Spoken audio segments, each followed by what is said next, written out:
Lady Winwood being denied, the morning caller inquired with some anxiety for Miss Winwood, or in fact for any of the young ladies. In face of the rumour which had come to her ears, it would be too provoking if all the Winwood ladies were to withhold themselves. But the porter held the door fully open and said that Miss Winwood was at home.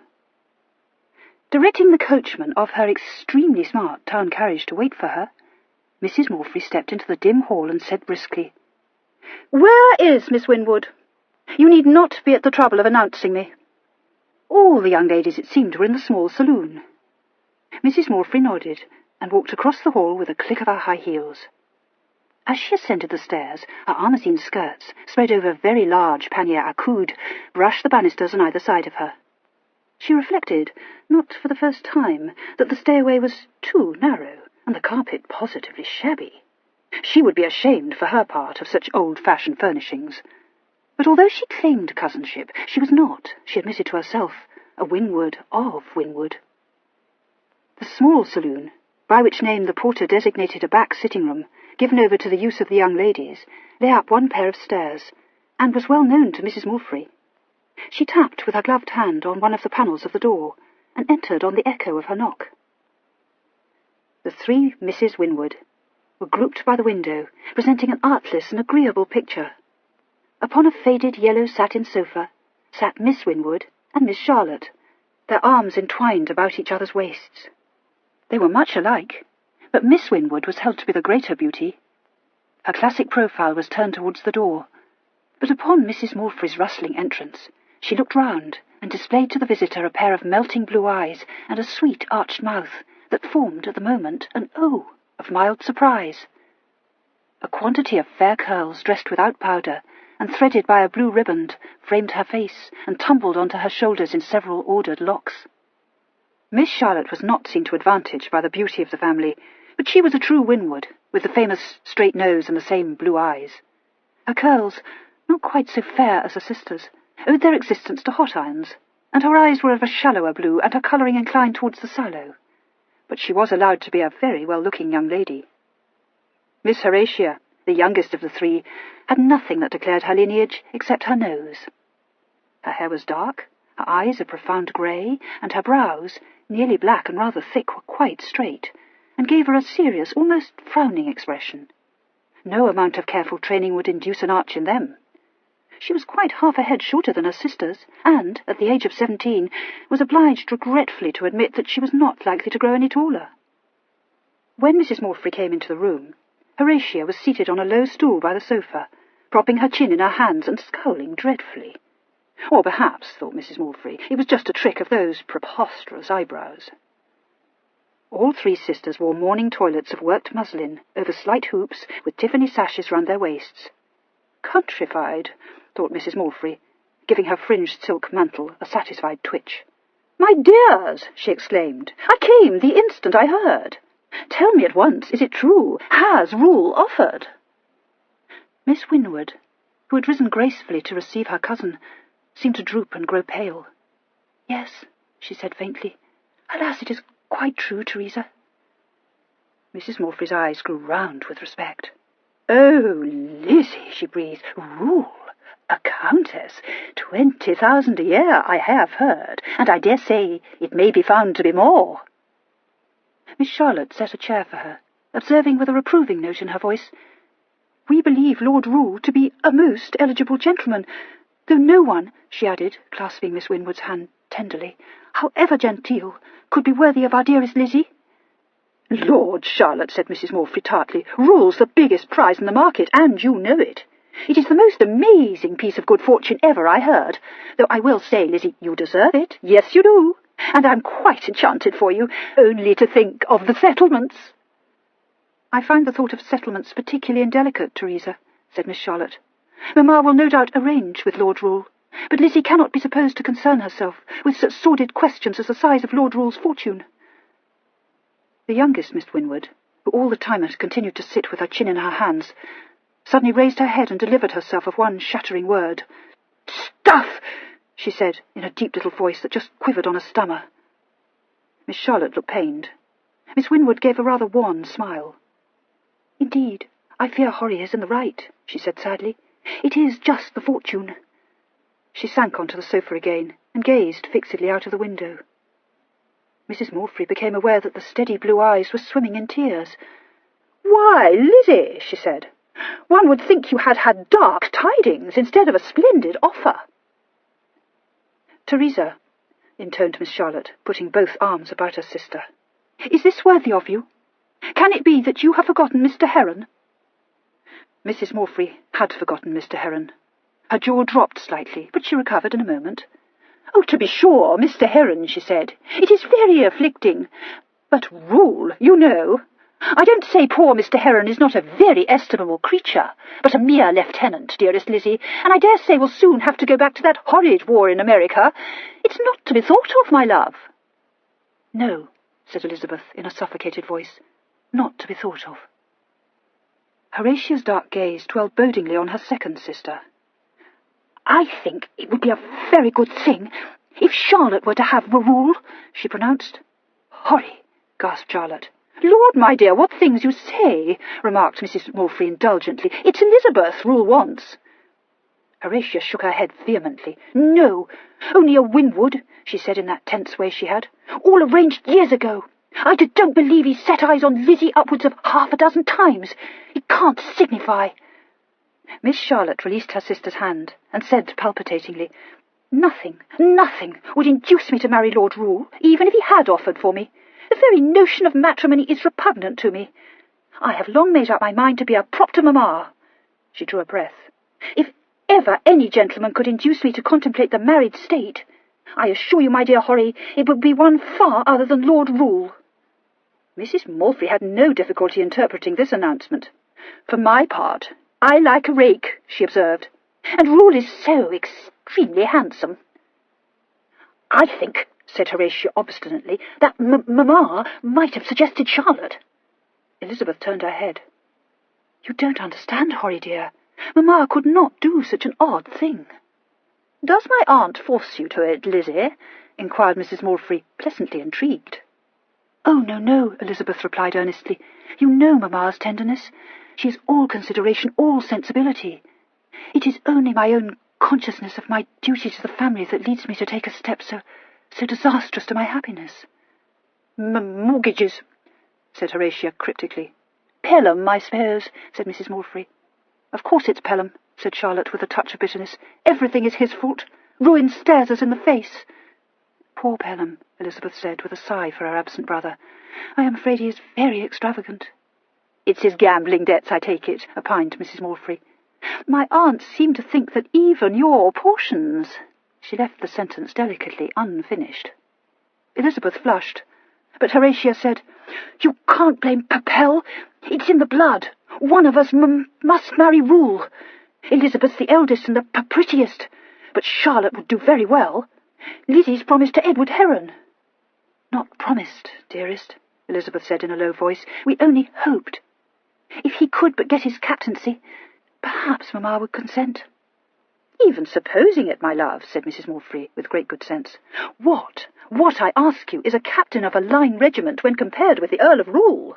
And from what I hear, the young man has the most meagre of fortunes. And who, pray, is to buy his promotion?"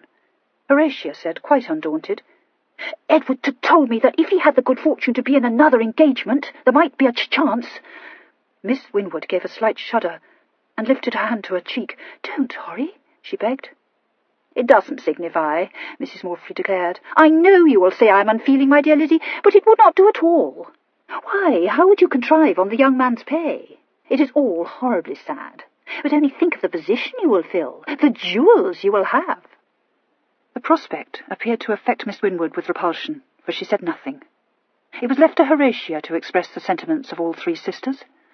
"Vulgar," she said. "You are, you know, Teresa." Mrs. Morphy blushed, and made a business of arranging her stiff skirts. "Of course, I know that would not weigh with Lizzie, but you can't deny it is a brilliant match.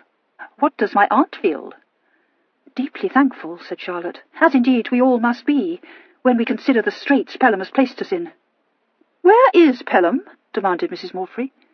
"We are not quite certain," answered Elizabeth. "We think perhaps in Rome now. Poor Pell is but an indifferent correspondent, but I feel sure we shall hear from him quite soon." "Well, "He will have to come home for your wedding, I suppose," said Mrs. Morphrey. "But, Lizzie, you must tell me, has Rule paid his addresses? I had not the least idea of anything of the kind, though naturally I had heard it was, in a way, arranged. But he has been so very—" She apparently thought better of what she'd been about to say and broke off. "But that's neither here nor there. I dare say he will be a charming husband. Have you given him your answer, Lizzie?" "Not yet," said Elizabeth almost inaudibly. I too had no notion of it, Teresa. I have met him, of course. He stood up with me for the first 2 dances, at the subscription ball at Almack's, when Pelham was at home. He always has been, all that is amiable, but that he intended offering for my hand I never dreamed. He waited on Mamma yesterday only to solicit her permission to pay his addresses to me. There is nothing announced yet, you must understand." "Everything of the most correct," approved Mrs. Morphrey. "Oh, my love, I cannot help it if you say I have no sensibility, but only conceive of having Rule paying his addresses to one. I declare I'd have given my eyes, or would have," she corrected herself, "had I not married a Mr. Morphrey. And so," she added, "would every other young lady in town. Why, my dears, you would not believe the caps that have been set at him." "Teresa, I must request you not to talk in that odious way," said Charlotte. Horatia was looking at her cousin with interest. "Why do you say only could conceive of Rule paying his addresses to one? I thought he was quite old." "Old?" said Mrs. Morphrey. "Rule? Nothing of the sort, my dear. Not a day above 35. I stake my reputation. And what a leg, what an air. The most engaging smile." "I could call that old," said Horatia calmly. "Edward is only 22. There did not seem to be much to say after that. Mrs. Morphrey, perceiving that she had culled all the news that her cousins could at this present impart, began to think of taking her leave of them. Though sorry for Elizabeth's evident distress at the magnificent prospect ahead of her, she could not in the least understand it, and considered that the sooner Lieutenant Heron was posted back to his regiment, the better it would be. Therefore, when the door opened to admit a spare female of uncertain age, who informed Elizabeth with a flutter in her voice that Mr. Heron was below and begged the favour of a word with her, she pursed her lips and looked as disapproving as she could. Elizabeth's colour fluctuated, but she rose up from the sofa and said quietly, "Thank you, Lainey." Miss Lane seemed to share a little of Mrs. Morphrey's disapproval. She regarded Elizabeth in a deprecating way and suggested, "My dear Miss Winwood, do you think you should? Do you think your mamma would like it?" Elizabeth replied with her gentle air of dignity, "I have mamma's permission, dear Lainey, to tell Mr. Heron of the approaching change in my estate. Teresa, you won't, I know, speak of Lord Rule's obliging offer until it is formally announced." "Too noble creature," Charlotte sighed as the door closed softly behind Miss Winwood. "How very lowering it is to reflect upon the trials that afflict the female sex." "Edward is afflicted too," said Horatia practically. Her penetrating eyes rested on her cousin. "Teresa, if you chatter about this, you will be sorry. Something must be done." "What can be done when our sweetest Lizzie goes a willing sacrifice to the altar?" said Charlotte in a hollow voice. "Trials? Sacrifice?" exclaimed Mrs. Morphrey. "Lord, one would think Rule an ogre to listen to you. You put me out of all patience, Charlotte. A house in Grosvenor Square, and Meering, which I'm told is quite superb. The park 7 miles about, and 3 lodge gates." "It will be a great position," said the little governess in her breathless way. "But who should fill it better than dear Miss Winwood? One has always felt that she was destined for a high place." "Pooh!" said Horatia scornfully, and snapped her fingers. "That for Lord Rule's great proposition." "Miss Horatia, I beg of you, not that ungenteel gesture." Charlotte came to the support of her sister. "You should not snap your fingers, Horry, but you are quite right. Lord Rule does very, very well for himself in getting a Winwood for his bride." Meanwhile, Miss Winwood, pausing only for a moment on the staircase to calm the agitation which the news of Mr. Heron's arrival had induced, went down to the library on the ground floor of the house. Here there awaited her a young man in a state of greater agitation than her own. Mr. Edward Heron, of the 10th Foot, at present in America, was stationed in England on recruiting service. He had been wounded in the Battle of Bunker's Hill, and sent home shortly afterwards, his wound being of a serious enough nature to preclude his taking further part, for a time at least, in the hostilities abroad.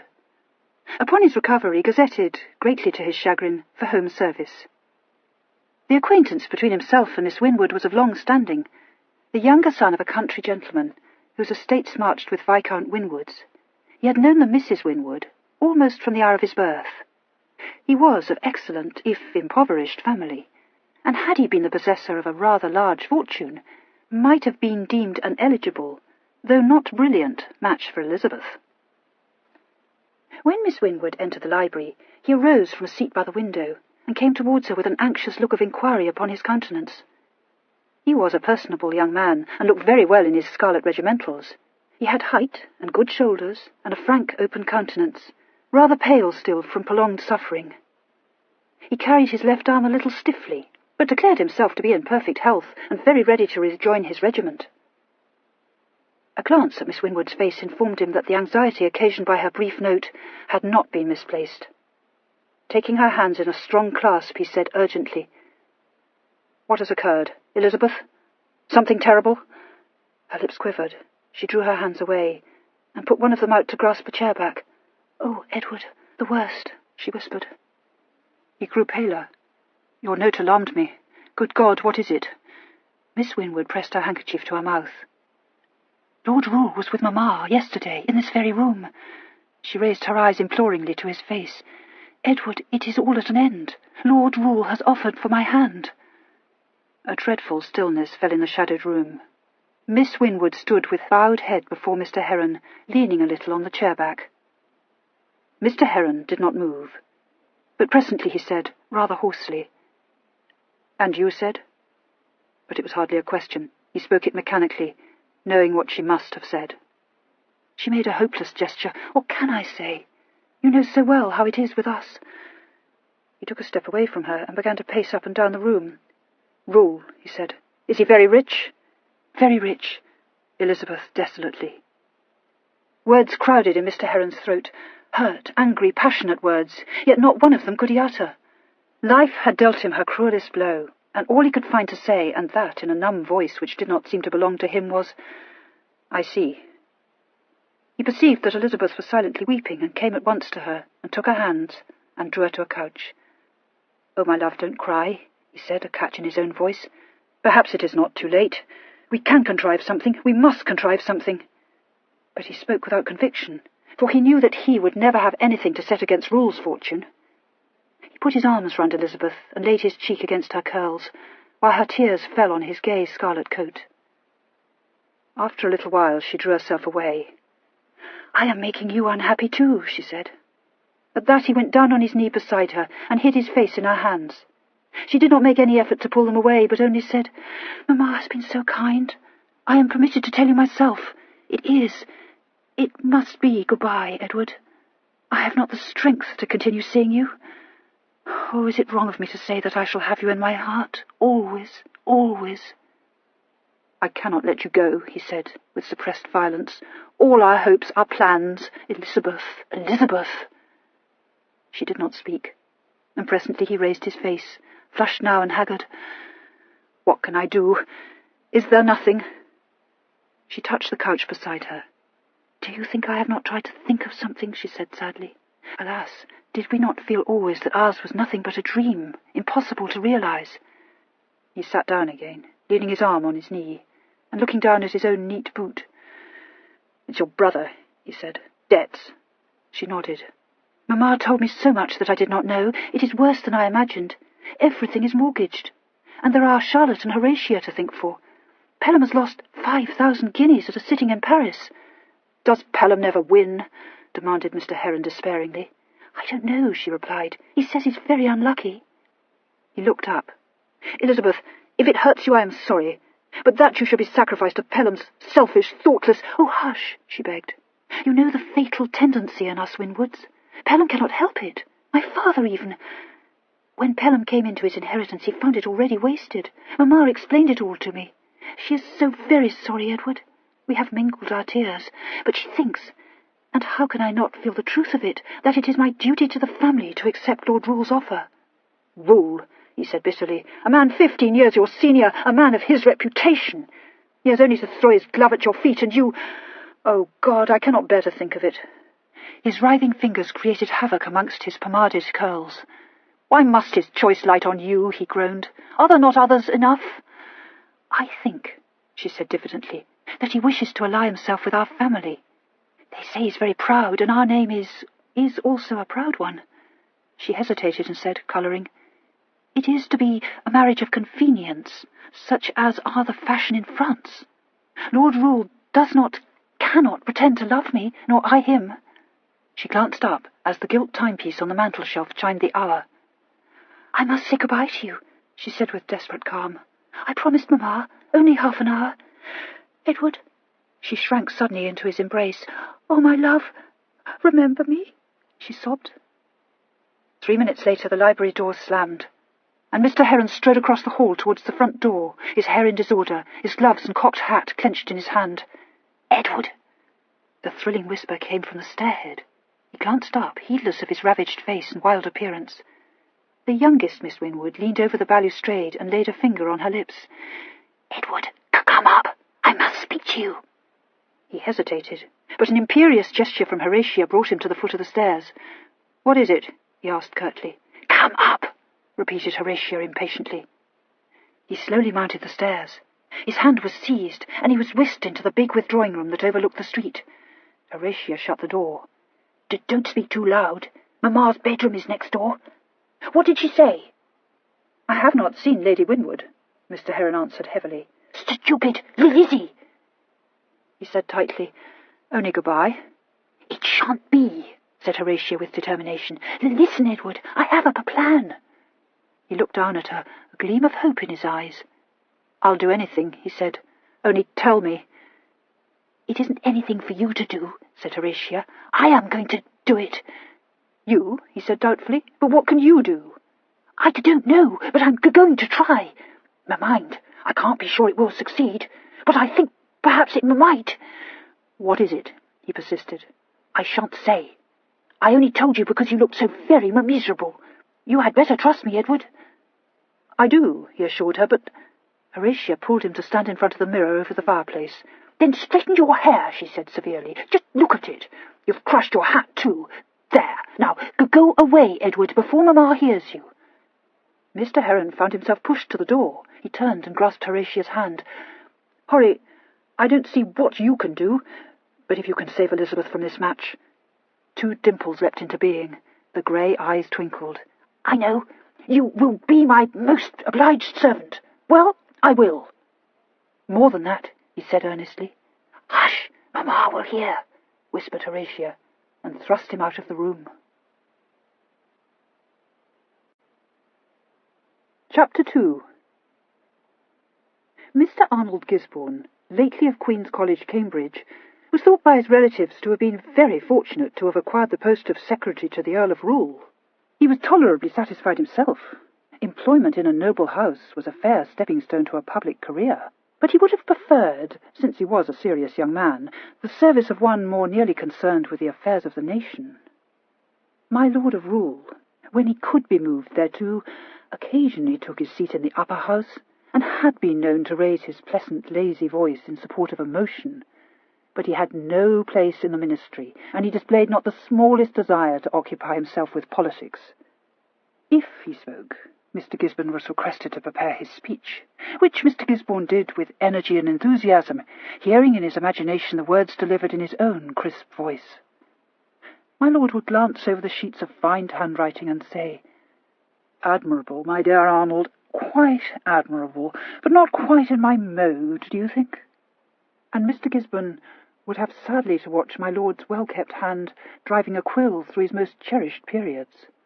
My lord, aware of his chagrin, would look up and say with his rather charming smile, I feel for you, Arnold, believe me, but I am such a very frippery fellow, you know.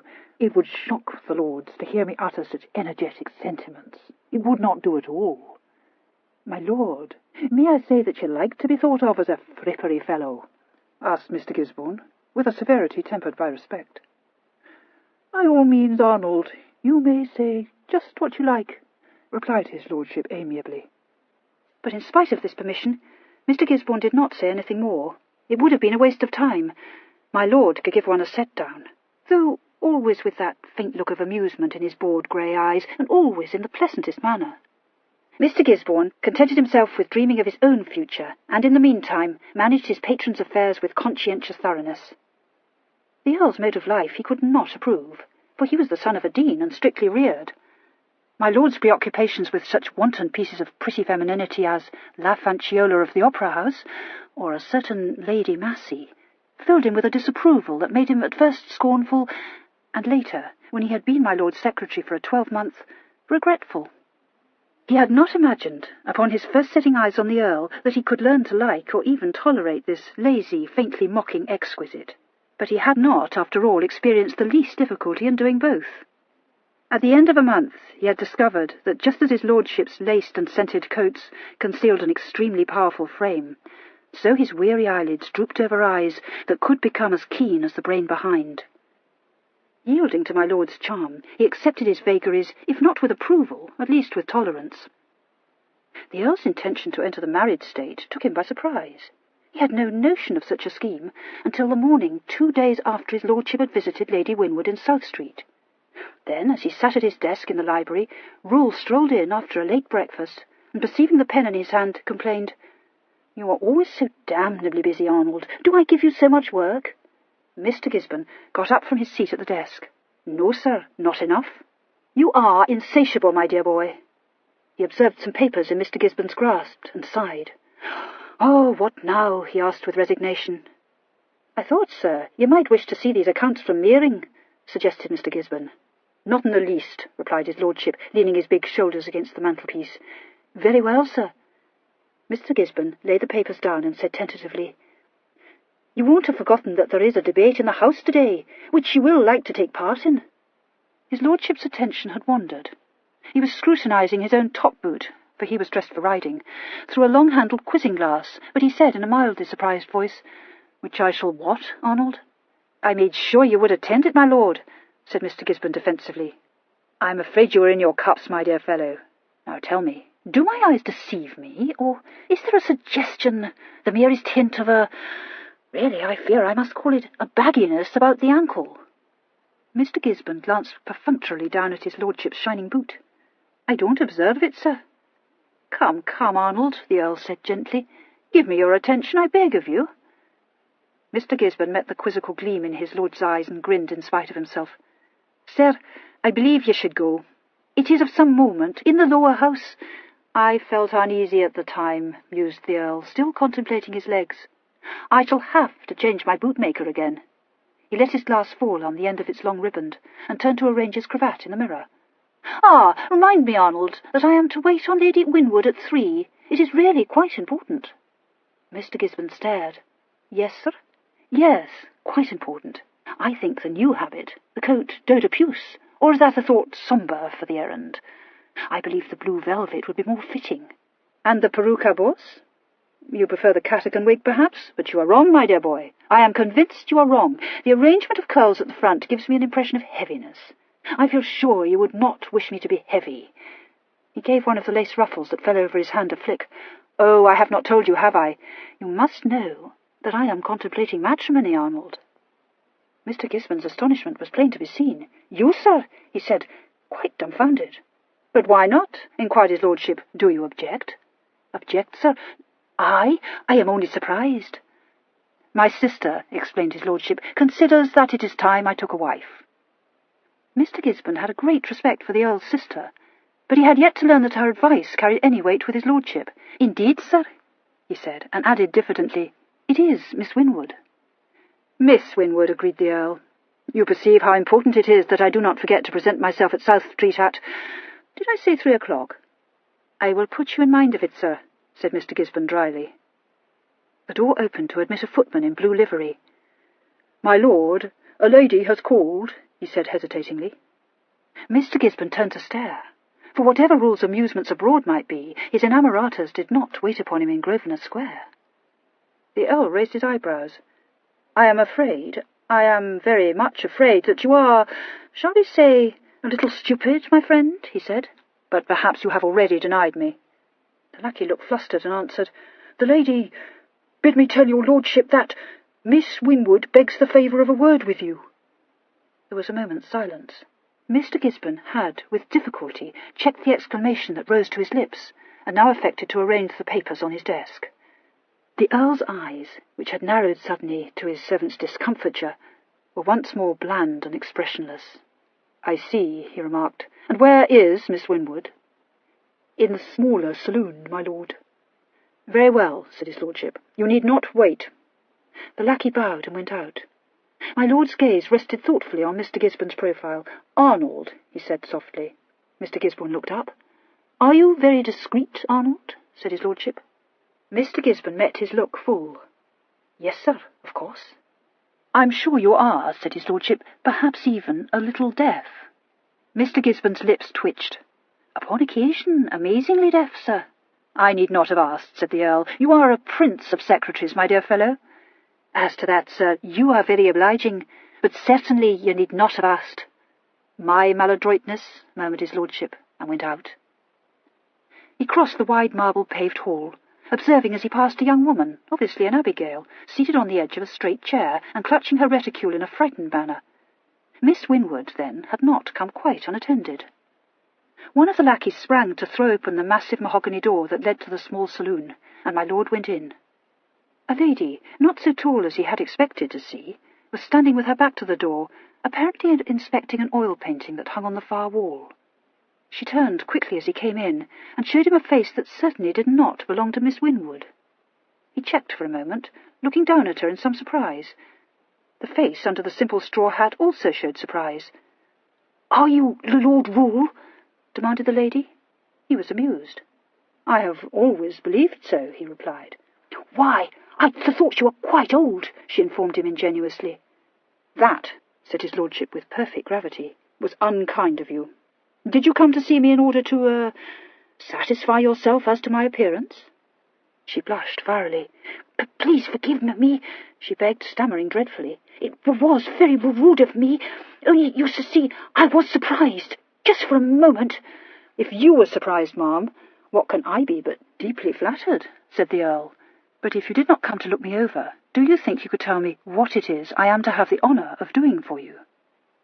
The bright eyes looked resolutely into his. "Of course, you don't know who I am," said the visitor.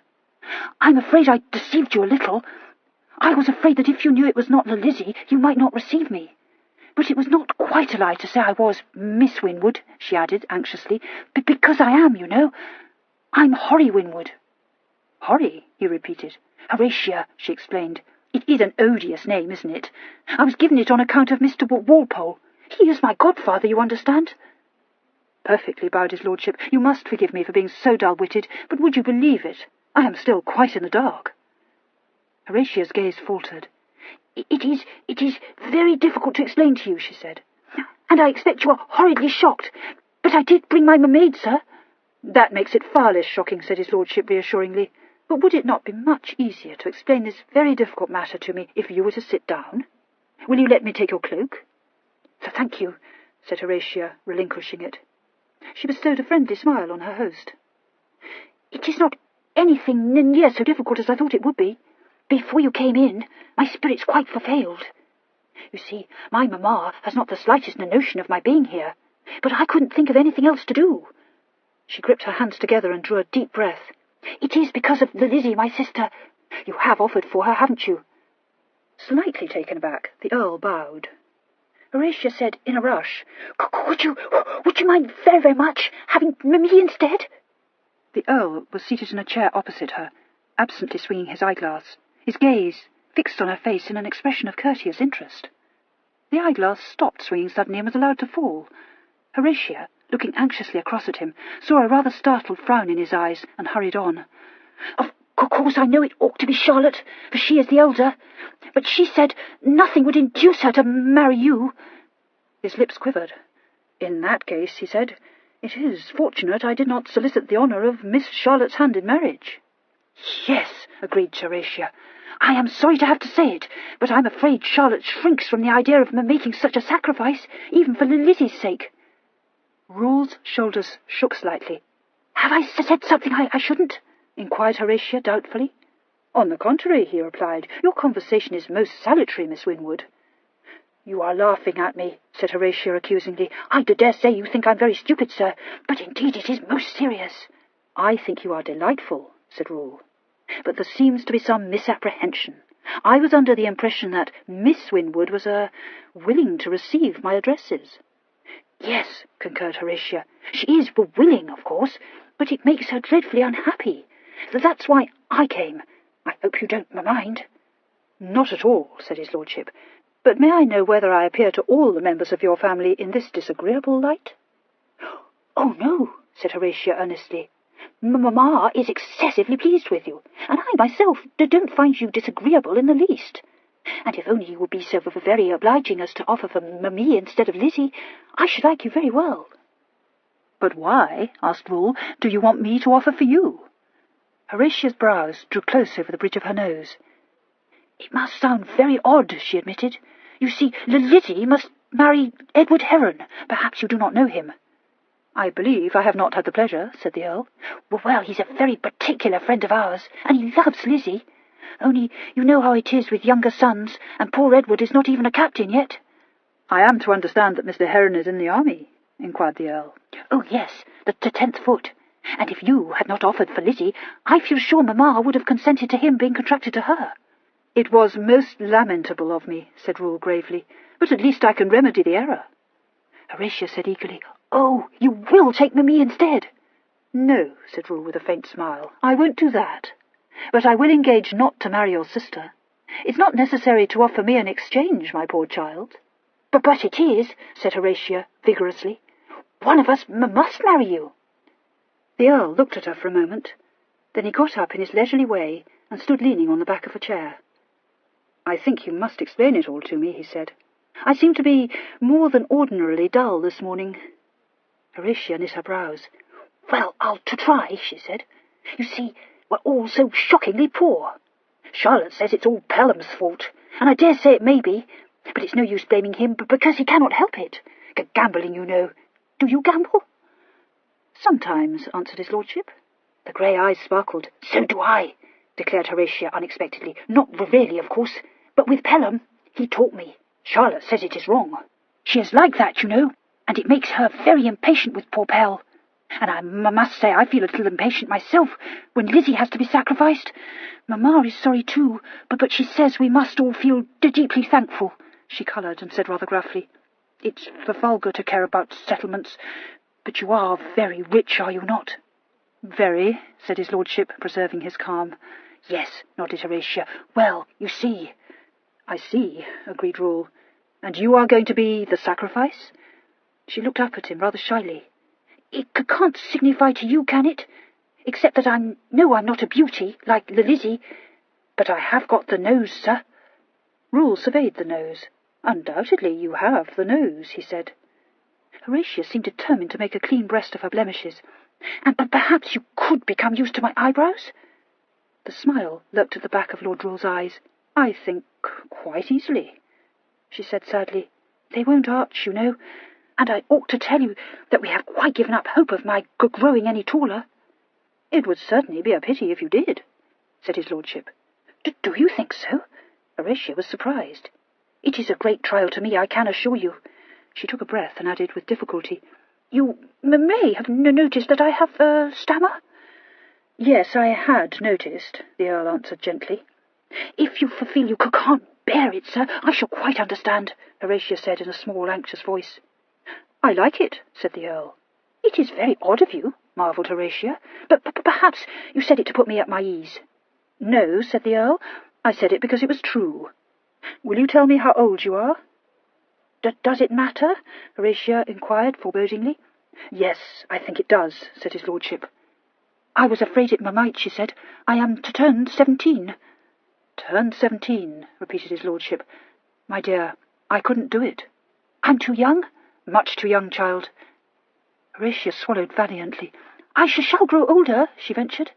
"I don't want to oppress you, but I am thought to be quite sensible." "Do you know how old I am?" asked the Earl. No, but my cousin, Mrs. Malfrey, says you are not a day above 35. "Does that not seem a little old to you?" he suggested. "Well, it is rather old, perhaps, but no one would think you were as much," said Horatia kindly. At that a laugh escaped him.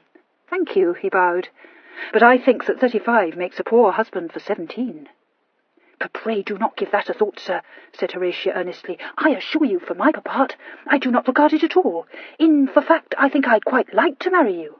"Would you?" he said. "You do me great honour, ma'am." He came towards her, and she got up.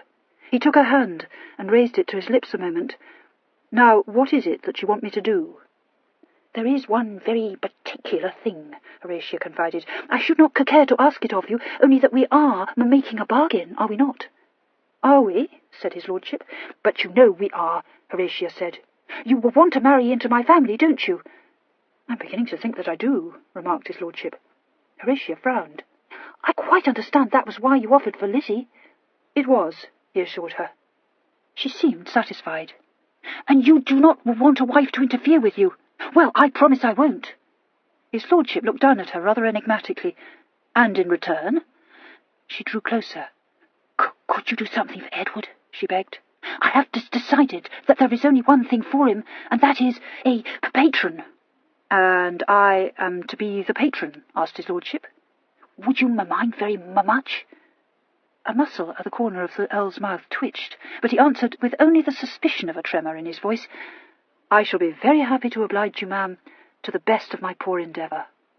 "Thank you very much," said Horatia seriously. "Then he and Lizzie can be married, you see, and you will tell Mamma that you just as soon have me, won't you?"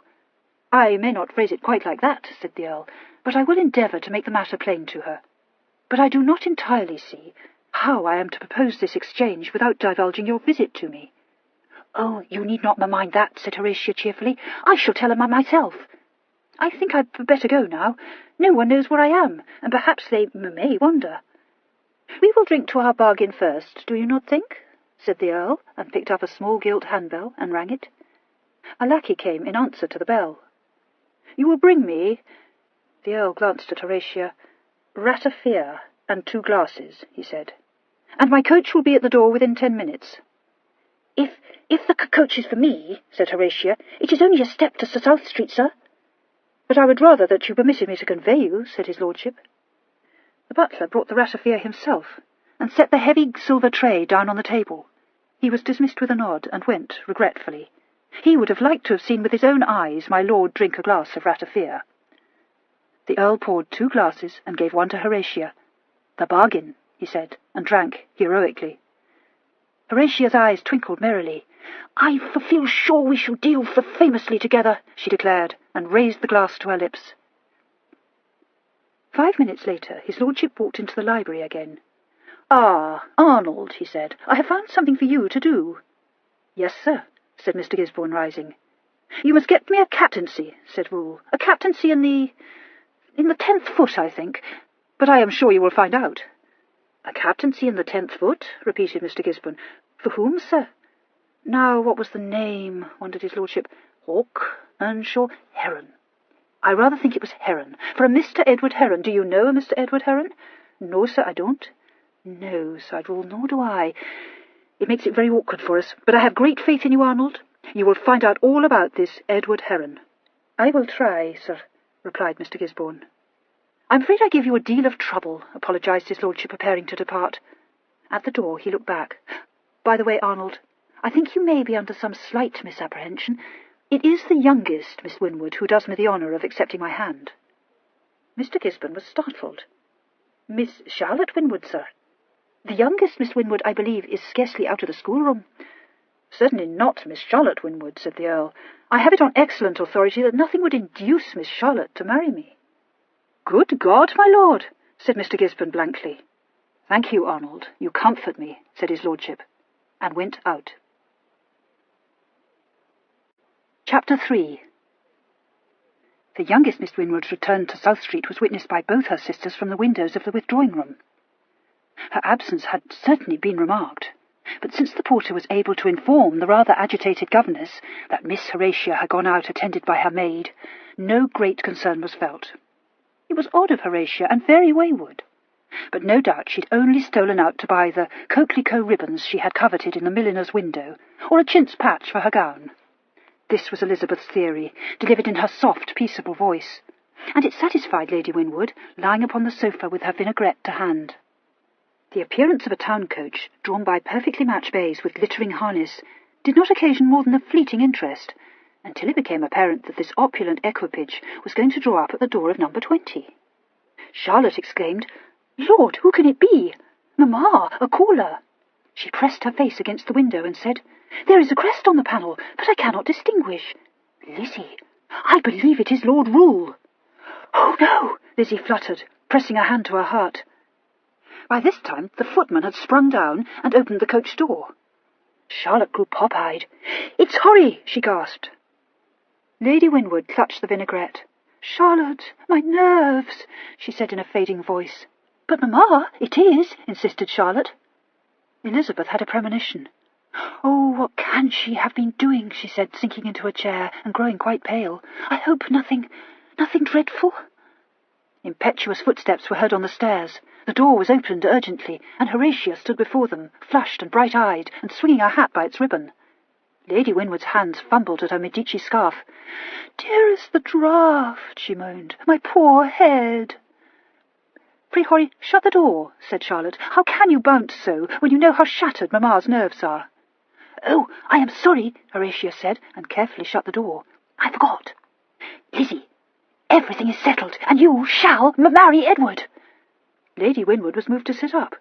"Good God, the child's raving. Horatia, what have you been doing?" Horatia tossed the cloak aside and plumped down on the stool beside her mother's sofa. "I've been to see Lord Rule," she announced. "I knew it," said Elizabeth in the voice of Cassandra. Lady Winwood sank back upon her cushions with closed eyes. Charlotte, observing her alarming rigidity, shrieked, "Unnatural girl! Have you no consideration for our dearest mamma? Lizzie, hartshorn!" The hartshorn, the vinaigrette, and some hungry water, applied to the temples, restored the afflicted Lady Winwood to life. She opened her eyes and found just the strength to utter, "What did the child say?" Charlotte, fondly clasping her mother's frail hand, said, "Mamma, do not agitate yourself, I beg of you." "You need not be agitated, Mamma," Horatia told her penitently. "It is quite true that I've been to see Lord Rule, but—" "Then all is at an end," said Lady Winwood fatalistically. "We may as well prepare to enter the debtor's prison. I am sure I do not mind for myself, for my days are numbered, but my beautiful Lizzie, my sweetest Charlotte—" "Mamma, if you would only listen to me," broke in Horatia. "I have explained everything to Lord Rule, and—" "Merciful heavens," said Elizabeth. "Not Edward?" "Yes, Edward. Of course I told him about Edward. And he is not going to marry you, Lizzie. He promised he would be Edward's patron instead." Lady Winwood had recourse to the vinaigrette again, and desired feebly to be told what she had ever done to deserve such calamity. "And I explained how nothing would induce Charlotte to marry him, and he did not mind that." "I shall die," said Charlotte with resolution, "of mortification." "Oh, horrid dear," sighed Elizabeth, between tears and laughter. "And I asked him," concluded Horatia triumphantly, "if he would marry me instead, and he is going to." Her relatives were bereft of speech. Even Lady Winwood apparently considered the situation had gone beyond the powers of her vinaigrette to mend, for she allowed it to slip from her hand to the floor, while she stared in a bemused way at her youngest born. It was Charlotte who found her voice first. "Horatia, do you say that you had the indelicacy, the impropriety, the forwardness to ask Lord Rule to marry you?" "Yes," said Horatia staunchly. "I had to." And, Charlotte groped for words. "He consented to marry you in place of Lizzie?" Horatia nodded. "He cannot," said Charlotte, "have noticed the stammer." Horatia put up her chin. "I spoke to him about the stammer, and he said he liked it." Elizabeth rose up from her chair and clasped Horatio in her arms. "Oh, why should he not? Dearest, dearest, never could I permit you to sacrifice yourself for me." Horatia suffered the embrace. "Well, to tell you the truth, Lizzie, I would like to marry him, but I can't help wondering whether you are quite sure you don't want to." She searched her sister's face. Do you really like Edward better?" "Oh, my love, well, I can't understand it," said Horatia. "It is not to be supposed," stated Charlotte flatly, "that Lord Rule was in earnest. Depend on it, he thinks Horry a mere child. No, he does not, said Horatia, firing up. He was in earnest, and he is coming to tell Mamma at 3 this afternoon. I beg that no one will expect me to face Lord Rule, said Lady Winwood. I am ready to sink into the ground. Will he come? Demanded Charlotte. What irremediable harm may not Horry's impropriety have wrought? We must ask ourselves, will Lord Rule desire to ally himself with a family, one of whose members has shown herself so dead to all feelings of modesty and female reserve? Charlotte, you shall not say that, said Elizabeth with unwonted stringency. What should he think but that our dearest is but an impulsive child? We must hope it, said Charlotte heavily. But if she has divulged your attachment to Edward Heron, I fear that all is at an end. We who know and value dear Horry do not notice her blemishes, but what gentleman would engage to marry her in place of the beauty of the family? I thought of that myself, admitted Horatia. He says he thinks he will grow used to my horrid eyebrows quite easily. And I want to tell you something, Charlotte. He said it would be a pity if I became any taller. How mortifying it is to reflect that Lord Rule may have been amusing himself at the expense of a Winwood, said Charlotte. But it seemed that Lord Rule had not been amusing himself. At 3 o'clock he walked up the steps of No. 20 South Street and inquired for Lady Winwood. In spite of her dramatic refusal to face the Earl, Lady Winwood had been induced to await him in the withdrawing-room, fortified by smelling salts, and a new polonaise with toe-bean stripes, which had arrived from her dressmaker's just in time to avert a nervous collapse. Her interview with his lordship lasted for half an hour, at the end of which time the footman was dispatched to inform Miss Horatia that her presence in the withdrawing-room was desired. "Aha!" cried Horatia, shooting a wicked glance at Charlotte and springing to her feet. Elizabeth caught her hands. "Horry, it is not too late. If this arrangement is repugnant to you, for heaven's sake speak, and I will throw myself upon Lord Rule's generosity." "Repugnant? Stuff!" said Horatia, and danced out. Horry, at least let me straighten your sash," shrieked Charlotte. "Too late," Elizabeth said. She clasped her hands to her breast. "If I could be assured that this is no immolation upon the altar of sisterly love." "If you wish to know what I think," said Charlotte, "Horry is very well pleased with herself." Horatia, opening the door into the withdrawing-room, found her mother actually upon her feet, the smelling salts lying forgotten on an ormolu table by the fire. In the middle of the room, Rule was standing, watching the door, one hand with a great square sapphire glowing on it resting on a chair-back. He looked very much more magnificent and unapproachable in blue velvet and gold lacing than he had seemed in his riding habit, and for a moment Horatia surveyed him rather doubtfully. Then she saw him smile and was reassured. Lady Winwood swam towards her and embraced her. "My dearest," she said, apparently overcome. "My lord, let my treasured child answer you with her own lips. Horatia, love, Lord Rule has done you the honour to request your hand in marriage." "I told you he was going to, Mamma," said Horatia incorrigibly. "Horatia, I beg of you," implored the long-suffering lady, "your curtsy, my love." Horatia sank obediently into a curtsy. The Earl took her hand as she rose and bowed deeply over it. He said, looking down at her with a laugh in his eyes, "Madam, may I keep this little hand?" Lady Winwood heaved a tremulous sigh and wiped away a sympathetic tear with her handkerchief. "Pretty," observed Horatia. "Indeed you may, sir. It is very handsome of you to give me the pleasure of having you propose for me." Lady Winwood looked round apprehensively for her salts, but perceiving that his lordship was laughing, changed her mind. "My baby," she said indulgently, "as you see, my lord, she is all unspoiled." She did not leave the newly plighted pair alone, and the Earl presently took his leave with equal correctness. The front door had barely closed behind him before Lady Winwood had clasped Horatia in a fond embrace. "Dearest child," she said, "you are very, very fortunate. So personable a man, such delicacy." Charlotte put her head round the door. "May we come in, Mamma? Has he really offered for Horry?" Lady Winwood dabbed at her eyes again. "He is everything that I could wish for. Such refinement, such ton." Elizabeth had taken Horatia's hand, but Charlotte said practically, "Well, for my part, I think he must be doting. And repulsive as the thought is, I suppose the settlements—" "He is all that is generous," sighed Lady Winwood. "Then I'm sure I wish you joy, Horry," said Charlotte, "though I must say that I consider you far too young and heedless to become the wife of any gentleman." and I can only pray that Teresa Malfrey will have enough proper feeling to refrain from chattering about this awkward business." It did not seem at first as though Mrs. Malfrey would be able to hold her tongue. Upon the announcement of the betrothal, she came to South Street, just as her cousins knew she would, all agog to hear the whole story. She was palpably dissatisfied with Elizabeth's careful tale of a mistake, and demanded to know the truth. Lady Winwood, rising for once to the occasion, announced that the matter had been arranged by herself and his lordship, who had met Horatia and been straightway captivated by her. With this, Mrs. Malfrey had to be content, and after condoling with Elizabeth on having lost an earl, only to get a lieutenant in exchange, and with Charlotte on being left a spinster, while a chit from the schoolroom made the match of the season, she departed, leaving a sense of relief behind her, and a strong odour of violet scent. Charlotte opined darkly that no good would come of Horatia's scandalously contrived marriage. But Charlotte was alone with her pessimism. A radiant Mr. Heron, fervently grasping both Horatia's hands, thanked her from the heart and wished her happiness. Mr. Heron had the honour of meeting Lord Rule at an extremely select soirée in South Street, and his lordship had roused himself to take the young man aside and talk to him of his future.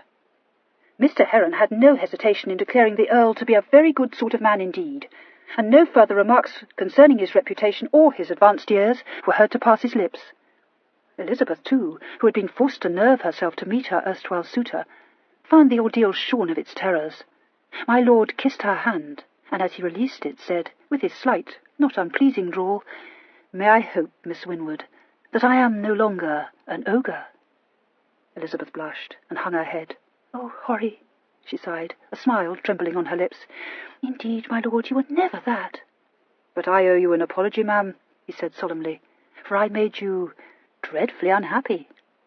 "If we are to talk of apologies, sir, you, who have been all kindness—" She lifted her eyes to his face and tried to thank him for what he would do for Mr. Heron. Apparently he did not choose to be thanked. He put it aside with his lazy laugh, and somehow she could not go on.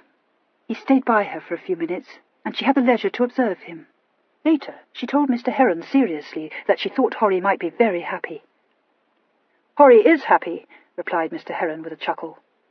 "Ah, yes, but you see, dearest, Horry is only a child.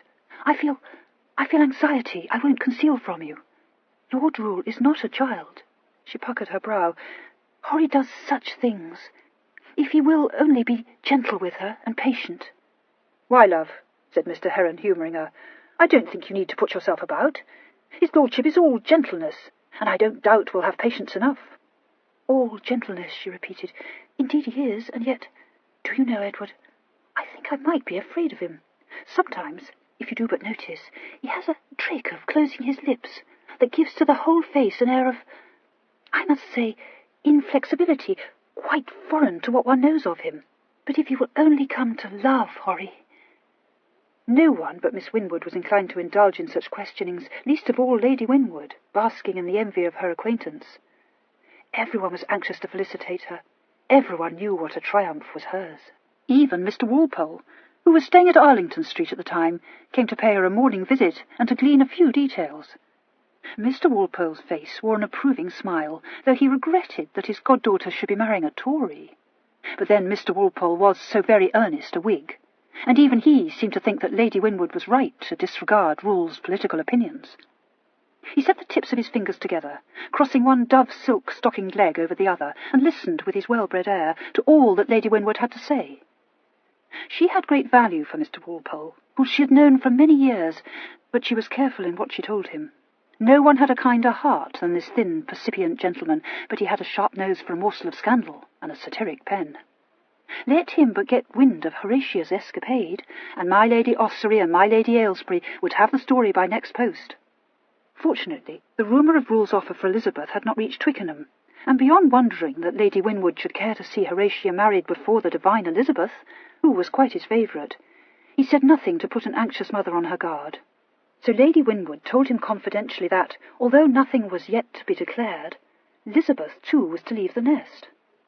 Mr. Walpole was all interest, but pursed his lips a little when he heard about Mr. Edward Heron.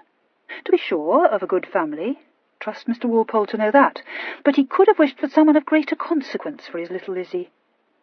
Mr. Walpole did so like to see his young friends make good matches. Indeed, his satisfaction at Horatia's betrothal made him forget a certain disastrous day at Twickenham, when Horatia had shown herself quite unworthy of having the glories of his little Gothic castle exhibited to her, and he patted her hand and said she must come and drink a syllabub at Strawberry quite soon. Horatia, under oath not to be farouche, "For he may be rising 60, my love, and live secluded, but there's no one whose good opinion counts for more," thanked him demurely, and hoped that she would not be expected to admire and fondle his horrid little dog, Georgette, who was odiously spoilt and yapped at one's heels. Mr. Walpole said she was very young to contemplate matrimony, and Lady Winwood sighed that, alas, it was true, she was losing her darling before she had even been to court. That was an unwise remark, because it gave Mr. Walpole an opportunity for recounting, as he was very fond of doing, how his father had taken him to kiss George I's hand when he was a child. Horatia slipped out while he was in the middle of his anecdote, leaving her mamma to assume an expression of spurious interest. In quite another quarter, though topographically hardly a stone's throw from South Street, the news of Rule's betrothal created different sensations. There was a slim house in Hertford Street, where a handsome widow held her court. But it was not at all the sort of establishment that Lady Winwood visited. Caroline Massey, relict of a wealthy tradesman, had achieved her position in the polite world by dint of burying the late Sir Thomas's connection with the city in decent oblivion, and relying on her own respectable birth and very considerable good looks. Sir Thomas's fortune, though so discreditably acquired, was also useful. It enabled his widow to live in a very pretty house in the best part of town, to entertain in a lavish and agreeable fashion, and to procure the sponsorship of a patroness who was easy-going enough to introduce her into society. The offices of this patroness had long ceased to be necessary to Lady Massey. In some way, best known, said various indignant ladies, to herself, she had contrived to become a personage. One was for ever meeting her, and if a few doors remained obstinately closed against her, she had a sufficient following for this not to signify. That the following consisted largely of men was not likely to trouble her. She was not a woman who craved female companionship, though a faded and resigned lady, who was believed to be our cousin, constantly resided with her. Miss Janet's presence was a sop thrown to the conventions. Yet, to do them justice, it was not Lady Massey's morals that stuck in the gullets of certain aristocratic dames. Everyone had their own affairs, and if gossip whispered of intimacies between the fair Massey and Lord Rule, as long as the lady conducted her amorous passages with discretion, only such rigid moralists as Lady Winwood would throw up hands of horror. It was the fatal taint of the city that would always exclude Lady Massey from the innermost circle of fashion. She was not bon ton. It was said without rancour, even with a pitying shrug of well-bred shoulders, but it was damning. Lady Massey, aware of it, never betrayed by word or look that she was conscious of that almost indefinable bar. And not even the resigned cousin knew that to become one of the select was almost an obsession with her. There was only one person who guessed, and he seemed to derive a certain sardonic amusement from it. Robert Baron Lethbridge could usually derive amusement from the frailty of his fellows. Upon an evening 2 days after the Earl of Rule's second visit to the Winwood establishment, Lady Massey held a card party at Hertford Street. These parties were always well attended, for one might be sure of deep play and a charming hostess whose cellar, thanks to the ungenteel but knowledgeable Sir Thomas, was excellently stocked. The saloon upon the first floor was a charming apartment, and set off its mistress to advantage. She had lately purchased some very pretty pieces of gilt furniture in Paris, and had had all her old hangings pulled down, and new ones of straw-coloured silk put in their place, so that the room, which had before been rose-pink, now glowed palely yellow. She herself wore a gown of silk brocade with great panniers, and an underskirt looped with embroidered garlands. Her hair was dressed high in a pouf of sentiment, with curled feathers, for which she had paid 50 louis apiece at Bertin's, and scented roses placed artlessly here and there in the powdered erection. This coiffeur had been the object of several aspiring ladies' envy, and had put Mrs. Montague Damer quite out of countenance. She, too, had acquired a French fashion, and had expected to have it much admired. But the exquisite pouf au sentiment made her own chien couchant look rather ridiculous, and quite spoiled her evening's enjoyment. The gathering in the saloon was a modish one. Dowdy persons had no place in Lady Massey's house, though she could welcome such freaks as the Lady Amelia Pridham, that grossly fat and free-spoken dame in the blonde satin, who even now was arranging her rouleaus in front of her, There were those who wondered that the Lady Amelia should care to visit in Hertford Street, but the Lady Amelia, besides being of extreme good nature, would go to any house where she could be sure of deep basset. Basset was the game of the evening, and some 15 people were seated at the big round table. It was when Lord Lethbridge held the bank that he chose to make his startling announcement. As he paid on the couche, he said, with a faintly malicious note in his voice, "I don't see Rule tonight. No doubt the bridegroom-elect dances attendance in South Street." Opposite him, Lady Massey quickly looked up from the cards in front of her, but she did not say anything. A macaroni, with an enormous ladder toupee covered in blue hair powder and a thin, unhealthy, sallow countenance, cried out, "What's that?" Lord Lethbridge's hard hazel eyes lingered for a moment on Lady Massey's face. Then he turned slightly to look at the startled macaroni. He said smilingly, "Do you tell me I am before you with the news, Crosby? I thought you, of all people, must have known." His satin-clad arm lay on the table, the pack of cards clasped in his white hand. The light of the candles in the huge chandelier over the table caught the jewels in the lace at his throat and made his eyes glitter queerly. "What are you talking about?" demanded the macaroni, half rising from his seat. "But Rule, my dear Crosby," said Lethbridge. "Your cousin Rule, you know." "What of Rule?" inquired Lady Amelia, regretfully pushing one of her rouleaux across the table. Lethbridge's glance flickered to Lady Massey's face again. "Why, only that he is about to enter the married state," he replied. There was a stir of interest. Somebody said, "Good God! I thought he was safe to stay single. Well, upon my soul, who's the fortunate fair one, Lethbridge?" "The fortunate fair one is the youngest Miss Winwood," said Lethbridge. "A romance, you perceive. I believe she is not out of the schoolroom." The macaroni, Mr. Crosby Drelincourt, mechanically straightened the preposterous bow he wore in place of a cravat. "Phew! It is a tail," he said uneasily. "Where had you it?" Lethbridge raised his thin, rather slanting brows. "Oh, I had it from the Little Malfrey. It will be in the Gazette by tomorrow." "Well, it's very interesting," said a portly gentleman in claret velvet. "But the game, Lethbridge, the game."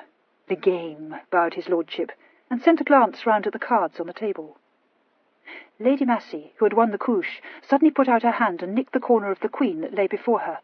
"Paroli," she said in a quick, unsteady voice. Lethbridge turned up 2 cards and sent her a mocking look. "Ace wins, queen loses," he said. "Your luck is quite out, my lady." She gave a little laugh. "I assure you I don't regard it. Lose tonight, win tomorrow. It goes up and down." The game proceeded.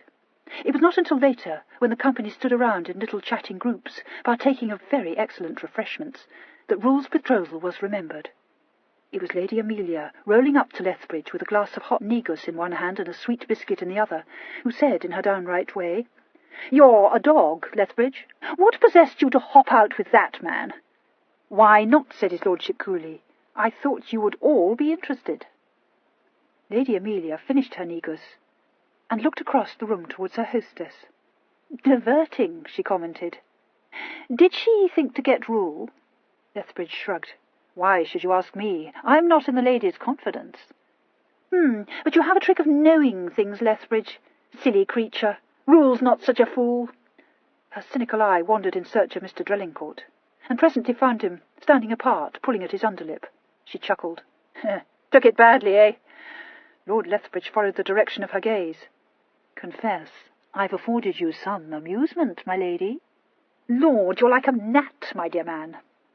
She became aware of little Mr. Paget inquisitively at her elbow, and dug at his ribs with her fan. "What do you give for Crosby's chances now?" Mr. Paget tittered. "Oh, or our fair hostesses, ma'am." She gave a shrug of her large white shoulders. "Oh, if you want to pry into the silly woman's affairs," she said, and moved away. Mr. Paget transferred his attention to Lord Lethbridge. "Upon my soul, my lord, I swear she went white under the rouge." Lethbridge took snuff. "Cruel of you, my lord, upon my soul it was." "Do you think so?" said his lordship with almost dulcet sweetness. "Oh, positively, sir, positively. Not a doubt she had hopes of Rule. But it would never do, you know. I believe his lordship to be excessively proud." "Excessively," said Lethbridge, with so much dryness in his voice that Mr. Paget had the uncomfortable feeling that he had said something inopportune. He was so obsessed by this notion that he presently confided the interchange to Sir Marmaduke Holborn, who gave a snort of laughter and said, "Damned inopportune," and walked off to replenish his glass. Mr. Crosby Drelincourt, cousin and heir presumptive to my Lord of Rule, seemed disinclined to discuss the news. He left the party early and went home to his lodging in Jermyn Street, a prey to the gloomiest forebodings. He passed an indifferent night, and awoke finally at an uncommonly early hour, and demanded the London Gazette. His valet brought it with a cup of chocolate, with which it was Mr. Drelincourt's habit to regale himself on first waking. Mr. Drelincourt seized the journal and spread it open with agitated fingers. The announcement glared at him in incontrovertible print. Mr. Drelincourt looked at it in a kind of daze, his nightcap over one eye. "Your chocolate, sir," said his valet disinterestedly. Mr. Drelincourt was roused out of his momentary stupor. "Take the damned stuff away," he shouted, and flung the Gazette down. "I am getting up." "Yes, sir. Will you wear the blue morning habit?" Mr. Drelincourt swore at him. The valet, accustomed to Mr. Drelincourt's temper, remained unmoved, but found an opportunity while his master was pulling on his stockings to peep into the Gazette. What he saw brought a faint sour smile to his lips. He went away to prepare a razor with which to shave Mr. Drelincourt. The news had shocked Mr. Drelincourt deeply, but habit was strong, and by the time he had shaved, he had recovered sufficient mastery over himself to take an interest in the all-important question of his dress. The result of the care he bestowed upon his person was certainly startling. When he was at last ready to sally forth into the street, he wore a blue coat with long tails and enormous silver buttons over a very short waistcoat, and a pair of striped breeches clipped at the knee with rosettes.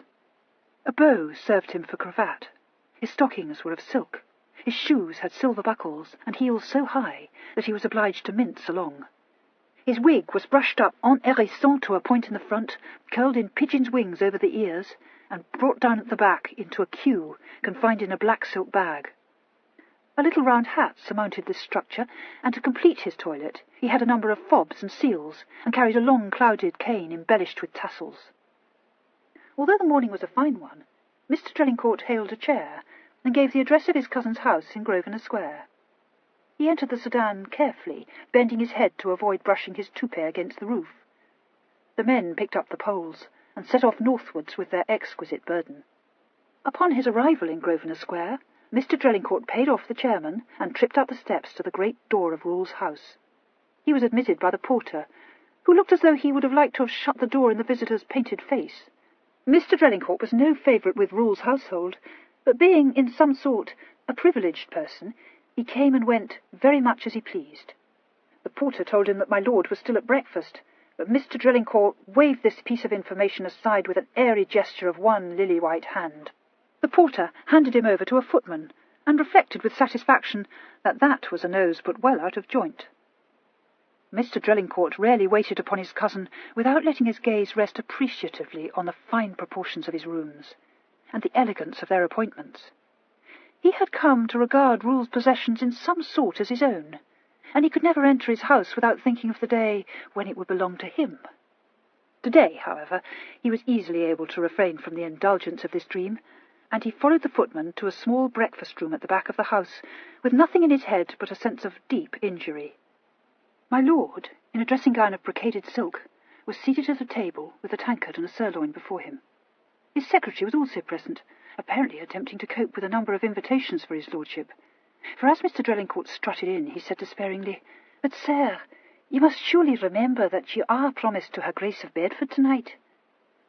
"I wish," said Rule plaintively, "that you would rid yourself of that notion, my dear Arnold. I cannot imagine where you had it. I never remember anything disagreeable. Oh, good morning, Crosby." He put up his glass, the better to observe the letters in Mr. Gisbon's hand. "The one on the pink paper, Arnold. I have a great predilection for the one writ on the pink paper. What is it?" "A card party at Mrs. Walchester's, sir," said Mr. Gisbon in a voice of disapproval. "My instinct is never at fault," said his lordship. "The pink one it shall be. Crosby, really, there is no need for you to stand. Have you come to breakfast?" "Oh, don't go, Arnold, don't go." "If you please, Rule, I wish to be private with you," said Mr. Drelincourt, who favoured the secretary with the smallest of bows. "Don't be shy, Crosby," said his lordship kindly. "If it is money, Arnold is bound to know all about it." "It is not," said Mr. Drelincourt, much annoyed. "Permit me, sir," said Mr. Gisborne, moving to the door. Mr. Drelincourt put down his hat and his cane and drew out a chair from the table. "Not breakfast, no," he said a little peevishly. The Earl surveyed him patiently. "Well, what is it now, Crosby?" he inquired. "I came to," said Mr. Drelincourt, "I came to speak to you about this betrothal." "There's nothing private about that," observed Rule, addressing himself to the cold roast beef. "No, indeed," said Crosby, with a hint of indignation in his voice. "I suppose it is true." "Oh, quite true," said his lordship. "You may safely felicitate me, my dear Crosby." "As to that, why, certainly. Certainly I wish you very happy," said Crosby, put out.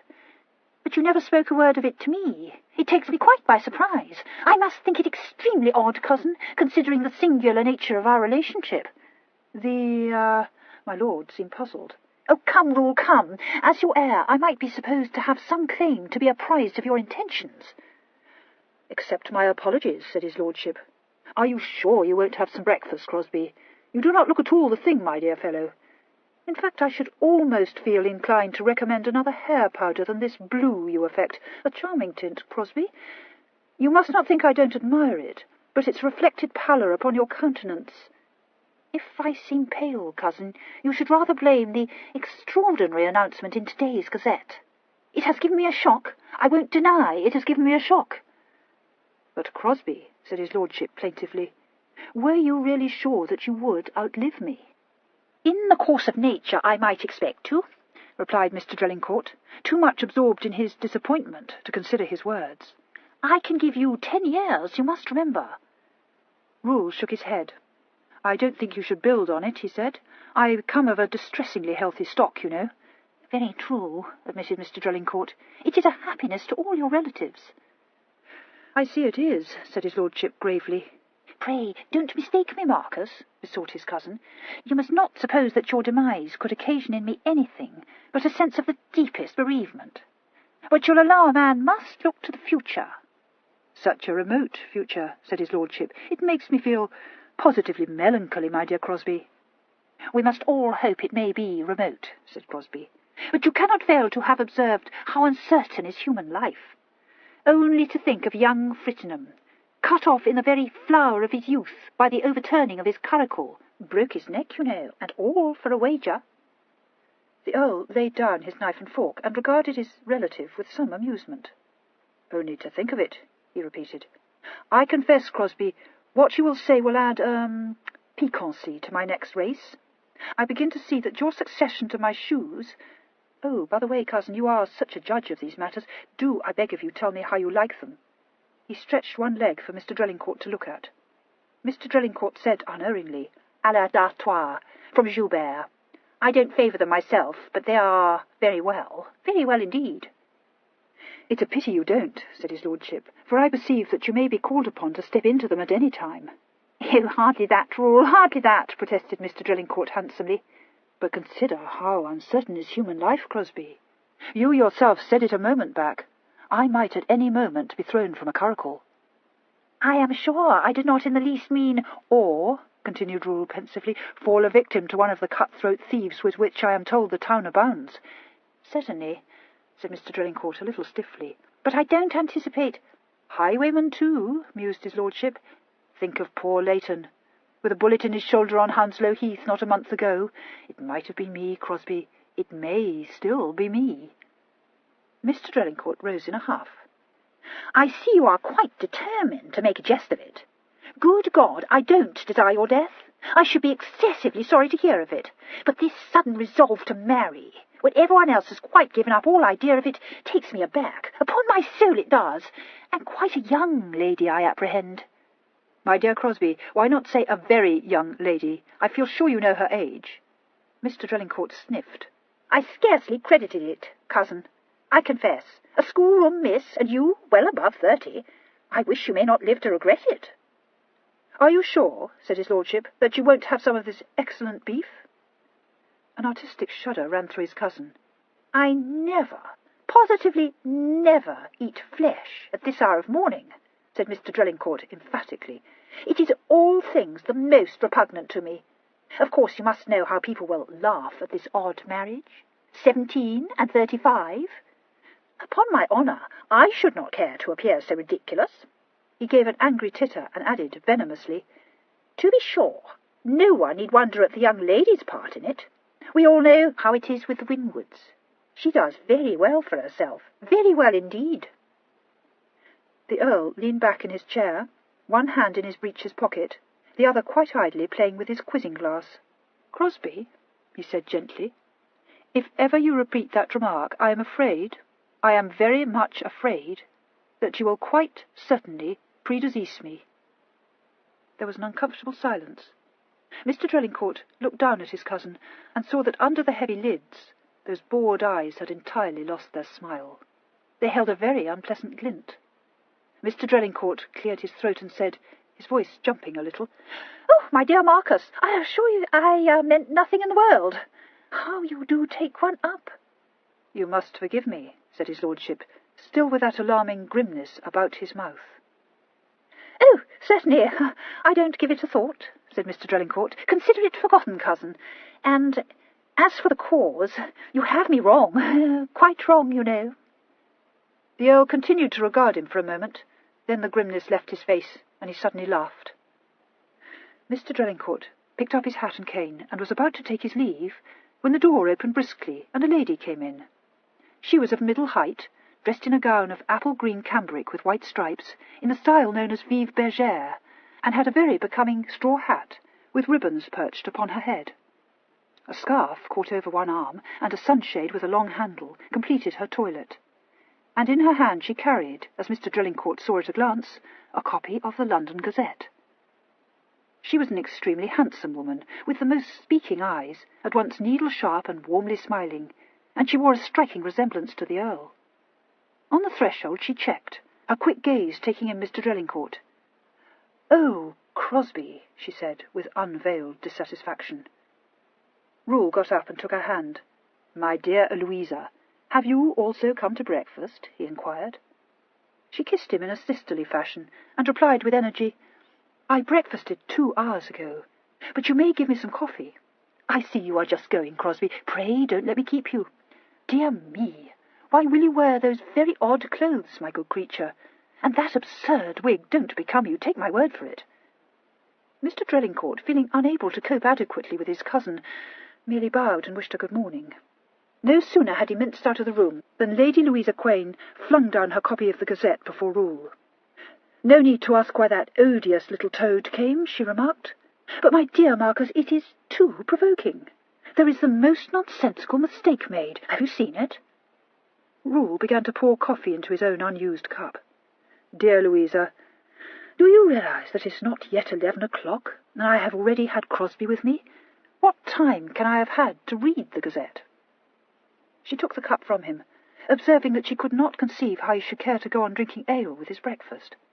"You will have to put in a second advertisement," she informed him. "I can't imagine how they came to make such a stupid mistake. My dear, they have confused the names of the sisters. Here it is. You may read for yourself. The Honourable Horatia Winwood, youngest daughter of—" Really, if it were not so vexing, it would be diverting. But how in the world came they to put Horatia for Elizabeth? "You see," said Rule apologetically, "Arnold sent the advertisement to the Gazette." "Well, I never would have believed Mr. Gisborne to be so big a fool," declared her ladyship. "But perhaps I ought to explain, my dear Louisa, that he had my authority," said Rule, still more apologetically. Lady Louisa, who had been studying the advertisement with a mixture of disgust and amusement, let the Gazette drop and twisted round in her chair to stare up at her brother in astonishment. "Lord Rule? What can you possibly mean?" she demanded. "You are not going to marry Horatia Winwood?" "But I am," said his lordship calmly. "Rule, have you gone mad? You told me positively that you had offered for Elizabeth." "Ah, my shocking memory for names," mourned his lordship. Lady Louisa brought her open hand down on the table. "Nonsense," she said. "Your memory's as good as mine." "My dear, I should not like to think that," said the Earl. "Your memory is sometimes too good." "Oh," said the lady, critically surveying him. "Well, you better make a clean breast of it. Do you really mean to marry that child?" "Well, she certainly means to marry me," said his lordship. "What?" gasped Lady Louisa. "You see," explained the Earl, resuming his seat, "though it ought to be Charlotte, she has no mind to make such a sacrifice, even for Elizabeth's sake." "Either you are out of your senses, or I am," declared Lady Louisa with resignation. "I don't know what you're talking about, and how you can mean to marry Horatia, who must still be in the schoolroom, for I'm sure I've never clapped eyes on her, in place of that divinely beautiful Elizabeth." "Ah, but I am going to grow used to the eyebrows," interrupted Rule, "and she has the nose." "Rule," said her ladyship with dangerous quiet, "do not go to me too far. Where have you seen this child?" He regarded her with a smile hovering round his mouth. "If I told you, Louisa, you would probably refuse to believe me." She cast up her eyes. "When did you have this notion of marrying her?" she asked. "Oh, I didn't," replied the Earl. "It was not my notion at all." "Whose, then?" "Horatia's, my dear. I thought I had explained." "Do you tell me, Marcus, that the girl asked you to marry her?" said Lady Louisa sarcastically. "Instead of Elizabeth," nodded her lordship. "Elizabeth, you see, is going to marry Mr. Heron." "Who in the world is Mr. Heron?" cried Lady Louisa. "I declare I never heard such a farrago. Confess you are trying to take me in." "Not at all, Louisa. You don't understand the situation at all. One of them must marry me." "That I can believe," she said dryly. "But this nonsense about Horatia, what is the truth of it?" "Only that Horatia offered herself to me in her sister's place, and that, but I need not tell you, is quite for your ears alone." Lady Louisa was not in the habit of giving way to amazement, and she did not now indulge in fruitless ejaculations. "Marcus, is the girl a minx?" she asked. "No," he answered, "she is not, Louisa. I am not at all sure she is not a heroine." "Don't she wish to marry you?" The Earl's eyes gleamed. "Well, I am rather old, you know, though no one would think it to look at me, but she assures me that she would quite like to marry me. If my memory serves me, she prophesied that we should deal famously together." Lady Louisa, watching him, said abruptly, "Rule, is this a love match?" His brows rose. He looked faintly amused. "My dear Louisa, at my age—" "Then marry the beauty," she said. "That one would understand better." "You are mistaken, my dear. Horatia understands perfectly. She engages not to interfere with me." "At 17? It's folly, Marcus." She got up, drawing her scarf around her. "I'll see her for myself." "Do," he said cordially. "I think, but I may be prejudiced, you will find her adorable." "If you find her so," she said, her eyes softening, "I shall love her, even though she has a squint." "Not a squint," said his lordship, "a stammer." Chapter 4. The question Lady Louisa Quain longed to ask, yet did not ask, was, what of Caroline Massey? Her brother's relations with the fair Massey were perfectly well known to her, nor was she, in the general way, afraid of plain speaking. She told herself that nothing she could say would be likely to have any effect on his conduct, but admitted that she lacked the moral courage to broach the subject. She believed that she enjoyed a good deal of Rule's confidence, but he had never discussed his amorous adventures with her, and would be capable of delivering an extremely unpleasant snub if she trespassed on forbidden ground. Although she did not flatter herself that her influence had had very much to do with it, it was she who had urged him to marry. She said that if there was one thing she found herself unable to bear, it was the prospect of seeing Crosby in Rule's shoes. It was she who had indicated Miss Winwood as a suitable bride. She liked Elizabeth, and was quick to value not only her celestial good looks, but the sweetness of her disposition as well. Surely the possession of so charming a wife would wean Rule from his odious connection with the Massey. But now it did not seem as though Rule cared whom he married, and that augured very ill for his bride's future influence over him. A chit of 17, too. It could not be more unpromising. She waited on Lady Winwood and met Horatia. She left South Street later in quite another frame of mind. That black-browed child was no simpering miss from the schoolroom. Lord, thought her ladyship, what a dance she would lead him. It was better, far better than she'd planned. Elizabeth's docility would not have answered the purpose near so well as Horatia's turbulence. Why, she told herself, he'll not have a moment's peace, and no time at all for that odious Massey creature. That Rule foresaw the unquiet future that so delighted his sister seemed improbable. He continued to visit in Hertford Street, and no hint of parting crossed his lips. Lady Massey received him in her rose and silver boudoir 2 days after the announcement of his betrothal. She was dressed in a negligee of lace and satin, and reclined on a brocaded sofa. No servant announced him.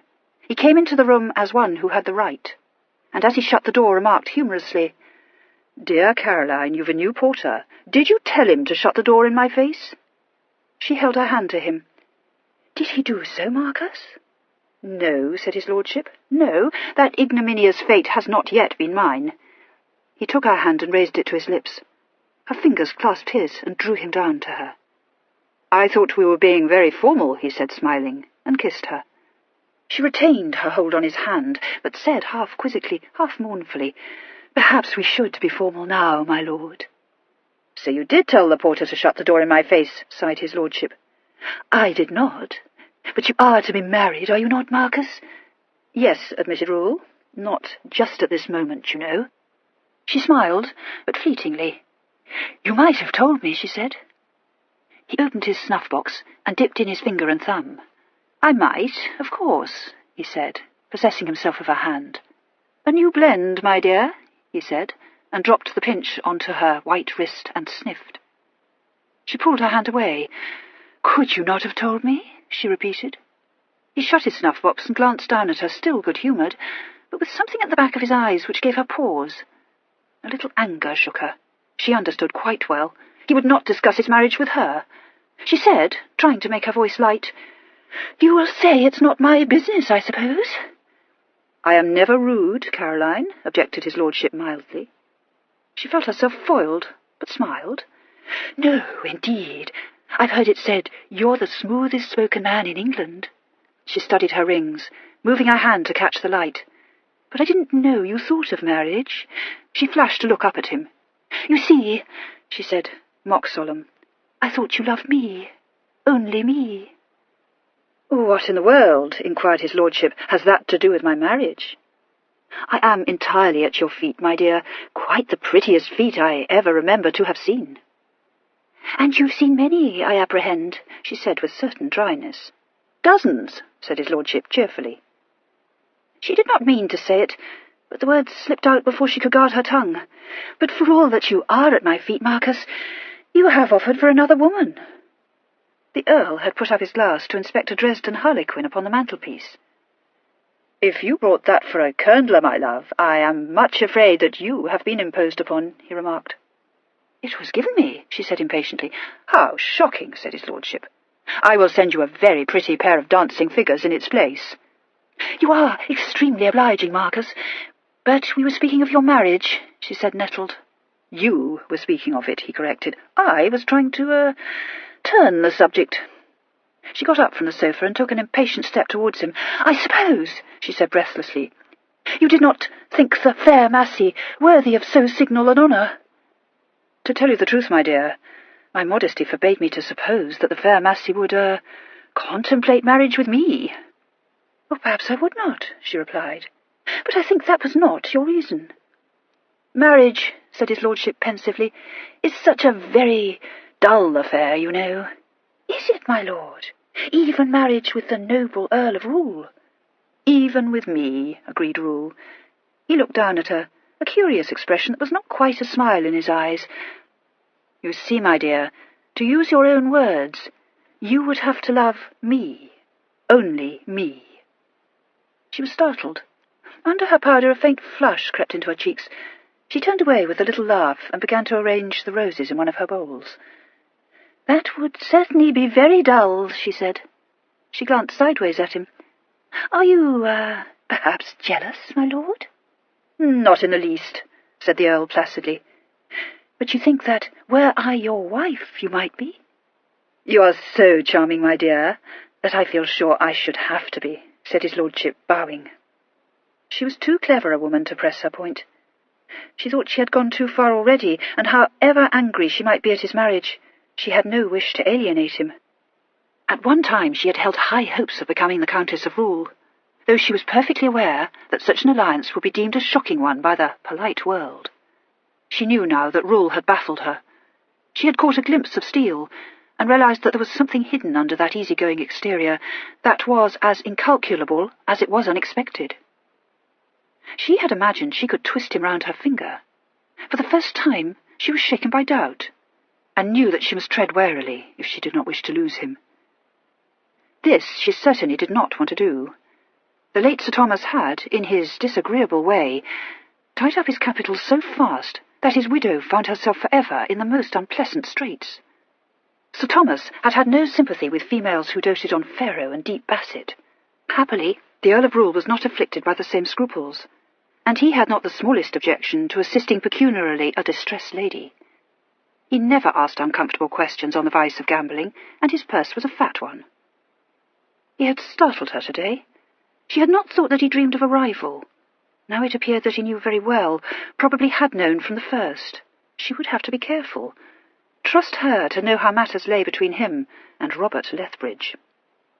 No one ever spoke of it. No one could tell how the story got about. But any number of people knew that once Robert Lethbridge had aspired to the hand of Lady Louisa Drelincourt. Louisa was now the wife of Sir Humphrey Quain, with no breath of scandal attaching to her name, but there had been a day in her mad teens when the whole town hummed with gossip about her. No one knew the whole story, but everyone knew that Lethbridge had been head over ears in love with her, and had proposed for her hand, and been rejected, not by the lady herself, but by her brother. That had surprised everybody, because although it was true that Lethbridge had a dreadful reputation, the wildest rake in town, my love, nobody could have supposed that Rule, of all people, would put his foot down. Yet he had certainly done so. That was common knowledge. Just what had happened next no one exactly knew, though everyone had his or her version to propound. It had all been so carefully hushed up, but a whisper of abduction started in polite circles. Some said it was no abduction, but a willing flight north to Gretna across the border. It may have been so, but the runaways never reached Gretna Green. The Earl of Rule drove such fleet horses. Some held that the two men had fought a duel, somewhere on the Great North Road. Others spread a tale that Rule carried not a sword, but a horsewhip. But this was generally allowed to be improbable, for Lethbridge, however infamous his behaviour, was not a lackey. It was a pity that no one had the true version of the affair, for it was all delightfully scandalous. But none of the three actors in the drama ever spoke of it, and if Lady Louisa was reported to have eloped with Lethbridge one night, she was known 24 hours later to be visiting relatives in the neighbourhood of Grantham. It was quite true that Robert Lethbridge disappeared from society for several weeks, but he reappeared in due course without wearing any of the symptoms of a baffled lover. The town was agog to see how he and Rule would comport themselves when they met, as they were bound to meet, but once again disappointment awaited the scandalmongers. Neither showed any sign of enmity. They exchanged several remarks on different subjects, and if it had not been for Mr. Harry Crewe, who had actually seen Rule drive his racing curricle out of town at the extremely odd hour of 10 in the evening, even the most inveterate gossipmongers would have been inclined to have believed the whole tale a mere fabrication. Lady Massey knew better than that. She was very well acquainted with Lord Lethbridge, and would have wagered her very fine diamonds that the sentiments he cherished towards the Earl of Rule were tinged with something more than a habitual maliciousness. As for Rule, he betrayed nothing, but she was not inclined to run the risk of losing him by encouraging too openly the advances of Robert Lethbridge. She finished the arrangement of her flowers and turned, a gleam of rueful humour in her fine eyes. "Marcus, my dear," she said helplessly, "something much more important. 500 guineas at loo, and that odious Celestine dunning me. What am I to do?" "Don't let it worry you, my dear Caroline," said his lordship. "A trifling loan, and the matter is settled." She was moved to explain. "Ah, how good you are! I wish you were not to be married, Marcus. We have dealt extremely, you and I have a notion that it will all be changed now." If she referred to their pecuniary relations, she might have been thought to have reason for this speech. Lord Rule was likely to find himself with new demands on his purse in the very near future. Viscount Winwood was on his way home to England. The Viscount, having received in Rome the intelligence of his youngest sister's betrothal, was moved to comply with his parents' desire for his immediate return, and set forward upon the journey with all possible speed, merely halting a few days in Florence, where he happened to chance upon 2 friends, and spending a week in Paris upon business not unconnected with the gambling tables. He made the best of his way home, and would have arrived in London not more than 3 days later than his fond mother expected him, had he not met Sir Jasper Middleton in Breteuil. Sir Jasper, being on his way to the capital, was putting up at the Hôtel St. Nicholas for the night, and was in the midst of a solitary dinner when the Viscount walked in. Nothing could have been more providential, for Sir Jasper was heartily bored with his own company, and had been yearning this many a day to have his revenge on Pelham for a certain game of piquet played in London some months before. The Viscount was delighted to oblige him. They sat up all night over cards, and in the morning the Viscount, absent-minded no doubt from lack of sleep, embarked in Sir Jasper's post-chaise and was so borne back to Paris. The game of piquet being continued in the chaise, he noticed nothing amiss until they arrived at Clermont. And since by that time there was only some 7 or 8 posts to go before they reached Paris, it needed no great persuasion to induce him to continue the journey. He arrived eventually in London to find the preparations for Horatia's nuptials in full swing, and he expressed himself extremely well satisfied with the contract, cast a knowing eye over the marriage settlements, congratulated Horatia on her good fortune, and went off to pay his respects to the Earl of Rule. They were naturally not strangers to each other, but since Pelham was some 10 years the Earl's junior, they moved in different circles, and their acquaintanceship was slight. This circumstance did not weigh with the lively Viscount in the least. He greeted Rule with all the casual bonhomie he used towards his cronies, and proceeded, by way of making him feel one of the family, to borrow money from him. "For I don't mind telling you, my dear fellow," he said frankly, "that if I'm to appear the thing at this wedding of yours, I must give my tailor a trifle on account. Won't do if I come in rags, you know. Girls won't like it." The Viscount was not exactly a fop, but anything less ragged than his slim person would have been hard to find. It did not require the efforts of 2 stout men to coax him into his coats, and he had a way of arranging his cravat askew. But his clothes were made by the first tailor in town, and of the finest stuffs, embellished with any quantity of heavy gold lacing. At the moment he sat in one of Rule's chairs, with his legs stretched out in front of him, and his hands thrust into the pockets of a pair of fawn breeches. His velvet coat hung open to display a waistcoat embroidered in a design of exotic flowers and hummingbirds. A fine sapphire pin was stuck into the cascade of lace at his throat, and his stockings, which represented a dead loss of 25 guineas to his hosier, were made of silk with large clocks. The Viscount nobly upheld the Winwood tradition of good looks. He had a reasonable height and a slender build, and bore a resemblance to his sister Elizabeth. Both had golden locks and deep blue eyes, straight and beautiful noses, and delicately curved lips. There the likeness ended. Elizabeth's celestial calm was quite lacking in her brother. The Viscount's mobile face was already rather lined, and his eye was a roving one. He looked to be very good-natured, which indeed he was, and appeared to survey the world with a youthful air of cynicism. Rule received with equanimity the suggestion that he should pay for his prospective brother-in-law's wedding clothes. He glanced down at his guest with some amusement, and said in his bored way, "Certainly, Pelham." The Viscount looked him over with approval. "I'd a notion we should deal famously," he remarked. "Not that I'm in the habit of borrowing from my friends, you know, but I count you one of the family, Rule." "And admit me to his privileges," said the Earl gravely. "Admit me still further, and let me have a list of your debts." The Viscount was momentarily startled. "Hey, what, all of them?" He shook his head. "Oh, devilish handsome of you, Rule, but it can't be done." "You alarm me," said Rule. "Are they beyond my resources?" "The trouble is," said the Viscount confidentially, "I don't know what they are." "My resources or your debts?" "Lord, man, the debts. Can't remember half of them. No, it's no use arguing. I've tried to add 'em up a score of times. You think you've done it, and then some damn bill you forgot years ago crops up. Never come to the end of it. Wiser to leave it alone. Pay as you go, that's my motto." "Is it?" said Rule, mildly surprised. "I shouldn't have thought it." "What I mean," explained the Viscount, "is, when the fellow puts the bailiffs on to you, so to speak, then it's time to settle with him. But as for paying all my bills, dammy, I never heard of such a thing. Wouldn't do at all." "Nevertheless," said Rule, moving over to his desk, "I believe you must oblige me in this. Your arrest for debt, perhaps even in the act of bestowing your sister's hand on me in marriage, would quite unnerve me." The Viscount grinned. "Would it so? Well, they can't clap up a peer yet, you know. Just as you please, of course, but I warn you, I'm in pretty deep." Rule dipped a quill in the Standish. "If I were to give you a draft on my bankers for 5,000, or shall we say 10 as a rounder sum?" The Viscount was moved to sit up. "5," he said firmly.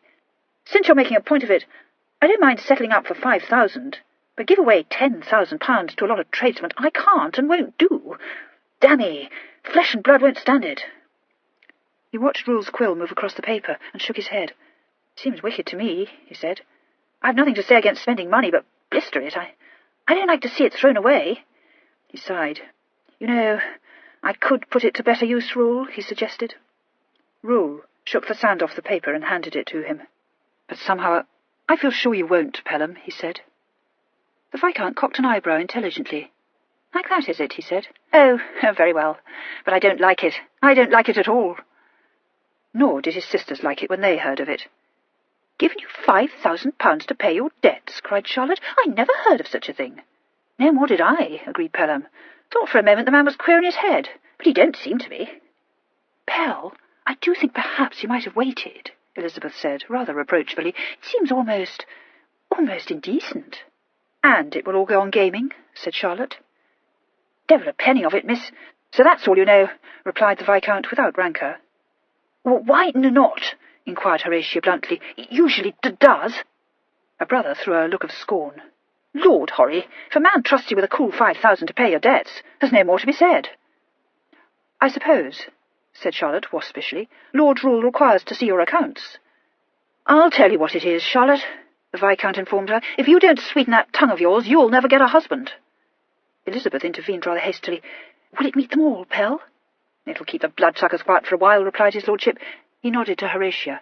"It'll make you a devilish good husband, I dare say, but you'd best be careful how you deal with him, Horry." "Oh," said Horatia, "you don't understand, Papel. We are not going to interfere with each other at all. It is just like a French marriage of convenience." "I'm not saying it ain't convenient," said the Viscount, glancing at Rule's draft. "But if you would take my advice, you won't play any of your tricks on Rule. I've a strong notion you might regret it." "I have felt that too," Elizabeth said, an anxious note in her voice. "Stuff!" pronounced Horatia, unimpressed. Chapter 5. The wedding of the Earl of Rule to Miss Horatia Winwood passed off without any unseemly fracas, such as the arrest of the bride's brother for debt, or a scene created by the bridegroom's mistress, an event not entirely unexpected by the hopeful, occurring to mar its propriety. The Earl arrived punctually, which surprised everyone, including his harassed secretary, and the bride seemed to be in excellent spirits. Indeed, there were those who considered her spirits too excellent for so solemn an occasion. She was not observed to shed a single tear. However, this lack of sensibility was more than made up for by the demeanour of Lady Winwood. Nothing could have been more proper than that lady's whole bearing. She was supported by her brother, and wept silently throughout the ceremony. Miss Winwood and Miss Charlotte as bridesmaids looked beautiful and behaved becomingly. Mr. Walpole's sharp eyes took in everything. Lady Louisa Quain bore up very well, but had recourse to her handkerchief when my lord took Horatia's hand in his. Mr. Drellincourt wore a new wig and a look of saintly resignation, and the Viscount performed his part with careless grace. It was understood that after a few days spent in the country, the bride and groom were bound for Paris, the choice of destination having been left to the bride. Elizabeth thought it was an odd place for a honeymoon, but, "Foh," said Horatia, "we are not like you and Edward, were wanting to make love all day long. I want to see things and go to Versailles and buy smarter clothes than Theresa Morphy's." This part, at least, of her programme was faithfully carried out. At the end of 6 weeks, the noble pair returned to London, the bride's luggage, so it was rumoured, occupying an entire coach. The nuptials of her firstborn had proved too much for Lady Winwood's delicate constitution. The varied emotion she had sustained were productive of a fit of the vapours, and the intelligence that her son had signalised his sister's wedding day by betting £50 on a race between 2 geese in Hyde Park set the seal to her collapse.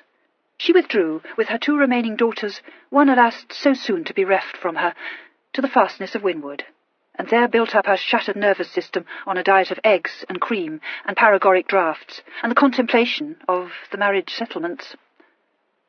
Charlotte, who had thus early in life perceived the hollowness of worldly pleasures, professed herself very well pleased with the arrangement, but Elizabeth, though she would not have dreamed of urging poor dear mamma, would have preferred to have been in London for Horry's homecoming, and this despite of the fact that Mr. Heron found it easily compatible with his not very arduous duties to spend a considerable portion of his time at his home, not 2 miles distant from Winwood. Of course Horry journeyed into Hampshire to visit them, but she came without the Earl, a circumstance that distressed Elizabeth. She arrived in her own chaise, a high-sprung affair with huge wheels and the most luxurious blue velvet upholstery, was attended by her Abigail, 2 postilions and a couple of grooms riding behind the chaise, At first glance she seemed to her sisters to have changed out of all recognition. Evidently the day of demure muslins and chip hats was done, for the vision in the chaise wore a gown of Tobin stripes over a large hoop, and the hat, perched on top of curls dressed à la capricieuse, bore several waving plumes. "Good gracious, it can't be Horry!" gasped Charlotte, falling back a step. But it was soon seen that the change in Horatia went no deeper than her clothes. She could hardly wait for the steps of the chaise to be let down before she sprang into Elizabeth's arms, and she paid not the slightest heed to the crushing of her stiff silk gown, nor the tilting of that preposterous hat. From Elizabeth she flew to Charlotte, words bubbling off her tongue. Oh, yes, it was the same Horry, no doubt of that. She stayed one night only at Winwood, which, said Charlotte, was just as well for her mamma, whose state of health was still too precarious to enable her to bear so much chatter and excitement. Had she enjoyed her honeymoon? Oh, she'd had a famous time.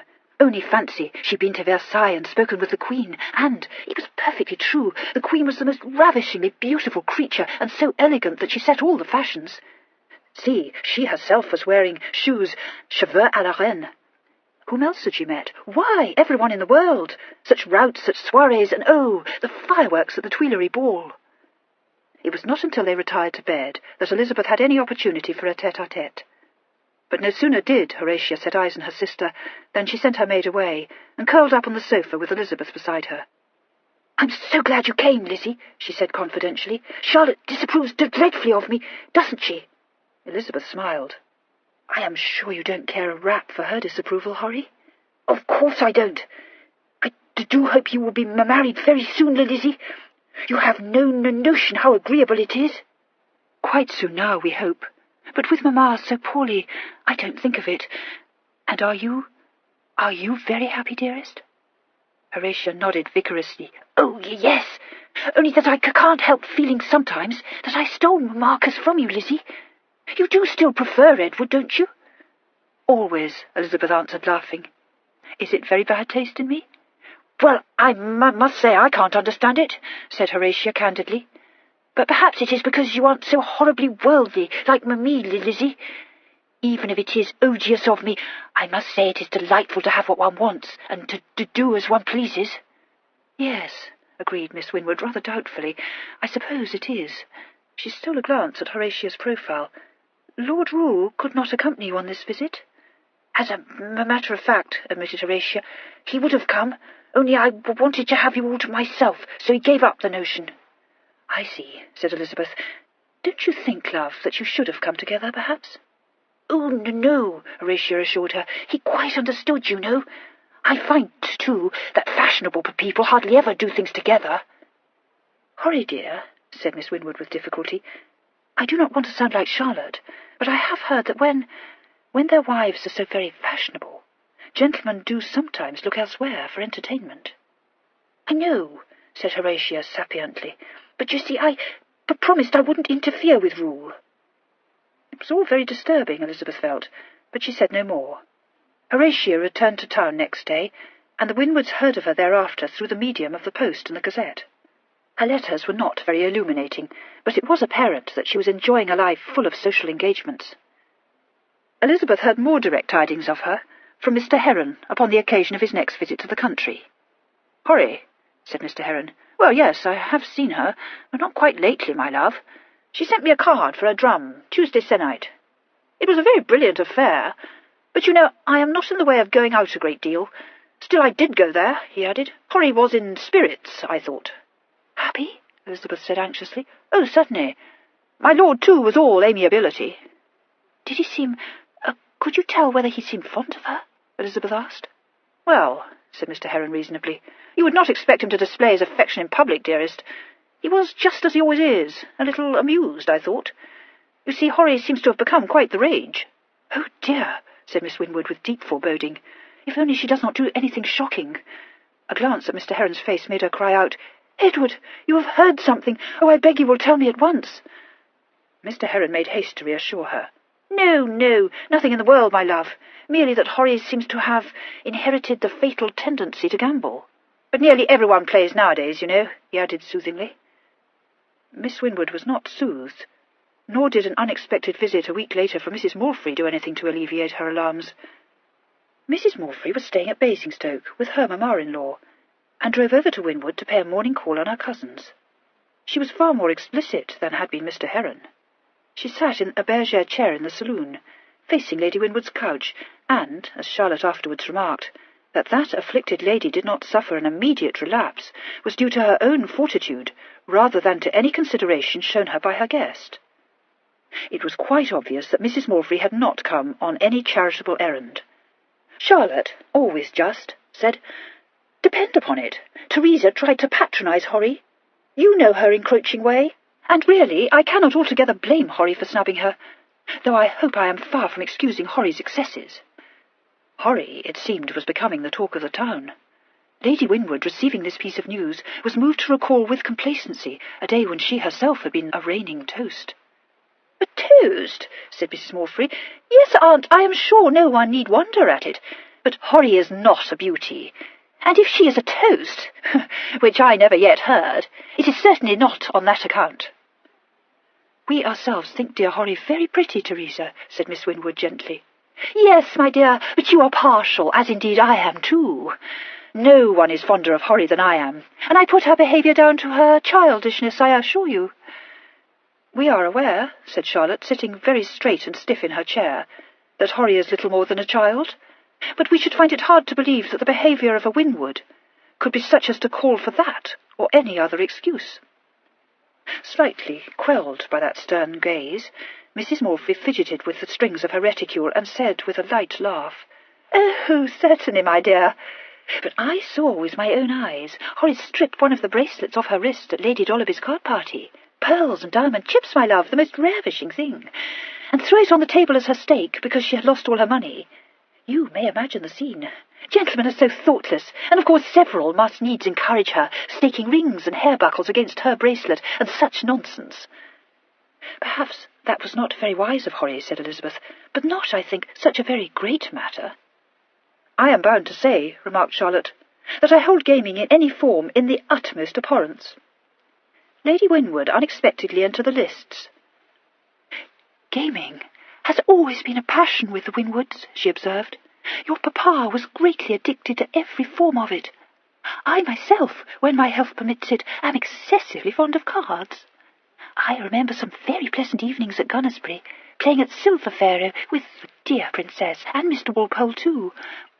I wonder that you can talk so, Charlotte. It is quite disloyal to papa's memory, let me tell you. Gaming is quite in the mode. I do not disapprove of it. But I must say, I cannot approve of the Winwood lark.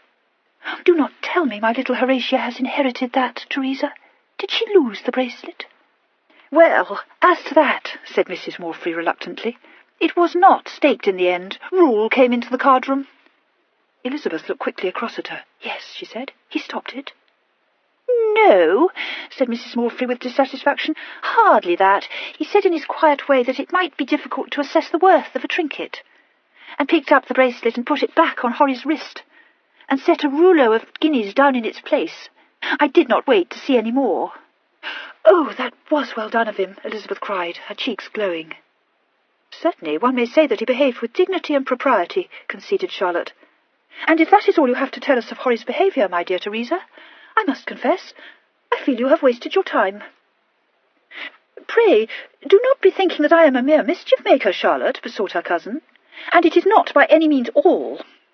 I have it on the best of authority that she had yes, positively, I must call it the audacity, to drive young Dashwood's gig up St. James's for a bet, right under the windows of White's, my dear. Now, don't mistake me. I am sure that no one thinks anything but that she's a madcap child. Indeed, I understand she takes extremely, and people think her exploits vastly diverting. But I put it to you, is this conduct befitting the Countess of Rule?"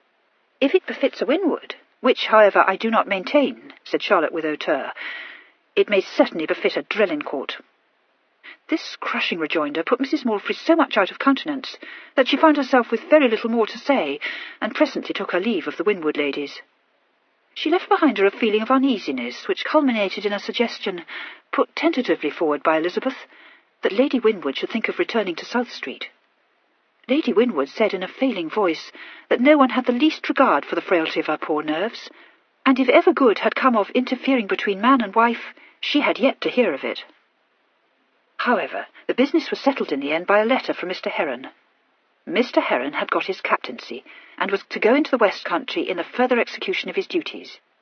He desired to make Elizabeth his wife without any more delay, and proposed an immediate wedding.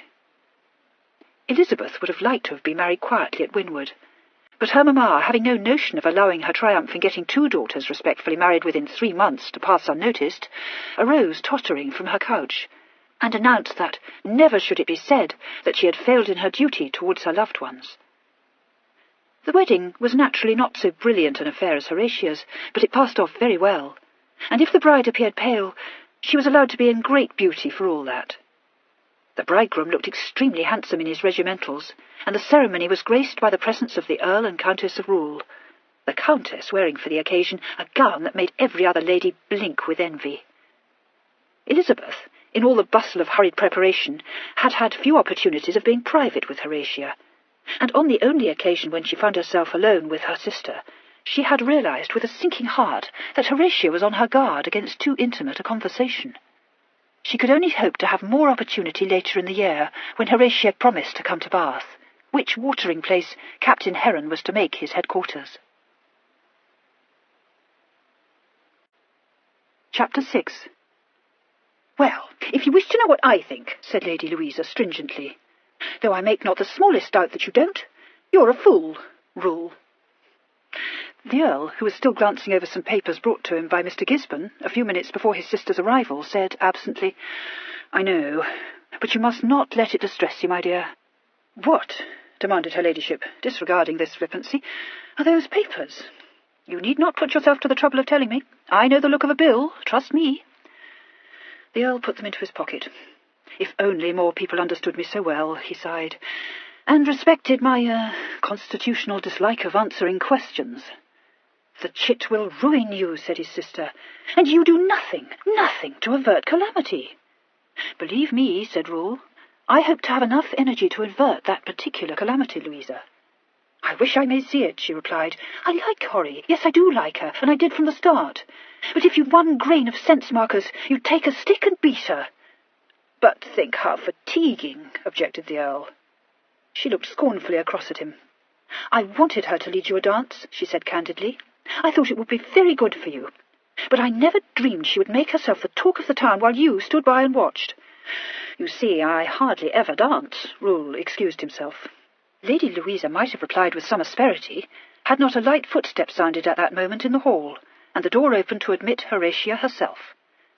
She was dressed for the street, but carried her hat in her hand as though she'd just taken it off. She threw it onto a chair and dutifully embraced her sister-in-law.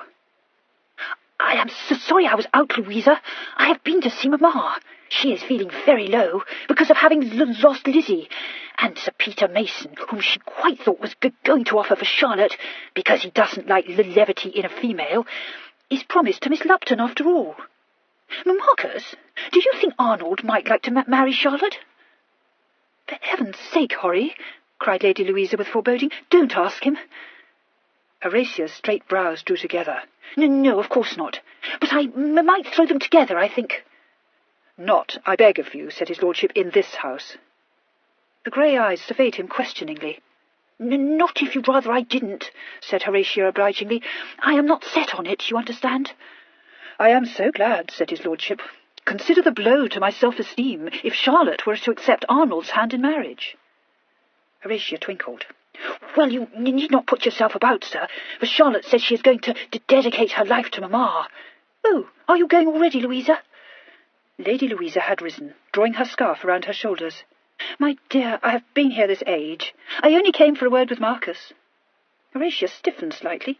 "I see," she said. "It was a pity I came in, perhaps." "Horry, you're a silly child," said Lady Louisa, tapping her cheek. "I have been telling Rule he should beat you. No doubt he is too lazy." Horatia swept a polite curtsy and closed her lips firmly together. The Earl escorted his sister out of the room and across the hall. "You are not always very wise, are you, Louisa?" he said. "I never was," she answered ruefully. Having seen his sister into her carriage, the Earl returned rather thoughtfully to the library. Horatia, swinging her hat defiantly, was already crossing the hall towards the stairs, but she paused as Rule spoke to her. "Do you think you could spare me a moment of your time, Horry?" The scowl still lingered on her brow. "I am going to luncheon with Lady Mallory," she informed him. "It is not yet time for luncheon," he replied. No, but I have to change my gown." "That is naturally important," agreed the Earl. "Well, it is," she insisted. The Earl held the door into the library open. Up went Horatia's chin. "I may as well tell you, my lord, that I'm feeling cross, and when I'm cross I don't talk to people." Across the wide stretch of hall the Earl's eyes met and held hers. "Horry," he explained pleasantly, "you know how much I dislike exertion. Don't put me to the trouble of fetching you." The chin came down a little, and the smouldering eyes showed a certain speculative interest. "Carry me, you mean? I wonder if you would." The gravity of Rule's expression was dispelled by a slight look of amusement. "And I wonder whether you really think I would not," he said. A door at the end of the hall, leading to the servants' quarters, opened, and a footman came out. Horatia shot a triumphant glance at the Earl, set one foot on the bottom stair, hesitated, and then swung round and walked back into the library. The Earl closed the door. "You play fair, Horry, at all events," he remarked. "Of course," said Horatia, seating herself on the arm of a chair, and once more tossing her ill-used hat aside. "I did not mean to be disobliging, but when you talk me over with your sister, it makes me furious." "Are you not rather leaping to conclusions?" suggested Rule. "Well, anyway, she said she'd been telling you that you ought to beat me," said Horatia, kicking her heel against the chair-leg. "She is full of good advice," agreed his lordship. "But I haven't beaten you yet, Horry, in spite of it." Slightly mollified, the bride remarked, "No, but I think when she says things about me, you might defend me, sir." "You see, Horry," said his lordship with a certain deliberation, "you make that rather difficult." There was an uncomfortable pause. Horatia flushed to the roots of her hair and said, stammering painfully, "I'm so sorry. I didn't mean to behave outrageously. What have I done now?" "Oh, nothing really very desperate, my dear," Rule said noncommittally. "But do you think you could refrain from introducing a wild animal into polite circles?" A giggle hastily choked escaped her. "I was afraid you'd hear about that," she confessed. "But it was quite an accident, I assure you, and very diverting." "I haven't the least doubt of that," Rule replied. "Well, it truly was, Marcus. He jumped onto Crosby's shoulder and pulled off his wig. But nobody minded at all, except Crosby. I'm afraid it isn't a very well-trained monkey." "I'm afraid it can't be," said Rule. "Some such suspicion did cross my mind when I found it had, visited the breakfast table before me the other morning." "Oh, dear," Horatia said contritely. "I am very sorry. Only Sophia Colehampton has one, and it goes everywhere with her, so I thought I would like one too. However, I don't really like it much, so I think I won't keep it. Is that all?" He smiled. "Alas, Horry, it is only the beginning. I think you must explain some of these." He drew the sheaf of bills out of his pocket and gave them to her. On the top lay a sheet of paper covered with Mr. Gisburn's neat figures. Horatia gazed in dismay at the alarming total. "Are they all mine?" she faltered. "All yours," said his lordship calmly. Horatia swallowed. "I didn't mean to spend as much as that. Indeed, I can't imagine how it can have come about." The Earl took the bills from her and began to turn them over. "No," he agreed. "I have often thought it very odd how bills mount up, and one must dress, after all." "Yes," nodded Horatia more hopefully. "You do understand that, don't you, Marcus?" "Perfectly. But forgive my curiosity, Horry. Do you invariably pay 120 guineas for a pair of shoes?" "What?" shrieked Horatia. The Earl showed her the bill. She stared at it with dawning consternation. "Oh," she said, I remember now. You see, Marcus, they have heels studded with emeralds." "Then the matter becomes comprehensible," said his lordship. "Yes, I wore them at the subscription ball at Almack's. They are called Veni Ivoire, you know." "That would account, no doubt," remarked Rule, "for the presence of 3 young gentlemen whom I found, assisting at your toilet that evening." But there is nothing in that, Rule," objected Horatia, lifting her downcast head. "It is quite the thing for gentlemen to be admitted as soon as the underdress is on. I know it is, because Lady Stokes does it.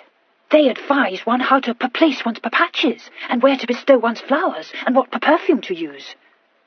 If the Earl of Rule found anything amusing in being instructed by his bride in the art of dalliance, the only sign he gave of it was the very faintest quiver of the lips. "Ah," he said, "and yet He looked down at her, half smiling. "And yet I believe I might advise you in these matters to even better purpose." But you're my husband," Horatia pointed out. He turned back to the bills. "That is undoubtedly a handicap," he admitted. Horatia appeared to consider the subject closed. She peered over his arm. "Have you found anything else dreadful?" she inquired. "My dear, are we not agreed that one must dress? I don't question your expenditure, though I confess I succumb to curiosity over the shoes. What, shall we say, puzzles me a trifle—" "I know," she interrupted, sedulously regarding her feet. "You want to know why I haven't paid them myself." "My inquisitive disposition," murmured his lordship. "I couldn't," said Horatia gruffly. "That's why." "A very adequate reason," said that placid voice. "But I thought I had made provision. My lamentable memory must be at fault again." Horatia set her teeth. "I may deserve it, sir, but please don't be odious. You know you made provision." He laid the bills down. "Pharaoh, Horry?" "Oh, no, not all of it," she said eagerly, glad to be able to produce an extenuating circumstance. "Bassett." "I see." The note of amusement had left his voice. She ventured to raise her eyes, and saw something very like a frown on his face. "Are you dreadfully angry?" she blurted out. The frown cleared. "Anger is too fatiguing an emotion, my dear. I was wondering how best to cure you." "Cure me? You can't. It's in the blood," said Horatia frankly. "And even Mamma don't disapprove of gaming. I didn't understand it quite perfectly at first, and I dare say that is why I lost." "Quite possibly," assented Rule. "Madam Wife, I am constrained to tell you, in my character of indignant husband, that I cannot countenance excessive gaming." "Don't, oh, don't," implored Horatia. "Make me promise to play only whisk and silver faro. I couldn't keep it. I will be more careful, and I'm so sorry about those shocking bills. Oh, gracious! Only look at the time. I must go. I positively must go." "Don't distress yourself, Horry," recommended the Earl. "To be the last arrival is always effective." But he spoke to space. Horatia had gone. His wife's gyrations, however much perturbation they might occasion Lady Louisa, were watched by others with very different feelings. Mr. Crosby Drelincourt, whose world had assumed a uniformly dun hue from the moment of his cousin's betrothal, began to observe a ray of light breaking through the gloom. And Lady Massey, taking note of the young countess's every exploit and extravagance, patiently bided her time. Rule's visits to Hertford Street had become more infrequent, but she was far too clever to reproach him, and took care to be her most charming self whenever she saw him. She was already acquainted with Horatia, a circumstance she owed to the kind offices of Mr. Drelincourt, who made it his business to present her to the Countess at a ball. But beyond exchanging curtsies and polite greetings with Horatia whenever they chanced to meet, she had not sought to increase the friendship. Rule had a way of seeing more than he appeared to, and it was unlikely that he would permit an intimacy between his wife and his mistress to grow up without interference. It seemed to be Mr. Drelincourt's self-appointed duty to make presentations to his new cousin. He even presented Robert Lethbridge to her at a drum at Richmond. His lordship had been out of town when the Earl and Countess of Rule returned from their honeymoon, and by the time he first clapped eyes on the bride, she had already, as young Mr. Dashwood so brilliantly phrased it, taken the town by storm. Lord Lethbridge saw her first at the drum, dressed in satin soupier étouffe, with a coiffure en diadème. A patch called the gallant was set in the middle of her cheek, and she fluttered ribbons à l'attention.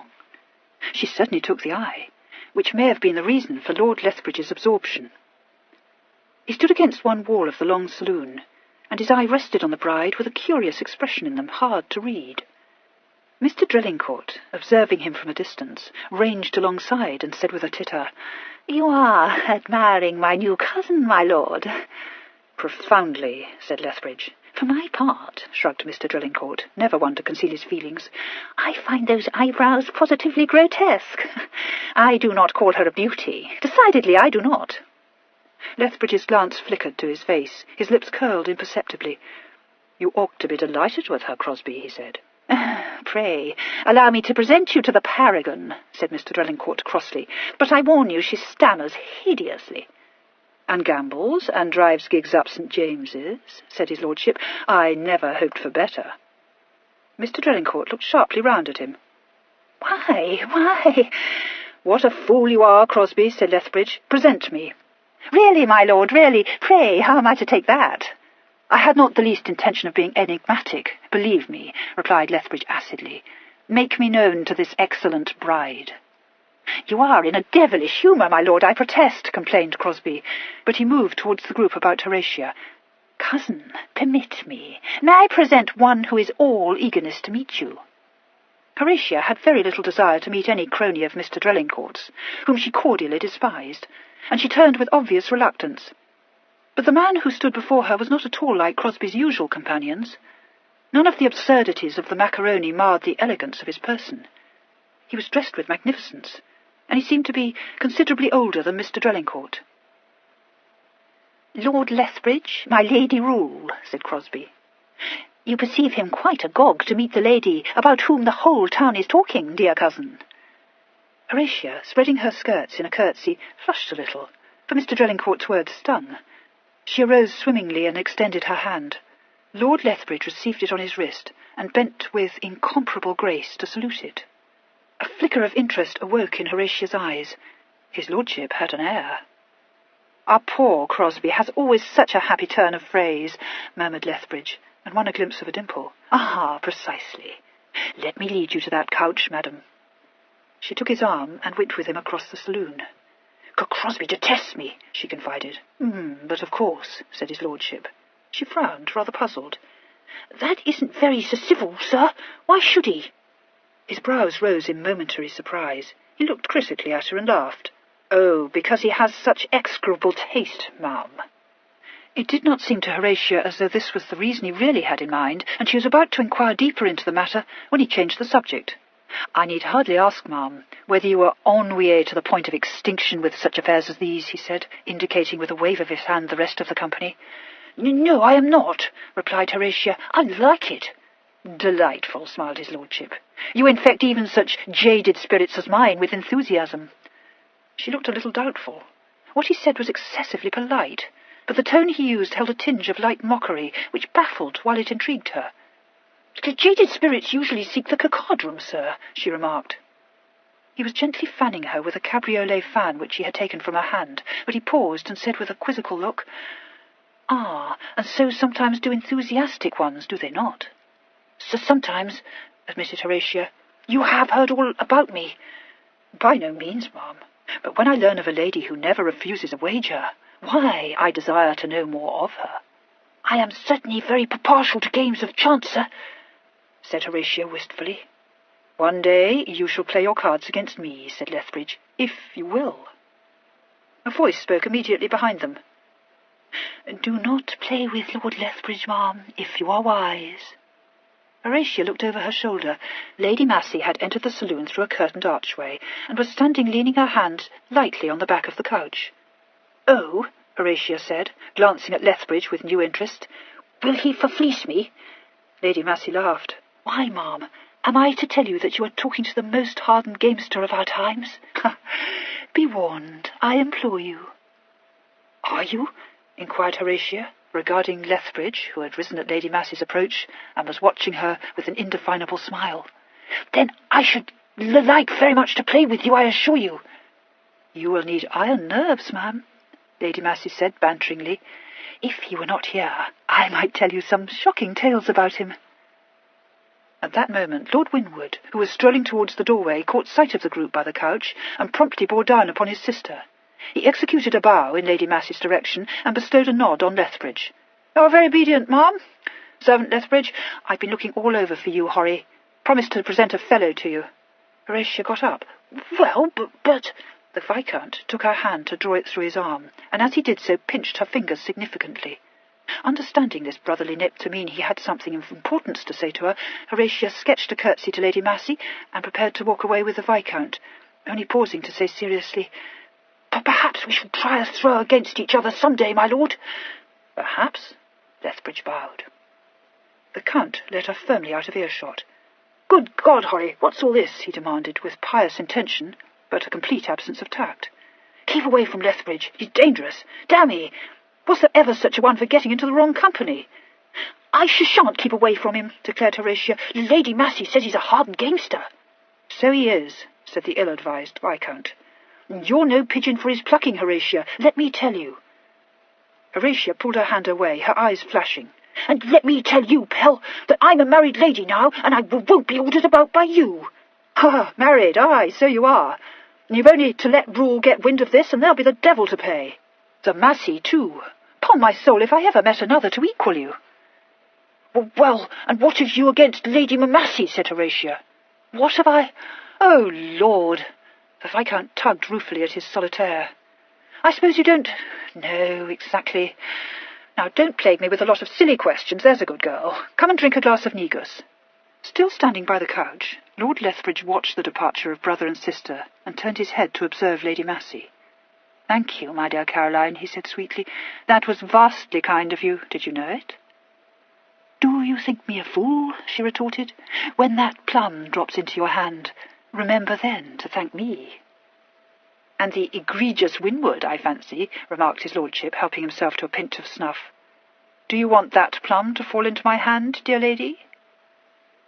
The look that passed between them was eloquent enough. "We need not fence," Lady Massey said crisply. "You have your own ends to serve. Maybe I can guess what they are. My ends, I dare say, you know." "I am quite sure that I do," grinned Lethbridge.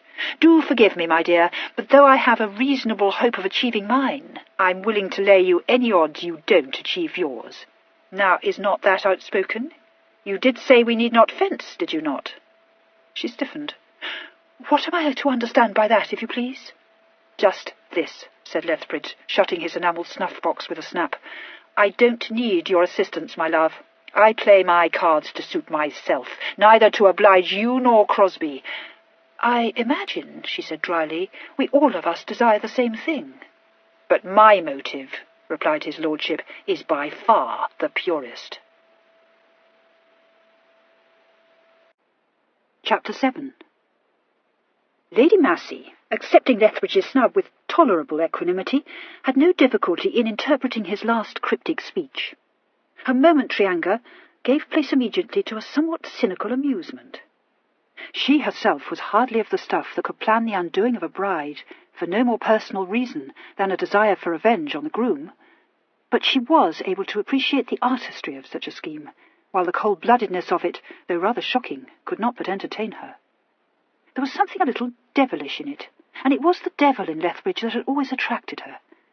Nevertheless, had Horatia been any other man's wife than Rule's, she would have thought shame to lend herself even passively to so inhuman a piece of mischief.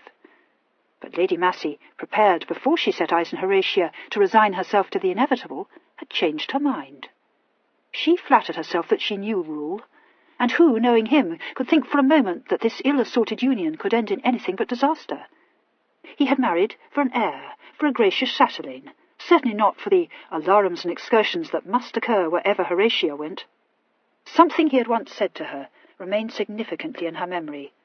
His wife must care for him, only for him. She had caught then a glimpse of steel, implacable as it was unexpected.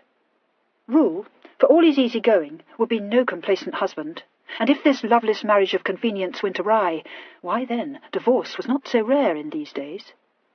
If a duchess could suffer it, so too might a countess.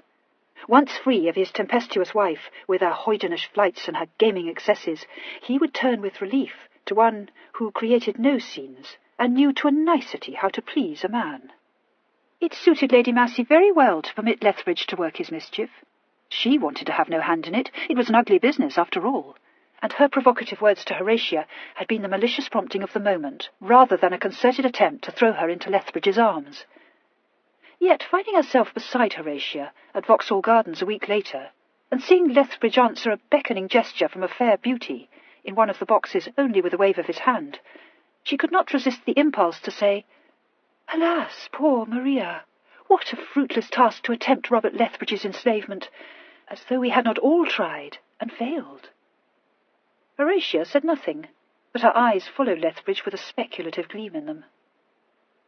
It did not need Lady Massey's words to spur up her interest. Lethbridge, with his hawk eyes and his air of practised ease, had at the outset attracted her, already a trifle bored by the adulation of younger sparks. He was very much a man of the world, and to add to his fascination, he was held to be dangerous.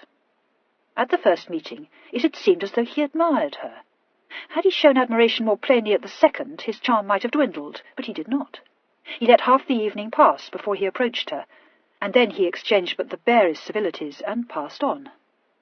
They met at the card-table at Mrs. Delaney's house. He held the bank at faro, and she won against the bank. He complimented her, but still with that note of mockery, as though he refused to take her seriously. Yet, when she walked in the park with Mrs. Malfrey 2 days later, and he rode past, he reined in and sprang lightly down from the saddle and came towards her, leading his mount, and walked beside her a considerable distance, as though he were delighted to have come upon her. "La, child," cried Mrs. Malfrey, when at last he took his leave of them, "you best have a care. He is a wicked rake, my dear. Don't fall in love with him, I beg of you." "For fall in love?" said Horatia scornfully. "I want to play cards with him." He was at the Duchess of Queensberry's ball, and did not once approach her. She was piqued, and never thought to blame Rule's presence for his defection. Yet, when she arrived at the Pantheon in Lady Amelia Pridham's party, Lethbridge, arriving solitary, midway through the evening, singled her out, and was so assiduous in his attentions that he led her to suppose that at last they were becoming intimate. But upon a young gentleman's approaching to claim Horatia's attention, his lordship relinquished her with perfectly good grace, and very soon afterwards withdrew to the card-room. It was really most provoking, quite enough to make any lady determined to plan his downfall, and it did much to spoil her enjoyment of the party. Indeed, the evening was not a success. The Pantheon, so bright and new, was very fine, of course, with its pillars and its stucco ceilings and its great glazed dome. But Lady Amelia most perversely did not want to play cards, and in one of the country dances, Mr. Laxby, awkward creature, trod on the edge of her gown of diaphanous Jouy cambric, just come from Paris, and tore the hem past repair.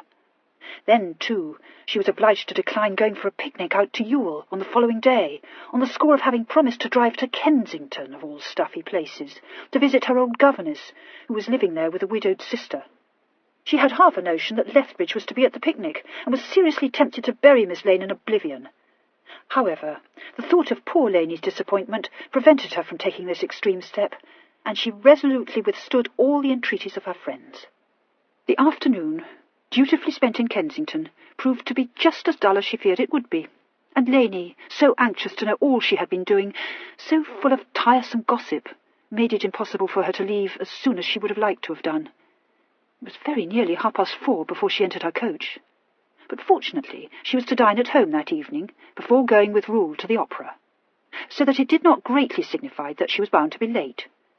But she felt she had spent an odious day, the only ray of consolation, and that, she admitted, a horridly selfish one, being that the weather, which had promised so well in the morning, had become extremely inclement, quite unsuitable for picnics, the sky being overcast by lunchtime, and some thunderous clouds gathering, which made the light very bad as early as 4 o'clock.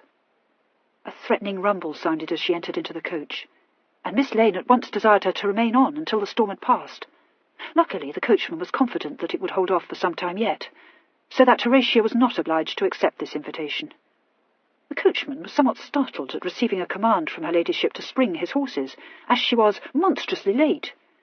He touched his hat in a reluctant assent, and wondered what the Earl would say if it came to his ears that his wife was driven into town, at the gallop. It was, accordingly, at a spanking pace that the coach headed eastwards, but a flash of lightning making one of the leaders shy badly across the road, the coachman soon steadied the pace, which, indeed, he had had some trouble in maintaining, both his wheelers being good holders, and quite unused to so headlong a method of progression. The rain still held off, but lightning quivered frequently, and the sound of thunder afar became practically continuous, while the heavy clouds overhead obscured the daylight very considerably, and made the coachman anxious to pass the Knightsbridge toll-bridge as soon as possible. A short distance beyond the halfway house, an inn midway between Knightsbridge and Kensington, a group of some 3 or 4 horsemen, imperfectly concealed by a clump of trees just off the road, most unpleasantly assailed the vision of both the men on the box. They were some way ahead, and it was difficult in the uncertain light to observe them very particularly. Some heavy drops of rain had begun to fall, and it was conceivable that the horsemen were merely seeking shelter from the imminent downpour. But the locality had a bad reputation, and although the hour was too early for highwaymen to be abroad, the coachman whipped up his horses with the intention of passing the dangerous point at the gallop, and recommended the groom beside him to be ready with the blunderbuss. That worthy, peering uneasily ahead, disclosed the fact that he had not thought proper to bring this weapon, the expedition hardly being of a nature to render such a precaution necessary. The coachman, keeping to the crown of the road, tried to assure himself that no highwayman would dare venture forth in broad daylight. "Sheltering from the rain, that's all," he grunted, adding, rather inconsequentially, "Saw a couple of men hanged at Tyburn once, robbing the Portsmouth mail. Desperate rogues they was." They were now come within hailing distance of the mysterious riders, and to both men's dismay, the group disintegrated and the 3 horsemen spread themselves across the road, in a manner leaving no room for doubt of their intentions. The coachman cursed under his breath, but being a stout-hearted fellow, lashed his horses to a still wilder pace, in the hope of charging through the chain across the road. A shot, whistling alarmingly by his head, made him flinch involuntarily, and at the same moment the groom, quite pale with fright, grabbed at the reins and hauled on them with all his strength. A second shot sent the horses swerving and plunging, and while the coachman and groom fought for possession of the reins, a couple of the frieze-clad ruffians rode up and seized the leaders' bridles, and so brought the whole equipage to a standstill. The third man, a big fellow with a mask covering his entire face, pressed up to the coach, shouting, "Stand and deliver!" and leaning from the saddle, wrenched open the door. Horatia, startled, but as yet unalarmed, found herself confronted by a large horse-pistol, held in a grimy hand.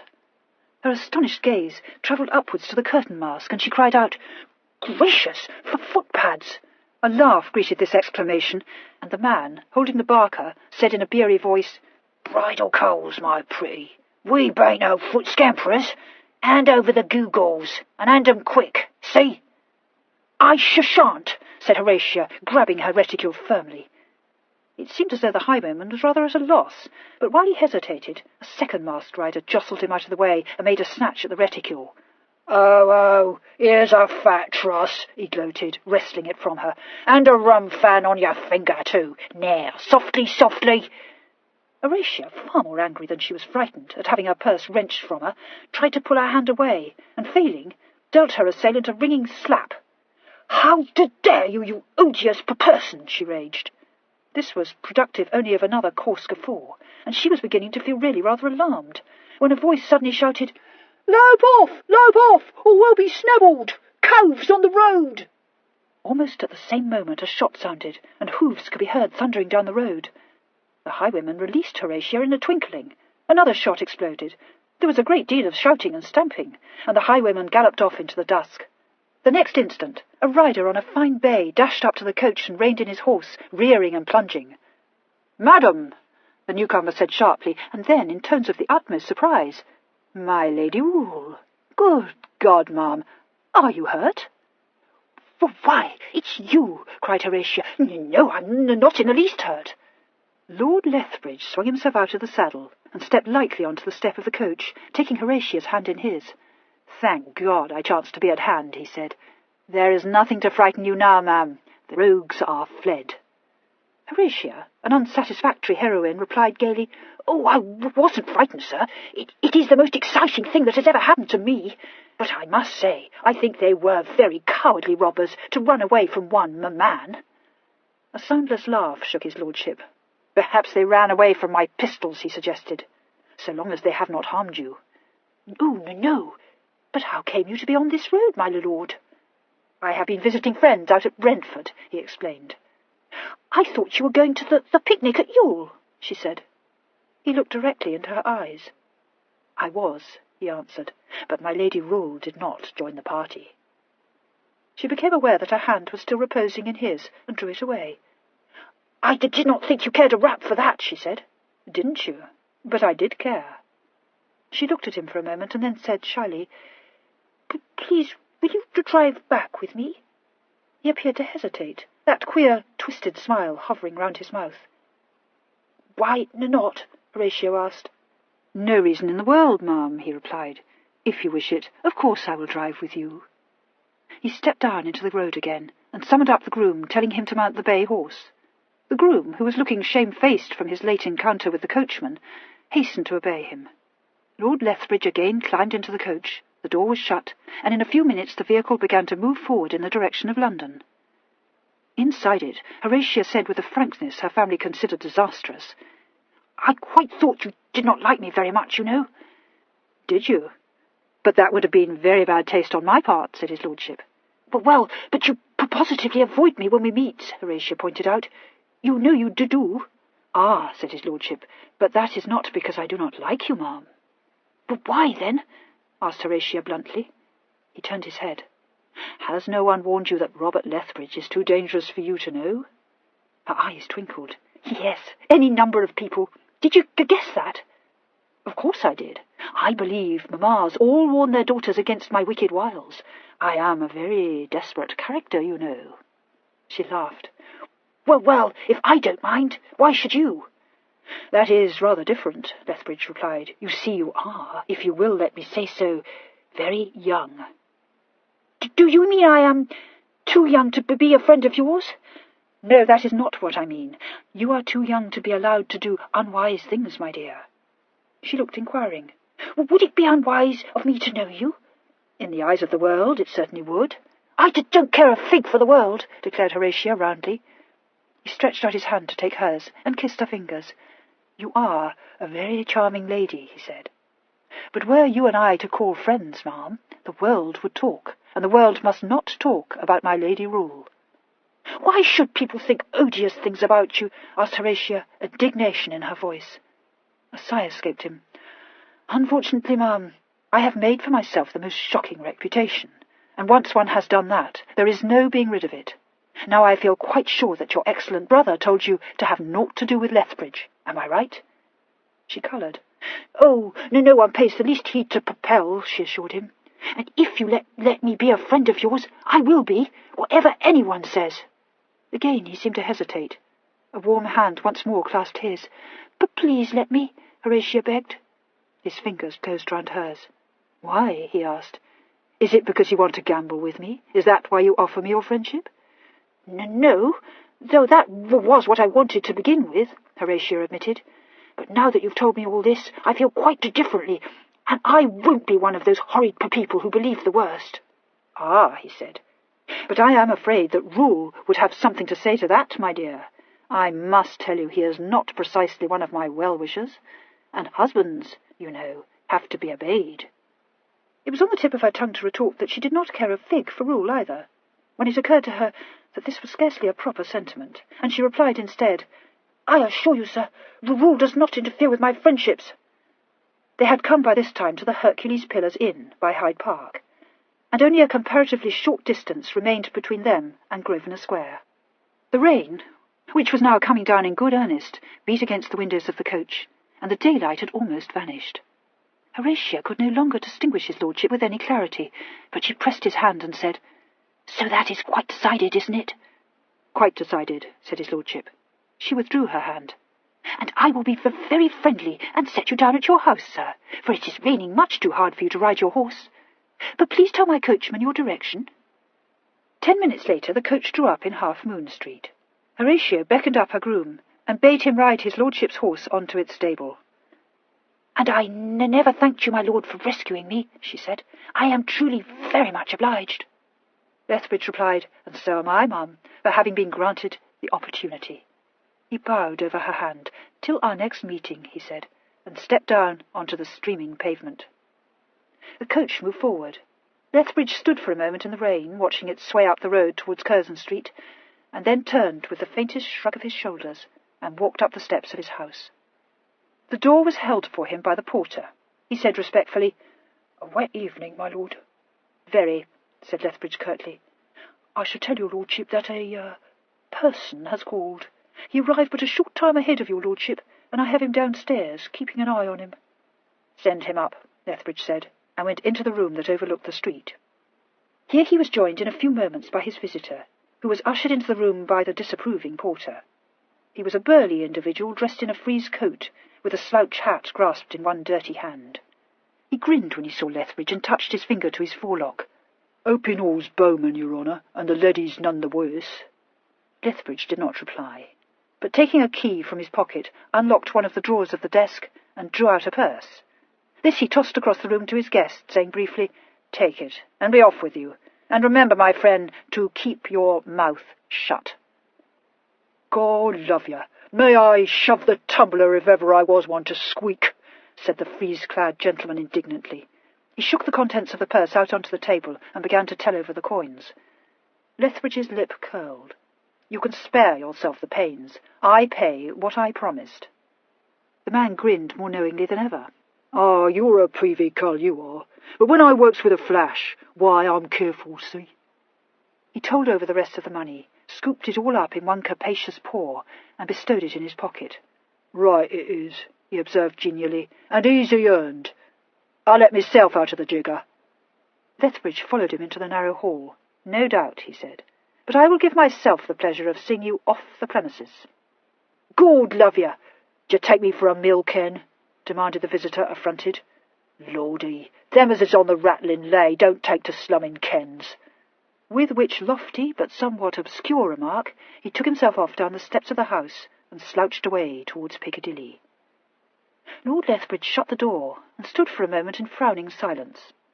He was aroused from his abstraction by the approach of his valet, who came up the stairs from the basement to attend him, and remarked with concern that the rain had wetted his lordship's coat. The frown cleared. "So I perceive," Lethbridge said, "but it was undoubtedly worth it."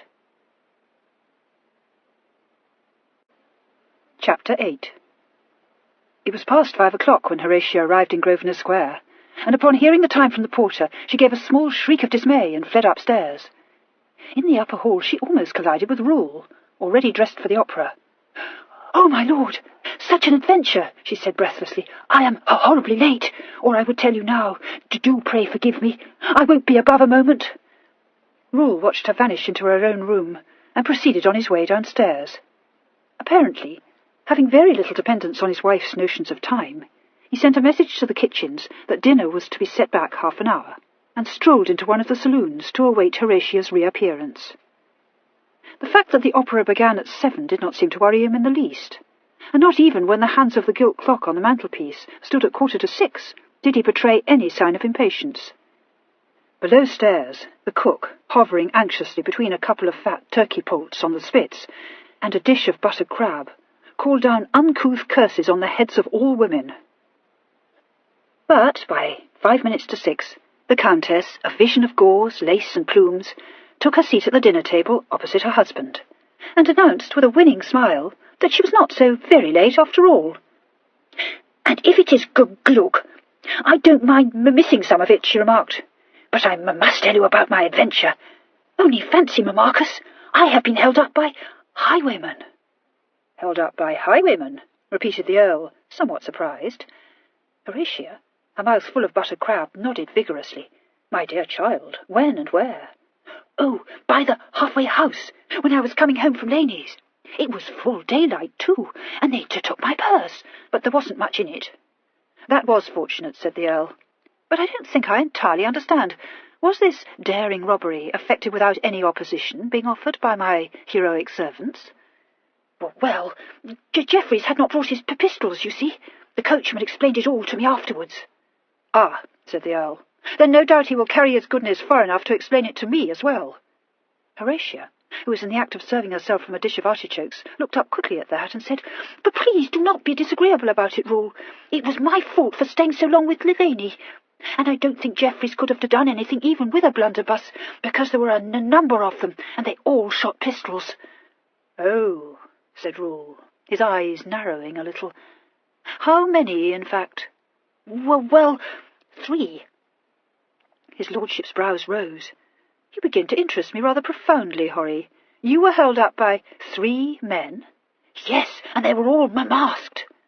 "I thought perhaps they might be," said his lordship. "But do you tell me that the only thing you lost to these, desperadoes was your purse?" "Yes, but one of them to try to pull the ring off my finger. I dare say they'd have taken everything I had, only that, in the very nick of time, I was rescued. Was that not romantic, sir?" "It was certainly fortunate," said the Earl. "May I ask who they were that performed this gallant deed?" "It was Lord Lethbridge," replied Horatia, bringing out the name with a slightly defiant ring. For a moment the Earl did not say anything at all. Then he reached out his hand for a decanter of claret and refilled his glass. "I see," he said. "So he, too, was in Knightsbridge? What a singular coincidence." "Yes, wasn't it?" agreed Horatia, glad to find that her announcement had not provoked any signs of violent disapproval.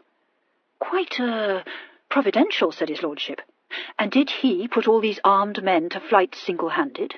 Yes, quite. He came galloping up, and the highwayman ran away. The Earl inclined his head with an expression of courteous interest. And then, he said gently, "Oh, then I asked him if he would drive home with me, and I must tell you, Rule, he was not at all inclined to at first, but I insisted, so he did." She drew a breath.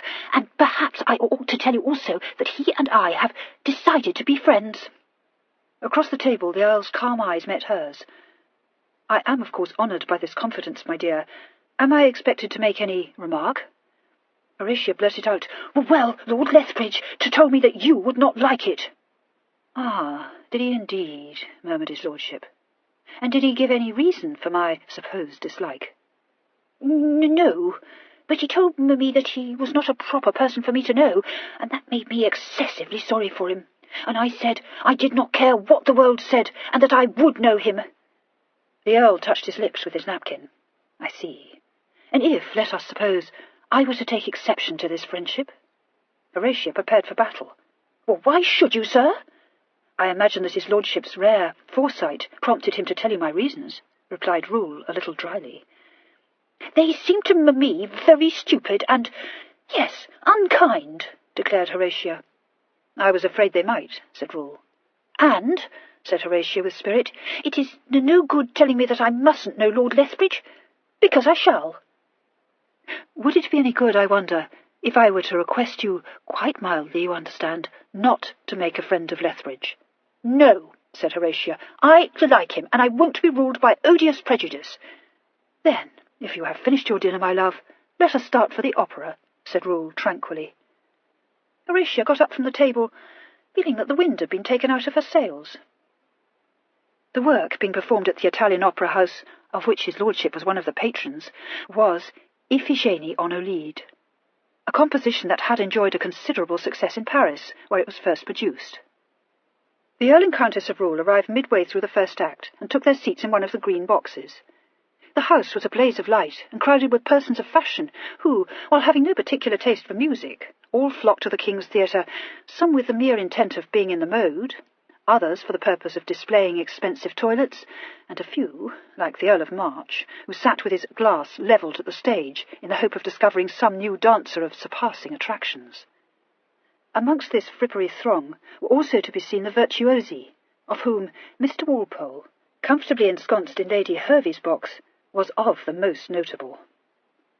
In the pit a number of young gentlemen congregated, who spent the greater part of their time in ogling the ladies in the boxes. The macaronis were represented by Mr. Fox, looking heavy-eyed, as well he might, having sat till 3 in the afternoon playing hazard at Almack's, by my Lord Carlisle, whose round youthful countenance was astonishingly embellished by a patch cut in the form of a cabriolet, and, of course, by Mr. Crosby Drellincourt, with a huge nosegay stuck in his coat and a spyglass set in the head of his long cane. The macaronis, mincing, simpering, sniffing at crystal scent bottles, formed a startling contrast to the bucks, the young sparks who, in defiance of their affected contemporaries, had flown to another extreme of fashion. No extravagance of costume distinguished these gentlemen, unless a studied slovenliness could be called such, and their amusements were of a violent nature, quite at variance with your true macaroni's notions of entertainment. These bloods were to be found at any prize fight or cock-fight, and when these diversions palled, could always while away an evening in masquerading abroad in the guise of footpads, to the terror of all honest townsfolk. Lord Winwood, who was engrossed throughout the first act of the opera in a heated argument respecting the chances of his pet bruiser the fairy against Mr. Farnaby's protégé, the Bloomsbury tiger, at Broughton's amphitheatre next evening, was himself something of a blood, and had spent the previous night in the roundhouse, having been moved to join a party of light-hearted gentlemen at the sport of boxing the watch. As a result of this strenuous pastime, his lordship had an interesting bruise over one eye, a circumstance that induced Mr. Drellincourt to utter a squeak of horror on sight of him. When the curtain presently fell on the first act, the real business of the evening might be said to begin. Ladies beckoned from boxes, gentlemen in the pit went to pay their court to them, and a positive buzz of conversation arose. Rule's box was very soon full of Horatia's friends, and his lordship, ousted from his wife's side by the ardent Mr. Dashwood, suppressed a yawn and strolled away in search of more congenial company. He was presently to be seen in the parterre, Chuckling at something, Mr. Selwyn seems to have sighed wearily in his ear, and just as he was about to move towards a group of men who had hailed him, he chanced to look up at the boxes and saw something that apparently made him change his mind. 3 minutes later he entered Lady Massey's box.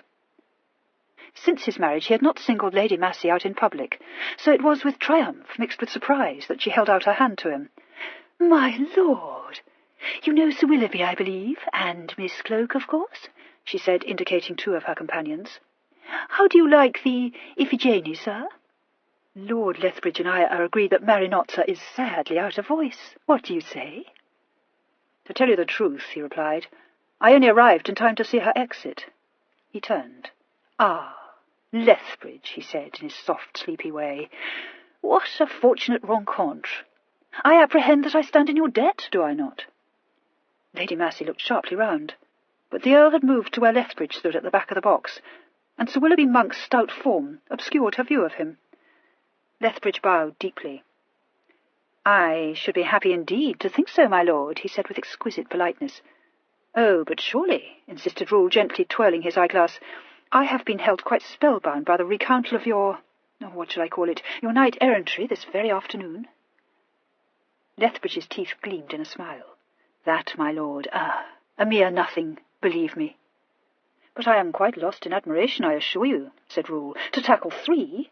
It was 3, was it not? Ah, yes, to tackle 3 desperate villains single-handed argues an intrepidity, or should I say, a daring. You were always daring, were you not, my dear Lethbridge? A daring, then, that positively takes one's breath away." "To have succeeded," said Lethbridge, still smiling, "in depriving your lordship of breath is a triumph in itself."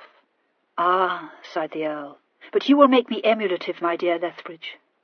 More of these deeds of daring, and I shall really have to see if I cannot, deprive you of breath." Lethbridge moved his hand as though to lay it on his sword hilt. No sword hung at his side, but the Earl, watching this movement through his glass, said in the most friendly way imaginable, "Precisely, Lethbridge. How well we understand each other." "Nevertheless, my lord," Lethbridge replied, "you must permit me to say that you might find that task a difficult one.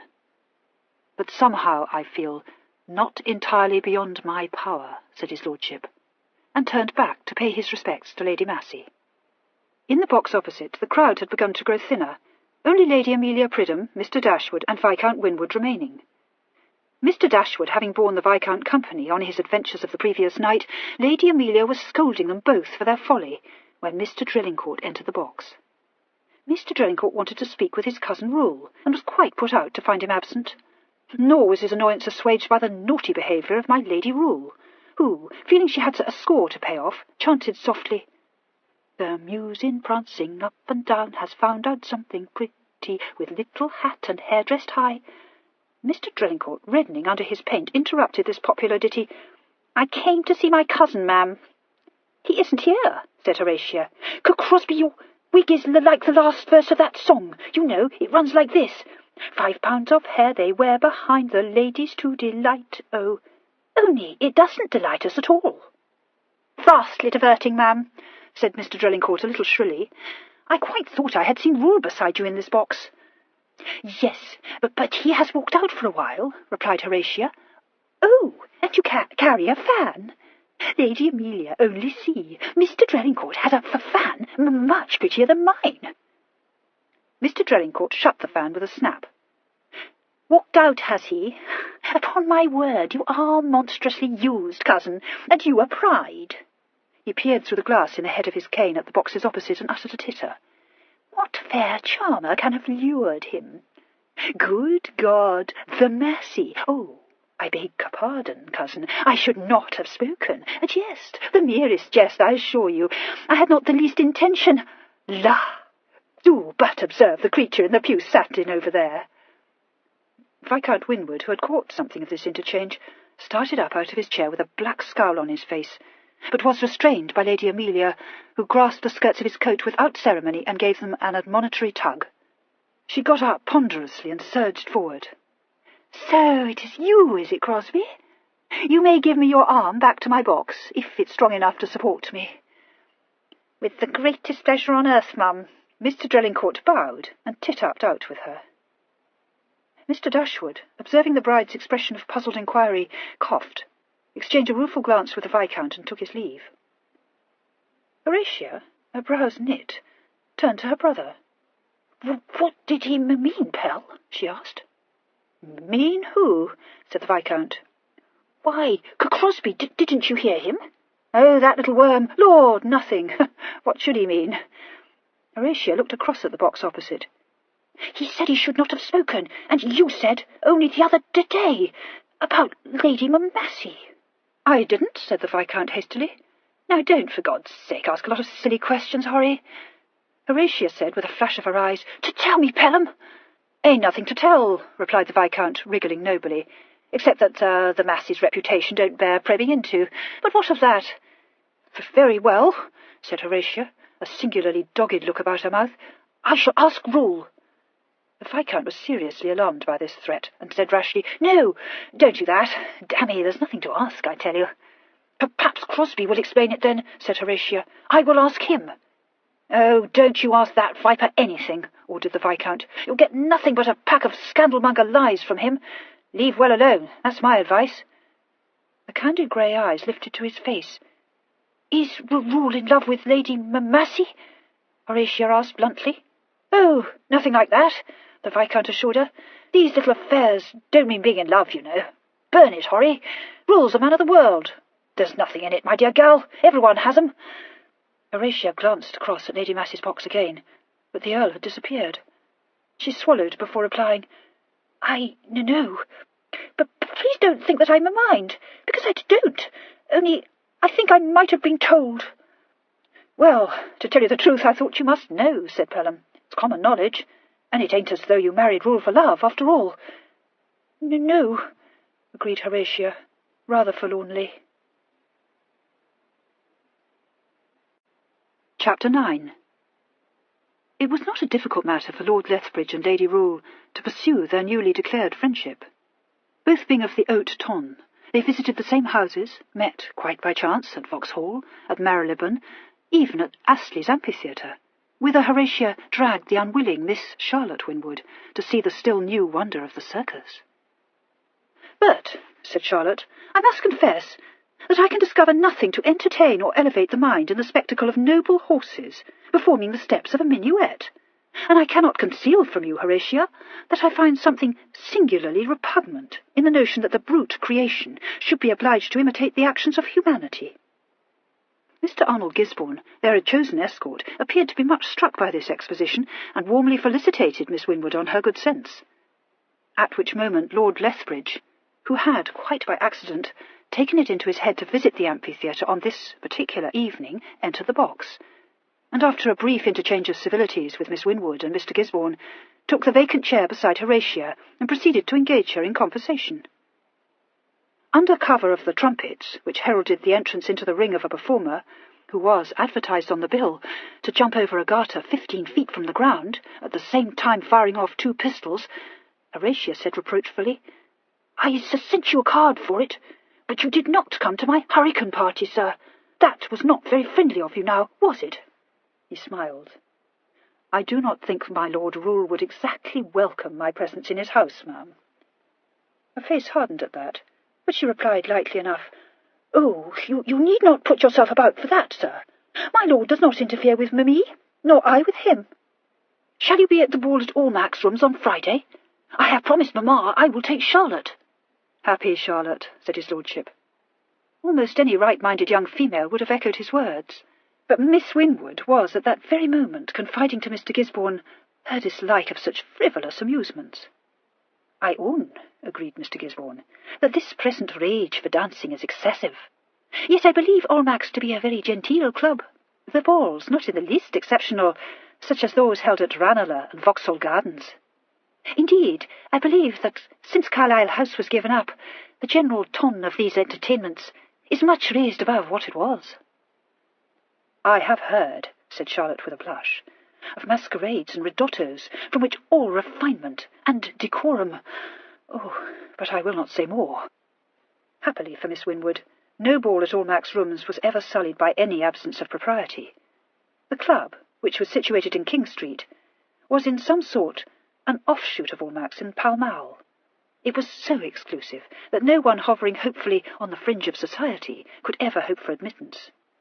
It had been founded by a coterie of ladies headed by Mrs. Fitzroy and Lady Pembroke, and for the sum of 10 guineas, a very modest subscription, a ball and a supper were given once a week there for 3 months of the year. Almack himself, with his Scotch accent and his bag-wig, waited at supper, while Mrs. Almack, dressed in her best sack, made tea for the noble company. The club had come to be known as the Marriage Mart, a circumstance which induced Lady Winwood to persuade Charlotte into accepting her sister's invitation. Her own indifferent health made it impossible for her to chaperone Charlotte herself at all places of entertainment where a young lady making her debut ought to be seen. So she was, once more, extremely thankful that Horatia was suitably married. Lord Winwood and his friend Sir Rowland Pomeroy, a very fine young buck, were chosen by Horatia as escorts to the ball. Sir Rowland expressed himself to be all happiness, but the Viscount was less polite. "Hang you, Horry, I hate dancing," he objected. "You've a score of beaux, all of 'em falling over themselves for the chance of leading you out. Why the plague do you want me?" But it seemed that Horatia, for some reason best known to herself, did want him. Warning her that he had no notion of dancing through the night, and would probably end in the card-room, the Viscount gave way. Horatia said, with truth, that she had not the least objection to him playing cards, since no doubt she would find partners enough without him. Had the Viscount realized what particular partner she had in mind, he might not have yielded so easily. As it was, he escorted both his sisters to King Street and performed his duties to his own satisfaction by leading Horatia out for the opening minuet, and by going down one of the country dances with Charlotte. After that, seeing his sisters comfortably bestowed in the middle of Horatia's usual court, he departed, in search of liquid refreshment and more congenial entertainment. Not that he expected to derive much enjoyment even in the card-room. For dancing and not gaming being the object of the club, stakes would be low and the company probably unskilled. However, he had caught sight of his friend Geoffrey Kingston when he first arrived, and had no doubt that Mr. Kingston would be happy to sit down to a quiet game of piquet. It was some time before Lord Lethbridge appeared in the ballroom, but he came at last, very handsome in blue satin, and Miss Winwood, who happened to catch a sight of him first, instantly recognized the saturnine gentleman who had joined them at Astley's. When he presently approached Horatia, and Miss Winwood observed how friendly, not to say intimate, terms they seemed to be on, misgivings seized her, and she began to fear that Horatia's frivolity was not confined to the extravagance of her dress, whose great hoop and multitude of ribbons and laces she already deplored. She contrived to catch Horatia's eye in a reproving fashion, just as her sister was going off for the second time on Lord Lethbridge's arm to join the dance. Horatia chose to ignore this look, but it had not escaped Lethbridge, who said, raising his brows, "Have I offended your sister? I surprised the most unloving light in her eye." "Well," said Horatia seriously, "it was not very polite of you not to ask her to dance this time." "But I never dance," said Lethbridge, leading her into the set. "Cecily, you are dancing," Horatia pointed out. "Ah, with you," he replied, "that is different." They became separated by the movement of the dance, but not before Lethbridge had marked, with satisfaction, the blush that mounted to Horatia's cheeks. She was certainly not displeased. It was quite true that Lethbridge hardly ever danced, and she knew it. She had seen 1 or 2 envious glances follow her progress on the floor, and she was far too young not to feel conscious of triumph. Rule might prefer the riper attractions of Caroline Massey, but my Lady Rule would show him and the rest of the polite world that she could capture a very rare prize on her own account. Quite apart from mere liking, which she undoubtedly felt towards Lethbridge, he was the very man for her present purpose. Such easy conquests as Mr. Dashwood or young Pomeroy would not answer at all. Lethbridge, with his singed reputation, his faint air of haughtiness, and his supposed heart of marble, was a captive well worth displaying, and if Rule disliked it, why, so much the better. Lethbridge, perfectly aware of these dark schemes, was playing his cards very skilfully. Far too clever to show an ardency which he guessed would frighten Horatia, he treated her with admiration savoured with the mockery he knew she found tantalizing. His manner was always that of a man many years her senior. He teased her, as in his continued refusal to play cards with her. He would pique her, being unaware of her presence for half an evening, and devoting himself to some other gratified lady. As they came together again, he said, with his bewildering abruptness, My lady, that patch." A finger stole to the tiny square of black silk at the corner of her eye. "Why? What, sir?" "No," he said, shaking his head. "Not the murderess. I beg of you, it won't do." Her eyes twinkled merrily. As she prepared to go down the dance again, she said over her shoulder, "Which then, please?" "The roguish," Lethbridge answered. When the dance ended, and she would have rejoined Charlotte and Sir Rowland, he drew her hands through his arm and led her towards the room where the refreshments were laid. "Does Pomeroy amuse you? He does not me." No, but there is Charlotte, and perhaps—" "Forgive me," said Lethbridge crisply, "but neither does Charlotte amuse me. Let me fetch you a glass of ratafia." He was back in a moment, and handed her a small glass. He stood beside her chair, sipping his own claret and looking straight ahead of him in one of his abstracted fits. Horatia looked up at him, wondering, as she so often did, why he should all at once have lost interest in her. "Well, why the roguish, my lord?" He glanced down. "The roguish? You said I must wear the roguish patch?" "Oh, so I did. I was thinking of something else." "Oh," said Horatia, snubbed. His sudden smile lit his eyes. "I was wondering when you would cease to call me so primly my lord," he said. "Oh," said Horatia, reviving. But indeed, sir—" "But indeed, ma'am." "Well, but what should I call you?" she asked doubtfully. "I have a name, my dear. So, too, have you, a little name that I am going to use, with your leave." "I don't believe you care whether you have my leave or not," said Horatia. "Not very much," admitted his lordship. "Come, shake hands on the bargain, Horry." She hesitated, saw him laughing, and dimpled responsively. "Oh, very well, Robert." Lethbridge bent and kissed the hand she put into his. "I protest, I never knew how charming my poor name could sound until this moment," he said. "Pho," said Horatia. "I am very sure any number of ladies have been before me with it." "But they none of them called me Robert," explained his lordship. Meanwhile, the Viscount, emerging briefly from the card-room, was obliged to answer a beckoning signal from Miss Winwood. He strolled across the room to her and asked casually, "Well, Charlotte, what's to do?" Charlotte took his arm and made him walk with her towards one of the window embrasures. "Pelham, I wish you won't go back into the card-room. I am uneasy on Horry's account." "Why, what's the little hussy about now?" inquired the Viscount, unimpressed. "I do not say that it is anything but the thoughtlessness that we, alas, know so well," said Charlotte earnestly, "but to dance twice in succession with one gentleman, and to go out on his arm, gives her an air of singularity which I know dear mamma, or indeed Lord Rule, would depreciate." "Rule ain't so straight-laced. Whom has Horry gone off with?" "With the gentleman whom we met at Astley's the other evening, I think," said Charlotte. "His name is Lord Lethbridge." "What!" exclaimed the Viscount. "That fellow here? Odd rot him!" Miss Winwood clasped both hands on his arm. "Then my fears are not groundless. I should not wish to speak ill of one who is, indeed, scarcely known to me. Yet from the moment I set eyes on his lordship, I conceived a mistrust of him, which his conduct tonight has done nothing to diminish." The Viscount scowled darkly. "You did, eh? Well, it ain't my business, and I've warned Horry. But if Rule don't put his foot down mighty soon, he's not the man I think him, and so you may tell Horry." Miss Winwood blinked. "But is that all you mean to do, Pelham?" "Well, what can I do?" demanded the Viscount. "Do you suppose I'm going to go and snatch Horry from Lethbridge at sword's point? But I'm not," said the Viscount definitely. "He's too good a swordsman." With which unsatisfactory speech he walked off, leaving Miss Winwood greatly disturbed and not a little indignant. The Viscount might seem to his sister to treat the matter with callousness, but he was moved to broach the subject to his brother-in-law in what he considered to be a very delicate manner. Coming out of the card-room at White's, he nearly walked into Rule, and said with great cheerfulness, "Burn it! That's fortunate! The very man I want." "How much, Pelham?" inquired his lordship wearily. "As a matter of fact, I was looking for someone who might lend me money," said the Viscount, "but how you rumbled it beats me." "Intuition, Pelham, just intuition. Well, lend me £50 and you shall have it back tomorrow. My luck's going to turn." "What makes you think so?" Rule asked, handing over a bill. The Viscount pocketed it. "Much obliged to you. I swear you're a good fellow.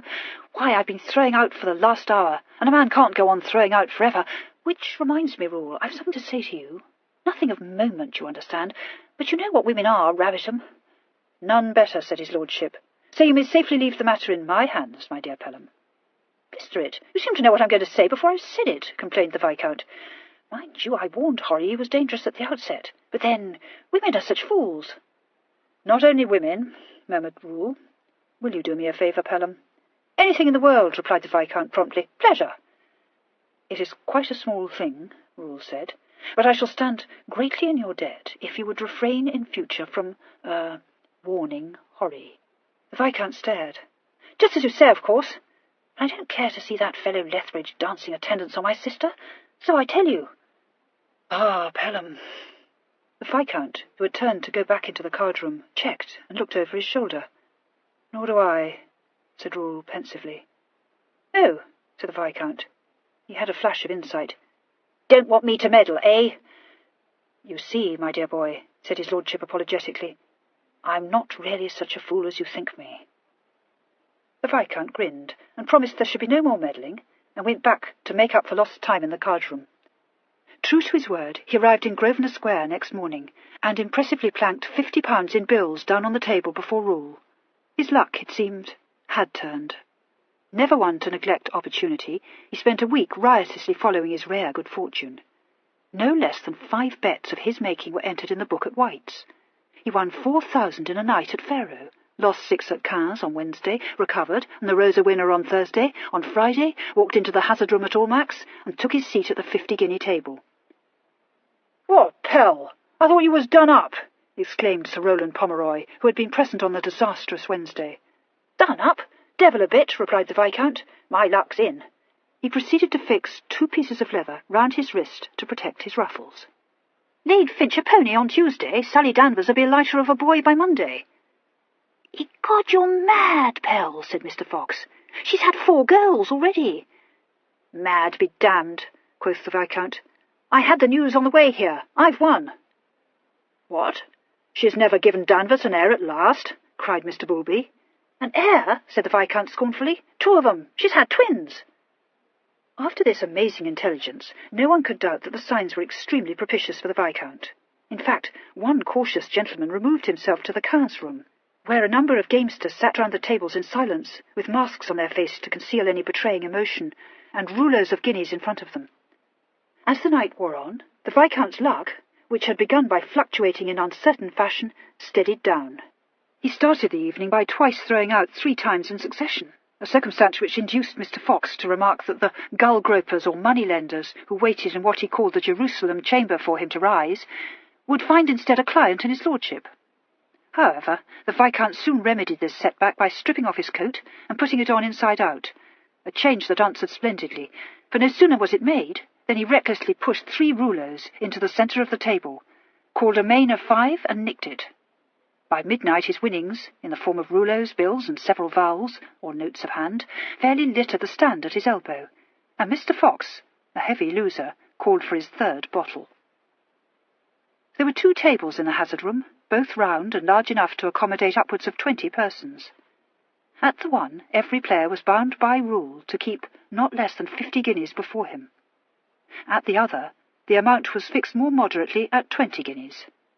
A small stand stood beside each player with a large rim to hold his glass or his teacup, and a wooden bowl for the rouleaux.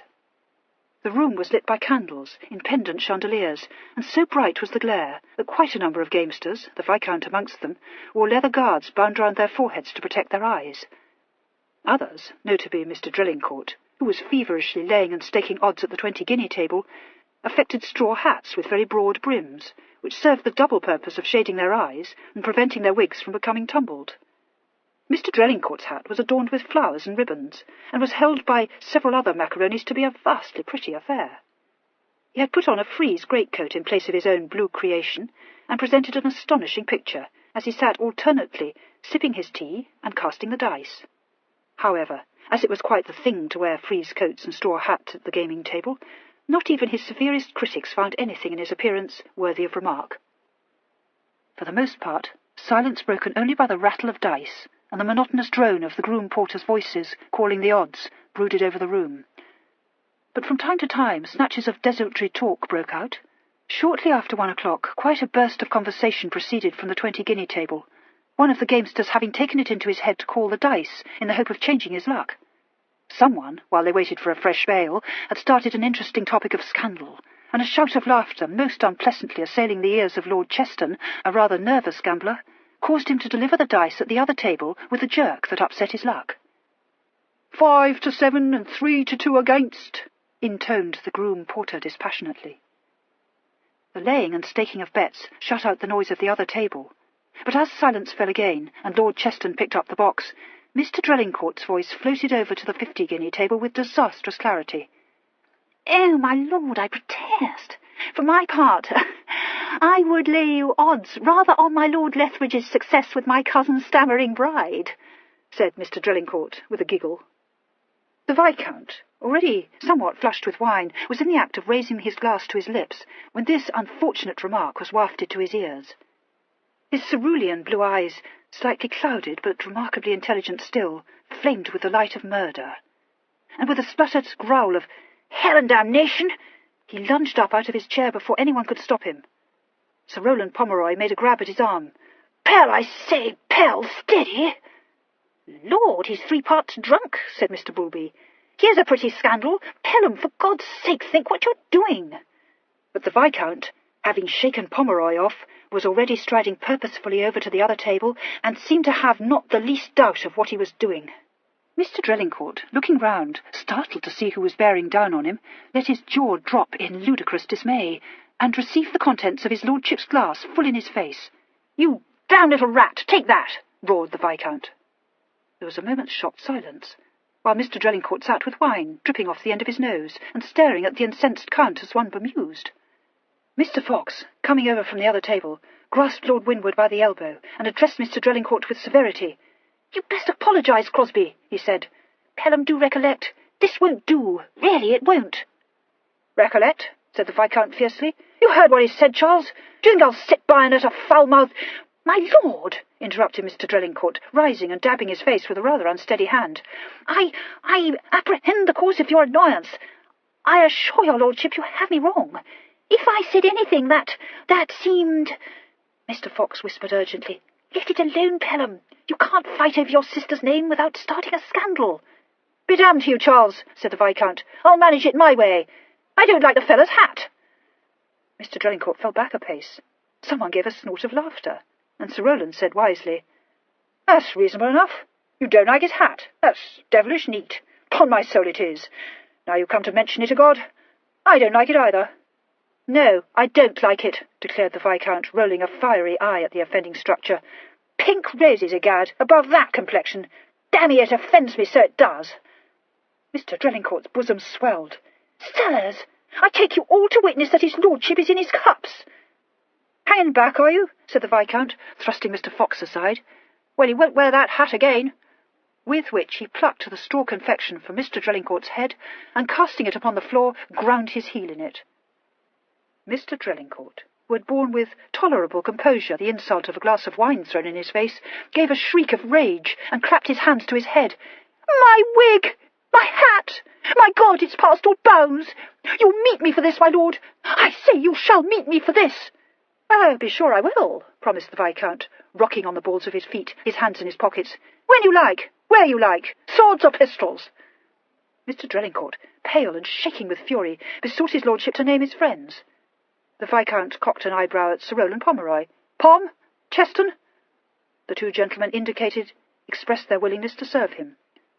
Mr. Drellingcourt informed them that his seconds would wait upon them in the morning, and with a somewhat jerky bow withdrew from the room.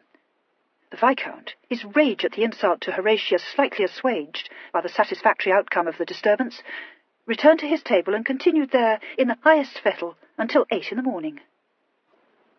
Somewhere about noon, when he was still in bed and asleep, Sir Rowland Pomeroy visited his lodgings in Pall Mall, and, disregarding the valet's expostulations, pushed his way into my lord's room and rudely awaked him. The Viscount sat up, yawning, rolled a blear eye upon his friend, and demanded to know what the devil was amiss. "Nothing's amiss," replied Sir Rowland, seating himself on the edge of the bed. "We have it all fixed, snug as you please." The Viscount pushed his nightcap to the back of his head and strove to collect his scattered wits. "What's fixed?" he said thickly. "Lord, man, your meeting. said Sir Rowland, shocked. Meeting? The Viscount brightened. Have I called someone out? Well, by all that's famous. Sir Rowland, casting a dispassionate and expert eye over his principal, got up and went over to the wash-basin and dipped one of his lordship's towels in cold water. This he wrung out and silently handed to the Viscount, who took it gratefully and bound it round his aching brow. It seemed to assist him to clear his brain, for presently he said, "Quarrelled with someone, did I? Dammy, my head's like to split. Devilish stuff, that Burgundy." "More likely the brandy," said Sir Rowland gloomily. "You drank a deal of it." "Did I so? You know, there was something about a hat. A damn thing with pink roses. It's coming back to me." He clasped his head in his hands, while Sir Rowland sat and picked his teeth in meditative patience. "My God, I have it! I called Crosby out!" suddenly exclaimed the Viscount. "No, you haven't," corrected Sir Rowland. "He called you. You wiped your feet in his hat, Pell." "Aye, so I did, but that wasn't it," said the Viscount, his brow darkening. Sir Rowland removed the gold toothpick from his mouth and said succinctly, "Tell you what, Pell, it had best be the hat." The Viscount nodded. "It's the devil's own business," he said ruefully. "Ought to have stopped me."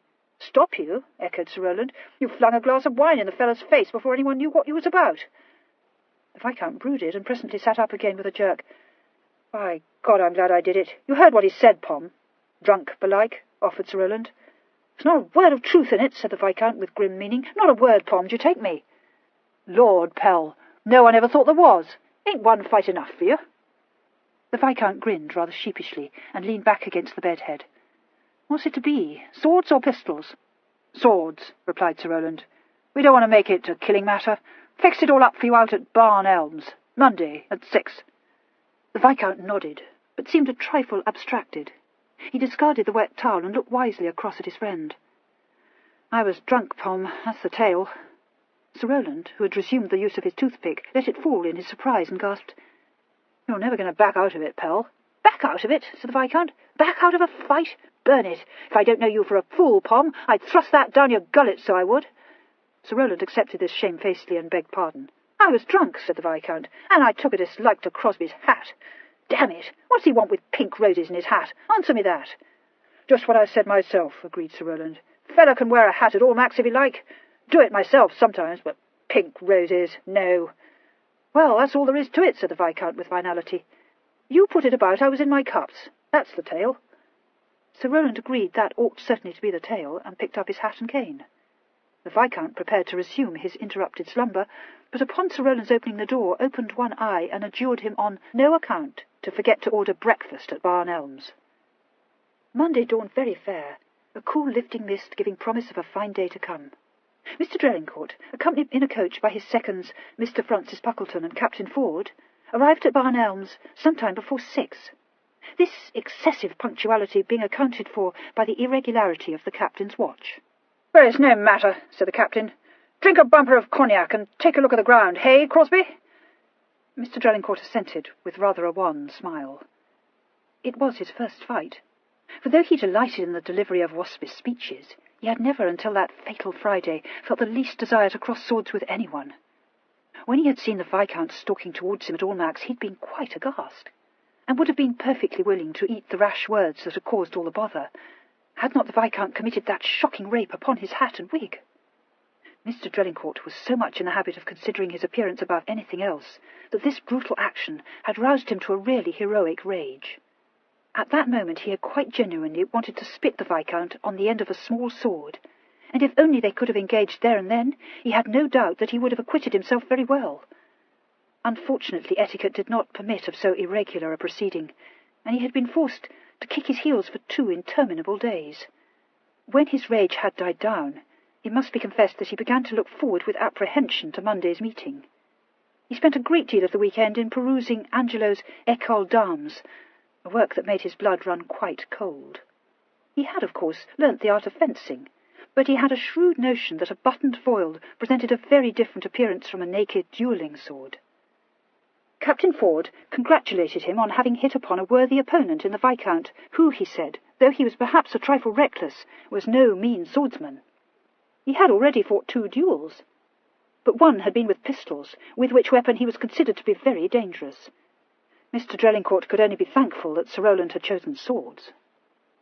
Captain Ford, who seemed to take a gruesome delight in the affair, recommended his principal to go early to bed on Sunday night, and on no account to drink deep. Mr. Drelincourt obeyed him implicitly, but passed an indifferent night. As he tossed and turned, wild ideas of inducing his seconds to settle for him crossed his brain. He wondered how the Viscount was spending the night, and entertained a desperate hope that he might be drinking himself under the table. If only some accident or illness would befall him, but perhaps he himself could be smitten by a sudden indisposition. But in the cold light of dawn he was forced to abandon this scheme. He was not a very brave man, but he had his pride. One could not draw back from an engagement. Mr. Puckleton was the first of his seconds to arrive in the morning, and while Crosby dressed, he sat astride a chair, sucking the knob of his tall cane, and regarding his friend with a melancholy and not unadmiring eye. "Ford's bringing the weapons," he said. "How do you feel, Crosby?" There was an odd sensation in the pit of Mr. Drelincourt's stomach, but he replied, "Oh, never better, I assure you." "For myself," said Mr. Puckleton, "I shall leave it all to Ford. To tell you the truth, Crosby, I've never acted for a man before. Wouldn't do it for anyone but you. I can't stand the sight of blood, you know, but I have my vinaigrette with me." Then Captain Ford arrived with a long, flat case under his arm. Lord Cheston, he said, had engaged to bring a doctor with him, and Crosby had better make haste, for it was time they were starting. The morning air struck a chill into Mr. Drelincourt's bones. He huddled himself into his greatcoat and sat in a corner of the coach, listening to the macabre conversation of his two companions. Not that either the captain nor Mr. Puckleton talked about the duel. In fact, they chatted on the most mild subjects, such as the beauty of the day, the quietness of the streets, the Duchess of Devonshire's al fresco party. Mr. Drelincourt found himself hating them for their apparent callousness. Yet when the captain did mention the duel, reminding him to meet so dashing a fighter as the Viscount with steadiness and caution, he turned a sickly hue and did not answer. Arrived at Barn Elms, they drew up at an inn adjacent to the meeting place, and there the captain discovered that his watch was considerably in advance of the correct time. Casting a knowing glance at his pallid principal, he then made his suggestion that they should drink a glass of cognac, for, said he in Mr. Puckleton's ear, "We'll never get our man on the ground by the looks of it." The brandy did little to restore Mr. Drelincourt's failing spirits, but he drank it, and, with an assumption of nonchalance, accompanied his seconds out of the back of the inn and across a field to the ground, which was pleasantly situated in a sort of spinney. Captain Ford said he could not have a better place for fighting. "'Pon my word, I envy you, Crosby," he said heartily. After that they walked back to the inn, to find that a second coach had driven up, containing Lord Cheston and a neat little man in black, who clasped a case of instruments and bowed very deeply to everybody. At first he mistook Captain Ford for Mr. Drelincourt, but this was soon put right, and he bowed again to Crosby and begged pardon. "Let me assure you, sir, that if it should chance that you are to be my patient, you need have no alarms, none at all. A clean sword wound is a very different affair from a bullet wound. Oh, very different." Lord Cheston offered his snuff-box to Mr. Puckleton. "Attended a score of these affairs, haven't you, Parvy?" "Dear me, yes, my lord," replied the surgeon, rubbing his hands together. "Why, I was present when young Mr. Folliot was fatally wounded in Hyde Park. Ah, before your time that would be, my lord. A sad business. Nothing to be done. Dead on the instant. Dreadful." "Dead on the instant?" echoed Mr. Puckleton, turning pale. "Oh, I trust nothing of that sort. Really, I wish I had not consented to act." The captain gave a scornful snort and turned his shoulder, addressing Cheston. "Where's Sir Rowland, my lord?" he asked. "Oh, he's coming with Winwood," said Cheston, shaking some specks of snuff off his lace ruffle. "Dare say they'll drive straight to the ground. Thought Pom had best go and make sure Winwood don't oversleep. The very devil to wake up his pell, you know." A faint last hope flashed into Mr. Drelincourt's soul that perhaps Sir Rowland would fail to bring his principal to the meeting-place in time. "Well," said the captain, glancing at his watch, "may as well go on to the ground, eh, gentlemen?" The little procession started out once more, the captain striding ahead with Lord Cheston, Mr. Drelincourt following with his friend Puckleton, and the doctor bringing up the rear. Dr. Parvy hummed a little tune to himself as he trod over the grass. Cheston and the captain were talking casually of the improvements at Ranelagh. Mr. Drelincourt cleared his throat once or twice, and at last said, If the fellow offers me an apology, I think I should let it rest at that. Don't you, Francis?" "Oh, yes, pray do," agreed Mr. Puckleton with a shudder. I know I shall feel devilish queasy if there's much blood." "He was drunk, you know," said Crosby eagerly. "Perhaps I should not have heeded him. I dare say he'll be sorry by now. I don't object to him being asked if he cares to apologise." Mr. Puckleton shook his head. "He'd never do it," he opined. "He's fought 2 duels already, so I'm told." Mr. Drelincourt gave a laugh that quivered uncertainly in the middle. "Well, I hope he mayn't have sat up over the bottle last night." Mr. Puckleton was inclined to think that even such a mad young buck as Winwood would not do that. By this time they had reached the ground, and Captain Ford had opened that sinister case. Reposing in a bed of velvet lay 2 shining swords, their blades gleaming wickedly in the pale sunlight. "Still wants a few minutes to 6, observed the captain. "I take it your man won't be late." Mr. Drelincourt stepped forward. "Late? I give you my word I don't intend to wait upon his lordship's convenience. If he does not come by 6, I shall assume he does not mean to meet me, and go back to town." Lord Cheston looked him over with a certain haughtiness. "Don't put yourself about, sir. He'll be here." From the edge of a clearing, a view of the road could be obtained. Mr. Drelincourt watched it in an agony of suspense, and as the moments dragged past, began to feel almost hopeful. But just as he was about to ask Puckleton the time, for he felt sure it must now be well over the hour, a gig came into sight, bowling at a fine rate down the road. It drew up at the gate, which stood open on to the meadow, and turned in. "Ah, here's a man," said Captain Ford, "and 6 of the clock exactly." Any hopes that Mr. Drelincourt still nursed were put to flight. The Viscount, with Sir Rowland Pomeroy beside him, was driving the gig himself, and from the way in which he was handling a restive horse, it was evident that he was not in the least fuddled by drink. He drew up on the edge of the clearing, and sprang down from the high perch. "Not late, am I?" he said. "Servant Puckleton, Servant Ford, never saw such a perfect morning in my life." "Well, you don't see many of 'em, Pell," remarked Cheston with a grin. The Viscount laughed.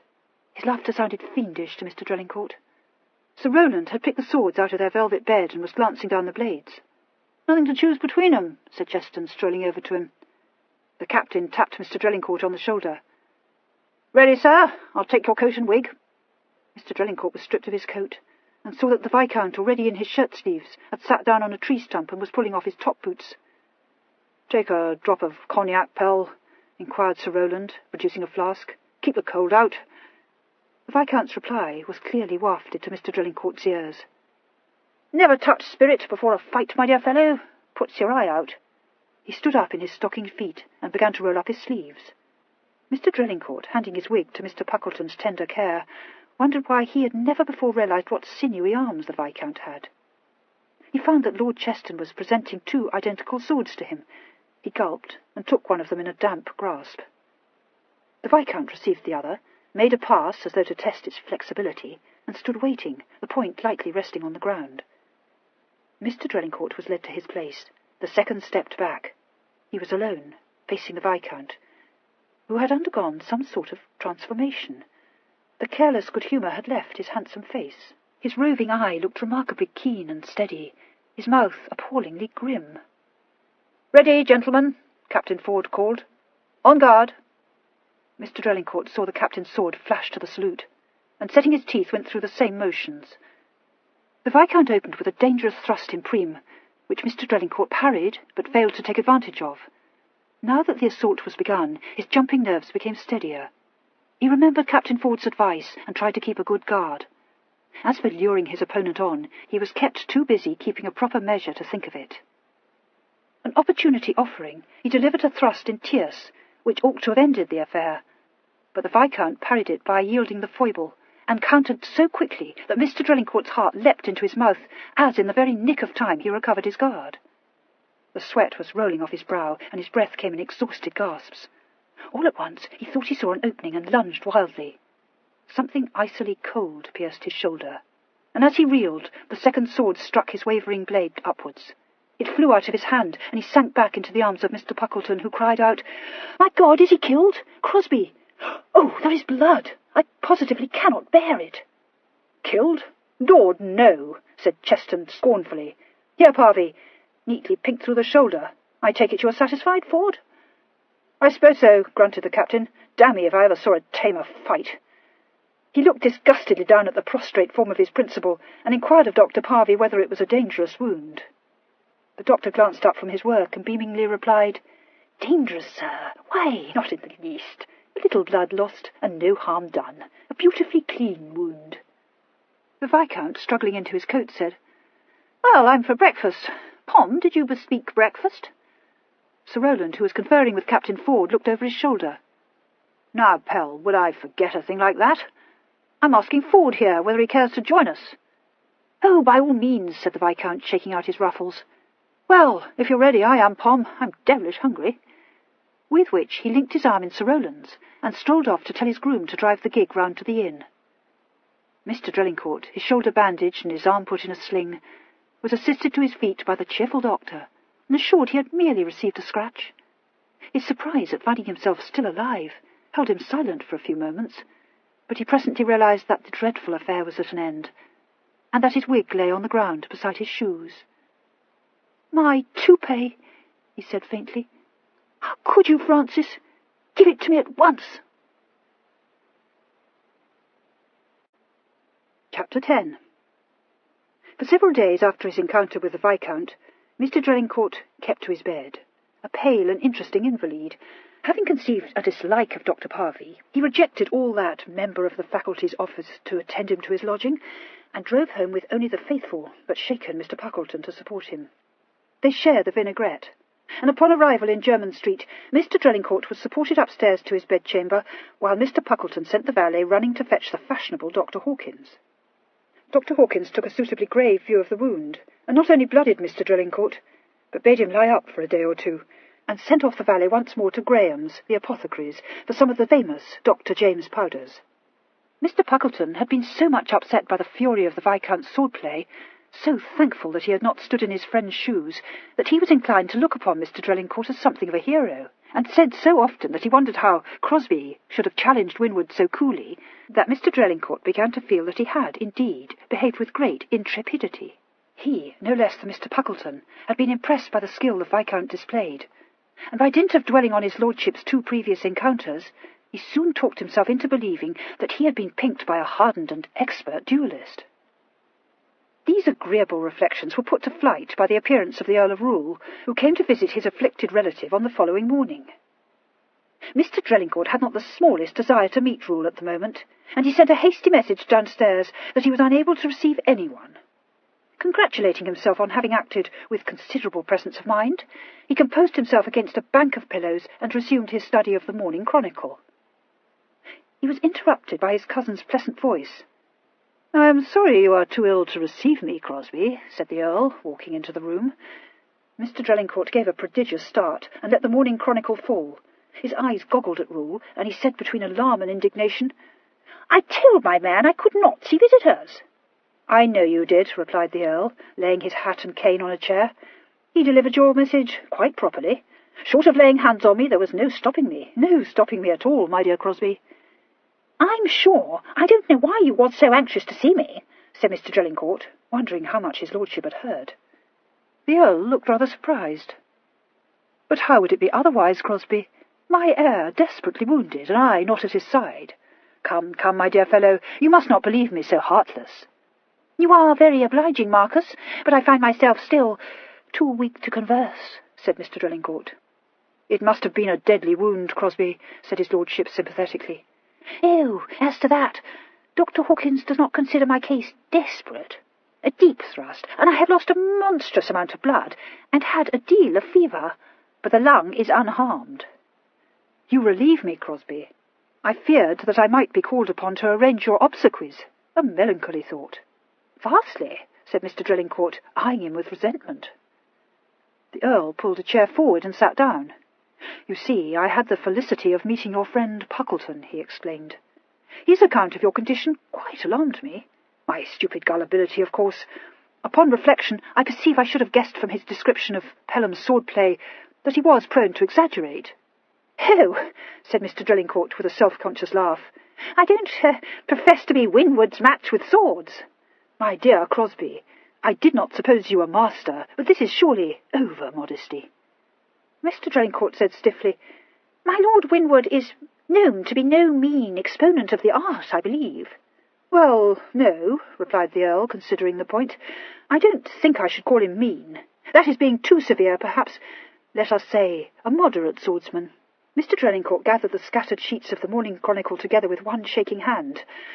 Very well, my lord, very well. Is that all you have to say? I am ordered to rest, you know. Now you put me in mind of it, said the Earl. I remember there was something else. Ah, yes, I have it. Do tell me, Crosby, if you are not too exhausted by this tiresome visit of mine, of course, why did you call Pelham out? I am quite consumed by curiosity. Mr. Drelincourt shot a quick look at him. Oh, you might well ask. Indeed, I believe I should have made allowance for his lordship's condition. Drunk, you know, amazingly drunk. You distress me, but continue, dear cousin. Pray, continue. It was absurd. A drunken fit of spleen, I am persuaded. His lordship took exception to the hat I wear at cards. His behaviour was most violent. In short, before I could know what he would be at, he had torn the hat from my head. I could do no less than demand satisfaction, you'll agree. Certainly, agreed Rule. I trust you are satisfied, Crosby. Mr. Drelincourt glared at him. His lordship crossed one leg over the other. Strange how misinformed one may be, he mused. I was told, on what I thought was credible authority, that Pelham threw a glass of wine in your face. There was an uncomfortable pause.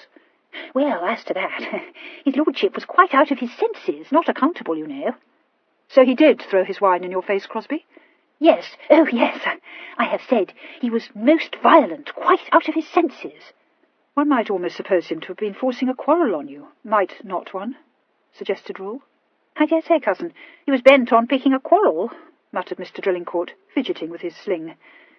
Had you been present, you would know there was no doing anything with him.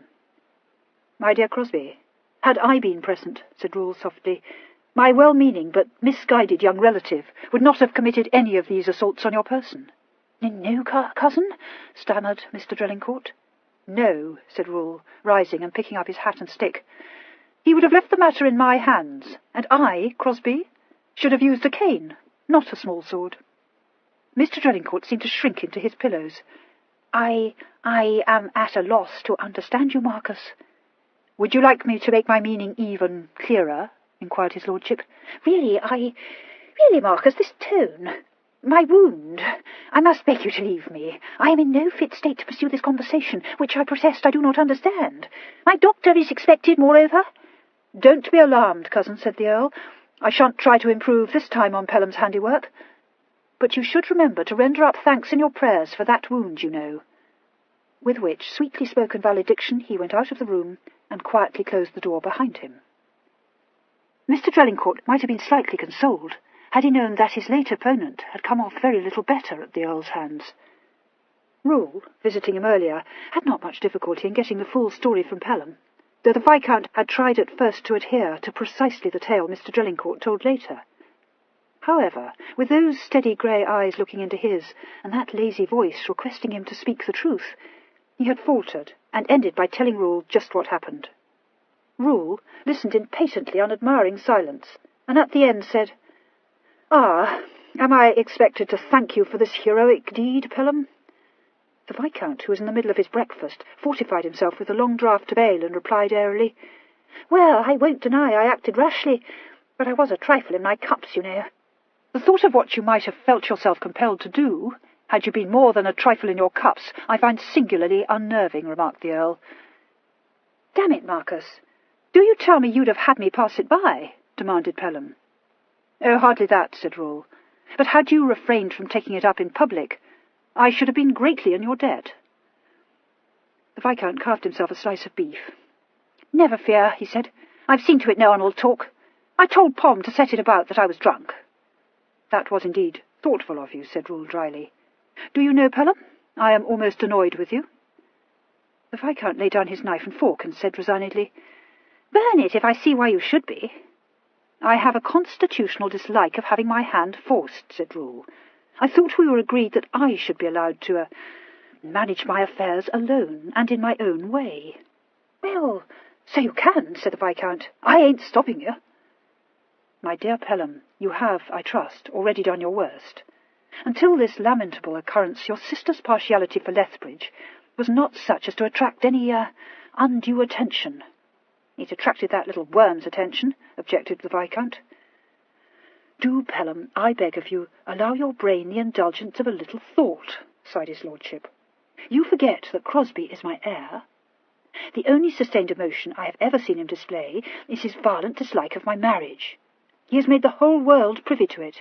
In fact, I understand he causes considerable amusement in polite circles.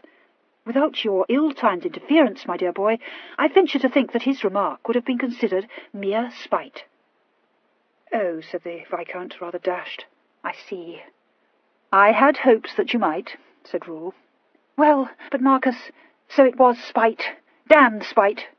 "Certainly," agreed Rule. "But when the lady's brother springs up in a noble fury, you must not think I do not sympathize with you, my dear Pelham. I do, from the bottom of my heart, and takes the thing in so much earnest that he forces a quarrel on willy-nilly, and further issues a veiled challenge to the world at large. You did you not, Pell?" "Ah, yes, I was sure of it. In case any should dare repeat the scandal, why, then there is food enough for speculation. By this time I imagined that there was scarcely a pair of eyes in town not fixed on Horry and Lethbridge, for which, Pelham, I have undoubtedly you to thank." The Viscount shook his head despondently. "As bad as that, is it? I'm a fool, Marcus, that's what it is. Always was, you know. To tell you the truth, I was devilish set on fighting the fella. Ought to have let him eat his words. Believe he would have." "I'm quite sure he would," agreed Rule. "However, it is too late now. Don't distress yourself, Pelham. At least you have the distinction of being the only man in England to have succeeded in provoking Crosby to a fight. Where did you wound him?" "Shoulder," said the Viscount, his mouth full of beef. "Could have killed him half a dozen times." "Could you?" said Rule.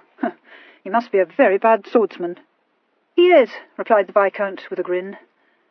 Having visited both principals in the late affair, the Earl dropped into White's to look at the journals.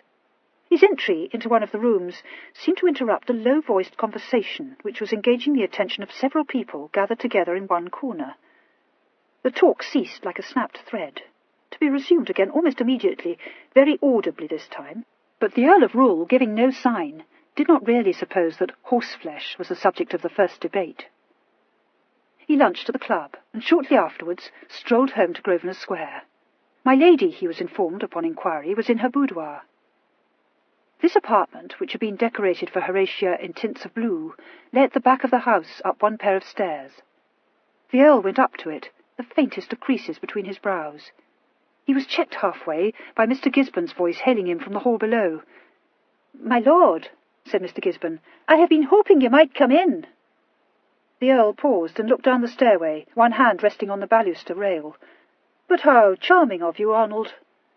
Mr. Gisbon, who knew his lordship, heaved a despairing sigh. "My lord, if you would spare only a few moments to glance over some accounts I have here." The Earl smiled disarmingly. "Dear Arnold, go to the devil," he said, and went on up the stairs. "But, sir, indeed I cannot act without your authority. A bill for a perch phaeton from the coachmakers. Is it to be paid?" "My dear boy, of course pay it. Why ask me?" "It is not one of your bills, sir," said Mr. Gisbon, a stern look about his mouth. "I am aware," said his lordship, slightly amused. "One of Lord Winwood's, I believe. Settle it, my dear fellow." "Very well, sir. And Mr. Drelincourt's little affair?" At that, the Earl, who had been absorbed in smoothing a crease from his sleeve, looked up. "Are you inquiring after the state of my cousin's health, or what?" he asked. Mr. Gisbon looked rather puzzled. "No, sir. I was speaking of his monetary affairs.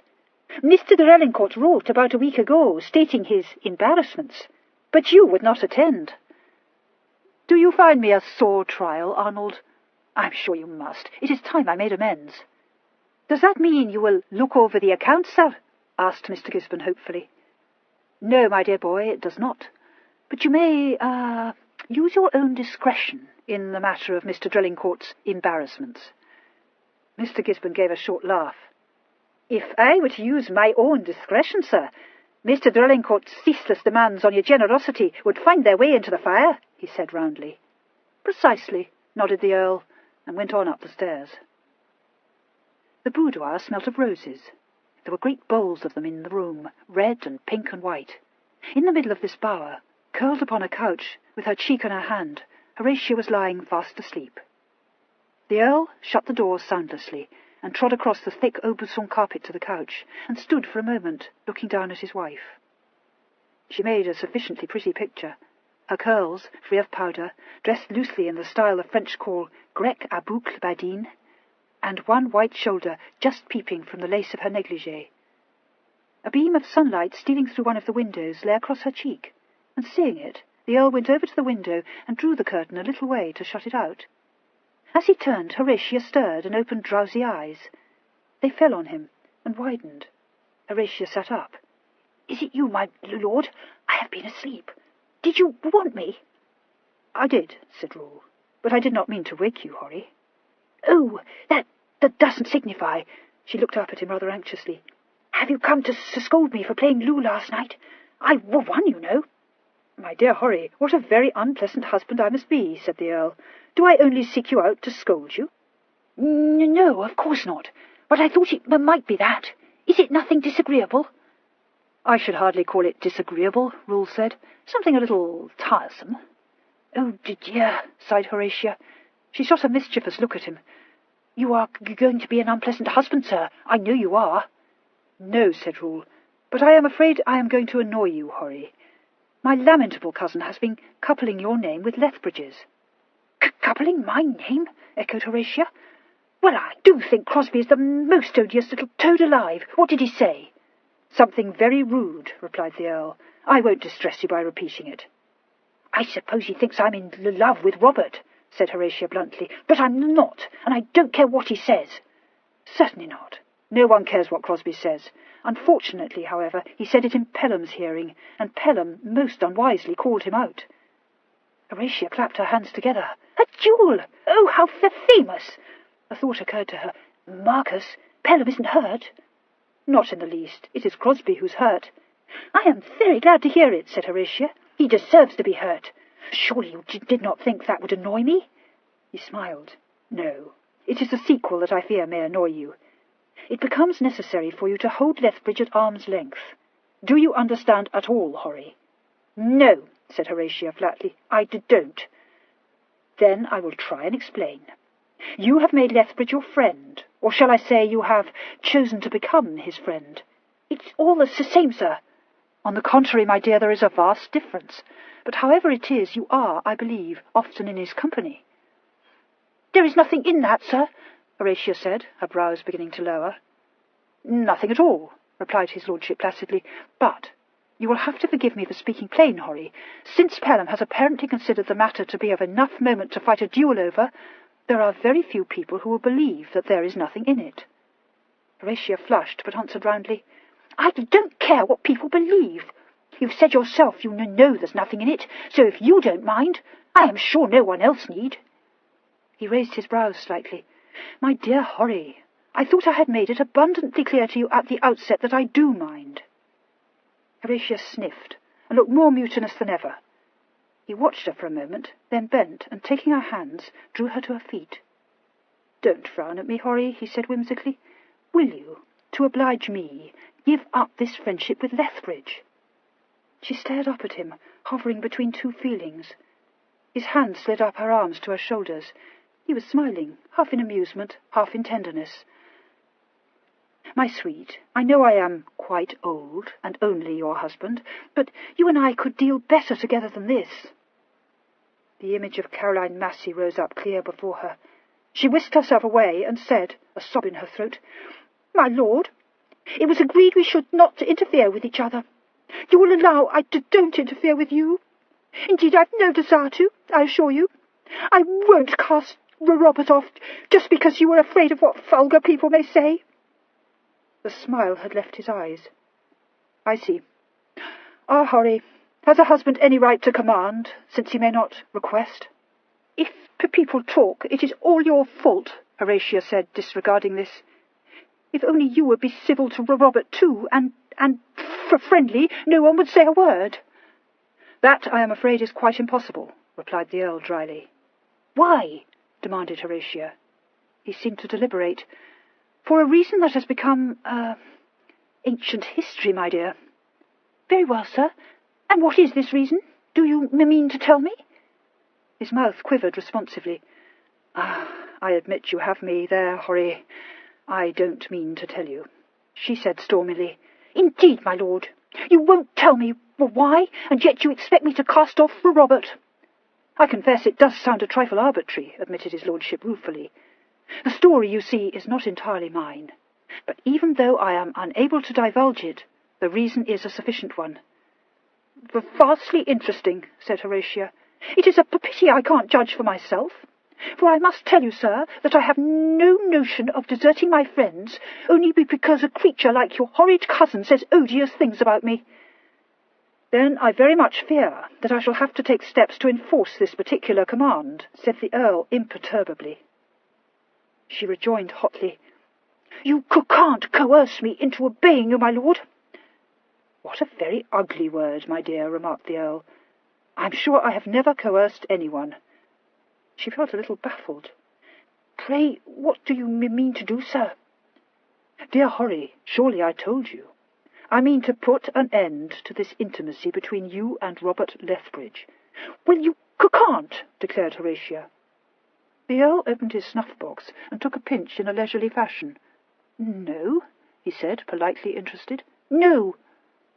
The Earl shut the snuff-box and dusted his sleeve with a lace-edged handkerchief. "Well, have you nothing else to say?" demanded Horatia, goaded.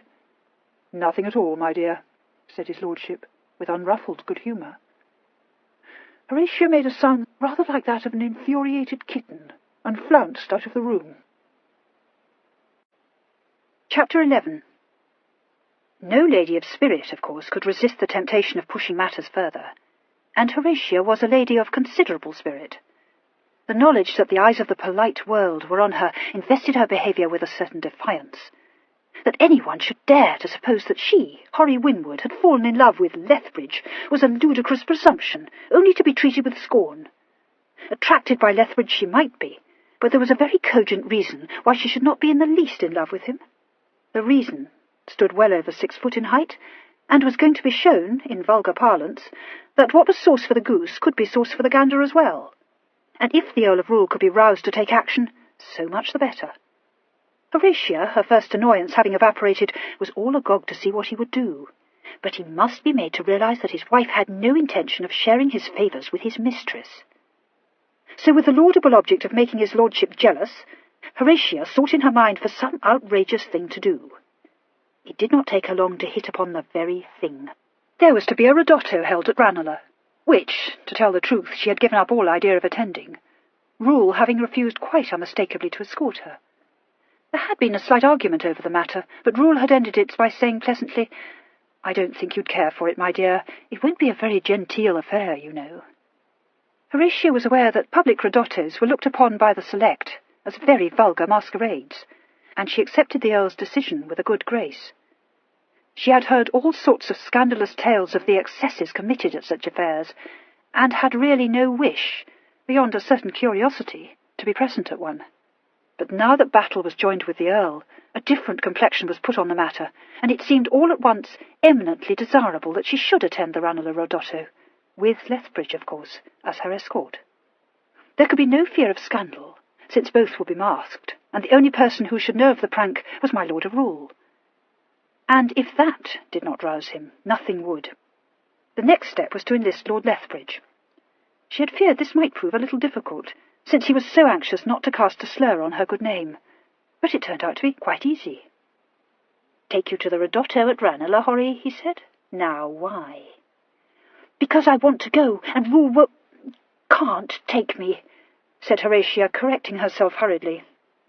His oddly brilliant eyes held a laugh. "But how churlish of him!" "Never mind that," said Horatia. "Will you take me?" "Of course I will," replied Lethbridge, bowing over her hand.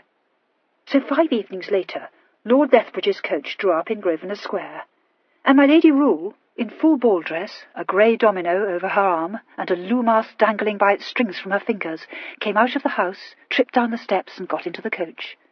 She had thoughtfully left a message with the porter for Lord Rule. "If his lordship should inquire for me, inform him I am gone to Ranelagh," she said airily.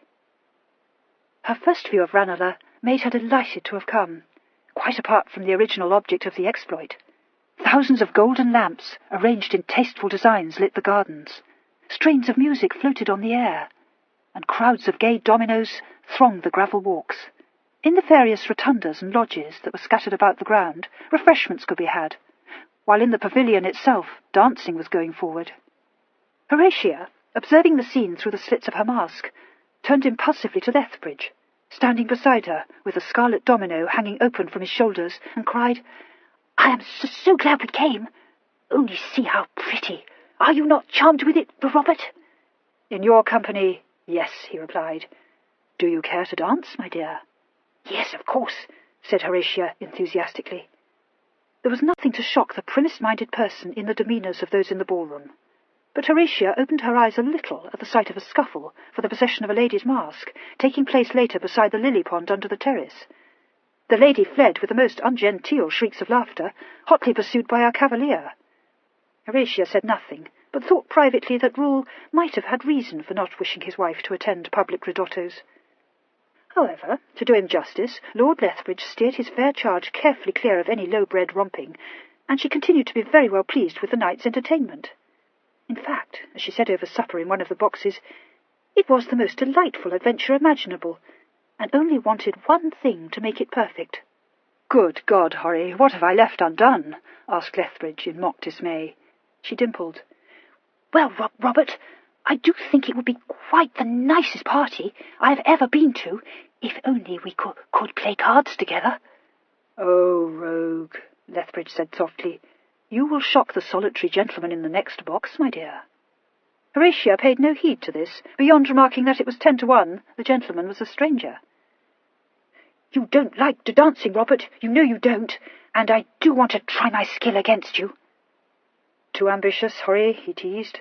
"I was playing cards when you were sewing samplers, and I'll wager I was playing better than you sewed."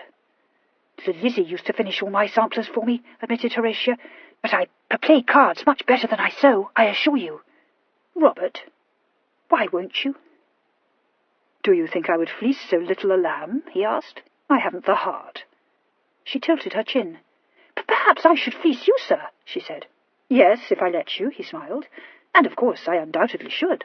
"Let me win," said Horatia indignantly. "I am not a baby, sir. If I play in earnest." "Very well," said Lethbridge.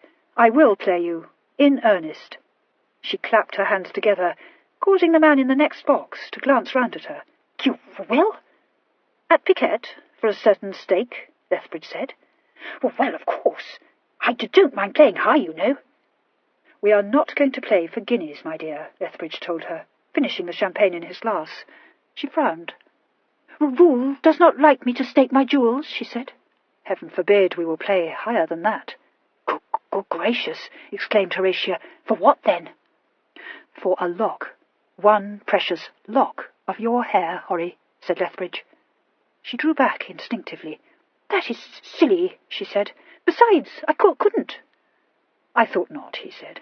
"Forgive me, my dear, but you see, you are not really a gamester." She reddened. "I am," she declared. "I am. Only I can't play you for a lock of hair. It's stupid, and I ought not.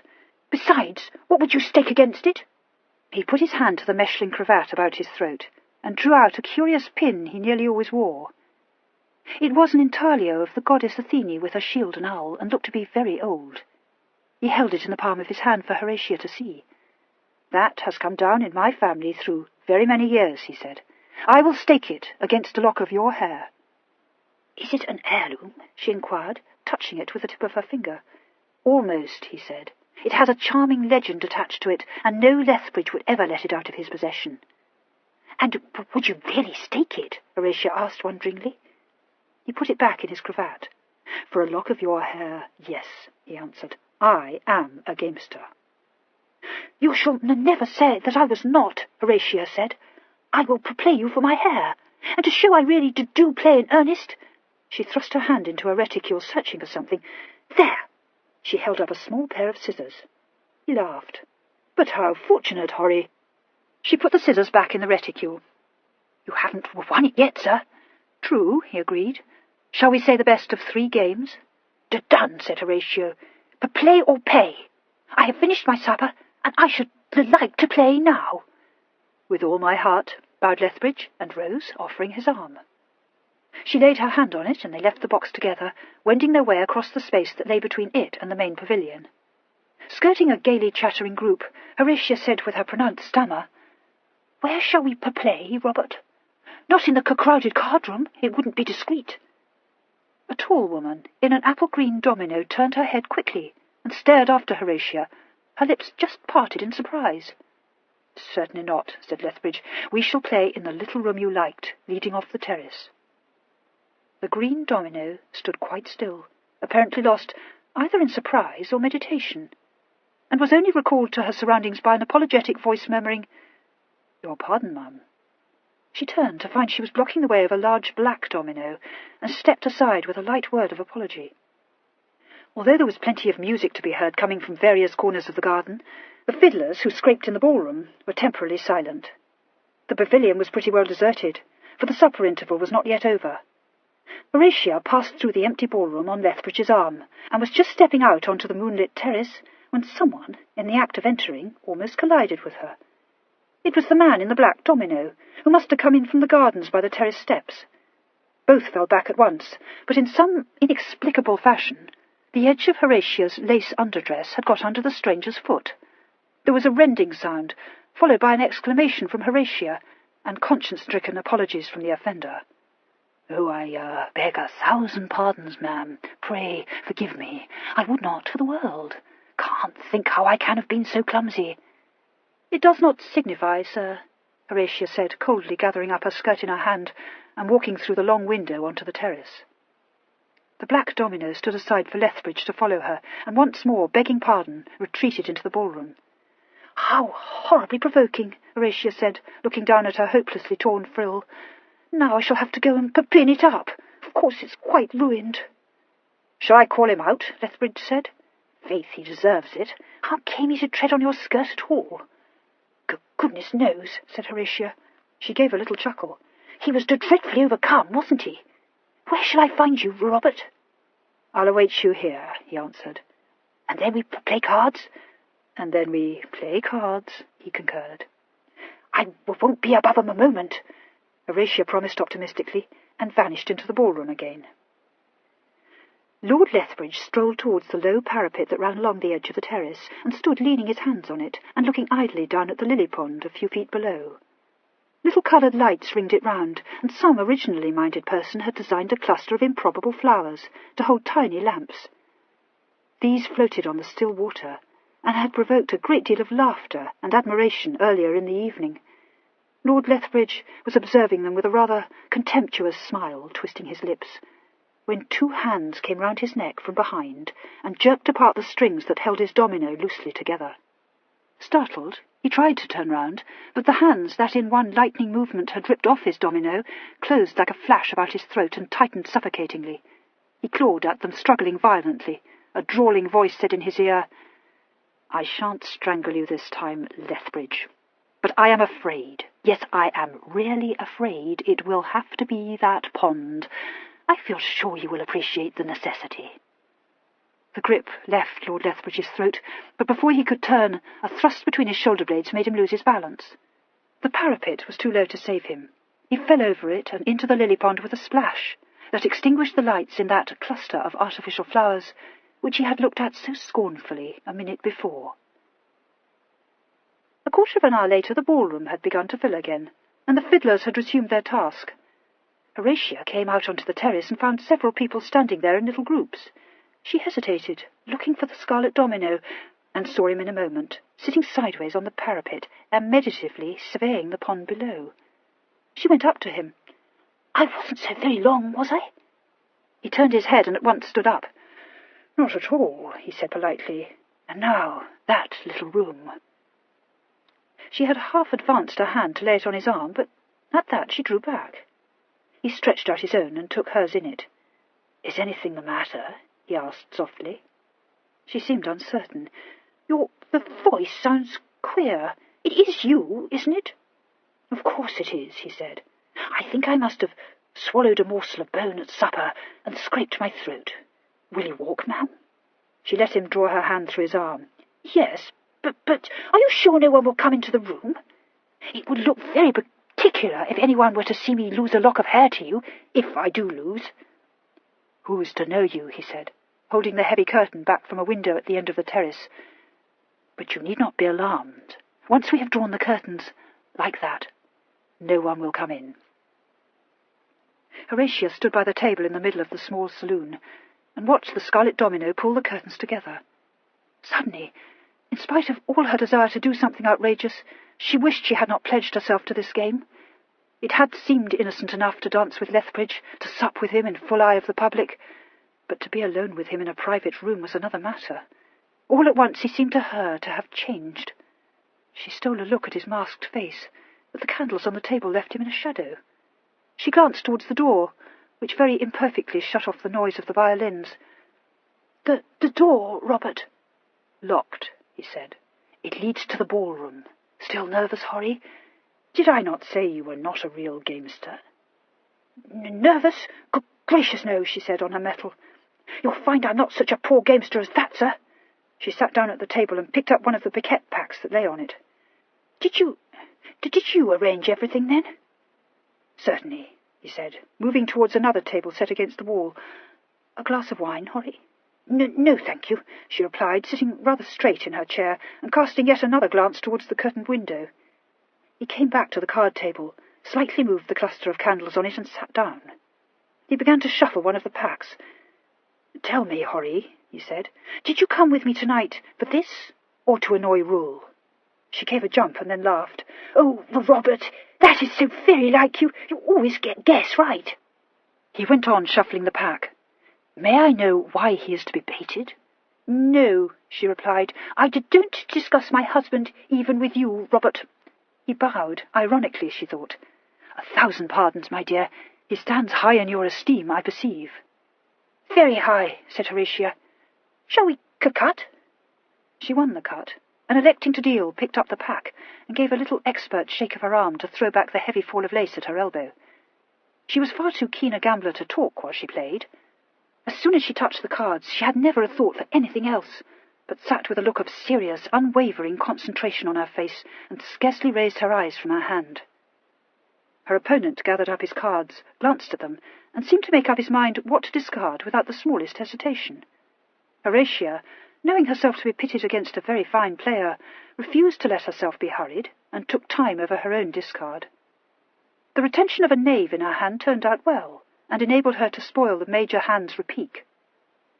She lost the first game, but not by enough points to alarm her.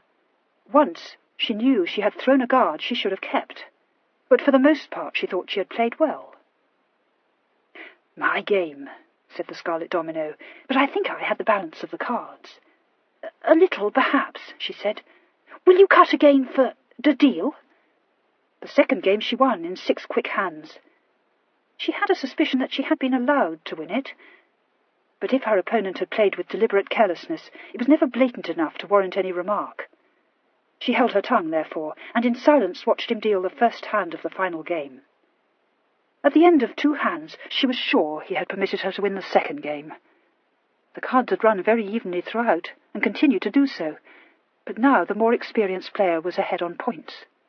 She felt for the first time that she was up against a gamester immeasurably more skilled than herself. He never made a mistake, and the very precision of his play and judgment seemed to cast her own shortcomings into high relief.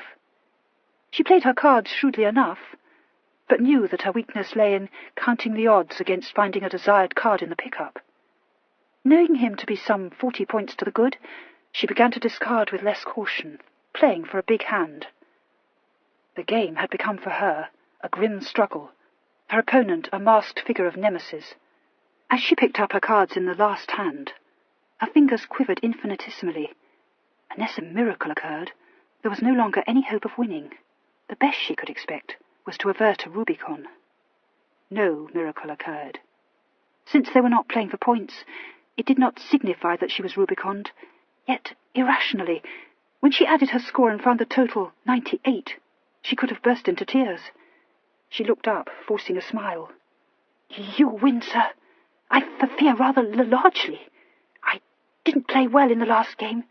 You let me win the second, didn't you?" "Perhaps," he said. "I wish you had not. I don't care to be treated like a child, sir."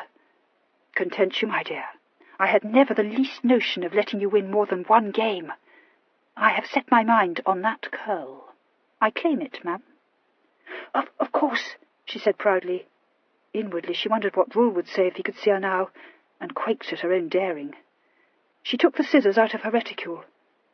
Robert, what are you going to do with it? She asked, rather shyly. Ah, that is my affair, he replied. Yes, I know, but if anyone found out, horrid things would be said, and Rule would hear of it, and I don't want him to, because I know I ought not to have done it, said Horatia in a rush. Give me the scissors, he said, and perhaps I will tell you what I mean to do with it. I can cut it myself, she replied, aware of a tiny feeling of apprehensiveness. He had risen and come round the table. My privilege, Horry, he said, laughing, and took the scissors out of her hand. She felt his fingers amongst her curls and blushed.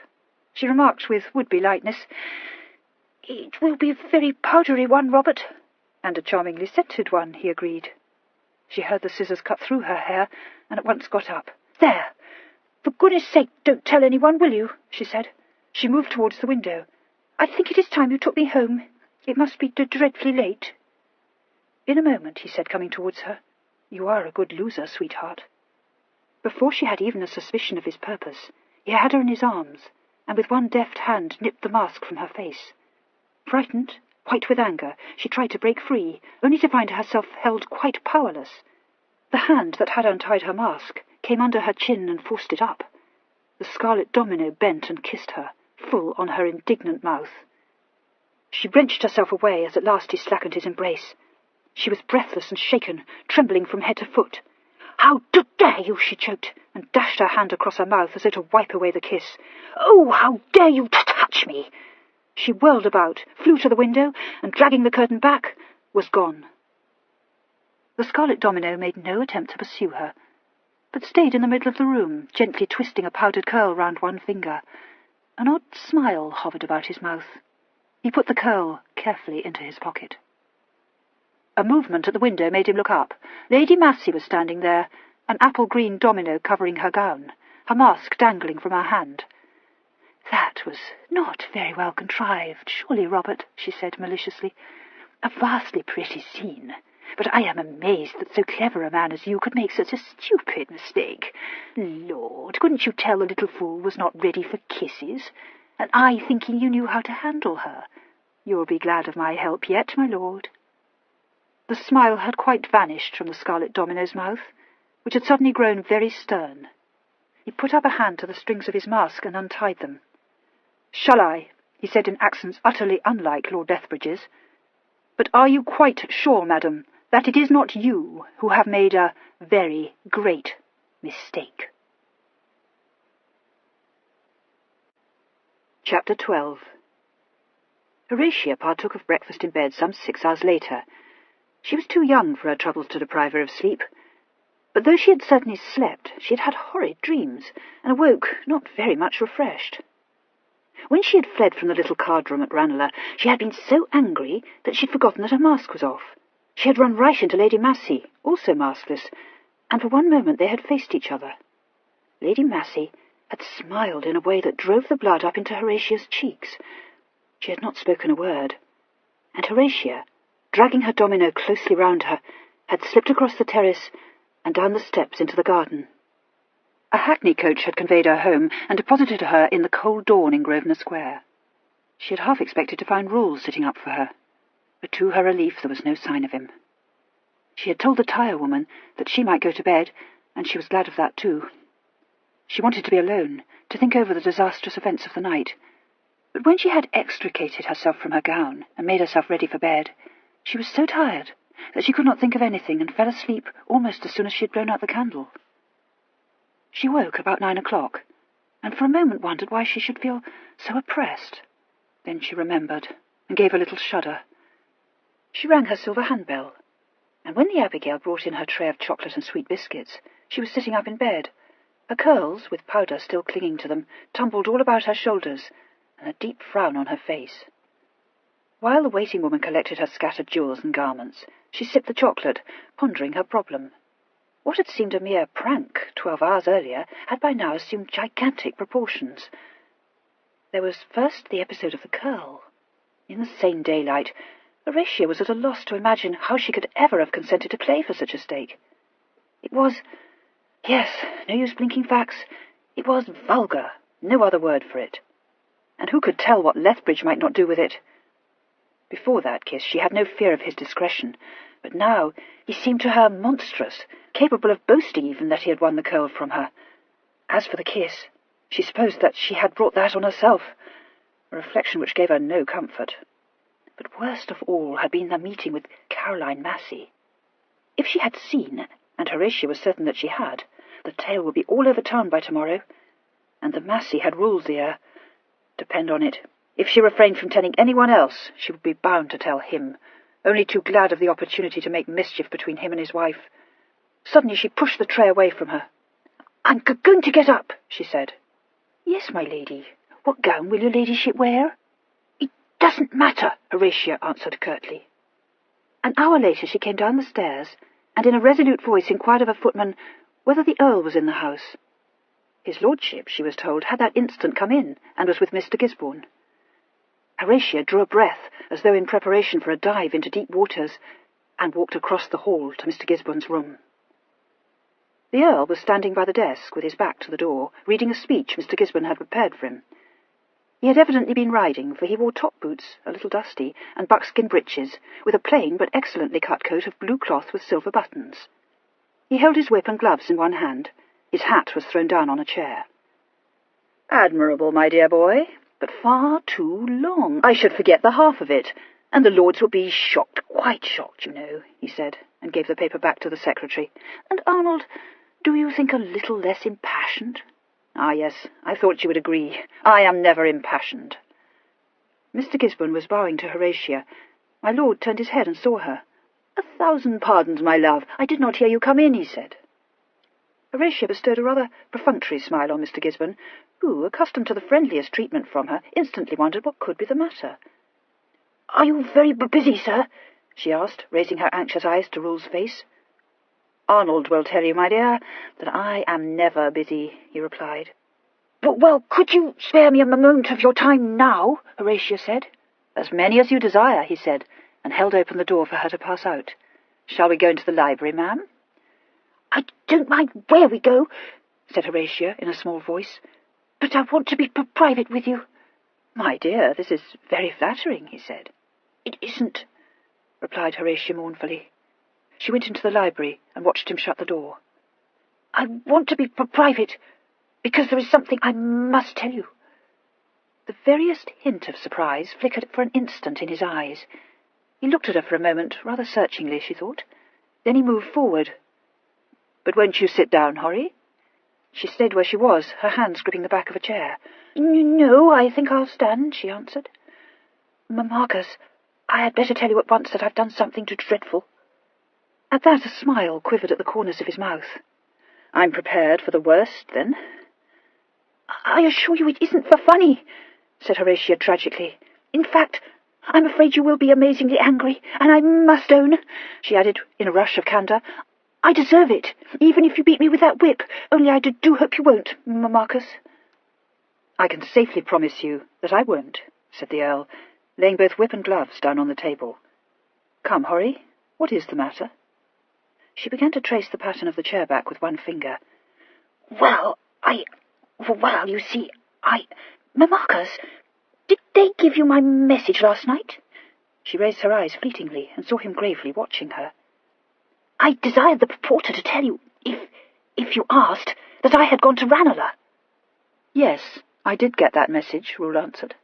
Well, I did go there, to the Ridotto, and I went with Lord Lethbridge." There was a pause. "Is that all?" Rule asked. "No," confessed Horatia. "It is only the beginning. There's much worse to come." "Then I had better reserve my wrath," he said. "Go on, Horry." "You see, I went with Lord Lethbridge and left the message because... Because you naturally wanted me to know that you had, shall we say, thrown down the glove? I quite understand that part of it," said Rule encouragingly. She looked up again. "Yes, that was the reason," she admitted. "It wasn't that I wanted very particularly to be with him, Rule. and I thought that since everyone was to be masked, that no one would know except you, so that I should just make you angry and not cause any scandal at all." "The matter is now perfectly clear," said Rule. "Let us proceed to Ranelagh." "Well, at first it was very pleasant, and I liked it excessively. Then we had supper in one of the boxes, and I teased Robert to play cards with me. You must know, Marcus, that I wanted dreadfully to play with him, and he never would. At last he said he would, but not for money." She knit her brows, puzzling over something, and suddenly said, "Rule, do you think that perhaps I drank too much champagne?" "I trust not, Horry." "Well, I can't account for it otherwise," she said. "He said he would play for a lock of my hair, and it's no use deceiving you, Rule. I agreed." As no explosion of wrath greeted this confession, she took a firm grip of the chair back and continued, "And I let him take me to a private room. In fact, I wanted it to be private, and we played piquet, and I lost. And I must say," she added, "though he is the most odious man I ever met, he is a very, very fine card player." "I believe he is," said the Earl. "I need not ask, of course, whether you paid your stake." "I had to. It was a debt of honour, you see. I let him cut one of my curls off, and he's got it now." "Forgive me, my dear, but have you told me this because you wish me to get that curl back for you?" inquired his lordship. No, Horatia replied impatiently. "You can't get it back. I lost it in fair play. Something much, much worse happened then, though it wasn't the worst of all. He caught hold of me and took my mask off and kissed me. And, Rule, the most dreadful thing, I forgot about my mask and I ran away, and Lady Massey was just outside the window, and she saw me, and I know she'd been watching all the time. So you see, I've made a vulgar scandal, and I thought the only thing I could do was to tell you at once, because even if you are furious with me, you ought to know, and I couldn't bear anyone else to tell you." The Earl did not seem to be furious. He listened calmly to the whole of this hurried speech, and at the end of it walked forward across the space that separated them, and to Horatia's astonishment took her hand in his and raised it to his lips. "My compliments, Horry," he said. "You have surprised me." He released her hand and went towards the desk that stood in the window. Taking a key from his pocket, he unlocked one of the drawers and pulled it open. Horatia blinked at him, utterly at a loss. He came back to her and held out his hand. In the palm of it lay a powdered curl. Horatia gave a gasp, staring at it. Then she looked up, quite dumbfounded. "Mine?" she stammered. "Yours, my dear." But how did you come by it?" He gave a little laugh. "I won it." "Won it?" she repeated, uncomprehending. "How could you? Who, Rule? Whom did you win it from?" "Why, from you, Horry. Whom else could I have won it from?" She clutched his wrist. "Rule, it was not you," she squeaked. "But of course it was, Horry. Did you think I would let you lose to Lethbridge?" "Oh!" cried Horatia on a sob. "Oh, I am so thankful." She let go of his wrist. "But I don't understand. How did you know? Where were you?" "In the next box to yours." The man in the black domino? Then it was you who trod on my gown?" "You see, I had to contrive that you should be out of the way for a few moments," he apologized. "Yes, of course," nodded Horatia, quite appreciating this. "It was very clever of you, I think. And when I came back and thought your voice was odd, that was you?" "It was. I flatter myself I imitated Lethbridge's manner rather well. I admit that the noise those fiddles made helped me." She was frowning again. "Yes, but I don't understand quite. Did Robert exchange dominoes with you?" A laugh lurked in his eyes. "It was not precisely an exchange. I took his and hid my own under a chair." Horatia was regarding him keenly. "Didn't he mind?" "Now I come to think of it," said the Earl pensively, "I'm afraid I forgot to ask him." She came a little nearer. "Marcus, did you make him give it to you?" "No," replied the Earl. "I took it." Took it? But why did he let you?" "He really had no choice in the matter," said his lordship. She drew a long breath. "You mean you took it by force, and didn't he do anything? What became of him?" "I imagine that he went home," said the Earl calmly. "Went home? Well, "I never heard of anything so poor-spirited," exclaimed Horatia with disgust. "He could hardly do anything else," said the Earl. "Perhaps I ought to explain that the gentleman had the misfortune to fall in the lily pond." Horatia's lips parted. "Oh, did you push him in?" she asked breathlessly. "You see, I had to dispose of him somehow," said his lordship. "He was really quite de trop, and the lily pond so conveniently situated." Horatia gave up all attempt to preserve her gravity and went off into a peal of laughter. "Oh, Rule! How famous! I wish I had seen it." A thought occurred to her, and she said quickly, He won't call you out, will he?" "Alas, I fear there is no likelihood of that," Rule replied. "You see, Horry, you are my wife, a circumstance that makes Lethbridge's position a little awkward." She was not satisfied. "Rule, suppose he tries to do you a mischief," she said anxiously. "I hardly think he would succeed," said Rule, unconcerned. "Well, I don't know. But I wish you will take care, Marcus." "I promise you, you need have no fear for me, my dear." She looked a trifle uncertain, but allowed the matter to drop. She said, rather gruffly, "And perhaps you will tell the Lady Massey that it was you all the time?" His mouth hardened. "Lady Massey," he said deliberately, "need not trouble you in any way, Horry." She said with difficulty, "I think I would rather you told her, sir. She looked at me in a way that... "It will not be necessary for me to tell Lady Massey anything," said Rule. "She will not, I think, mention what happened last night." She glanced up at him, puzzled. "Did she know, then, that it was you?" He smiled rather grimly. "She did indeed know it," he replied. "Oh." Horatia digested this. "Were you going to tell me all this if I hadn't told you?" she asked. "To be frank with you, Horry, no, I was not," Rule answered. "You will have to forgive my stupidity. I did not think that you would tell me." "Well, I don't think I should have told you if Lady Massey hadn't seen me," said Horatia candidly. "And I don't suppose Robert would have explained it, because it makes him look quite ridiculous. And I wouldn't have spoken to him again. Now I see, of course, that he did not behave so very badly after all, though I must say I don't think he should have proposed that stake. Do you?" "Most certainly I do not." "No. Well, I won't have him for a friend, Rule," said Horatia handsomely. "You won't mind if I am civil to him, will you?" "Not at all," Rule replied. "I am civil to him myself." "I don't call it civil to push a person into a pond," objected Horatia. She caught sight of the clock. "Oh, I said I would to drive out with Louisa. Only look at the time." She prepared to depart. "There is one thing that makes me very cross," she said, frowning at him. "It was odious of you to let me win the second game." He laughed and caught her hands, pulling her towards him.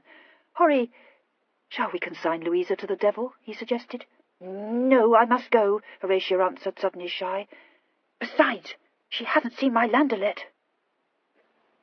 The landaulette, the possession of which was enough to set any lady in the forefront of fashion, was glitteringly bright and new, having only just come from the coachmaker. Lady Louisa duly admired it, pronounced it to be extremely comfortable, and was so obliging as to say that she had not in the least minded being kept waiting over half an hour. Since she had shopping to do in Bond Street, the coachman was instructed to drive there first, and the two ladies leaned back against the cushions and embarked on a discussion concerning the proper kind of ribbons to wear with a ball dress of green Italian taffeta, for which Lady Louisa had just purchased 2 ells of stuff. By the time the rival merits of the ribbons à l'instant, à l'attention, au soupir de Vénus, and a great many others had been fully weighed, the carriage drew up outside a fashionable milliner's, and the ladies went in to select a branch of artificial flowers, with which Lady Louisa hoped to make bearable a hat she had bought 2 days ago, and quite detested already. It was naturally impossible for Horatia to visit a milliner without purchasing something on her own account. So when the flowers had been selected, she tried on a number of hats, and bought finally an enormous confection composed chiefly of stiff muslin and Trianon grey, which was labelled, not without reason, Grande Pretension. There was a collet monte gauze scarf in the same delectable shade of grey, so she bought that as well. A cap à la glaneuse caught her eye as she was about to leave the shop, but she decided not to add that to her purchases, Lady Louisa having had the presence of mind to declare that it made her look rather prim. Horatia was just a little nervous of her sister-in-law, whom she suspected of disapproving of her, but Lady Louisa was behaving quite delightfully, and had not suggested, by so much as a look, that she thought it extravagant of Horry to buy that hat. She had even said that it was ravishing. So when they stepped into the landaulet again, Horatia was feeling more friendly towards Louisa than she ever remembered to have felt before. This was precisely what Lady Louisa wanted. As the carriage moved forward, she pointed her furled sunshade at the coachman's back and said, "My dear, how much does he hear of what one says?" "Oh, nothing," Horatia assured her. "He is very deaf, you know. Didn't you notice how I have to shout at him?" "I fear it would take me an age to grow used to an open carriage," sighed Lady Louisa. "But if he is really deaf, my dear, there was something I wanted to say to you. That is, no, I don't want to say it at all, but I think I ought to, for I know Rule never would." Horatia's smile faded. "Indeed," she said. "I detest people who interfere," said her ladyship hastily, "but I do feel you have a right to know why you shouldn't admit Lord Lethbridge to your friendship." "I am aware, Louisa," said Horatia stiffly. "His reputation—" "It isn't that, my love. Only he and Rule and I know, and Rule won't tell you, because he'd never give me away, bless him." Horatia turned, round-eyed. "Give you away, Louisa?" Lady Louisa sank her voice to a confidential murmur and started bravely to tell her sister-in-law just what had happened in a mad springtide 7 years ago. Chapter 13. At about the same moment that Lady Louisa was engaged in laying bare her past history for Horatia's inspection, Lord Lethbridge was being admitted into a house in Hertford Street. Declining the footman's escort, he walked up the stairs to the saloon overlooking the street, where Lady Massey was impatiently awaiting him. "Well, my dear," he said, closing the door behind him, "I am flattered, of course, but why am I summoned so urgently?" Lady Massey was staring out of the window, but she wheeled about. "You had my billet?" He raised his brows. "If I had not, Caroline, I should not be here now," he said. "It is not my practice to pay morning calls." He put up his glass and critically surveyed her through it. "Allow me to tell you, my cherished one, that you are looking something less than your usual incomparable self. Now, what can be amiss?" She took a step towards him. "Robert, what happened at Ranelagh last night?" she shot at him. His thin fingers tightened perceptibly about the shaft of his quizzing-glass. His eyes, narrowed to mere slits, stared across at her. "At Ranelagh," he repeated. "Well?" "Oh, I was there," she replied. "I heard you speak to that little fool. You went into the pavilion. What happened then?" He had let his glass fall and drawn a snuff-box from his pocket. He tapped it with one finger and opened it. "And pray, what is that to you, Caroline?" he asked. "Someone said a scarlet domino had gone into the smallest card-room. I saw no one there. I went on to the terrace. I saw you, as I thought, cut one of the bride's curls off. Oh, that does not signify now. She ran out, and I went in." She stopped, pressing her handkerchief to her lips. "My God, it was Rule," she said. Lord Lethbridge took a pinch of snuff, shook away the residue, and raised the pinch first to one nostril, then to the other. "How very disconcerting for you, my love," he said blandly. "I am sure you betrayed yourself." She shuddered. "I thought it was you. I said, oh, it makes no odds what I said. Then he took off his mask. I was near to swooning." Lord Lethbridge shut the snuff-box and dusted his ruffles. "Very entertaining, Caroline, and I hope it will be a lesson to you not to interfere in my affairs. How I wish I had seen you." She reddened angrily and moved towards the chair. "You were always spiteful, Robert. But you were at Ranelagh last night, and you wore that scarlet domino. I tell you, I saw no other there." "There was no other," replied Lethbridge coolly. He smiled, not very pleasantly. "What an instructive evening our dear Rule must have spent, and what a fool you are, Caroline. Pray, what did you say to him?" "It is no matter," she said sharply. "Perhaps you lent him your domino. It would be so like you." "Now there you are wrong," he replied with the greatest affability. "It would not be in the least like me. That domino was wrested from me." Her lips curled. "You permitted it? You let him take your place with the girl? That is not very probable." "I had no choice in the matter," he said. "I was eliminated in the neatest possible way. Yes, I said eliminated, Caroline." "You take it very calmly," she remarked. "Naturally," he replied. Did you suppose I should gnash my teeth?" She plucked at the folds of her gown. "Well, are you satisfied? Do you mean to be done with the bride? Is it all over?" "As far as you are concerned, my dear, I should imagine it is certainly all over," he said reflectively. "Not, of course, that I was privileged to witness your meeting with Rule, but I can guess. I am quite acute, you know." She abandoned the sarcastic attitude she had adopted and stretched out her hand. "Oh, Robert, can you not see that I am upset?" "Easily," he answered. "So are my plans upset, but I don't permit that to put me in a taking." She looked at him, wondering. He had an alert air. His eyes were bright and smiling. No, he was not one to give way to unprofitable emotion. "What are you going to do?" she asked. "If Rule means to stop the girl—" He snapped his fingers. "I said my plans were upset. I believe it to be quite true." "You don't seem to care," she remarked. "There are always more plans to be made," he said. "Not for you," he added kindly. "You may as well make up your mind to that. I am really distressed for you, my dear. Rule must have been so useful." He eyed her for a moment, and his smile broadened. "Oh, did you love him, Caroline? That was unwise of you." She got up. "You're abominable, Robert," she said.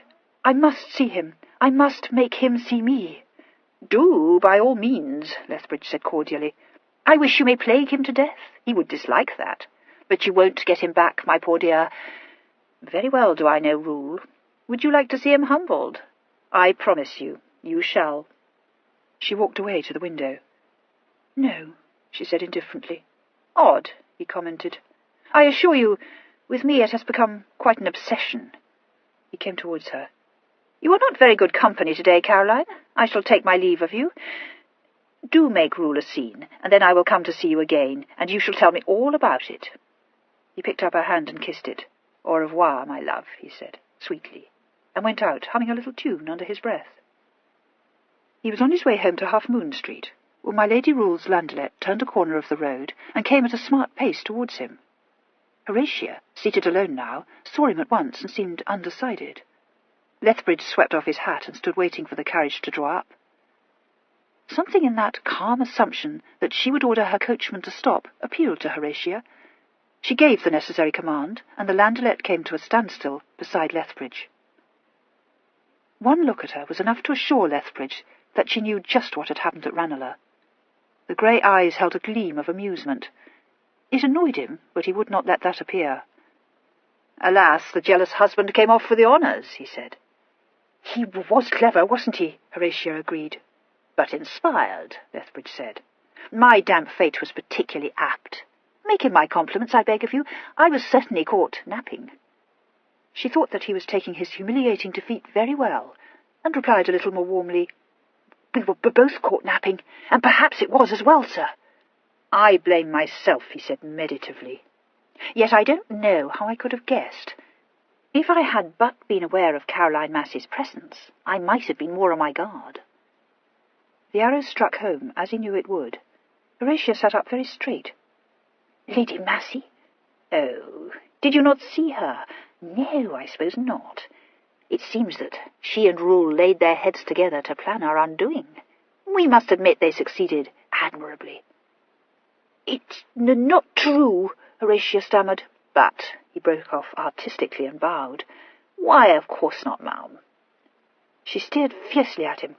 "Why did you say that?" "My dear, I beg 1,000 pardons. Don't give it another thought. Depend on it, it was no such thing." "Who told you?" she demanded. "No one told me," he said soothingly. "I merely thought that the fair lady knew a vast deal of what happened last night, but I am sure I was wrong." "You were wrong," she said. "I shall ask Rule." He smiled. "An excellent notion, ma'am, if it will set your mind at rest." She said rather pathetically, "You do think he will say it was all nonsense, don't you?" "I am quite sure he will," said Lethbridge, laughing, and stood back to allow the coachman to drive on.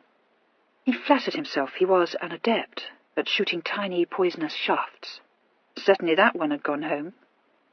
While she assured herself it was a lie, Horatia could not help remembering, first, Lady Massey's cruel little smile, and second, Rule's own words, "She did indeed know."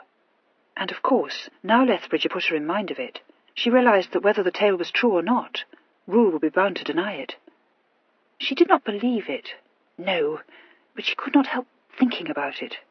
She could not rid herself of the idea that as a rival to the beautiful Lady Massey, she stood no chance of success. Crosby Drelincourt had been the first to tell her, in his oblique fashion, that Lady Massey was Rule's mistress, but it was to Teresa Malfrey that she was indebted for further information. Mrs. Malfrey had never liked her young cousin very much, but she had made a determined effort to cultivate her friendship as soon as she became a countess. Unfortunately, Horatia had no more liking for Teresa than Teresa had for her, and perfectly understood the meaning of that lady's sudden amiability.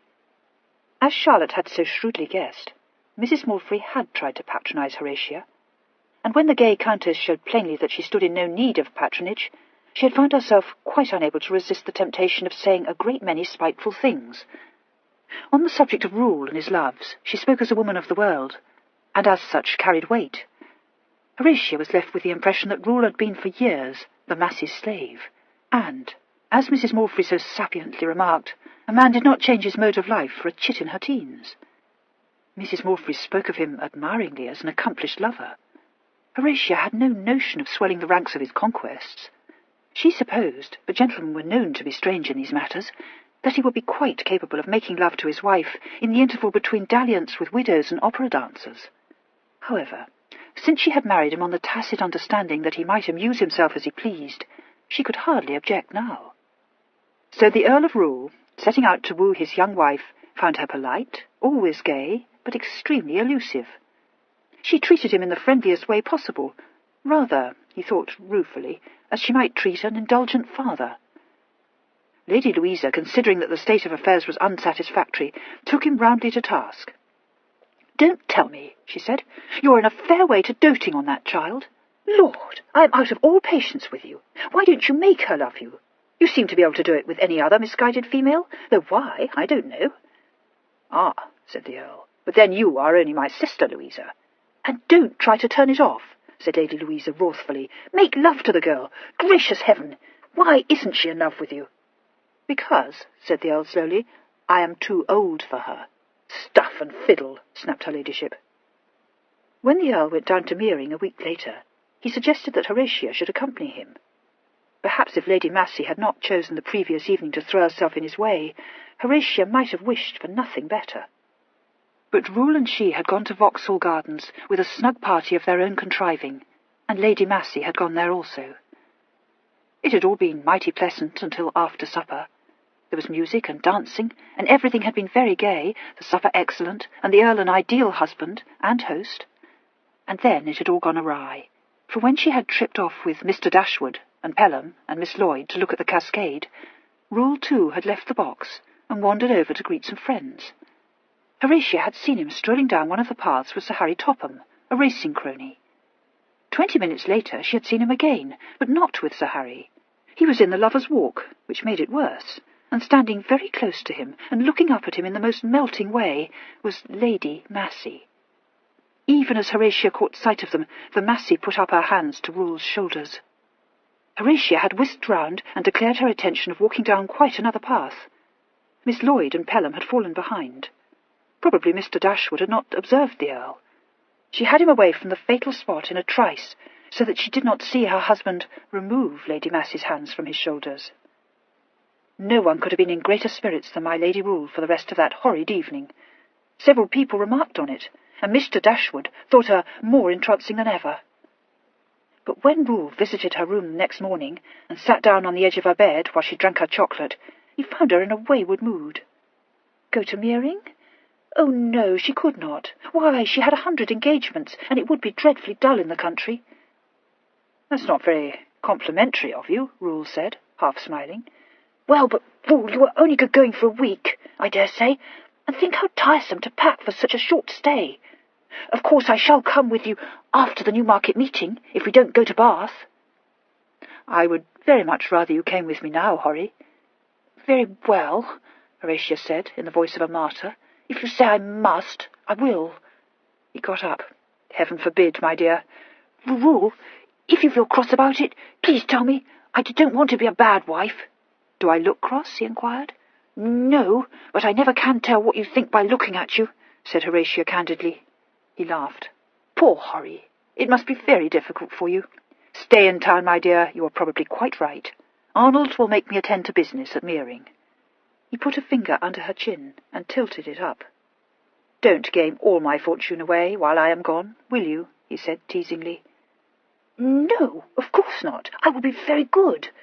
And you need not be afraid I shall encourage Lord Lethbridge, for Louisa told me all about him, and I quite see that I mustn't know him. I'm not afraid of that, he answered, and bent and kissed her. Chapter 14. So the Earl of Rule went away to Meering, accompanied only by Mr. Gisborne, while his wife stayed in London and tried to convince herself that she did not miss him at all. If she was not successful in this, at least nobody could have suspected it from her demeanour. Since the big house in Grosvenor Square seemed unbearably empty without his lordship, Horatia spent as much of her time as she could away from it. No one meeting her at all the card parties, routs, drums, and picnics that she attended could have supposed her to be pining most unfashionably for her own husband. In fact, her sister Charlotte said severely that her frivolity was excessively unbecoming. Lord Lethbridge she had no difficulty in keeping at arm's length. They naturally met at a great many parties, but his lordship, finding Horatia was civil but very formal, seemed to accept with equanimity his relegation to the ranks of her merest acquaintance, and made no attempt to win her over again. Horatia put him out of her life without much regret. Glamour might still have clung to a rake-hell who abducted noble damsels, but no glamour remained about a man who had been pushed into a pond in full ball dress. Horatia, sorry only that she had never played cards with him, discarded him without a pang, and proceeded to forget about him. She was succeeding admirably when he forced himself on her notice again in a manner as unexpected as it was outrageous. A charming entertainment was held at Richmond House, with dancing and fireworks. Never was there so elegantly contrived a party. The gardens were brightly illuminated, supper spread in the apartments, and the fireworks let off from a platform of barges anchored in the river, to the admiration of the guests, and all the unbidden spectators who crowded every nearby house. At midnight a shower of rain came, but since by that time all the fireworks had been finished, it could not be thought to signify, and the guests retired to the ballroom for the dancing. Horatia left the party early. It had been pretty to see the fireworks, but she found she did not care to dance. For this, a new pair of diamond-embroidered shoes was partly responsible. They pinched her abominably, and nothing, she discovered, could so effectively ruin one's enjoyment as an uncomfortable shoe. Her coach was called for shortly after 12, and resisting all the entreaties of Mr. Dashwood, she departed. She decided she must have attended too many balls, for certainly she found this one almost tedious. It was really very difficult to dance and chatter gaily, when one was all the time wondering what a large, sleepily smiling gentleman was doing miles away in Berkshire. It was apt to make one distrait and give one a headache. She leaned back in the corner of the coach and closed her eyes. Rule was not coming back for a week. What if one were to take him by surprise and drive down to Meering the very next day? No, of course one could not do any such thing. She would send those shoes back to the makers and let them make her another pair. The coiffeur, too. Really, he had dressed her hair abominably. There were dozens of pins sticking into her scalp, and the wretch should have known that the Case-Sarko style did not become her at all. All those heavy plumes bunched up made her look 40 if she was a day. And as for the new Circus Rouge Miss Lloyd had induced her to use, it was the horridest stuff in the world, and so she would tell Miss Lloyd the very next time she saw her. The coach drew up, and she opened her eyes with a start. It was raining quite fast now, and the footman was holding an umbrella to protect his mistress's finery. The rain seemed to have extinguished the flambeaux that always burned in iron brackets at the foot of the steps leading up to the front door. It was quite dark, the clouds obscuring what had been a fine moon. Horatia drew her cloak, an affair of white taffeta with a collar of puffed muslin, tightly round her, and holding her skirts up with one hand, stepped down onto the wet pavement. The footman held an umbrella well over her, and she sped quickly up the steps to the open door. In her hurry, she was over the threshold before she realized her mistake. She gave a gasp and stared round her. She was standing in a narrow hallway, not in her own house, or any like it, and the lackey, even now in the act of shutting the door, was no servant of Rule's. She turned quickly. "There is a mistake," she said. "Open the door, please." A step sounded behind her, She looked over her shoulder and saw Lord Lethbridge. "1,000 welcomes, my lady," Lethbridge said, and flung open the door of the saloon. "Pray, enter." She stood perfectly still, dawning anger struggling with the bewilderment in her face. "I don't understand," she said. "What does this mean, sir?" "Why, I will tell you, ma'am, but pray come in," Lethbridge said. She was aware of the silent lackey behind her. One could not make a scene before servants. After a moment's hesitation she walked forward and into the saloon. It was lit by a great many candles, and at one end of the room a table was laid with a cold supper. Horatia frowned. "If you are giving up a party, sir, I assure you I was not invited, and don't mean to stay," she announced. "It is not a party," he replied, shutting the door. "It's for you and me, my dear." "You must be mad," said Horatia, gazing at him in perplexity. "Of course I would never come to supper with you alone. If you asked me, I vow I never knew of it, and I can't imagine why my coachman set me down here." "I didn't ask you, Horry. I planned it as a little surprise for you." "Then it was a great piece of impertinence," said Horatia. "I suppose you bribed my coachman. Well, you may escort me out to my coach again, sir, at once." He laughed. "Your coach, my dear, has gone, and your coachman and groom are lying under the table in a tavern off Whitehall. My own men conveyed you here. Now, do you not agree that I planned it very neatly?" Wrath blazed in Horatia's eyes. "I think it was monstrous of you," she said. "Do you mean to tell me that you had the audacity to overpower my servants?" "Oh, no," he answered lightly. "That would have been unnecessarily violent. While you were at Richmond House, my love, what more natural than that the honest fellows should refresh themselves at the nearest tavern?" "I don't believe it," snapped Horatia. "You don't know much of Rule if you think he keeps a coachman who gets drunk.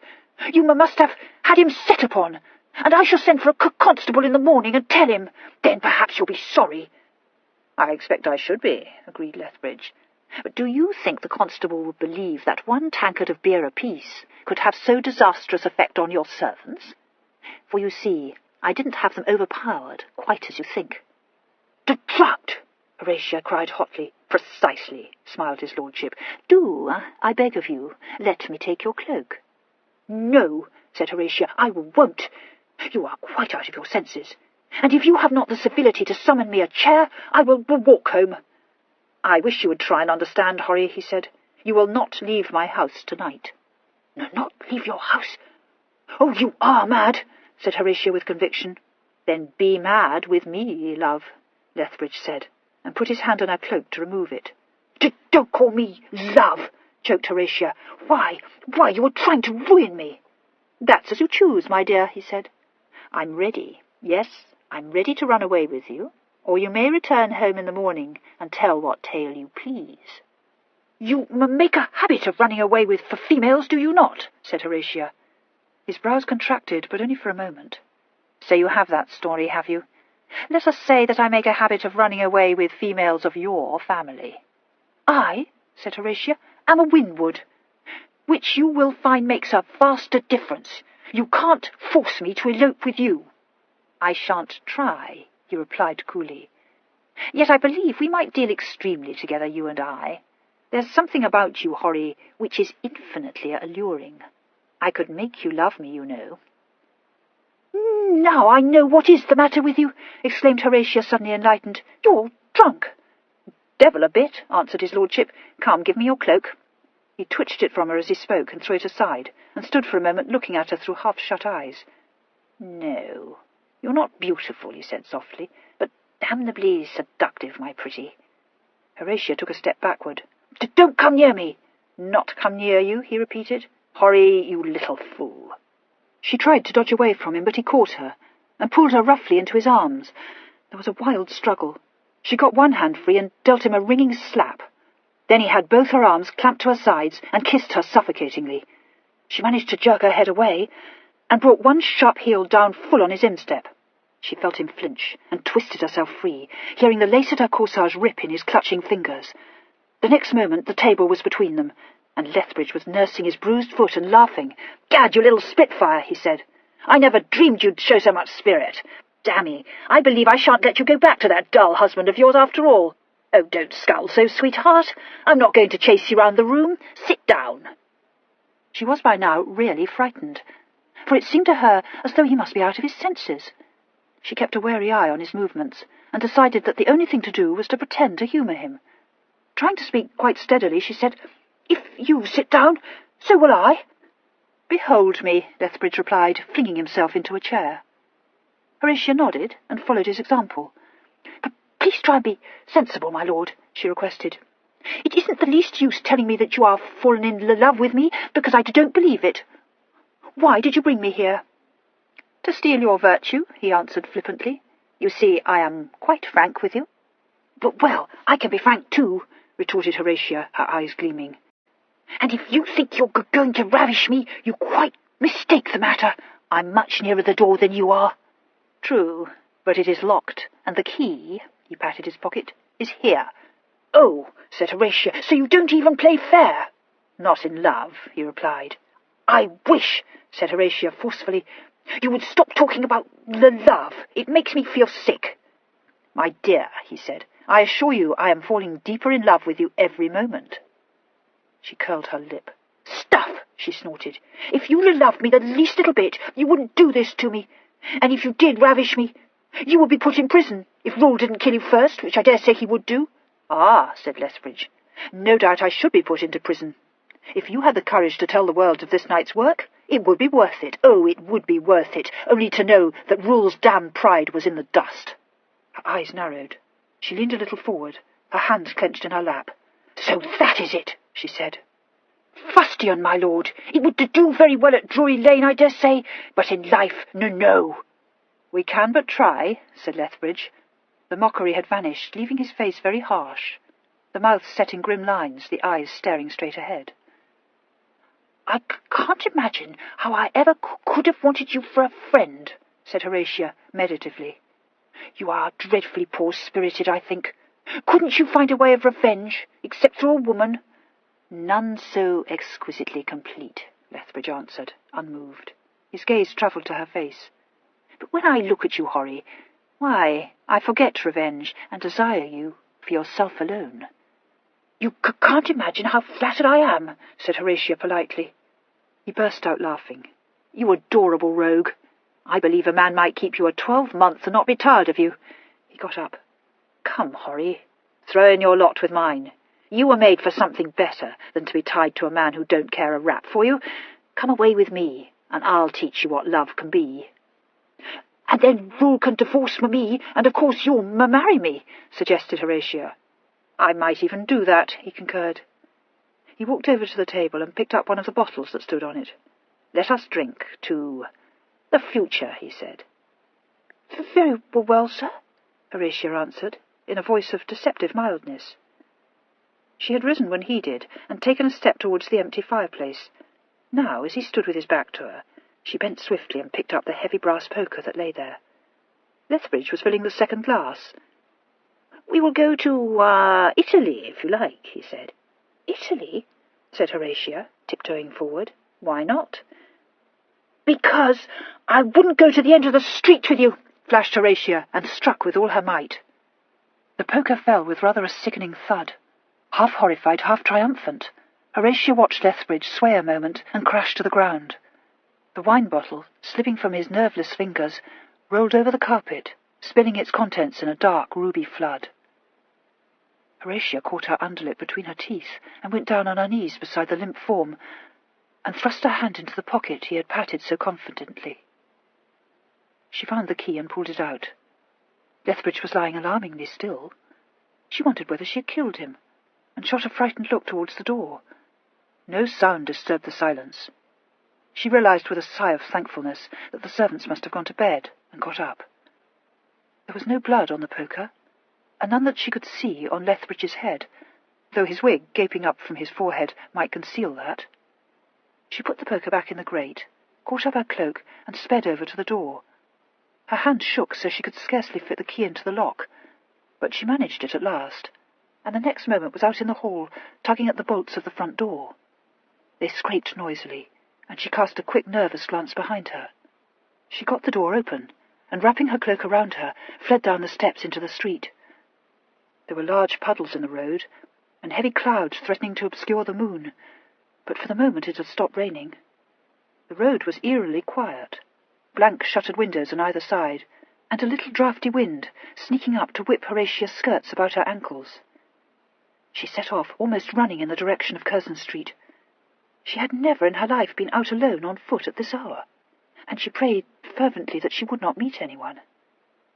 She had nearly reached the corner of the street when, to her dismay, she heard voices. She checked, trying to see who these late wayfarers might be. There were 2 of them, and their progress seemed a little uncertain. Then one of them spoke in a quite unmistakable, if slightly thick voice. "I tell you what I'll do," it said. "I'll lay you a pony you're wrong." Horatia gave a tiny shriek of relief and hurled herself forward, straight into the arms of the astonished roisterer, who reeled under the impact. "Pell!" she sobbed. "Oh, Pell! Take me home!" The Viscount steadied himself by grasping at the railings. He blinked at his sister in a bemused fashion, and suddenly made a discovery. "Oh, Burnett, it's you, Horry," he said. "Well, well, well. Do you know my sister, Pom? This is my sister, Lady Rule. Sir Rowland Pomeroy, Horry, friend of mine." Sir Rowland achieved a beautiful leg. "Your ladyship's most obedient," he said. "But, Pell, will you take me home?" begged Horatia, clasping his wrist. "Permit me, ma'am," said Sir Rowland, gallantly presenting his arm. "Should be honoured." "Wait a moment," commanded the Viscount, who was frowning portentously. "What's the time?" "I don't know, but it must be dreadfully late," said Horatia. "Not a second after 2, Sir Rowland said. "Can't be after 2. We left Monty's at 1:30, didn't we? Very well, then let's call it 2 o'clock. "It's more than that," pronounced the Viscount. "And if it's more than that, what's bothering me is, what the devil are you doing here, Horry?" "Pell, Pell," besought his friend. "Remember, ladies present." "That's what I say," nodded the Viscount. "Ladies don't walk about at 2 in the morning. Where are we?" Sir Rowland thought. "Half Moon Street," he said positively. "Very well, then," said the Viscount. "Tell me this. What's my sister doing in Half Moon Street at 2 in the morning?" Horatia, who had listened impatiently to this interchange, gave his wrist a shake. "Oh, don't stand there talking, Pell. I couldn't help it, indeed I couldn't, and I'm dreadfully afraid I've killed Lord Lethbridge." "What?" "Killed Lord Lethbridge," shuddered Horatia. "Nonsense," said the Viscount. "It isn't nonsense. I hit him with the poker as hard as I could, and he fell and lay quite still." "Where'd you hit him?" demanded the Viscount. "On the head," said Horatia. The Viscount looked at Sir Rowland. "Do you suppose she killed him, Pom?"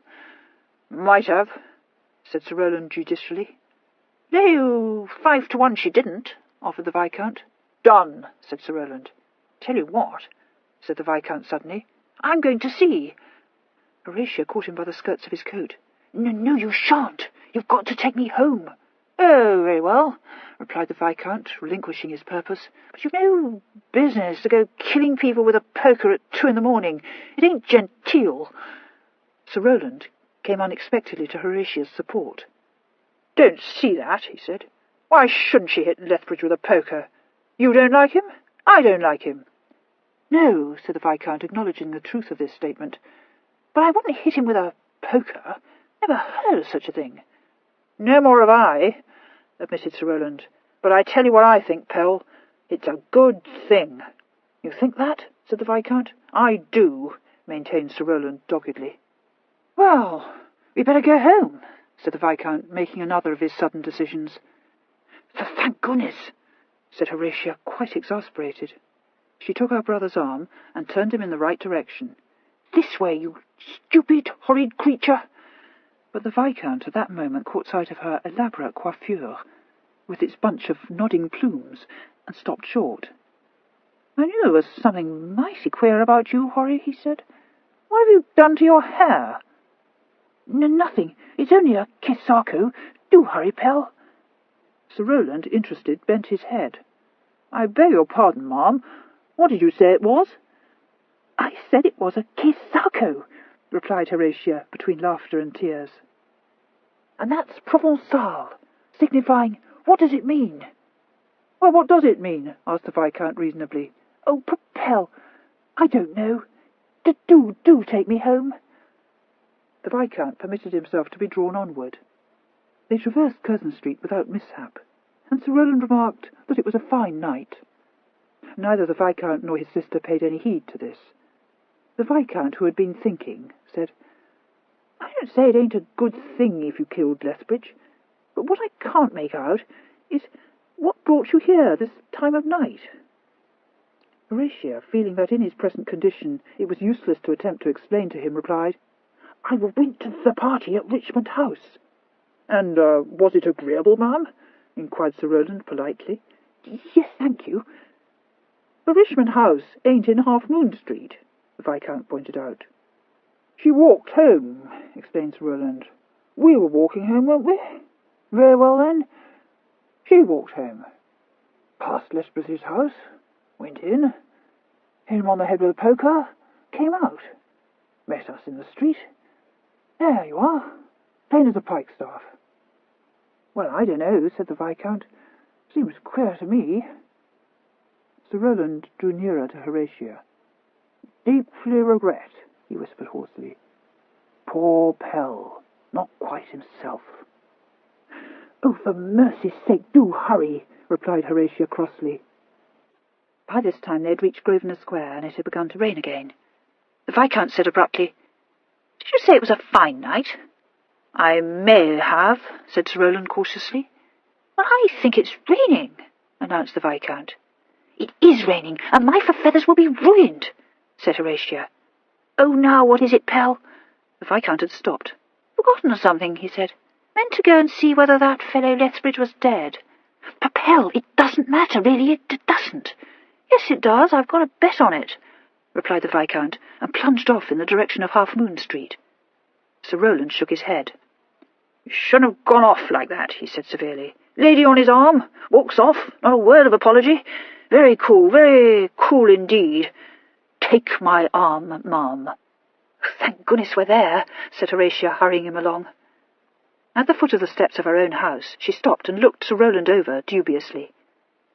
"I shall have to explain it all to you, I suppose. Come and see me tomorrow. I mean today. Please remember to come. And if I've really killed Lord Lethbridge, don't say anything about it." "Certainly not," said Sir Rowland. "Not a word." Horatia prepared to ascend the steps. "And you will go after Papellum and take him home, won't you?" "With the greatest pleasure on earth, ma'am," said Sir Rowland with a profound bow. "Happy to be of service." "Well, at least he doesn't seem to be as drunk as Pelham," thought Horatia, as the sleepy porter opened the door to her knock. "And if only I can make him understand how it all happened, and Pelham doesn't do anything foolish, perhaps Rule need never know anything about this." Slightly cheered by this reflection, she went up the stairs to her bedroom, where a lamp was burning. Picking up a taper, she lit the candles on her dressing-table and sat down before the mirror, quite worn out. The plumes in her hair were draggled and limp. Her corsage was torn. She put her hand to it mechanically, and suddenly her eyes widened in horror.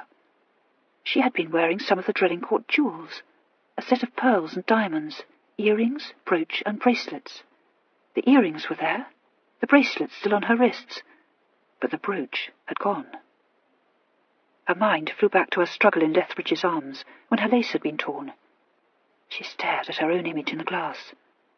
Under the circus rouge, she had turned deathly pale. Her face puckered. She burst into tears.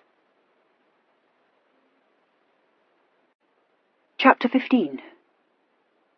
Nothing intervening to cause the Viscount to swerve from his purpose, he pursued a somewhat erratic course back to Half Moon Street. Finding the door of Lethbridge's house open, as Horatia had left it, he walked in without ceremony. The door into the saloon was also ajar, and lights shone. The Viscount put his head into the room and looked round. Lord Lethbridge was sitting in a chair by the table, holding his head in his hands. An empty bottle of wine lay on the floor, and a catagan wig slightly dishevelled. Hearing a footfall, his lordship looked up and stared blankly across at the Viscount. The Viscount stepped into the room. "Came to see if you was dead," he said. "Laid palm odds you weren't." Lethbridge passed his hand across his eyes. "I'm not," he replied in a faint voice. "No, I'm sorry," said the Viscount simply. He wandered over to the table and sat down. "Horace said she killed you. Pom said so she might. I said, no, nonsense." Lethbridge, still holding a hand to his aching head, tried to pull himself together. "Did you?" he said. His eyes ran over his self-invited guest. "I see. Let me assure you once more that I am very much alive." "Well, I wish you'd put your wig on," complained the Viscount. "What I want to know is, why did Horry hit you over the head with a poker?" Lethbridge gingerly felt his bruised scalp. "With a poker, was it? Pray ask her, though I doubt if she will tell you." "You shouldn't keep the front door open," said the Viscount. "What's to stop people coming in and hitting you over the head? It's preposterous." "I wish you would go home," said Lethbridge wearily. The Viscount surveyed the supper table with a knowing eye. "Card party?" he inquired. "No." At that moment the voice of Sir Rowland Pomeroy was heard calling to his friend. He too put his head round the door, and, perceiving the Viscount, came in. "You're a come home," he said, briefly. "Gave my word to my lady. I'd take you home." The Viscount pointed a finger at his unwilling host. "He ain't dead, Pom. Told you he wouldn't be." Sir Rowland turned to look closely at Lethbridge. "No, he ain't dead," he admitted with some reluctance. "Nothing for it but to go home." "Blister it! That's a tame way to end the night," protested the Viscount. "Play you a game of piquet." "Not in this house," said Lethbridge, picking up his wig and putting it cautiously on his head again. "Why not in this house?" demanded the Viscount. The question was destined to remain unanswered. Yet a third visitor had arrived. "My dear Lethbridge, oh, pray forgive me, but this odious rain, not a chair to be had, positively not a chair nor a hackney. And your door standing wide, I stepped in to shelter. I trust I don't intrude," said Mr. Drelincourt, peeping into the room. "Oh, not in the least," replied Lethbridge ironically. "By all means come in. I rather think that I have no need to introduce Lord Winwood and Sir Rowland Pomeroy to you." Mr. Drelincourt recoiled perceptibly, but tried to compose his sharp features into an expression of indifference. "Oh, in that case, I had no notion you were entertaining, my lord. You must forgive me." "I had no notion of it either," said Lethbridge. "Perhaps you would care to play piquet with Winwood?" "Really, you must hold me excused," replied Mr. Drelincourt, edging towards the door. The Viscount, who had been regarding him fixedly, nudged Sir Rowland. "There's that fellow Drelincourt," he said. Sir Rowland nodded. "Yes, that's Drelincourt," he corroborated. "I don't know why. I don't like him, Pell. Never did. Let's go." "Not at all," said the Viscount with dignity. "Who asked him to come in? Tell me that. 'Pon my soul, it's a nice thing, so it is, if a fellow can come poking his nose into a private card party. I'll tell you what I'll do. I'll pull it for him." Mr. Drelincourt, thoroughly alarmed, cast an imploring glance at Lethbridge, who merely looked saturnine. Sir Rowland, however, restrained his friend. "You can't do that, Pell. Just remembered you fought the feller. Should have pulled his nose first. Can't do it now." He looked round the room with a frown. "Another thing," he said. "It was Monty's card party, wasn't it? Well, this ain't Monty's house. Knew there was something wrong." The Viscount sat up and addressed himself to Lord Lethbridge with some severity. "Is this a card party, or is it not?" he demanded. "It is not," replied Lethbridge. The Viscount rose and groped for his hat. "You should have said so before," he said. "If it ain't a card party, what the devil is it?" "I have no idea," said Lethbridge. "It has been puzzling me for some time." "If a man gives a party, you ought to know what kind of party it is," argued the Viscount. "If you don't know, how are we to know? Might be a damned soiree, in which case we wouldn't have come. Let's go home, Pom." He took Sir Rowland's arm and walked with him to the door. There Sir Rowland bethought himself of something and turned back. "Very pleasant evening, my lord," he said formally, and bowed and went out in the Viscount's wake. Mr. Drelincourt waited until the two bottle companions were well out of earshot, and gave a mirthless titter. "I did not know you were so friendly with Winwood," he said. "I do trust I have not broken up your party. But the rain, you know, not a chair to be had." "Rid yourself of the notion that any of you are here by my invitation," said Lethbridge unpleasantly, and moved across to the table. Something had caught Mr. Drelincourt's eye. He bent and picked up from under the corner of the Persian rug a ring brooch of diamonds and pearls of antique design. His jaw dropped. He shot a quick, acute glance at Lethbridge, who was tossing off a glass of wine. The next moment the brooch was in his pocket, and as Lethbridge turned he said airily, "I beg 1,000 pardons. I dare say the rain will have stopped. You must permit me to take my leave." "With pleasure," said Lethbridge. Mr. Drelincourt's eye ran over the supper table laid for two. He wondered where Lethbridge had hidden his fair visitor. "Don't, I implore you, put yourself to the trouble of coming to the door." "I wish to assure myself that it is shut," said Lethbridge grimly, and ushered him out. Some hours later the Viscount awoke to a new but considerably advanced day, with the most imperfect recollections of the night's happenings. He remembered enough, however, to cause him, as soon as he had swallowed some strong coffee, to fling off the bedclothes and spring up, shouting for his valet. He was sitting before the dressing-table in his shirt-sleeves, arranging his lace cravat, when word was brought to him that Sir Rowland Pomeroy was below, and desired a word with him. "Show him up," said the Viscount briefly, sticking a pin in the cravat. He picked up his solitaire, a narrow band of black ribbon, and was engaged in clipping this round his neck, when Sir Rowland walked in. The Viscount looked up and met his friend's eyes in the mirror. Sir Rowland was looking very solemn. He shook his head slightly and heaved a sigh. "Don't need you any longer, Corney," said the Viscount, dismissing his valet. The door closed discreetly behind the man. The Viscount swung round in his chair and leaned his arms along the back of it. "How drunk was I last night?" he demanded. Sir Rowland looked more lugubrious than ever. "Pretty drunk, pal. You wanted to pull that fellow Drelincourt's nose." "That don't prove I was drunk," said the Viscount impatiently. "But I can't get it out of my head that my sister Rule had something to do with it. Did she, or did she not, say that she'd hit Lethbridge over the head with a poker?" "A poker, was it?" exclaimed Sir Rowland. "Could not for the life of me remember what it was she said she hit him with. That was it. Then you went off to see if he was dead." The Viscount cursed softly. "And I took her ladyship home," he frowned. "And what's more, she said I was to wait on her this morning." "It's a devil of a business," muttered the Viscount. "What in God's name was she doing in the fellow's house?" Sir Rowland coughed. "Naturally. Needn't tell you. Can rely on me, pal. Awkward affair, mum's the word." The Viscount nodded. "Mighty good of you, Pom. I'll have to see my sister first thing. You best come with me." He got up and reached for his waistcoat. Someone scratched to the door, and upon being told to come in, the valet entered with a sealed letter on a salver. The Viscount picked it up and broke the seal. The note was from Horatia, and was evidently written in great agitation. "Dear Pell, the most dreadful thing has happened. Please come at once. I am quite distracted. Horry." "Waiting for an answer?" the Viscount asked curtly. "No, my lord." "Then send a message to the stables, will you, and tell Jackson to bring the phaeton round." Sir Rowland, who had watched with concern the reading of the note, thought he had rarely seen his friend turn so pale, and coughed a second time. "Pell, oh, dear old boy, must remind you, she hit him with a poker, laid him out, you know." "Yes," said the Viscount, looking a trifle less grim. "So she did. Help me into my coat, Pom. I'll drive round to Grosvenor Square now." When, 20 minutes later, the phaeton drew up outside Rule's house, Sir Rowland said that perhaps it would be better if he did not come in. So the Viscount entered the house alone, and was shown at once into one of the smaller salons. Here he found his sister, looking a picture of despair. She greeted him without recrimination.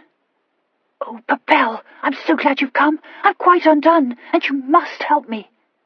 The Viscount laid down his hat and gloves and said sternly, "Now, Horry, what happened last night? Don't put yourself in a taking. Just tell me." "Of course I'm going to tell you," said Horatia. "I went to Richmond House to the ball and the fireworks." "Oh, never mind about the fireworks," interrupted the Viscount. "You weren't at Richmond House or anywhere near it when I met you." "No, I was in Half Moon Street," said Horatia innocently. "You went to Lethbridge's house." At the note of accusation in her brother's voice, Horatia flung up her head. "Yes, I did. But if you think I went there out of my own choice, you are quite odious." Her lip trembled. "Though why you should believe that I didn't, I can't imagine, for it's the stupidest tale you ever heard. And I know it doesn't sound true." "Well, what's the tale?" he asked, drawing up a chair. She dabbed at her eyes with the corner of her handkerchief. "You see, my shoes pinched me, and I left the ball early, and it was raining. My coach was called, and I suppose I never looked at the footman. Indeed, why should I?" "What the devil has a footman to do with it?" demanded the Viscount. "Everything," said Horatia. "It wasn't the right one." I don't see what odds that makes. I mean, he wasn't one of our servants at all. The coachman wasn't either. They were Lord Lethbridge's. What? Ejaculated the Viscount, his brow growing black as thunder. Horatia nodded. Yes, and they drove me to his house, and I went in before I realised. The Viscount was moved to expostulate. Lord, you must have known it wasn't your house. I tell you I didn't. I know it sounds stupid, but it was raining, and the footman held the umbrella so that I couldn't see much, and I was inside before I knew. Did Lethbridge open the door? No, the porter did. Then why the devil didn't you walk out again? I know I should have, confessed Horatia, but then Lord Lethbridge came out of the saloon and asked me to step in, and Papel, I don't understand. I thought it was a mistake, and I didn't want to make a scene before the porter, so I went in. Only now I see how foolish it was of me, because if Rule comes to hear of it and makes inquiries, the servants will say I went in willingly. That's how I did. Rule mustn't hear of this, said the Viscount grimly. No, of course he mustn't, and that's why I sent for you. Horry, what happened in the saloon? Come, let me hear the whole of it. It was dreadful. He said he was going to ravish me, and oh, Pell, it was just to revenge himself on Rule. So I pretended I might run away with him, and as soon as he turned his back, I hit him with the poker and escaped. The Viscount drew a sigh of relief. That's all, Horry? No, it isn't all, said Horatia desperately. My gown was torn when he kissed me, and though I didn't know it till I got home, my brooch fell out, and Pell, he's got it now. Make yourself easy, said the Viscount, getting up. He won't have it long. Catching sight of his face, which wore a starkly murderous expression, Horatia cried out, What are you going to do? Do? Said the Viscount with a short, ugly laugh. Cut the dog's heart out. Horatia sprang up suddenly. Pell, you can't. For goodness sake, don't fight him. You know he's much better than you are, and only think of the scandal. Pell, you'll ruin me if you do. You can't do it. The Viscount checked in bitter disgust. You're right, he said. I can't. Fiend seize it. There must be some way of forcing a quarrel on him without bringing you into it. If you fight him, everyone will say it was about me, because after you fought Crosby, people talked, and I did silly things. Oh, you mustn't, Pell. It's bad enough with Sir Rowland knowing. Pom! Exclaimed the Viscount. Well, have him in. He might have a notion how I can manage it. Have him in? Why? Where is he? Outside with the phaeton. You needn't mind him, Horry. He's devilish discreet. Well, if you think he could help us, he can come in, said Horatia dubiously. But please explain it all to him first, Pell, for he must be thinking the most dreadful things about me. Accordingly, when the Viscount returned presently to the saloon with Sir Rowland, that worthy had been put in possession of all the facts. He bowed over Horatia's hand, and embarked on a somewhat involved apology for his inebriety the night before. The Viscount cut him short. Never mind about that, he adjured him. Can I call Lethbridge out? Sir Rowland devoted deep thought to this, and after a long pause pronounced the verdict. No, he said. I must say you've got much more sense than I thought, said Horatia approvingly. Do you mean to tell me, demanded the Viscount, that I'm to sit by while that dog kidnaps my sister and do nothing? No, damn me, I won't. Devilish hard on you, Pell, agreed Sir Rowland sympathetically. But it won't do, you know. Call Drelincourt out. Deal of talk over that. Call Lethbridge out. Fatal. The Viscount smote the table with his fist. Hang you, Pom! Do you realise what that fellow did? He cried. Very painful affair, said Sir Rowland. Bad ton. Must hush it up. The Viscount seemed to be bereft of words. Hush it up now, said Sir Rowland. Talk dies down, say 3 months. Pick a quarrel with him then. The Viscount brightened. Aye, so I could. That solves it. So solves it, it doesn't, declared Horatia. I must get my brooch back. If Rule misses it, it will all come out. Nonsense, said her brother. Say you dropped it in the street. It's no good saying that. I tell you, Lethbridge means mischief. He may wear it just to make Rule suspicious. Sir Rowland was shocked. Bad blood, he said. Never did like the fella. What sort of brooch is it? Asked the Viscount. Would Rule be likely to recognise it? Yes, of course he would. It's part of a set, and it's very old. 15th century, I think. In that case, decided his lordship, we've got to get it back. I best go and see Lethbridge at once, though how I'll keep my hands off him I don't know. Burn it. A pretty fool I look, calling on him last night. Sir Rowland was once more plunged in thought. Won't do, he said at last.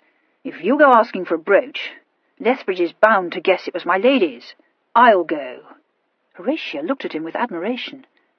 "Yes, that would be much better," she said. "You are very helpful, I think." Sir Rowland blushed, and prepared to set forth on his mission. "Beg you won't give it a thought, ma'am. Affair of delicacy. Tact required, a mere nothing." "Tact," said the Viscount. "Tact for a hound like Lethbridge? My God, it makes me sick, so it does. You'd better take the phaeton. I'll wait for you here." Sir Rowland once more bowed over Horatia's hand. "Shall hope to put the brooch in your hands within half an hour, ma'am," he said, and departed. Left alone with his sister, the Viscount began to pace about the room, growling something under his breath whenever he happened to think of Lethbridge's iniquity. Presently he stopped short. "Horry, you'll have to tell Rule. Damme, he's a right to know." "I can't tell him," Horatia answered with suppressed passion. "Not again." "Again?" said his lordship. "What do you mean?" Horatia hung her head and recounted haltingly the story of the ridotto at Ranelagh. The Viscount was delighted with at least one part of the story, and slapped his leg with glee. "Yes, but I didn't know it was Rule, so I had to confess it all to him the next day, and I won't make another confession. I said I wouldn't see anything of Lethbridge while he was away, and I can't tell him about this." "I don't see it," said the Viscount. "Plenty to bear you out. Coachman. What happened to him, by the way?" "Drugged," she replied. "All the better," said his lordship. "If that coach came back to the stables without him, obviously you're telling the truth." "But it didn't. He's too clever," said Horatia bitterly. "I had the coachman in this morning. He thinks it was the bad beer, and the coach was taken back to the tavern. So I said I had been forced to get a link boy to summon me a hackney. I didn't think it was quite fair to send him off, when I knew he and the footman had been drugged. So I said this time I wouldn't tell Rule." "That's bad," said the Viscount, frowning. "Still, Pom and I know you hit Lethbridge on the head and got away." "It's no good," she said mournfully. "Of course he would be bound to stand by me, and that's what Rule would think." "But hang it, Horry, why should he?" Well, I wasn't very nice to him before he went away, and he wanted me to go with him, and I wouldn't. And don't you see, Papel, it looks as if I planned it all, and hadn't really given up Lethbridge at all. And I left that horrid ball early to make it worse." "It don't look well, certainly," admitted the Viscount. "Have you quarrelled with Rule?" No, not quarrelled, only... no." "You'd best tell me and be done with it," said his lordship severely. "I suppose you've been up to your tricks again. I warned you he wouldn't stand for 'em." "It isn't that at all," flamed Horatia. "Only I've found out that he planned the Ranelagh affair with that odious Lady Massey." The Viscount stared at her. "You're raving," he said calmly. "I'm not. She was there, and she knew." "Who told you he planned it with her?" "Well, no one precisely, but Lethbridge thought so, and of course I realised—" "Lethbridge?" interrupted the Viscount with scorn. "Upon my word, you're a damn little fool, Horry. Lord, don't be so simple. A man don't plot with his mistress against his wife. Never heard such a pack of nonsense." Horatia sat up. "Papel, do you really think so?" she asked wistfully. But I can't help remembering that he said, 'She did indeed know.' It was he all the time." The Viscount regarded her with frank contempt. "Well, if he said that, it proves she wasn't in it, if it needs proof, which it don't. Lord Horry, I put it to you, would he be likely to say that if she'd had a finger in the pie? What's more, it explains why the Massey's gone off to Bath so suddenly. Depend on it, if she found out it was he and the Scarlet Domino, they had some sort of a scene. And Rule's not the man to stand that. Wondered what happened to make her go off in such a devil of a hurry. Here, what the deuce?" For Horatia, with a sudden squeak of joy, had flung herself into his arms. "Don't do that," said the Viscount testily, disengaging himself. "Oh, Papel, I never thought of that," sighed Horatia. "You're a little fool," said the Viscount. "Yes, I see I am," she confessed. But if he has broken with that woman, it makes me more than ever decided not to tell him about last night." The Viscount thought this over. "I must say it's a devilish queer story," he said. "Dessie, you're right. If we can get that brooch back, you're safe enough. If Pom don't succeed—" His lip tightened and he nodded darkly. Sir Rowland, meanwhile, had arrived in Half Moon Street, and was fortunate enough to find Lord Lethbridge at home. Lethbridge received him in a gorgeous flowered dressing-gown. He did not look to be much the worse for the blow he'd received, and he greeted Sir Rowland with suave amiability. "Pray, sit down, Pomeroy," he said. "To what do I owe this unexpected honour?" Sir Rowland accepted the chair and proceeded to display his tact. "Most unfortunate thing," he said. "Last night, not quite myself, you know. Lost a brooch. Must have dropped out of my cravat." "Oh," said Lethbridge, looking at him rather hard. "A pin, in fact?" "Not a pin, no. A brooch. Family jewels. Sometimes wear it. Don't care to lose it. So I came round to see if I dropped it here." "I see. And what was it like, this brooch?" Ring brooch, inner circle pearls and open bosses, outer row pearls and diamonds," said Sir Rowland glibly. "Indeed. A lady's ornament, one would almost infer." "Belonged to my great-aunt," said Sir Rowland, extricating himself from that predicament with masterly skill. "Ah, no doubt you value it highly, then," remarked his lordship sympathetically. "Just so," said Sir Rowland. "Sentiment, you know. Should be glad to put my hand on it again." "I regret infinitely that I am unable to help you. May I suggest that you look for it in Montacute's house? I think you said you spent the evening there?"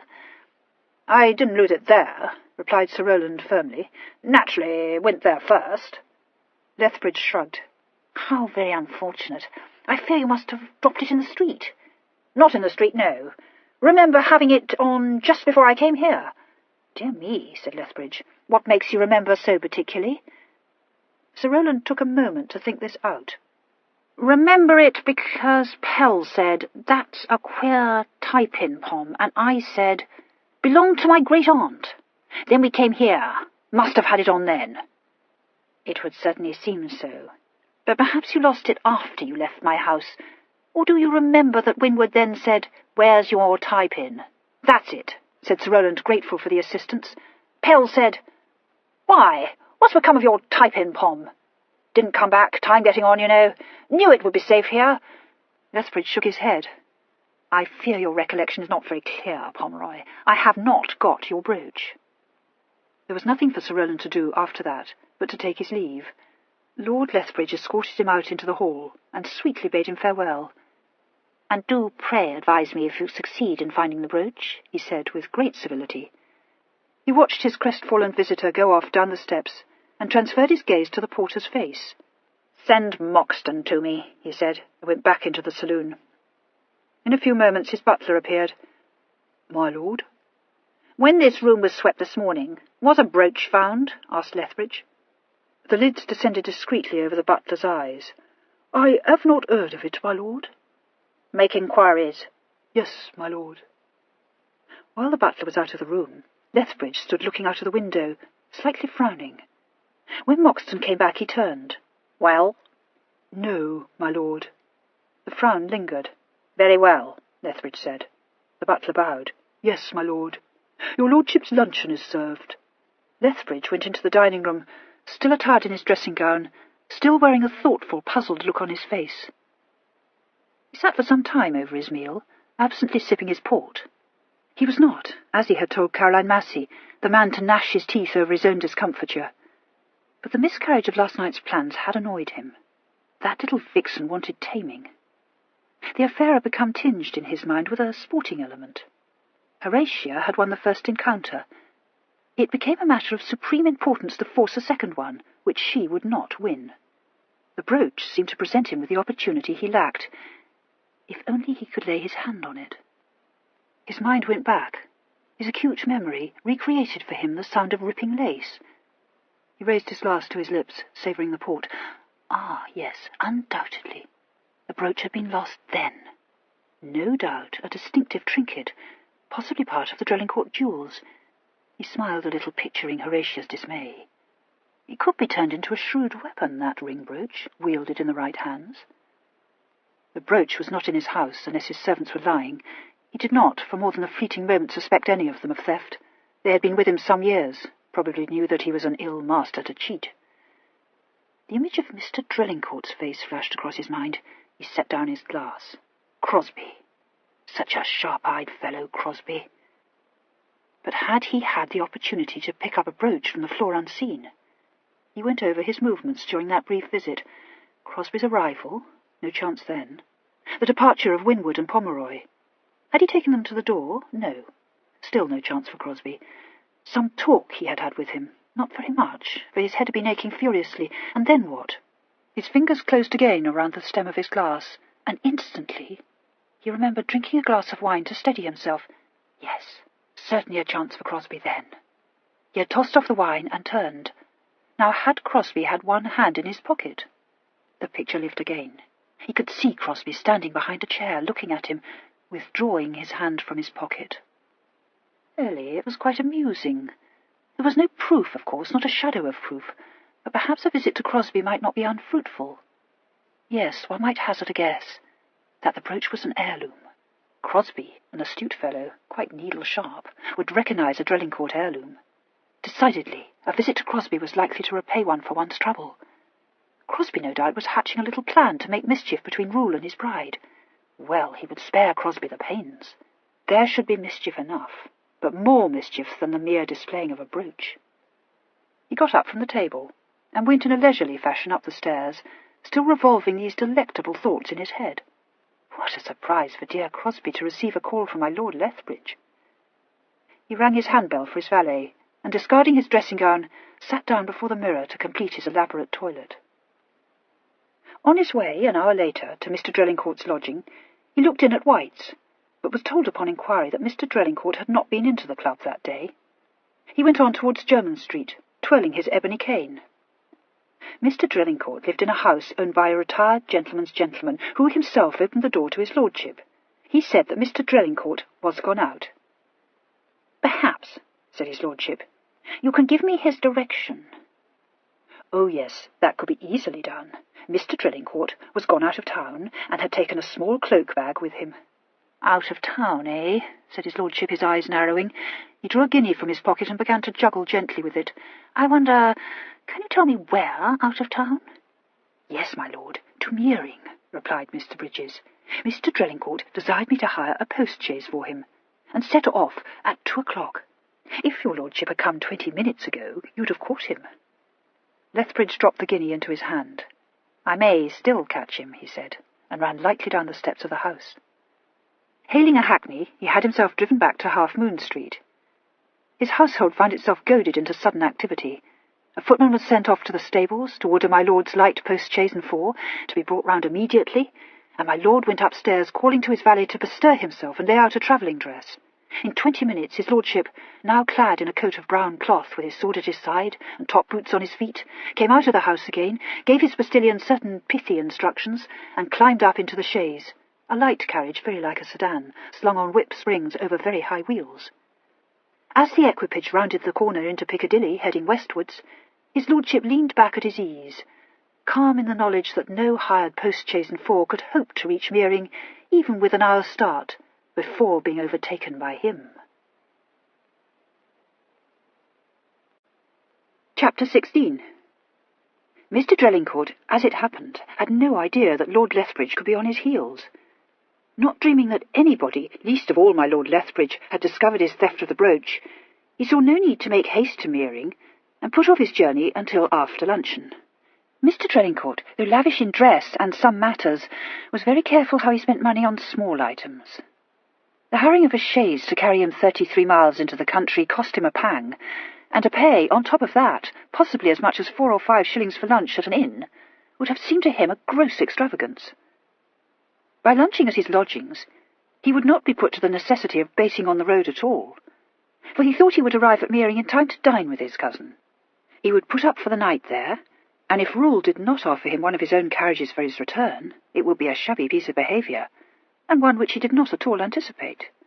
For Rule, to do him justice, was not mean, and must be well aware that the charges for a post-chaise would be lightened if it made the return journey empty. It was in a pleasurable frame of mind that Mr. Drelincourt set forward upon his journey. The day was fine, quite ideal for a drive into the country, and after he had let down the window, in the door in front of him, to order the postillions not to ride at such a rattling pace, he had nothing to do but to lean back and admire the scenery, or indulge his imagination in agreeable reflection. It was not to be supposed that there was any portion of the Drelincourt inheritance unknown to Mr. Drelincourt. He had recognized the brooch in a flash, and could have recited unerringly the different pieces which comprised that particular set of jewels. When he had stooped so quickly to pick it up, he had had no very clear idea in his head of what he meant to do with it. But a night's repose had brought him excellent counsel. He had no doubt at all that Horatia had been concealed somewhere in Lethbridge's house. The brooch proved that to his satisfaction, and ought to prove it to Rule's satisfaction also. He had always thought Horatia a jade. For his part, he was not in the least surprised, though shocked, to discover that she had taken advantage of Rule's absence to spend the night in her lover's arms. Rule, who was always too stupidly sleepy to see what was going on under his nose, would probably be greatly surprised, and even more shocked than his cousin, whose obvious and not too painful duty it was to apprise him of his wife's loose conduct at once. There could be only one course open to his lordship then, and Mr. Drelincourt was inclined to think that after so disastrous a venture into matrimony he would hardly risk another. Altogether the world seemed a better place to Mr. Drelincourt this mild September day than it had seemed for several months. Not in the general way a keen student of nature, he was moved today to admire the russet tints in the trees, and to approve, from the well-sprung chaise, the bursts of fine country through which he passed.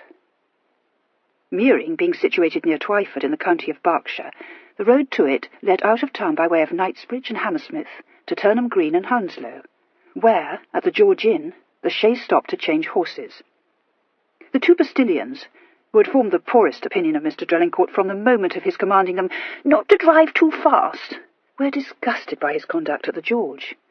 For instead of getting down to drink a glass of Nantes brandy, and allowing them time also to refresh themselves, he sat tight in the chaise, and never gained the ostler so much as a groat. The second stage was Slough, 10 miles further on. The chaise set forward again, drawing out of Hounslow onto the heath, a tract of wild land so ill-famed that for several unpleasant minutes Mr. Drelincourt sat wishing that he had gone to the expense of hiring a guard to accompany the chaise. Nothing untoward happened, however, and he was soon being driven over Cranford Bridge in the direction of Longford. At Slough, Mr. Drelincourt got down to stretch his legs while the horses were changed. The landlord, who had come bustling out of the Crown Inn, as a good landlord should on the approach of a gentleman's chaise, allowed the jolly smile to fade from his face at the sight of Mr. Drelincourt, and abated a little of his welcoming civility. Mr. Drelincourt was well known upon this road, and no favourite with honest landlords. Since he was my Lord of Rule's relative, Mr. Copper went through the form of suggesting refreshment, but upon this being refused, he went back into his inn, remarking to his wife that one thing in life that beat him was how a genial, open-handed gentleman like his lordship came to have such a mean worm as Mr. Drelincourt for his cousin. After Slough, the road ran by way of Salt Hill to Maidenhead. A mile further on, at Maidenhead Thicket, it branched off from the Worcester Way and took the Bath Road to Hare Hatch and Twyford. The chaise had passed through Maidenhead and was bowling along at a respectable pace towards the thicket, when one of the postilions became aware of a second chaise some way behind. A bend in the road enabled him to get a glimpse of it. He said over his shoulder to the other postilion, "Lordy, that'll be the quality, sure enough. Springing his horses, he is. No good racing him, with our precious Missy squawking at the back of us." The lad riding one of the wheelers understood him to refer to Mr. Drelincourt, and agreed, though regretfully, that they had better draw into the side and let the quality go by. The thunder of hoofs galloping in the rear soon penetrated to Mr. Drelincourt's ears, and caused him to rap with his cane on the window, and upon the postilions looking over his shoulder to signal him to draw into the side of the road. Mr. Drelincourt had had experience of good-for-nothing lads who raced their horses against other chaises, and he strongly disapproved of this pastime. The second chaise rapidly overhauled the first, and swung past in a little cloud of dust, struck up by the galloping hoofs. Mr. Drelincourt had the briefest view of it, but caught sight of the flash of a crest on one of the panels. He felt much annoyed with the unknown traveller for driving at such a pace, and was uneasily hoping that his postilions were able to control their own horses, which showed signs of wishing to dash off after the other chaise, when he saw that the other chaise was pulling up ahead of them. That seemed very strange to him, for there was no apparent reason to account for it. It seemed stranger still when the horses wheeled and backed, and wheeled again, until the chaise lay right across the road, effectively barring the way. Mr. Drelincourt's postilions, also observing this manoeuvre, supposed the other chaise to have overshot its objective, and to be about to turn round again. They reined their horses to a walk. But the crested chaise remained across the road, and they were forced to come to a standstill. Mr. Drelincourt, considerably astonished, sat forward to see more closely, and called to his postilions, What is it? Why don't they go on? Is it an accident? Then he saw Lord Lethbridge spring down from the other chaise, and he shrank back into his seat, his heart jumping with fright. Lethbridge walked up to Mr. Drellingcourt's equipage, and that shivering gentleman pulled himself together with an effort. It would not do for him to cower in the corner, so he leaned forward and let down the window. "Is it you indeed, my lord?" he said in a high voice. "I could scarce believe my eyes. What can have brought you out of town?" "Why, you, Crosby, you," said his lordship mockingly. "Pray step down out of that chaise. I should like to have a little talk with you." Mr. Drellingcourt clung to the window frame and gave an unnatural laugh. "Oh, your pleasantries, my lord. I am on my way to Meering, you know, to my cousin's. I think it is already 5 o'clock, and he dines at 5. "Crosby, come down," said Lethbridge, with such an alarming glitter in his eyes that Mr. Drellingcourt was quite cowed and began to fumble with the catch of the door. He climbed down carefully under the grinning stare of his postilions. "I vow I can't imagine what she was wanting to say to me," he said. "I am late, you know. I ought to be on my way." His arm was taken in an ungentle grip. "Walk with me a little way, Crosby," said his lordship. "Do you not find these country roads quite charming? I'm sure you do. And so you were bound for Meering. Was that not rather a sudden decision, Crosby?" "Sudden?" stammered Mr. Drellingcourt, wincing at the pressure of his lordship's fingers above his elbow. "Oh, not at all, my lord, not in the least. I told Rule I might come down. I have had it in my mind some days, I assure you." "It has nothing to do, of course, with a certain brooch," purred Lethbridge. Brooch? I don't understand you, my lord." "A ring brooch of pearls and diamonds picked up in my house last night," said his lordship. Mr. Drellingcourt's knees shook. "I protest, sir, I am at a loss. "Crosby, give me that brooch," said Lethbridge menacingly. Mr. Drellingcourt made an attempt to pull his arm away. "Oh, my lord, I don't understand your tone. I tell you frankly, I don't like it. I don't take your meaning." "Crosby," said his lordship, "you will give me that brooch, or I will take you by the scruff of your neck and shake you like the rat you are." "Sir," said Mr. Drellingcourt, his teeth chattering together, "this is monstrous, monstrous." "It is indeed monstrous," agreed his lordship. "You are a thief, Mr. Crosby Drellingcourt." Mr. Drellingcourt flushed scarlet. "It was not your brooch, sir." "Nor yours," swiftly replied Lethbridge. "Hand it over." I have called out a man for less," blustered Crosby. "That's your humour, is it?" said Lethbridge. "It's not my practice to fight with thieves. I use a cane instead, but I might make an exception in your case." To Mr. Drellingcourt's horror, he thrust forward his sword hilt and patted it. That unfortunate gentleman licked his lips and said quaveringly, "I shall not fight you, sir. The brooch is more mine than yours." "Hand it over," said Lethbridge. Mr. Drellingcourt hesitated, read a look in his lordship's face there was no mistaking, and slowly inserted his finger and thumb into his waistcoat pocket. The next moment the bridge lay in Lethbridge's hand. "Thank you, Crosby," he said in a way that made Mr. Drellingcourt long for the courage to hit him. "I thought I should be able to persuade you. You may now resume your journey to Meering, if you think it still worthwhile. If you don't, you may join me at the Sun at Maidenhead, where I propose to dine and sleep. I almost feel I owe you a dinner for spoiling your game so unkindly." He turned, leaving Mr. Drellingcourt speechless with indignation, and walked back to his chaise, which had by this time drawn up to the side of the road, facing towards London again. He climbed lightly into it, and drove off, airily waving his hand to Mr. Drellingcourt, still standing on the dusty road. Mr. Drellingcourt gazed after him, rage seething up in him. Spoiled his game, had he?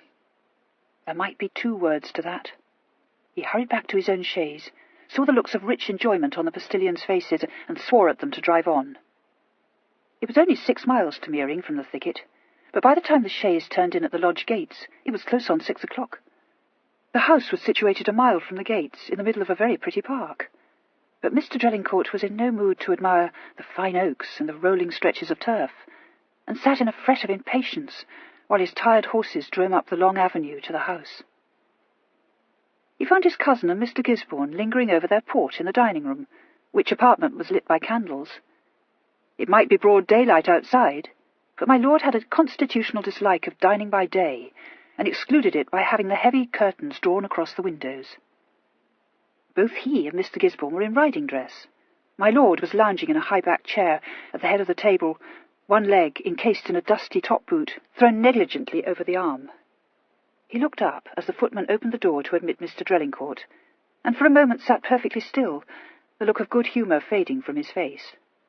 Then he picked up his quizzing-glass with some deliberation and surveyed his cousin through it. "Dear me," he said, "now why?" This was not a very promising start, but his anger had chased from Mr. Drelincourt's mind all memory of his last meeting with the Earl, and he was undaunted. "Cousin," he said, his words tripping over one another, "I am here on a matter of grave moment. I must beg a word with you alone."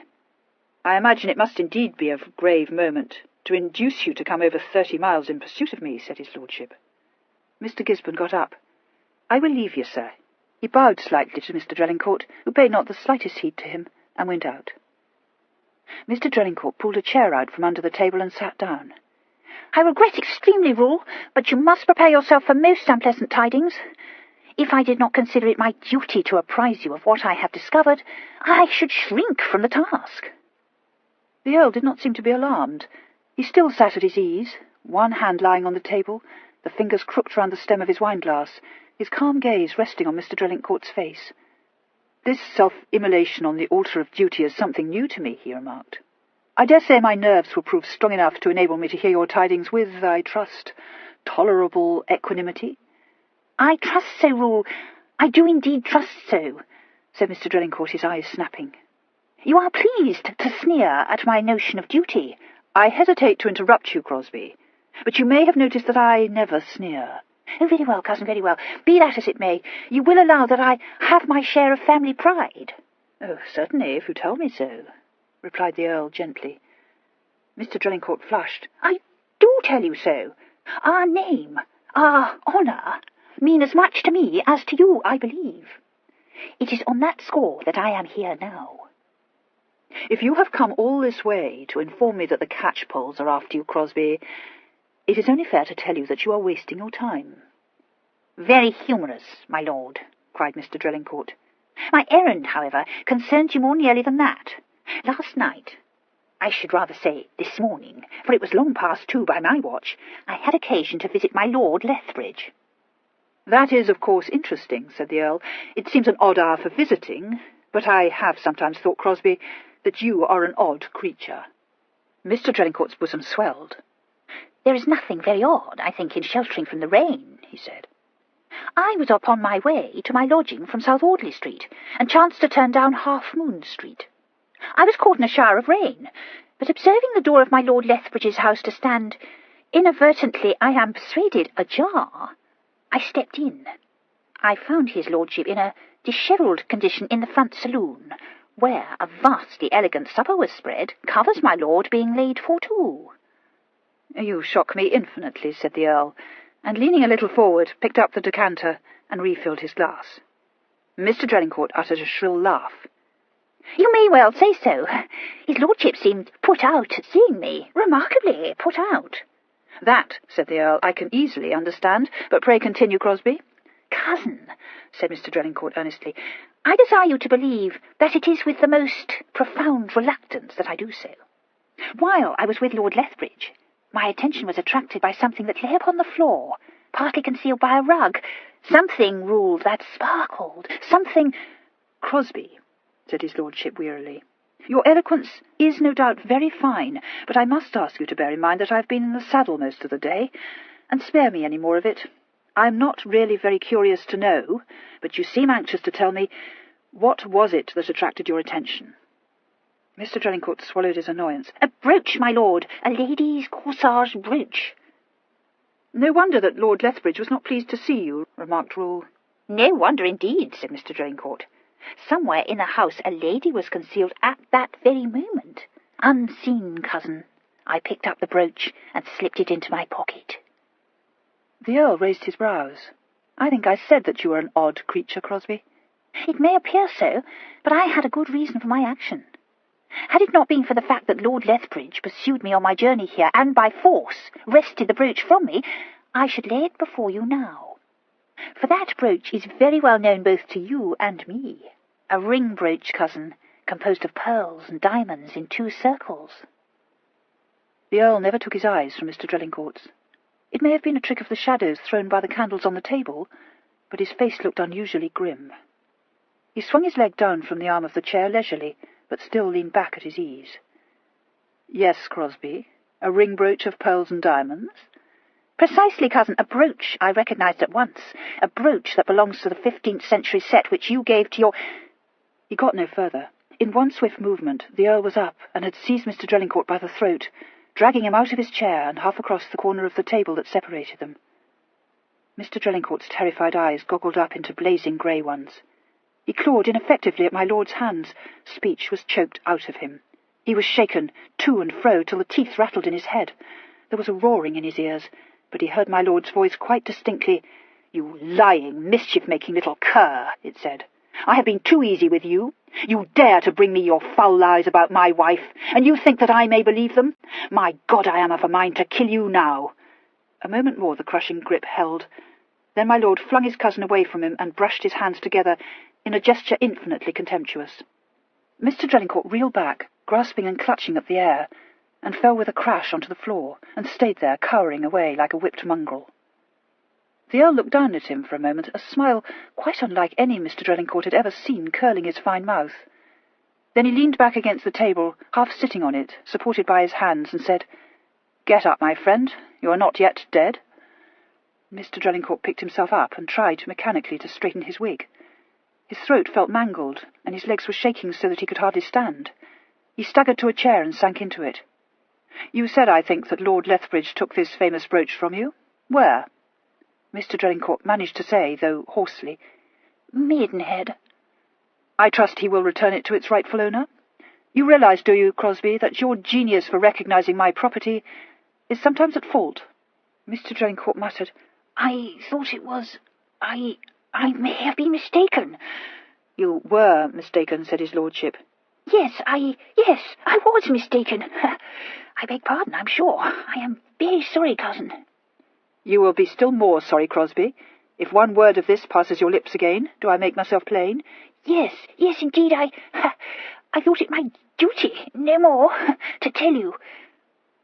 "Since the day I married Horatia Winwood," said his lordship levelly, "you have tried to make mischief between us. Failing, you were fool enough to trump up this extremely stupid story. You bring me no proof. Ah, I am forgetting. Lord Lethbridge took your proof forcibly from you, did he not? That was most convenient of him." But he did," said Mr. Drelincourt desperately. "I am sorry to hurt your feelings," said the Earl, "but I do not believe you.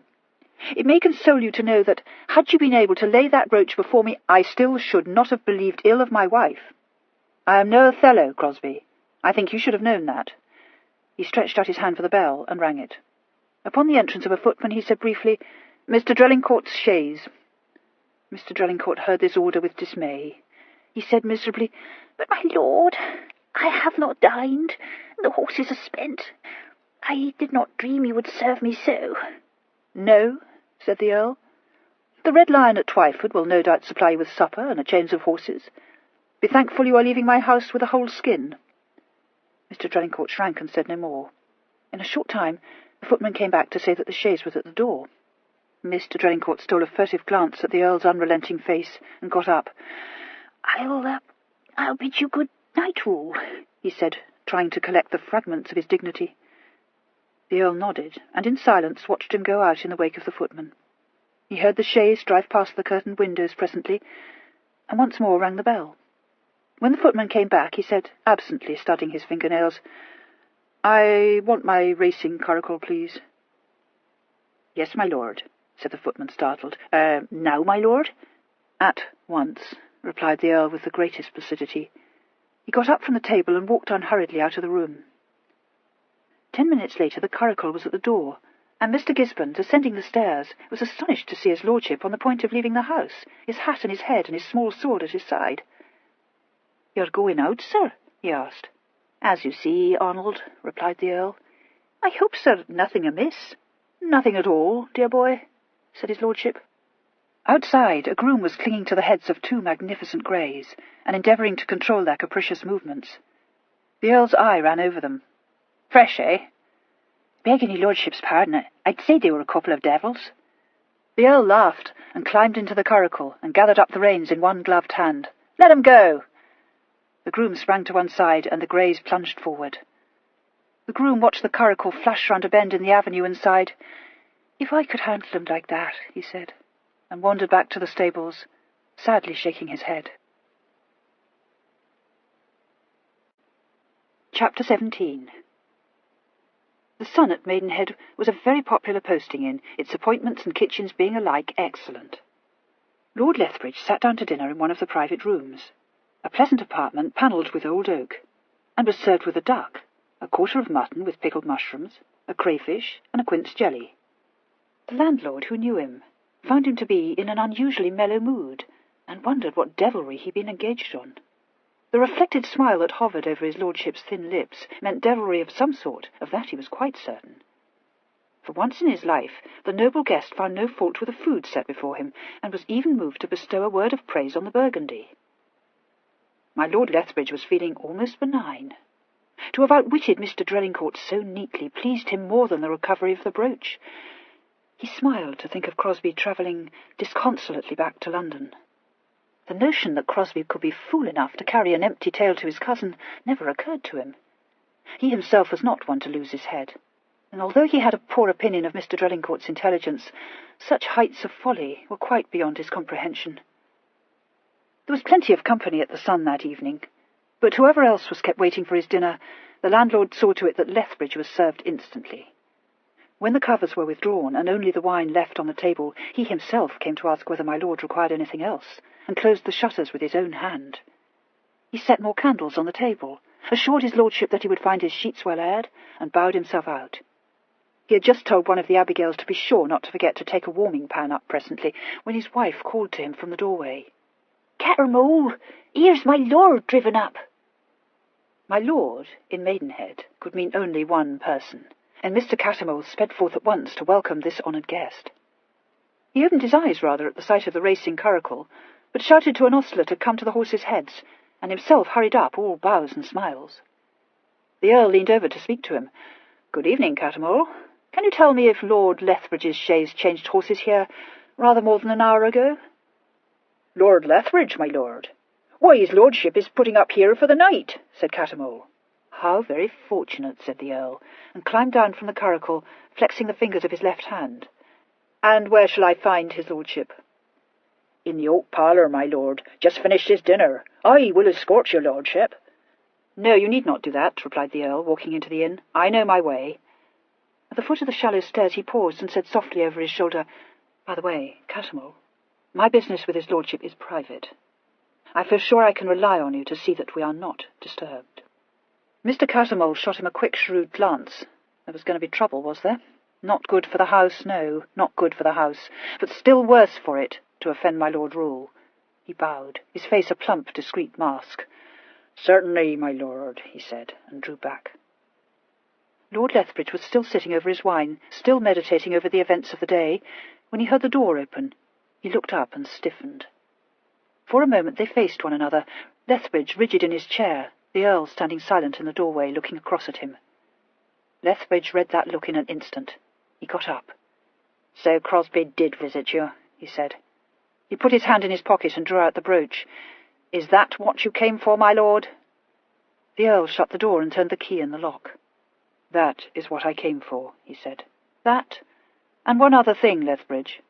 "My blood, for instance?" Lethbridge gave a little laugh. "You will have to fight for both." The Earl moved forward. "That should afford us both gratification. You have a charming taste in revenge, but you have failed, Lethbridge." "Failed?" said Lethbridge, and looked significantly at the brooch in his hand. "If your object was to drag my name in the mud, why, certainly," said Rule. "My wife remains my wife. Presently you may tell me by what means you forced her to enter your house." Lethbridge raised his brows. "And what makes you so sure that I had any need to employ force, my lord?" "Merely my knowledge of her," replied the Earl. "You have a vast deal of explaining to do, you see." "I don't boast of my conquests, Rule," Lethbridge said softly, and saw the Earl's hand clench involuntarily. "I shall explain nothing." "That we shall see," said Rule. He pushed the table down to one end of the room against the wall. and blew out the candles on it, leaving only the pendant chandelier in the centre of the room to light them. Lethbridge thrust the chairs back, picking up his sword from one of them and drawing it from the scabbard. "My God, how I've waited for this," he said suddenly. "I am glad Crosby went to you." He put the sword down again and began to take off his coat. The Earl made no reply, but set about his own preparations, pulling off his top boots, unbuckling his sword-belt, rolling up his deeply ruffled shirt-sleeves. They faced one another under the soft candlelight, two big men in whom rage, long concealed, burned with a steady strength too great to admit of vain flusterings. Neither seemed to be aware of the strangeness of the scene, here in the upper parlour of an inn, with below them, penetrating faintly to the quiet room, the hum of voices in the coffee-room. With deliberation they set the stage. With deliberation snuffed a candle that was guttering, and divested themselves of coats and boots. Yet in this quiet preparation was something deadly, too deadly to find relief in a noisy brawl. The swords flashed in a brief salute, and engaged with a scrape of steel on steel. Each man was an experienced swordsman, but this was no affair of the fencing-master's art, with its punctilious niceties, but a grim fight, dangerous in its hard swiftness. For each antagonist the world slid back. Nothing had reality but the other man's blade, feinting, thrusting, parrying. Their eyes were on each other's. The sound of their stocking feet, shifting on the boards, was a soft thud. Their breathing came quick and hard. Lethbridge lunged forward on his right foot, delivering a lightning thrust in tierce, his arm high, the muscle standing out on it, ribbed and hard. Rule caught forte on forte. The foible glanced along his arm, leaving a long red slash, and the blades disengaged. Neither checked. This was no quarrel to be decided by a single hit. The blood dripped slowly from Rule's forearm to the floor. Lethbridge leaped back on both feet and dropped his point. "Tie it," he said curtly. "I've no mind to slip in your blood." Rule pulled a handkerchief from his breeches pocket and twisted it round the cut and dragged the knot tight with his teeth. "On guard." The fight went on, relentless and untiring. Lethbridge attempted a flanconade, opposing his left hand. His point barely grazed Rule's side. The Earl countered in a flash. There was a scuffle of blades, and Lethbridge recovered his guard, panting a little. It was he who was delivering the attack all the time, employing every wile known to his art to lure Rule into giving an opening. Time after time he tried to break through the guard. Time after time his blade was caught in a swift parry and turned aside. He was beginning to flag. The sweat was rolling in great drops off his forehead. He dared not use his left hand to dash it from his eyes, lest, in that second's blindness, Rule should thrust home. He thrust rather wildly and cut. The Earl parried it half-circle, and before Lethbridge could recover, sprang in and seized the blade below the hilt. His own point touched the floor. "Wipe the sweat from your eyes." Lethbridge's lips writhed in a queer, bitter smile. "So, you are quits." The Earl did not answer. He released the sword and waited. Lethbridge passed his handkerchief across his brow and threw it aside. "On guard." A change came. The Earl was beginning at last to press the attack. Hard driven, Lethbridge parried his blade again and again, steadily losing strength. Knowing himself to be nearly done, he attempted a botte coupe, feinting in high cart and thrusting in low tierce. His blade met nothing but the opposition of Rule's, and the fight went on. He heard the Earl speak, breathlessly but very clearly. "Why did my wife enter your house?" He had no struggle left to waste in attack. He could only parry mechanically, his arm aching from shoulder to wrist. "Why did my wife enter your house?" He parried too late. The Earl's point flashed under his guard, checked and withdrew. He realized that he had been spared, would be spared again, and yet again, until Rule had his answer. He grinned savagely. His words came on his heaving breaths. "Kidnapped her." The swords rang together, disengaged. "And then?" He set his teeth. His guard wavered. He recovered it miraculously. The hilt felt slippery in his wet grasp. "And then?" "I do not boast of my conquests," he panted, and put forth the last remnant of his strength to beat back the attack he knew would end the bout. His sword scraped on Rule's. His heart felt as though it would burst. His throat was parched. The ache in his arm had become a dull agony. A mist was gathering before his eyes. The years rolled back suddenly. He grasped out, "Marcus! For God's sake, end it!" He saw the thrust coming, a straight lunge in high cart aimed for the heart. He made one last parry, too late to stop the thrust, but in time to deflect it slightly. Rule's point, sliding over his blade, entered deep into his shoulder. His own dropped. He stood swaying for an instant, and fell, the blood staining his shirt bright scarlet. Rule wiped the sweat from his face. His hand was shaking a little. He looked down at Lethbridge, lying in a crumpled heap at his feet, sobbing for breath, the blood in his shirt soaking through and forming a pool on the oak boards. Suddenly he flung his sword aside and strode to the table and swept the bottle and glass off it. He caught up the cloth and tore it with his strong teeth and ripped it from end to end. The next moment he was on his knees beside Lethbridge, feeling for the wound. The hazel eyes opened, considering him. "I believe I shan't die this time, either," Lethbridge whispered mockingly. The Earl had laid bare the wound and was staunching the blood. "No, I don't think you will," he said, "but it's deep." He tore another strip from the cloth and made it into a pad and bound it tightly round the shoulder. He got up and fetched Lethbridge's coat from a chair and, rolling it up, placed it under his head. "I'll get a doctor," he said briefly, and went out, and from the head of the stairs shouted for the landlord. Stout Cattermole appeared so promptly that it seemed as though he must have been waiting for that call. He stood with his hands on the banister, looking anxiously up at the Earl, his brow puckered, his lips close folded. "Send one of your lads for a doctor," said Rule, "and bring up a bottle of cognac." The landlord nodded and turned away. "And Cattermole," said his lordship, "bring it yourself." At that the landlord smiled rather sourly. "Be sure, my lord." Rule went back into the oak parlour. Lethbridge was lying where he had left him, with his eyes closed. He looked very white. One of his hands lay limply on the floor beside him, the fingers curling upwards. Rule stood looking down at him, frowning. Lethbridge did not move. Cattermole came in with a bottle and glasses. He put these down on the table, casting a worried, appraising glance at the still figure on the floor. He muttered, "Not dead, my lord." "No." The Earl picked up the bottle and poured some brandy into one of the glasses. "Thank God for it. You do me no good by this, my lord." "I don't think you'll suffer," replied the Earl calmly, and returned to Lethbridge and knelt again. "Lethbridge, drink this," he said, slightly raising him. Lethbridge opened his eyes. They were blank with exhaustion, but grew keener as he swallowed the cognac. He raised them to Rule's face a moment, made an odd little grimace, and looked beyond Rule at Cattermole, bending over him. "What the devil do you want?" he said unpleasantly. The landlord drew down the corners of his mouth. "No, he's not dead," he remarked under his breath. "I'll be within call, my lord."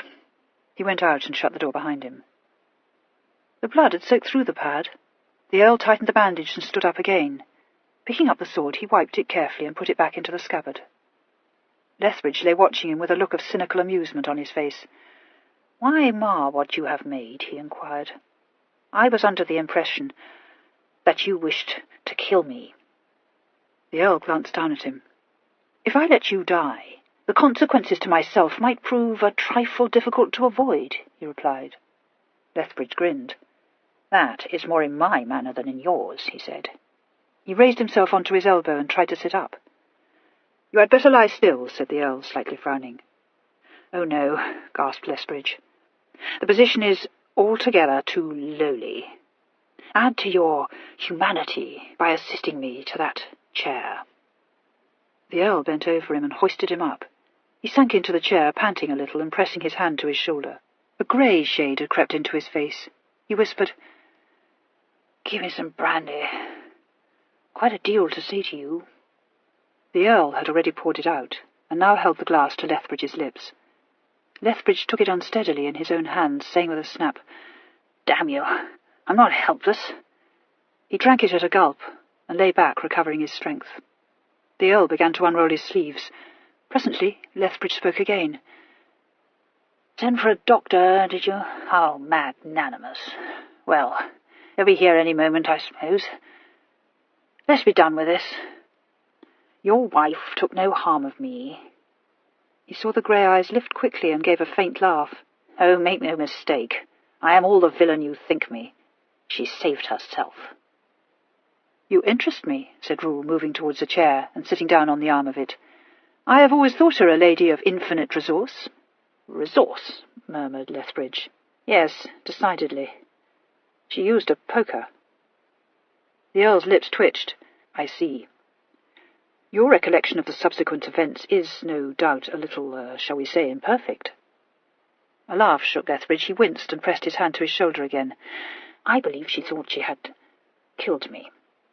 Tell her the only grudge I bear her is for having left my front door open. Ah, yes, said Rule. The arrival of Crosby. Lethbridge had shut his eyes, but he opened them again at that. Is that all you know? I suppose Crosby did not tell you that he found Winwood and Pomeroy with me? He did not, said Rule. Perhaps he thought it irrelevant, or perhaps, who knows, he considered it might spoil the effect of his story. I'm sorry if it fatigues you, but I fear I must request you to tell me a little more. What, for instance, brought Winwood to your house? Oh, the intelligence that I had been slain with a poker. Rule drew a breath. You dismay me, he said. I hardly dare to ask, what then? Be at ease. He took my recovery in good part. You may pour me some more brandy. Yes, in quite good part. He even offered me a game of piquet. Ah, said Rule, now I begin to understand. Is it too much to hope that Pomeroy was in the same condition? I did not descry much difference. They were both induced to take their leave on the discovery that I was not, as they had apparently thought, giving a card party. He took his replenished glass and drained it. My relief was only equalled by Crosby's. Crosby then pocketed the brooch. This morning I sustained a second visit from Pomeroy. He came to get it back. The humour of that should appeal to you. I had not known till then of the brooch's existence. The rest I imagine you know. If Crosby had not been fool enough to carry his tale to you, there would be a hand still to play. He put his empty glass down and drew the brooch from the pocket of his breeches. Take it. It is not worth while. Don't cheat yourself with the notion that you behold me repentant. Revenge. Your wife called it fustian. I don't know. But had we met thus, he turned to where his sword lay, years ago, who shall say? He moved, trying to ease his shoulder. He was frowning. Experience leads me to admit you may have been right to stop Louisa marrying me. I have none of the husbandly virtues. Is she happy with our country squire? I am sure she is. At best, women are dull creatures. His face contracted with pain. He said irritably, Wipe my sword and sheathe it. I shall use it again, believe me. He watched Rule in silence for a moment, and, as the sword slid back into the scabbard, he sighed. Do you remember fencing with me at Angelo's? I remember, Rule answered, half smiling. We were always very even-matched. You have improved. Where's that damn leech? I have not the slightest desire to oblige you by dying. Do you know, Robert, it would really not oblige me. Lethbridge looked up at him, the mockery back in his eyes. Memory is a damnably intrusive thing, eh? I shan't die. His head sunk a little on his chest. He lifted it with an effort and leaned it against the upholstered chair-back. You'll admit it was clever of me to win Horry's friendship. I told her, by the way, that Caroline was in your Ranelagh plot. Rule said gently, You had always a poisonous tongue, Robert. Oh, always, Lethbridge agreed. He heard the opening of the door and turned his head. At last. Pray take that look off your face, my good man. I suppose you've seen a sword wound before. The doctor set down his bag on the table. I have seen many, sir, he answered primly. His eye alighted on the brandy bottle. Cognac? That is not a remedy. I wish you may not end this night in a high fever. He looked at the blood-stained bandage and sniffed. Some bleeding. Landlord? Send up 2 of your lads to carry his lordship to his room. Pray sit still, sir. I shall not inspect your hurt until I have you in bed.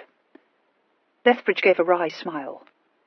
I could not wish you a deadlier fate than to be in my shoes now, Marcus. He held out his left hand. I've done with you. You aroused the worst in me, you know. Your cut will heal quicker than mine, for which I am sorry. It was a good fight. I don't remember a better. Hatred lends a spice, doesn't it? If you want to add to your damned goodness, send word to my fool of a valet to join me here.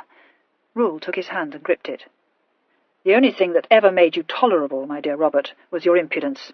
I shall be in town tomorrow. I shall send him down to you. Good night. Half an hour later he strolled into the library at Meering, where Gisborne sat reading a newspaper, and stretched himself on the couch with a long sigh of content. Mr. Gisborne looked at him sideways, wondering. The Earl had clasped his hands behind his head. and where the lace ruffle fell back from his right wrist, the corner of a blood-stained handkerchief showed. The lazy eyelids lifted. "Dear Arnold, I'm afraid you will be disappointed in me again. I hardly dare tell you, but we are going back to London tomorrow." Mr. Gisborne met those twinkling eyes and bowed slightly. "Very well, sir," he said. "You are, yes, positively you are, a prince of secretaries, Arnold," said his lordship. "And you are quite right, of course. How do you contrive to be so acute?" Mr. Gisborne smiled. "There is a handkerchief round your forearm, sir," he pointed out. The Earl drew the arm from behind his head and regarded it pensively. "That," he said, "was a piece of sheer carelessness. I must be growing old." With which he closed his eyes and relapsed into a state of agreeable coma. Chapter 18. Sir Rowland Pomeroy, returning empty-handed from his mission, found Horatia and her brother playing piquet together in the saloon. For once, Horatia's mind was not wholly concentrated on her cards. For no sooner was Sir Rowland ushered in than she threw down her hand and turned eagerly towards him. "Have you got it?" "Here, are you going to play this game or not?" said the Viscount, more single-minded than his sister. "No, of course not. Sir Rowland, did he give it to you?" Sir Rowland waited carefully until the door was shut behind the footman and coughed. "Must warn you, ma'am. Greatest caution needed before the servants. Fair to be hushed up. Won't do if it gets about." "Never mind about that," said the Viscount impatiently. "Never had a servant yet who did not know all my secrets. Have you got the brooch?" "No," replied Sir Rowland. "Deeply regret, ma'am, but Lord Lethbridge denies all knowledge." But I know it's there," insisted Horatia. "You didn't tell him it was mine, did you?" "Certainly not, ma'am. Thought it all out on my way. Told him the brooch belonged to my great-aunt." The Viscount, who had been absently shuffling the pack, put the cards down at this. "Told him it belonged to your great-aunt," he repeated. "Burn it. Even if the fellow was knocked out, you'll never get him to believe that your great-aunt came tottering into his house at 2 a.m. 'Tain't reasonable. What's more, if he did believe it, you oughtn't to set a tale like that going about your great-aunt." "My great-aunt is dead," said Sir Rowland with some severity. "Well, that makes it worse," said the Viscount. "You can't expect a man like Lethbridge to listen to ghost stories." "Nothing to do with ghosts," replied Sir Rowland, nettled. "You're not yourself, pal. Told him it was a bequest." But it's a lady's brooch," said Horatia. "He can't have believed you." "Oh, your pardon, ma'am, but indeed. Plausible story, told easily, nothing simpler. Unfortunately, not in his lordship's possession. Consider, ma'am, agitation of the moment. Brooch fell out in the street. Possible, you know, quite possible. Dare say you don't recollect it perfectly, but depend upon it, that's what happened." "I do recollect perfectly," said Horatia. "I wasn't drunk." Sir Rowland was so much abashed at this that he relapsed into a blushful silence. It was left to the Viscount to expostulate. "Now that'll do, Horry, that'll do. Who said you were? Pom didn't mean anything of the kind, did you, Pom?" "No, but you were, both of you," said Horatia. "Oh, never mind about that," replied the Viscount hastily. "Nothing to do with the point. Pom may be right, though I don't say he is. But if you did drop it in the street, there's no more to be done. We can't go all the way to Half Moon Street, hunting in the gutters." Horatia clasped his wrist. "Pell," she said earnestly, "I did drop it in Lethbridge's house. He tore my lace and it was pinned to it. It has a very stiff catch and couldn't fall out just for no reason." "Well, if that's so," said the Viscount, "I'll have to go and see Lethbridge myself. 10 to 1, it was all that talk about Pom's great-aunt that made him suspicious." This plan did not commend itself to either of his hearers. Sir Rowland was unable to believe that where tact had failed, the Viscount's crude methods were likely to succeed, and Horatia was terrified lest her hot-headed brother should attempt to recover the brooch at the sword's point. A lively discussion was only interrupted by the entrance of the butler announcing luncheon. Both the visitors partook of this meal with Horatia, the Viscount needing no persuasion, and Sir Rowland very little. While the servants were in the room, the subject of the brooch had necessarily to be abandoned. But no sooner were the covers withdrawn than Horatia took it up again, just where it had been dropped, and said, "Don't you see, Pell? If you go to Lethbridge, now that Sir Rowland has already been, he must suspect the truth." "If you ask me," replied the Viscount, "he knew all along. Great-aunt! Well, I've a better notion than that." "Pell, I do wish you wouldn't," said Horatia worriedly.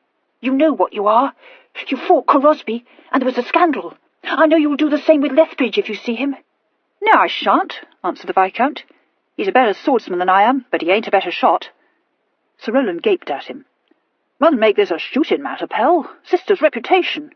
Monstrous delicate matter." He broke off, for the door had opened. "Captain Heron," announced the footman. There was a moment's amazed silence. Captain Heron walked in, and pausing on the threshold, glanced smilingly round. "Well, Horry, don't look at me as though you thought I was a ghost," he said. "Ghosts!" exclaimed the Viscount. "We've had enough of them. What brings you to town, Edward?" Horatia had sprung up out of her chair. "Edward! Oh, have you brought Lizzie?" Captain Heron shook his head. "No, I'm sorry, my dear, but Elizabeth is still in Bath. I'm only in town for a few days." Horatia embraced him warmly. "Well, never mind. I am so very glad to see you, Edward. Oh, do you know Sir Rowland Pomeroy?" "I believe I've not that pleasure," said Captain Heron, exchanging bows with Sir Rowland. "Is Rule from home, Horry?" "Yes, thank goodness," she answered.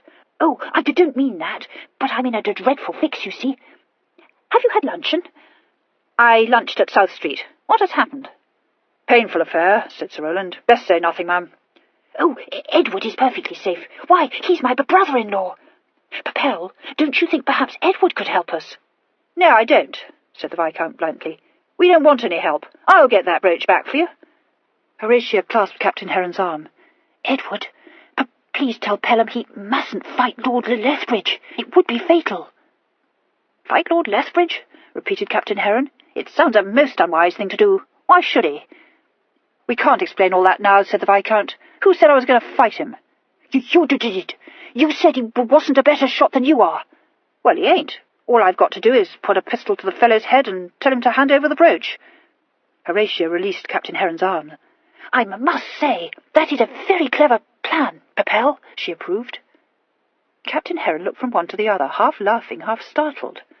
"But you're all very murderous," he expostulated. "I wish you would tell me what has happened." "Oh, it's nothing," said the Viscount. "That fellow Lethbridge got Horry into his house last night, and she dropped a brooch there." "Yes, and he wants to compromise me," nodded Horatia. "So you see, he won't give the brooch up. It's all dreadfully provoking." The Viscount got up. "I'll get it back for you," he said, "and we won't have any damned tact about it." "I'll come with you, Pell," said the crestfallen Sir Rowland. "You can come home with me while I get pistols," replied the Viscount severely, "but I won't have you going with me to Half Moon Street, mind." He went out, accompanied by his friend. Horatia sighed. "I do hope he'll get it this time. Come into the library, Edward, and tell me all about Lizzie. Why didn't she come with you?" Captain Heron opened the door for her to pass out into the hall. "It was not considered advisable," he said, "but I am charged with messages for you." "Not advisable? Why not?" asked Horatia, looking over her shoulder. Captain Heron waited until they had reached the library before he answered. "You see, Horry, I'm happy to tell you that Lizzie is in a delicate situation just now." "Happy to tell me?" echoed Horatia. Oh, I see. How famous, Edward. Why, I shall be an aunt. Rule shall take me to Bath directly after the Newmarket meeting. That is, if he doesn't divorce me," she added gloomily. "Good God, Horry, it's not as bad as that," cried Heron aghast. No, it isn't. But if I don't get my brooch back, I dare say he will. I'm a bad wife, Edward. I see it now." Captain Heron took his seat beside her on the sofa and possessed himself of her hand. "Poor Horry," he said gently. "Will you tell me all about it, right from the start?" The story that was haltingly told him was rather involved, but he unravelled it after a time and gave it as his opinion that there would be no divorce. "But I think one thing, Horry," he said. "You should tell Rule." "I can't, and I won't," said Horatia vehemently. "Who ever heard such a story?" "It is an odd story," he admitted, "but I think he would believe you." "Not after all the stupid things I've done. And if he did, he would have to call Lethbridge out or something, and that would make a scandal, and he'd never forgive me for having been the cause of it." Captain Heron held his peace. He reflected that there might well be more behind the story. He was not very well acquainted with Rule, but he remembered that Elizabeth had perceived the inflexibility about the Earl's mouth, and had owned to some misgivings. Captain Heron had great faith in his wife's judgment. It did not seem to him, from what Horatia unconsciously told him, that the pair were living in that perfect state of conjugal happiness which he and his fair Lizzie enjoyed. If there was already a slight coldness between them, which, since Horatia had declined going to Meering, there seemed to be, it was perhaps an ill moment to choose for the recounting of this improbable adventure. At the same time, Captain Heron was not inclined to place much reliance on his brother-in-law's powers of persuasion. He patted Horatia's hand and assured her that it would all come right, but inwardly he was not very hopeful. However, he felt he owed a great debt of gratitude to her for having given him his Lizzie, and it was with real sincerity that he offered to help her in any way he could. "I knew you would, Edward," said Horatia rather tremulously, "but perhaps Pell will get it, and then everything will be all right." It was a long time before the Viscount, still accompanied by the faithful Sir Rowland, returned to Grosvenor Square, and Horatia had begun to fret, picturing some hideous scene of combat, convinced that the Viscount's lifeless body would at any moment be borne in. When at last he walked in, she almost hurled herself on his chest. "Oh, but Pell, I made sure you were dead," she cried. "Dead? Why the deuce should I be dead?" said the Viscount, removing his elegant cloth coat from her clutch. "No, I haven't got the brooch. The fellow wasn't in, blister him." "Not in? Oh, then what are we to do?" "Call again," replied the Viscount grimly. But the Viscount's second call, made shortly before dinner, proved as fruitless as the first. "It's my belief he's keeping out of the way," he said.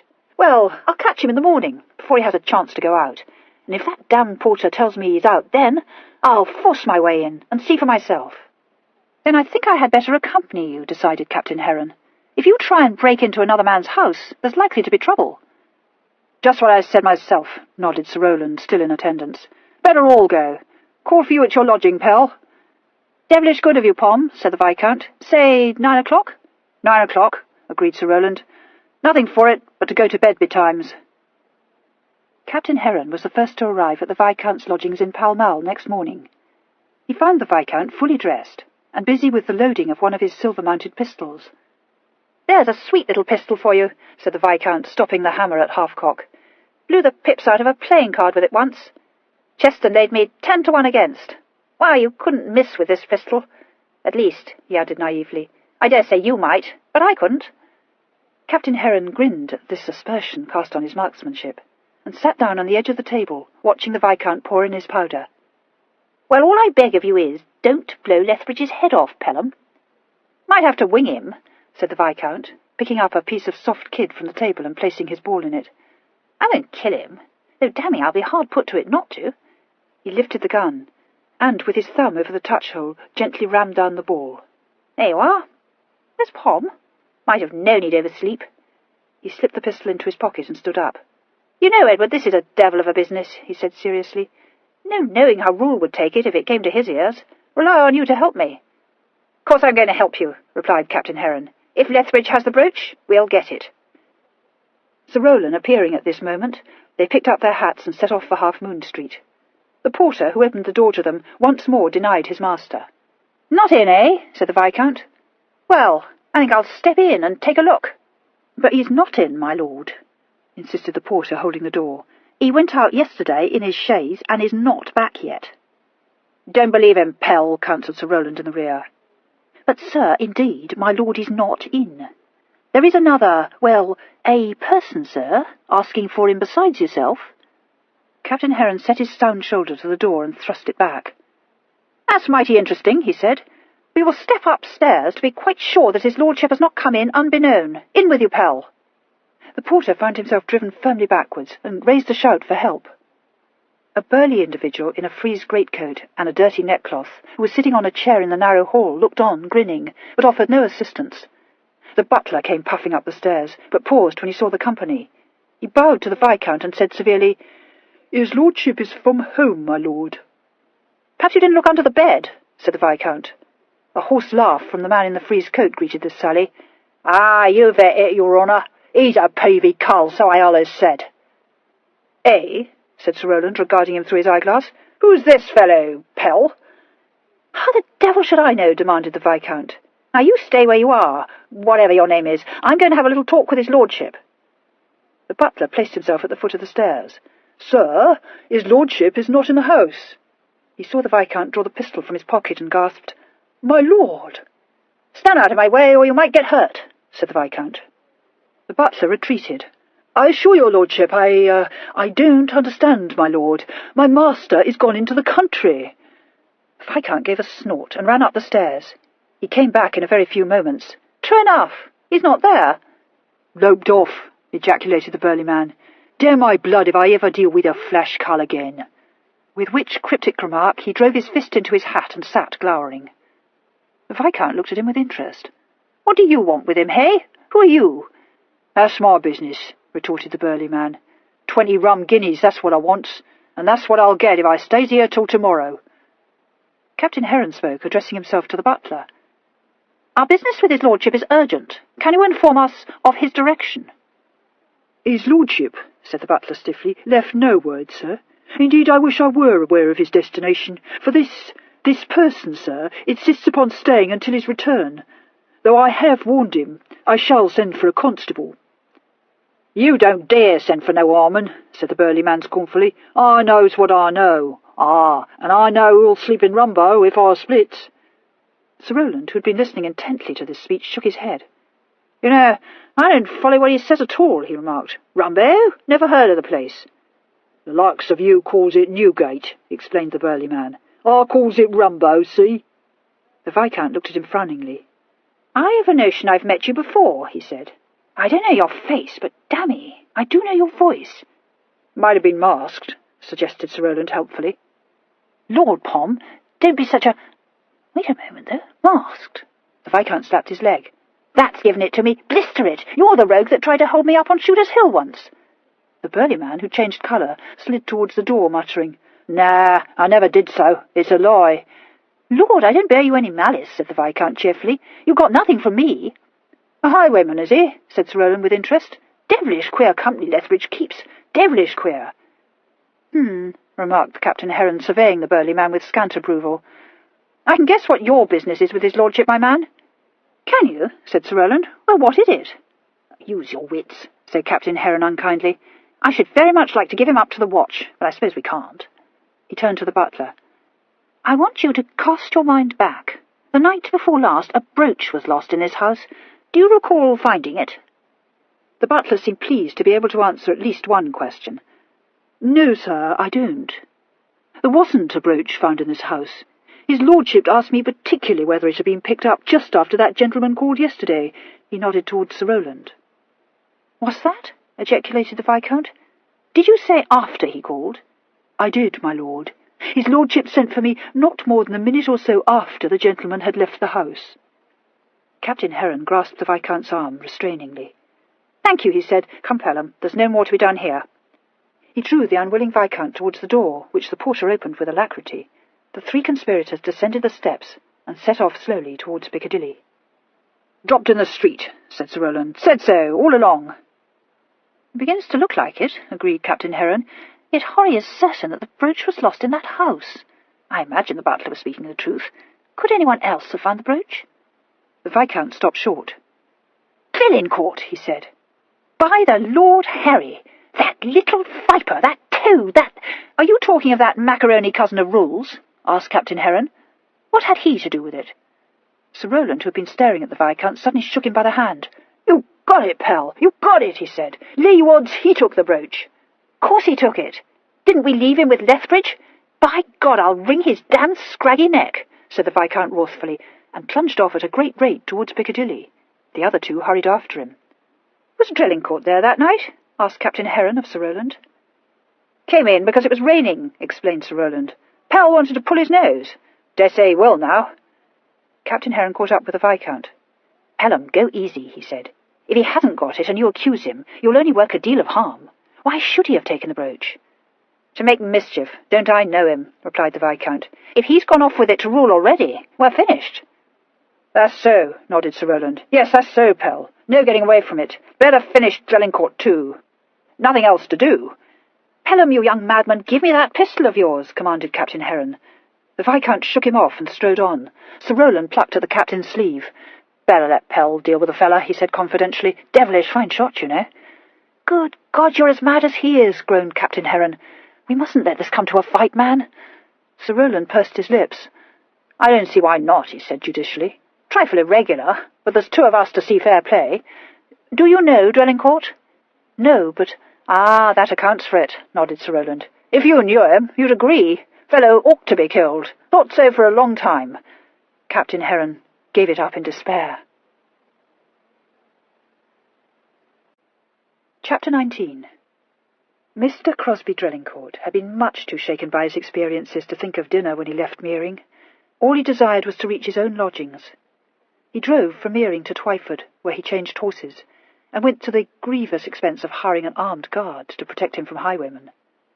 The journey home seemed to him interminable, but the chaise set him down in Jermyn Street not long after 10 o'clock, by which time he had recovered a little from his adventures, and had begun to feel the pangs of hunger. Unfortunately, since he had not been expected to return that night, no supper had been provided, and he was forced to go out to an ordinary, so that he might just as well, he reflected bitterly, have dined on the road after all. He slept late the next morning, and was sitting down to breakfast in his dressing-gown when he heard a thundering on the front door, followed in a few moments by the sound of voices. He dropped his knife, listening. One voice was raised insistently, and Mr. Drelincourt knew that voice. He turned quickly to his valet, who had just set the coffee-pot down before him. "I'm not at home," he said. "Quick, don't let them come up." The valet said obtusely, "Beg pardon, sir?"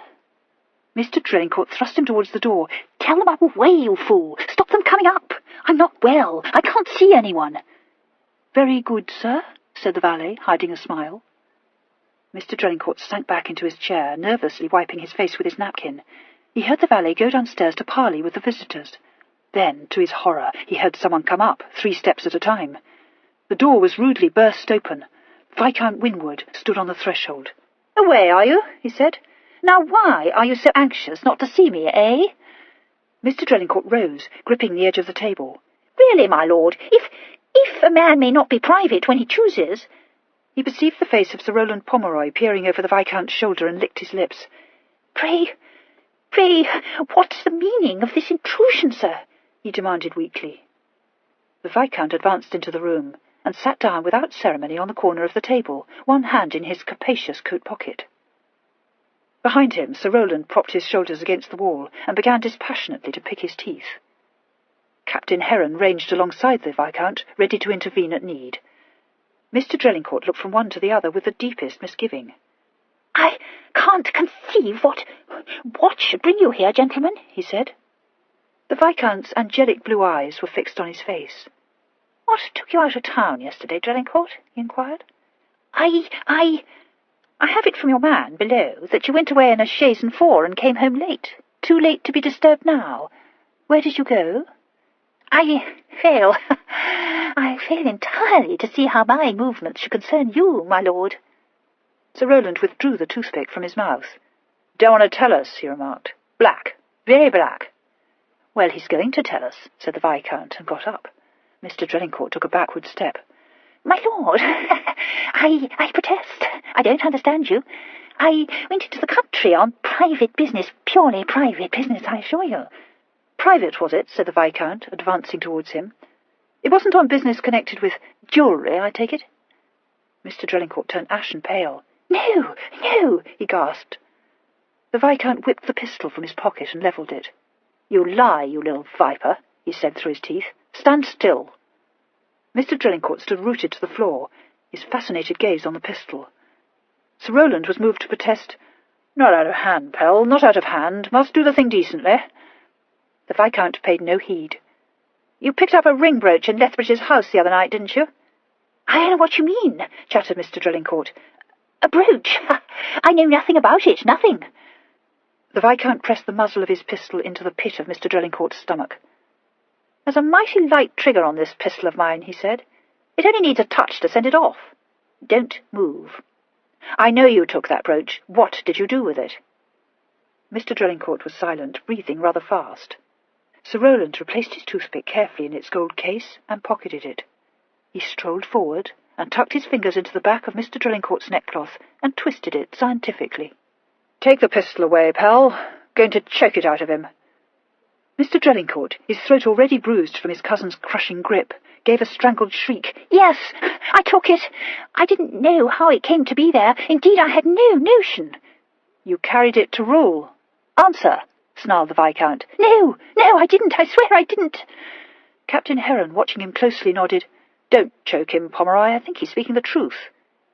If you didn't take it to Rule, where is it? I haven't got it, gasped Mr. Drelincourt, his eyes on the Viscount's pistol. Can't expect us to believe that, said Sir Rowland impersonally. Went off to Meering with it, didn't you? Yes, I did, but I never gave it to Rule. Lord Lethbridge has it. Sir Rowland was so surprised that he released him. Damned if I can make head or tail of this, he said. How the deuce did he come by it? He overtook me and wrested the brooch from me. I couldn't stop him. I swear I'm telling the truth. There, that's what all your talk of great-aunts brought about, Pom, said the Viscount bitterly. It's a good thing, said Sir Rowland. Now we know who's got the brooch. Makes it simple. Find Lethbridge, get the brooch, whole affair settled. The Viscount turned to Mr. Drelincourt. Where is Lethbridge? Mr. Drelincourt said sullenly. I don't know. He said he should sleep the night in Maidenhead. The Viscount was thinking fast. Maidenhead? That's a matter of 26 or 7 miles. Call it a 3-hour run? Well, get him. He slipped the pistol back into his pocket. Nothing more to be done here. As for you, he rounded on Mr. Drelincourt, who shrank perceptibly. The next time you cross my path will be the last. Come on, Pom. Come, Edward. When they were once more in the street, Captain Heron began to shake with silent laughter. What the devil's the matter with you? Said the Viscount, pausing to frown at him. Captain Heron grasped the railing. His face, he choked. You, breaking in the middle of his breakfast. Oh, Lord! Ha, said Sir Rowland. Middle of his breakfast, was he? Dashed amusing. Suddenly the humour of the situation dawned upon the Viscount. He went off into a crack of laughter. Mr. Drelincourt, peering from between the curtains of his room, was infuriated by the sight of his 3 visitors doubled up with mirth on the pavement. Captain Heron let go the railings at last. Where now? He asked faintly. White's, decided the Viscount. Won't be anyone there at this hour. We must think this one out. I'm not a member, you know, said Captain Heron. What's that matter? Pom ain't either. I am, though, replied the Viscount, and led the way up the street. They found the coffee-room in the club deserted and took possession of it. The Viscount stretched himself in a chair and thrust his hands into his breeches pockets. Say Lethbridge started from Maidenhead at 10, he mused. He'll arrive about 1, maybe earlier. Drives fast horses. Sir Rowland was inclined to cavil at this. Wouldn't start at 10, Pell. Too early. Well, what's to keep him? Asked the Viscount. Nothing to do in Maidenhead that I've ever heard of. There's a bed, ain't there? Do you ever get up before 9? Lay you odds he don't either. Call it 11. Does it signify? Inquired Captain Heron, adjusting his sash. Signify? Of course it signifies, replied the Viscount. We've got to intercept the fellow. Does he take his luncheon on the road, Pom? Takes his lunch at Longford, King's Head, said Sir Rowland. Or Colnbrook, said the Viscount. They do you a very good dish of mutton and broiled mushrooms at the George. No, no, Pell, said Sir Rowland gently. You're thinking of the pigeons at Brentford. The Viscount devoted some thought to this, and came to the conclusion that his friend was right. Well then, call it Longford. Lunch is at noon. Won't get to London before 2. I wouldn't say that, Pell, objected Sir Rowland. Damme, you must give the fellow time to sit a bit over his wine. Not at Longford, said Sir Rowland simply. He won't sit over his wine at the King's Head. Well, if it's like that, he won't take his luncheon there, said the Viscount. That puts us out. Captain Heron sat up. Stop talking about his luncheon, he begged. He'll eat it somewhere. That's all that concerns us. How are you going to intercept him? The Viscount let his chin sink into his cravat and pondered deeply. Short of holding him up, you can't do it, said Captain Heron. You can only wait for him at his house. The Viscount jerked himself in his chair. You've hit it, Edward. That's a devilish good idea of yours. We'll do it. What, wait for him in Half Moon Street? I don't say it's a good idea, but... Lord, no, interrupted the Viscount. No sense in that. We'll hold him up. Good God, that wasn't my idea, said Captain Heron, alarmed. Of course it was your idea. You thought of it, didn't you? And one thing I will say, Edward, I never expected it of you. Always thought you too devilish respectable. You were right, said Captain Heron firmly. I am as respectable as can be. I won't be party to any hold-up. Why not? No harm in it. Shan't hurt the fella much. Pelham, will you have some sense? Consider my uniform. Sir Rowland, who had been pensively sucking the end of his cane, raised his head.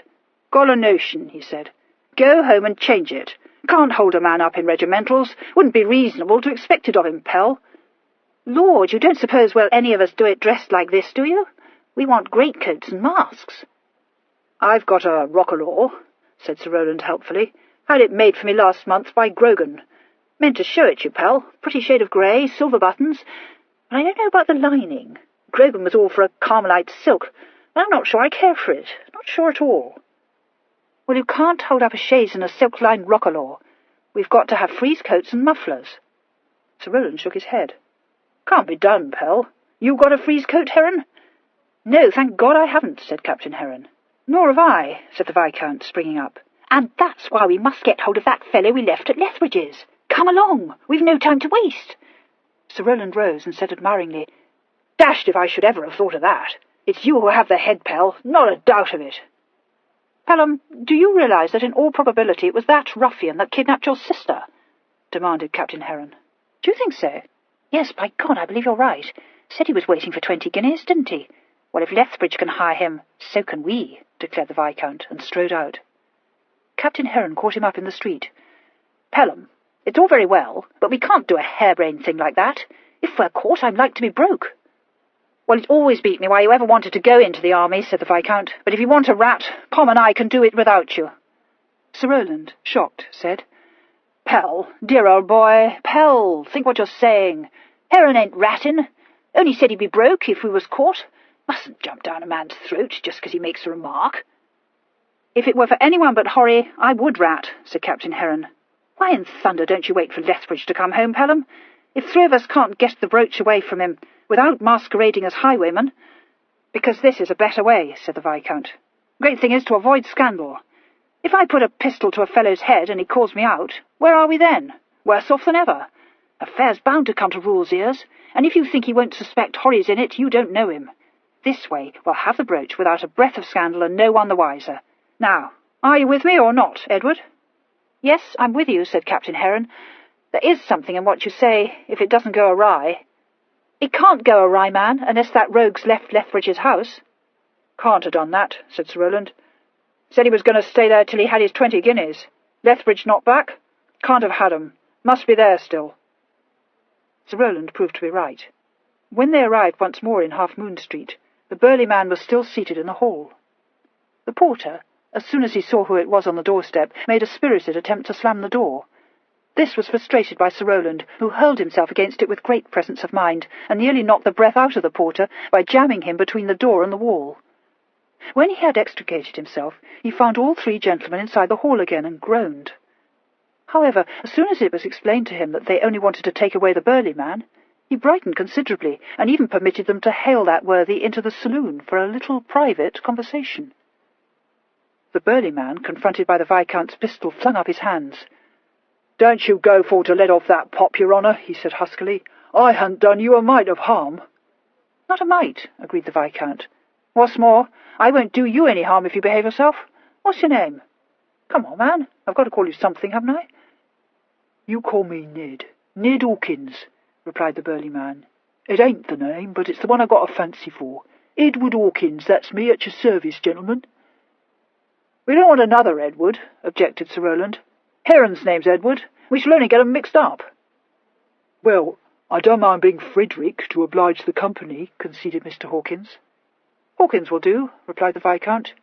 "You're on the high Toby, aren't you?" "Me?" exclaimed Hawkins virtuously. "Cross me heart if—" "That'll do," interrupted the Viscount. "Blew the hat off your head on Shooter's Hill 6 months ago.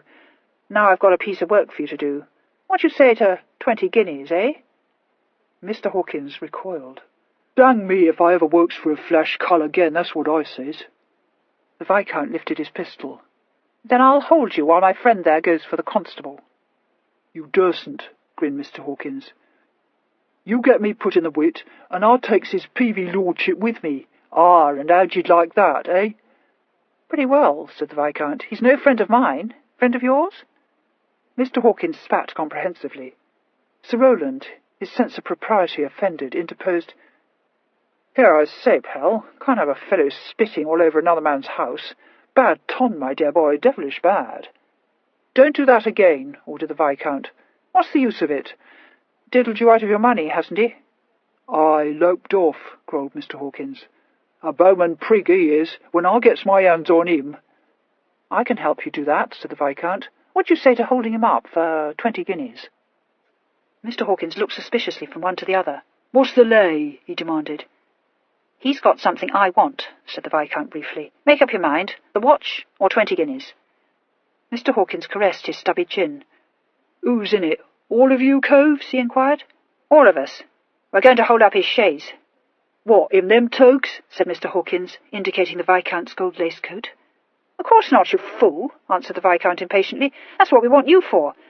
We must have 3 greatcoats like your own, and masks." A broad grin spread over Mr. Hawkins' countenance. "Damn my blood, but I like your spirit," he announced. "I'll do it. Where is this cull?" "On the Bath Road, heading for London." "That'll mean the Heath, that will," nodded Mr. Hawkins. "When's it for?" "Any time afternoon, can't say precisely." Mr. Hawkins pulled down his mouth. "Dang me if I like it then.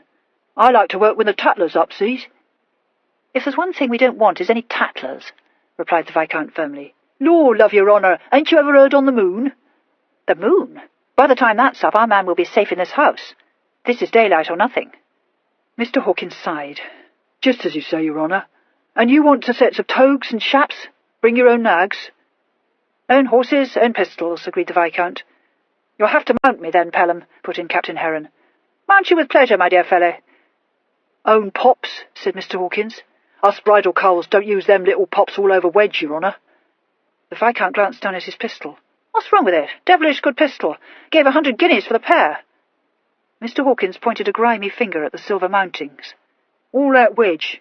That's what's wrong with it." "Oh, very well," said the Viscount. "But I like my own pistols, you know. Now, where do we get these coats and mufflers?" "You know the halfway house," said Mr. Hawkins. "That's where I'll be. There's a flash ken thereabouts where I keeps me nag. I'll be off there now, and when you comes by, dang me if I don't have the togs and ties ready for you." "And how do I know you'll be there?" said the Viscount. "Because I wants 20 guineas," replied Mr. Hawkins logically. "And because I wants to get my hands on that Bowman prig, that's how."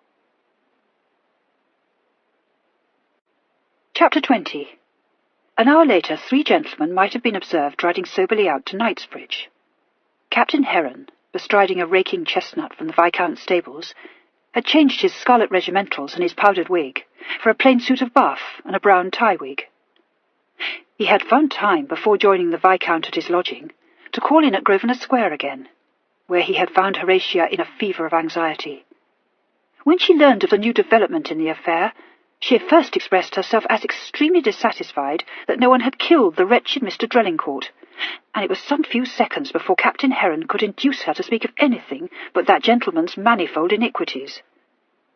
When her indignation had abated somewhat, he laid the Viscount's plan before her. This met with her instant approval. It was the cleverest notion she had ever heard of, and of course it could not fail. Captain Heron warned her to keep her own counsel, and went off to Pall Mall. He had not much expectation of finding Mr. Hawkins either at the halfway house or anywhere else, but it was obviously no use saying so to the optimistic Viscount. By this time his brother-in-law was in fine fettle, so that whether Mr. Hawkins kept his appointment or not, it seemed probable that the plan would be carried out. About a quarter of a mile before the halfway house was reached, a solitary rider, walking his horse, came into view. As they drew closer, he looked over his shoulder, and Captain Heron was forced to admit that he had misjudged their new acquaintance. Mr. Hawkins greeted him jovially. "Dang me, if he wasn't speaking the truth!" he exclaimed. His eyes ran over the Viscount's mare approvingly. "That's a nice bit of horseflesh, that is," he nodded. "But tricksy, I'll lay my life. You come along with me to the boozing ken I told you of."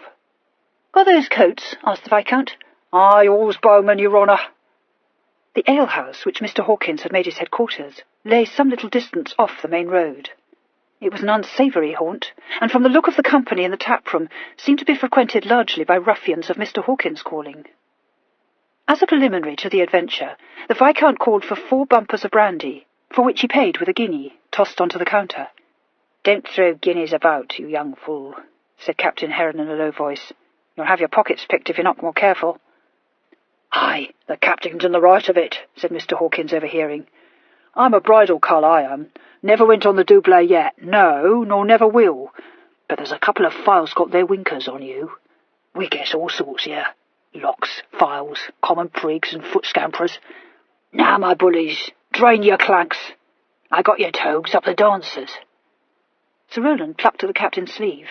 "You know, Heron," he whispered confidentially, "this brandy, not at all the thing. Hope it don't get into poor Pell's head. Very wild in his cups. Oh, very wild.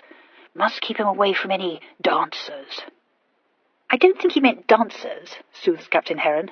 "I fancy that's a cant word." "Oh, that's it, is it?" said Sir Rowland, relieved. "It's a pity you don't speak English. Don't follow him at all, you know." Mr. Hawkins's dancers proved to be a flight of rickety stairs, up which he led them to a malodorous bedroom. Sir Rowland recoiled on the threshold, raising his scented handkerchief to his nose. "Pell! No, really, Pell," he said faintly. "Smells a bit of onions," remarked the Viscount. He picked up a battered tricorn from a chair, and casting aside his rakish chapeau à la Valaque, clapped it over his fair unpowdered locks. He surveyed the effect in a cracked mirror and chuckled. "How'd you like it, Pom?" Sir Rowland shook his head. "It ain't a hat, Pell. You couldn't call it a hat." Mr. Hawkins gave a guffaw.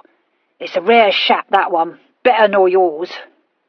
He handed the Viscount a muffler and showed him how to tie it to conceal every vestige of his lace cravat. The Viscount's shining top boots made him purse his lips. "You could see your face in them stampers," he said. "How's ever, it can't be helped." He watched Sir Rowland struggle into a large triple-caped overcoat and handed him a hat, more battered than the Viscount's. He eyed Sir Rowland's elegant gauntlets disparagingly. "Properly speaking, you don't want no famstrings," he said. "But I dunno, maybe it's best to keep them white dabblers of yours covered. Now, you gentlemen, stow these here masks away till I gives the word to put 'em on. Not till we gets to the east, that won't be." Captain Heron pulled his muffler tight and jammed his beaver well over his eyes. "Well, at all events, Pelham, I defy my own wife to recognise me in these clothes," he remarked. "I only wish that the coat were not too tight round the chest. Are we ready?" Mr. Hawkins was pulling a wooden case from under the bed. This he opened and displayed 3 horse pistols. "I got 2 myself, but I couldn't come by no more," he said. The Viscount lifted one of these weapons and grimaced. "Clumsy. You can have it, Pom. I brought my own." "Not them little pops all over wedge?" asked Mr. Hawkins, frowning. "Lord, no. Horse pistols, like your own. You'd best leave the shooting to me, Pom. No knowing what'll happen if you let that barker off." "That gun," said Mr. Hawkins, offended, "belonged to Gentleman Joe. Him as went to the nubbin cheetah 12 months back. Ah, and a rare buzz he was." "Fellow robbed the French mail about a year ago," inquired the Viscount. "Hanged him, didn't they?" "That's what I said," replied Mr. Hawkins. "Well, I don't care for his taste in pistols," said the Viscount, handing the weapon over to Sir Rowland. "Let's be going." They trooped down the wooden stairs again and out into the yard, where a couple of seedy-looking men were walking the horses up and down. These Mr. Hawkins sent about their business.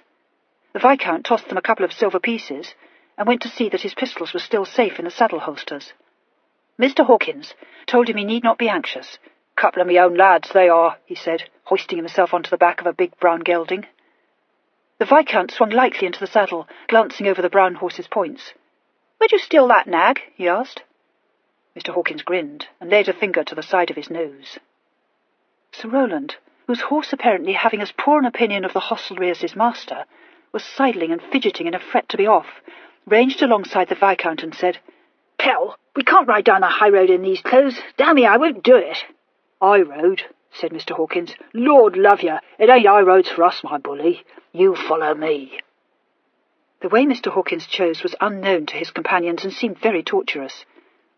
He skirted every village, took a wide detour round Hounslow, and led them eventually onto the heath shortly after 1. 10 minutes' canter brought the main Bath road into sight. "You want to lie up where no one won't see you," advised Mr. Hawkins. "There's a bit of a hill I knows of, with some bushes atop. Know the look of our man's rabbler?" "Do I know the look of his what?" said the Viscount. "His rabbler. His coach is what I mean." "Well, I do wish you'd say what you mean," said the Viscount severely. "He's driving a chaise and 4, that's all I know." "Don't you know his horses?" asked Captain Heron. "I know the pair he drives in his curricle, but that don't help us. We'll stop the first chaise we see, and if that ain't him, we'll stop the next." "That's it," agreed Sir Rowland, dubiously eyeing his mask. "I dare say we'll need some practice. Look here, Pell, I don't at all like this mask. There's too much of it." "For my part," said Captain Heron with an irrepressible laugh, "I'm thanking God for mine." "Well, if I put it on, it'll hang down all over my face," objected Sir Rowland. "Shan't be able to breathe." They had come by this time to the hillock Mr. Hawkins had mentioned. The bushes which grew on its slope afforded excellent protection, and it commanded a long view of the road, from which it was set back at a distance of about 50 yards. Reaching the top of it, they dismounted and sat down to await their prey. "I don't know if it has occurred to you, Pelham," said Captain Heron, removing his hat and throwing it down on the grass beside him, "but if we stop many chaises before we chance on the one we're after, our first victims are likely to have plenty of time to inform against us in Hounslow." He looked across the Viscount's sprawling person to Mr. Hawkins. "Ever had that happen to you, my friend?" Mr. Hawkins, who was chewing a blade of grass, grinned. "I've had it happen. No scout cull ain't snubbled me yet." "Burn it, man. How many chaises do you expect to see?" said the Viscount. "Well, it's the main Bath Road," Captain Heron pointed out. Sir Rowland removed his mask, which he had been trying on, to say, "Bath season not begun yet." Captain Heron stretched himself full length on the springy turf and clasped his hands lightly over his eyes to protect them from the sun. "You're fond of betting, Pelham," he said lazily. "I'll lay you 10 to 1, in guineas, that something goes wrong with this precious scheme of yours." "Done," said the Viscount promptly. "But it was your scheme, not mine." "Something's coming," announced Sir Rowland suddenly. Captain Heron sat up and groped for his hat. "That's no post-chaise," said their guide and mentor, still chewing his blade of grass. He glanced up at the sun, calculating the time. "Likely it's the Oxford stage." In a few moments the vehicle came into sight round a bend in the road some way off. It was a great lumbering coach drawn by 6 horses and piled high with baggage. Beside the coachman sat an armed guard, and all over the roof such passengers who could only afford to pay half their fare perched and clung precariously. "Don't touch stage rabblers myself," remarked Mr. Hawkins, watching the coach lurch and sway over the bumps in the road. "Nothing to be had but a rum fam or two, or a thin truss." The coach laboured ponderously on, and was presently lost to sight. The noise of the plodding hoofs was borne back in the still air for long after it had gone, growing fainter and fainter until at last it died. A solitary horseman bearing westward passed next. Mr. Hawkins sniffed at him and shook his head. "Small game," he said scornfully. Silence, except for the trill of a lark somewhere overhead, again fell over the heath. Captain Heron dozed peacefully. The Viscount took snuff. The sound of a coach travelling fast broke the stillness after perhaps 20 minutes had elapsed. The Viscount nudged Captain Heron sharply and picked up his mask. Mr. Hawkins cocked his head on one side, listening. 6 horses there, he pronounced. "Hear 'em?" The Viscount had risen and put his mare's bridle over her head. He paused. 6? "Aye. Outriders, I dare say. Might be the mail." He looked his 3 companions over. 4 on us. What d'ye say, my bullies?" "Good God, no," replied the Viscount. "Can't rob the mail." Mr. Hawkins sighed. "It's a rare chance," he said wistfully. "Ah, what did I tell you? Bristol mail, that is." The mail had swept round the bend, accompanied by 2 outriders. The horses, nearing the end of the stage, were sweating, and one of the leaders showed signs of lameness. A wagon going at a snail pace along the white road was the only other thing that relieved the monotony during the next quarter of an hour. Mr. Hawkins remarked that he knew a cove who got a tidy living prigging the goods off tumblers, but he himself despised so debased a calling. Sir Rowland yawned. "You've seen one stage, one mail, man riding a roan cob and a wagon. I call it devilish dull, Pell. Poor sport. Heron, did you think to bring a pack of cards?" "No," remarked Captain Heron sleepily. "No more did I," said Sir Rowland, and relapsed into silence. Presently Mr. Hawkins put his hand to his ear. "Ah," he said deeply, "that sounds more like it. You want to get your masks on, gentlemen. There's a chaise coming." "Don't believe it," said Sir Rowland gloomily, but he put his mask on and got into the saddle. The Viscount fixed his own mask, and once more crushed the hat onto his head. "Lord Pom, if you could see yourself," he said. Sir Rowland, who was engaged in blowing the curtain of his mask away from his mouth, paused to say, "I can see you, Pell. That's enough. More than enough." Mr. Hawkins mounted the brown gelding. "Now, my bullies all, take it easy. We rides down on 'em, see? You wants to be careful how you looses off them pops. I'm a peaceable cove. We don't want no killing." He nodded at the Viscount. "You're handy with your pop. You and me'll do the shooting, and mind it's over their knobs." The Viscount drew one of his pistols from the holster. "Wonder how the mare'll take it," he said cheerfully. "Steady, Firefly, steady, lass." A post-chaise drawn by 4 trotting horses came round the bend. Mr. Hawkins snatched at the Viscount's bridle. "Easy, easy," he begged. Give 'em time to come alongside. No sense in letting 'em see us yet. You wait on me." The post-chaise came on. "Nice pair of wheelers," commented Sir Rowland. "Good holders." "Captain, you cover them postillions, see?" ordered Mr. Hawkins. "If we don't move soon, there'll be no postillions to cover," snapped the Viscount. "Come on, man." The post-chaise was almost abreast of them. Mr. Hawkins released the Viscount's bridle. "At 'em, then," he said, and drove his heels into his horse. "Yoicks! Forward away!" hallooed Sir Rowland, and thundered down the slope, waving his pistol. "Tom! Don't you let that barker off!" shouted the Viscount abreast of him, and levelling his own slenderer weapon. Rising in his stirrups, he pulled the trigger, and saw one of the postillions duck as the shot whistled over his head. The mare shied violently and tried to bolt. He held her head on her course, and came down like a thunderbolt across the road. "Stand and deliver!" "Steady, lass." The postillions had dragged their frightened horses to a standstill. Captain Heron pressed up closer, covering them with his pistol. Sir Rowland, a connoisseur of horseflesh, had allowed his attention to be diverted by the two wheelers, and was studying them closely. The Viscount and Mr. Hawkins had ridden up to the chaise. The window was let down with a bang, and an old gentleman with a red face pushed his head and shoulders out, and extending his arm, fired a small pistol at the Viscount. "Dastardly rogues! Cutthroat robbers! Drive on, you cowardly rascals!" he spluttered. A shot sang past the Viscount's ear. The mare reared up in alarm, and was steadied again. "I mind what you're about, sir," said his lordship indignantly. "You devilish near got me in the head." Mr. Hawkins, on the other side of the chaise, thrust his pistol into the old gentleman's face. "Drop your pops," he growled, "and step out, you see. Come on, out with you." He let the reins fall on his horse's neck and leaned sideways in the saddle and wrenched open the door of the chaise. "A rare gauger you are. Hand over your truss. Ah, and that pretty lob of yourn." The Viscount said quickly, "Draw off, you fool. Wrong man." "Lordy, he's good enough for me," replied Mr. Hawkins, wresting a snuff-box from the old gentleman's grasp. "A nice little lob, this. Come on now, where's your truss?" "I'll have a watch on you," raved his victim. "Damnable! Broad daylight! Take that, you thief!" With which he dashed his hat at Mr. Hawkins's pistol, and diving back into the coach, seized a long ebony cane. "Lord, he'll have an apoplexy," said the Viscount, and rode round the chaise to Mr. Hawkins's side. "Give me that snuff-box," he ordered briefly. "Edward! Here, Edward! Take the fool away! We've got the wrong man!" He dodged a blow aimed at his head with the ivory cane, tossed the snuff-box into the chaise, and reined back. "Let him go, Pom," he called. Sir Rowland came round to him. "Wrong man, is it? Tell you what, pal, as nice a pair of wheelers as I've seen. Just what I've been looking for. Think he'd sell?" The old gentleman, still perched on the step of the chaise, shook his fist at them. "Murderous dogs!" he raved. "You'll find 'em a match for you, you rogues! Don't like the look of this little cane of mine, eh? I'll break the head of the first man that comes a step nearer. Robbers and cowards! White-livered scoundrels! Drive on, you damned shivering fools! Ride 'em down!"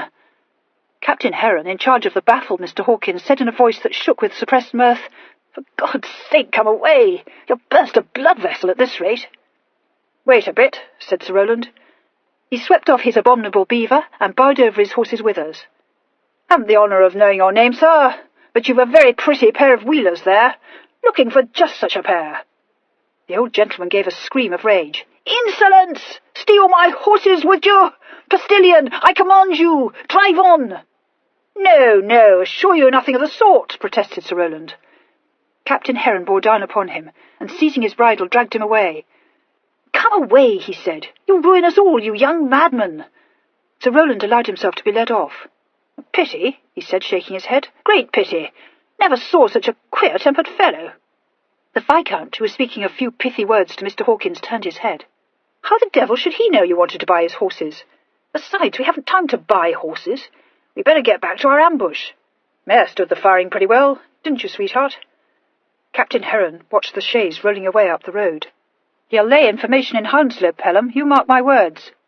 "Let him," said the Viscount. "He won't get the watch out against us. Why, we didn't take a thing."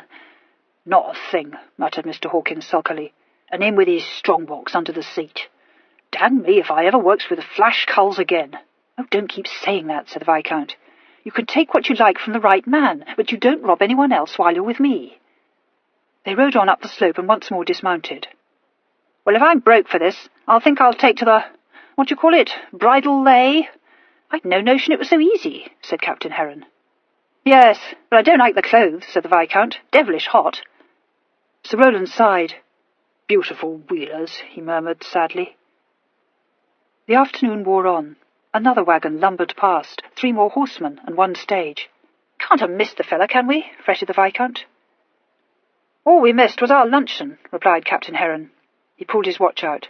It's on 3 already, and I dine in South Street at 5. Dining with my mother, are you? Said the Viscount. Well, the cook's damn bad, Edward, and so I warn you. Couldn't stand it myself. One reason why I live in lodgings. What's that, Hawkins? Heard something? There's a chaise coming up the road, said Mr. Hawkins. When I hope it's the right one, he added bitterly. When it came into sight, a smart, shining affair, slung on very high swan's neck springs, the Viscount said, That's more like it. Now then, Pom, we've got him. The manoeuvre that had succeeded so well with the first chaise succeeded again. The postilions, alarmed to find no less than 4 ruffians descending upon them, drew up in a hurry. Captain Heron once more covered them with his pistol, and the Viscount dashed up to the chaise, shouting in as gruff a voice as he could assume, Stand and deliver there! Come on! Out of that! There were 2 gentlemen in the chaise. The younger of them started forward, levelling a small pistol. The other laid a hand on his wrist. Don't fire, my dear boy, he said placidly. I would really rather that you did not. The Viscount's pistol hand dropped. He uttered a smothered exclamation. Wrong again, growled Mr. Hawkins disgustedly. The Earl of Rule stepped unhurriedly down onto the road. His placid gaze rested on the Viscount's mare. Dear me, he said. And, what do you want me to deliver, Pelham? Chapter 21. Not long after 4 o'clock, a furious knocking was heard on the door of the Earl of Rule's townhouse. Horatia, who was on her way upstairs to change her gown, stopped and turned pale. When the porter opened the door, and she saw Sir Rowland Pomeroy on the doorstep without his hat, she gave a shriek and sped down the stairs again. Good God! What has happened? She cried. Sir Rowland, who seemed much out of breath, bowed punctiliously. Apologise, unseemly haste, ma'am. Must beg a word in private. Yes, of course, said Horatia, and dragged him into the library. Someone's been killed? Oh, no, not Pelham, not Pelham. No, ma'am, upon my honour, nothing of that sort. Most unfortunate chance. Pell desired me to apprise you instantly. Rode home post-haste, left my horse near his stables, ran round to wait on you, not a moment to lose. Well, what is it? Demanded Horatia. You found Lethbridge? Not Lethbridge, ma'am, Rule, said Sir Rowland, and flicking his handkerchief from his sleeve, dabbed at his heated brow. Rule? Exclaimed Horatia in accents of profoundest dismay. No less, ma'am. Very awkward situation. You didn't hold Rule up? She gasped. Sir Rowland nodded. Very, very awkward, he said. Did he recognise you? Deeply regret, ma'am. Recognised Pell's mare. Horatia wrung her hands. Oh, was ever anything so unlucky? What did he say? What did he think? What in the world brings him home so soon? Beg you won't distress yourself, ma'am. Pell carried it off. Presence of mind, you know. Mighty clever fellow, Pell. But I don't see how he could carry it off, said Horatia. Assure your ladyship nothing simpler. Told him it was a wager. Did he believe it? Asked Horatia, round-eyed. Certainly, said Sir Rowland. Told him we mistook his chaise for another's. Plausible story, why not? But Pell thought you should be warned he was on his way. Oh, yes, indeed, she said. But Lethbridge, my brooch. Sir Rowland tucked his handkerchief away again. Can't make the fellow out, he replied. Ought to be home by now, instead of which, no sign of him. Pell and Heron are waiting on with Hawkins. Have to carry a message to Lady Winwood. Heron, very good sort of man indeed, can't dine in South Street now. Must try to stop Lethbridge, you see. Beg you won't let it distress you. Assure you, brooch shall be recovered. Rule suspects nothing. Nothing at all, ma'am. Horatia trembled. I don't feel as though I could possibly face him, she said. Sir Rowland, uneasily aware that she was on the brink of tears, retreated towards the door. Not the slightest cause for alarm, ma'am. Think I shall be going, however. Won't do for him to find me here. No, agreed Horatia forlornly. No, I suppose it won't. When Sir Rowland had bowed himself out, she went slowly upstairs again and to her bedchamber, where her Abigail was waiting to dress her. She had promised to join her sister-in-law at Drury Lane Theatre after dinner, and a grande toilette in satin of that extremely fashionable colour called stifled sigh was laid out over a chair. The Abigail, pouncing on her to untie her laces, informed her that Monsieur Frédin, pupil of that celebrated academician in coiffures, Monsieur Léonard of Paris, had already arrived and was in the powder closet. Horatia said, "Oh," in a flat voice, and stepping out of her polonaise, listlessly permitted the satin underdress to be slipped over her head. She was put into her powdering gown next, and then was delivered into the hands of Monsieur Frédin. This artist, failing to perceive his client's low spirits, was full of enthusiastic suggestions for a coiffure that should ravish all who beheld it. "My lady has not cared for the Keisaku?" "Ah, no, by example, a little too sophisticated. My lady would prefer her hair dressed in foaming torrents, a charming mode. Or my lady being petite. Perhaps the butterfly would better please the eye." "I don't care," said my lady. Monsieur Frédin, extracting pins with swift dexterity, shaking out rolled curls, combing away a tangle, was disappointed, but redoubled his efforts. My lady, without doubt, desired something new, something épatant. One could not consider the hedgehog, therefore, but my lady would be transported by the mad dog, a mode of the most distinguished. He would not suggest the sportsman in a bush. That was for ladies past their first blush. But the royal bird was always a favourite, or, if my lady was in a pensive mood, the milksop.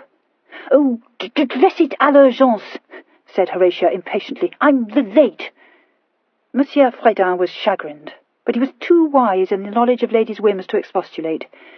His deft fingers went busily to work, and in an astonishingly short space of time Horatia emerged from the closet, her head a mass of artlessly tumbled curls, dashed over with powder à la Maréchale, violet-scented. She sat down at her dressing-table and picked up the rouge-pot. It would never do for Rule to see her looking so pale. Oh, if it were not that odious circus rouge that made her look a hag! Take it away at once! She had just laid down the hare's foot and taken the patch-box out of the Abigail's hand when someone scratched on the door. She started and cast a scared look over her shoulder. The door opened and the Earl came in. "Oh," said Horatia faintly. She remembered that she must show surprise, and added, Good gracious, my lord, is it indeed you?" The Earl had changed his travelling dress for an evening toilet of puce velvet, with a flowered waistcoat and satin small-clothes. He came across the room to Horatia's side and bent to kiss her hand. "None other, my dear. Am I... Now don't spare me. Am I perhaps de trop?" No, of course not," replied Horatia uncertainly. She felt a trifle breathless. At the sight of him, her heart had given the oddest leap. If the Abigail had not been there, if she had not lost her brooch... But the Abigail, tiresome creature, was there, bobbing a curtsy, and Lethbridge had her brooch, and of course she could not fling herself into Rule's arms and burst into tears on his chest. She forced herself to smile. No, of course not," she repeated. "I am prodigiously glad to see you. But what brings you back so soon, sir?" "You, Horry," he answered, smiling down at her. She blushed and opened the patch-box. Her thoughts jostled one another in her head. He must have broken with the Massey. He was beginning to love her at last. If he found out about Lethbridge and the brooch, it would all be spoiled. She was the most deceitful wretch alive. "Ah, but I beg you will let me show my skill," said his lordship, removing the patch-box from her hand. He selected a tiny round of black taffeta and gently turned Horatia's head towards him. "Which shall it be?" he said. "The equivocale? I think not. The gallant? No, not that. It shall be—" He pressed the patch at the corner of her mouth. "The kissing, Horry," he said, and bent quickly and kissed her on the lips. Her hand flew up, touched his cheek, and fell again. Deceitful, odious wretch that she was! She drew back, trying to laugh. "My lord, we are not alone, and I must dress, you know, for I promised to go with Louisa and Sir Humphrey to the play at Drury Lane." He straightened. "Shall I send a message to Louisa? Or shall I go with you to this play?" he inquired. Oh, I mustn't disappoint her, sir," said Horatia in a hurry. It would never do to be alone with him a whole evening. She might blurt out the whole story, and then, if he believed her, he must think her the most tiresome wife, for ever in a scrape. "Then we will go together," said his lordship. "I'll await you downstairs, my love." 20 minutes later, They faced one another across the dining table. "I trust," said his lordship, carving the duck, "that you were tolerably well amused while I was away, my dear?" "Tolerably well amused? Good heavens! Oh, yes, sir, tolerably well," replied Horatia politely. "The Richmond House ball. "Were you not going to that?" Horatia gave an involuntary shudder. "Yes, I went to that." "Are you cold, Horry?" "Cold, sir? No, sir, not at all." "I thought you shivered," said his lordship. No," said Horatia. "Oh, no. The Richmond House ball. It was vastly pretty, with fireworks, you know. Only my shoes pinched me, so I didn't enjoy myself much. They were new ones, too, with diamonds sewn on them, and I was so cross I should have sent them back to the makers, only they were ruined by the wet." "Ruined by the wet?" repeated the Earl. Horatia's fork clattered on her plate. That was what came of trying to make conversation. She had known how it would be. Of course she would make a slip. "Oh, yes," she said breathlessly. "I forgot to tell you. The ball was spoiled by rain. Wasn't it a pity? I got my feet wet." "That certainly was a pity," agreed Rule. "And what did you do yesterday?" "Yesterday?" said Horatia. "Oh, I didn't do anything yesterday." There was a laugh in his eyes. "My dear Horry, I never thought to hear such a confession from you," he said. "No, I did not feel very well, so I stayed at home." "Then I suppose you haven't yet seen Edward," remarked the Earl. Horatia, who was sipping her claret, choked. Good gracious, yes. Now, however could I have come to forget that? Only for fancy rule, Edward is in town." She was aware she was sinking deeper into the quagmire and trying to recover her false step. But how did you know he was here?" she asked. The Earl waited while the footman removed his plate and set another in its place. "I have seen him," he replied. Oh, have you? Where?" "On Hounslow Heath," replied the Earl, putting up his glass to survey a pupton of cherries, which was being offered to him. "No, I think not. Yes, on Hounslow Heath, Horry, a most unexpected rencontre." "It must have been. I wonder what he was doing there." "He was holding me up," said the Earl calmly. "Oh, was he?" Horatia swallowed a cherry-stone inadvertently and coughed. "How very odd of him." "Very imprudent of him," said the Earl. "Yes, very. Perhaps he was doing it for a wager," suggested Horatia, mindful of Sir Rowland's words. "I believe he was." Across the table the Earl's eyes met hers. Pelham and his friend Pomeroy were also of the party. I fear I was not the victim they expected. "Weren't you?" No, of course you weren't. I mean, Oh, don't you think it's time we started for the play, sir?" Rule got up. "Certainly, my dear." He picked up her taffeta cloak and put it round her shoulders. "May I be permitted to venture a suggestion?" he said gently. She glanced nervously at him. "Why, yes, sir. What is it?" "You should not wear rubies with that particular shade of satin, my dear. The pearl set would better become it." There was an awful silence. Horatia's throat felt parched suddenly. Her heart was thumping violently. "It is too late to change them now," she managed to say. "Very well," Rule said, and opened the door for her to pass out. All the way to Drury Lane, Horatia kept up a flow of conversation. What she found to talk about she could never afterwards remember, but talk she did, until the coach drew up at the theatre, and she was safe from a tete-a-tete for 3 hours. Coming home, there was of course the play to be discussed, and the acting, and Lady Louisa's new gown, and these topics left no room for more dangerous ones. Pleading fatigue, Horatia went early to bed, and lay for a long time wondering what Pelham had done, and what she should do if Pelham had failed. She awoke next morning heavy-eyed and despondent. Her chocolate was brought in on a tray with her letters. She sipped it, and with her free hand turned over the billet in the hope of seeing the Viscount's sprawling handwriting, but there was no letter from him, only a sheaf of invitations and bills. Setting down her cup, she began to open these missives. Yes, just as she'd thought, a rout party, a card party. She did not care if she never touched a card again. A picnic to Box Hill? Never. Of course it would rain. A concert at Ranelagh. Well, she only hoped she'd never be obliged to go to that odious place any more. Good God! Could one have spent 375 guineas at a mantua maker's? And what was this? 5 plumes at 50 guineas apiece. Well, that was really too provoking when they'd been bought for that abominable Kesaka coiffure which had not become her at all. She broke the seal of another letter and spread open the single sheet of plain gilt-edged paper. The words, clearly written in a copper-plate hand, fairly jumped at her. If the lady who lost a ring brooch of pearls and diamonds in Half Moon Street on the night of the Richmond House ball will come alone to the Grecian Temple at the end of the long walk at Vauxhall Gardens at midnight precisely on the 28th day of September, the brooch shall be restored to her by the person in whose possession it now is. There was no direction, no signature. The handwriting was obviously disguised. Horatia stared at it for one incredulous moment, and then, with a smothered shriek, thrust her chocolate tray into the Abigail's arms and cast off the bedclothes. "Quick, I must get up at once," she said. "Lay me out of a walking dress and a hat and my gloves. Oh, and run downstairs and tell someone to order the landaulette. No, not the landaulette, my town coach, to come round in half an hour, and take all these letters away, and, oh, do please hurry."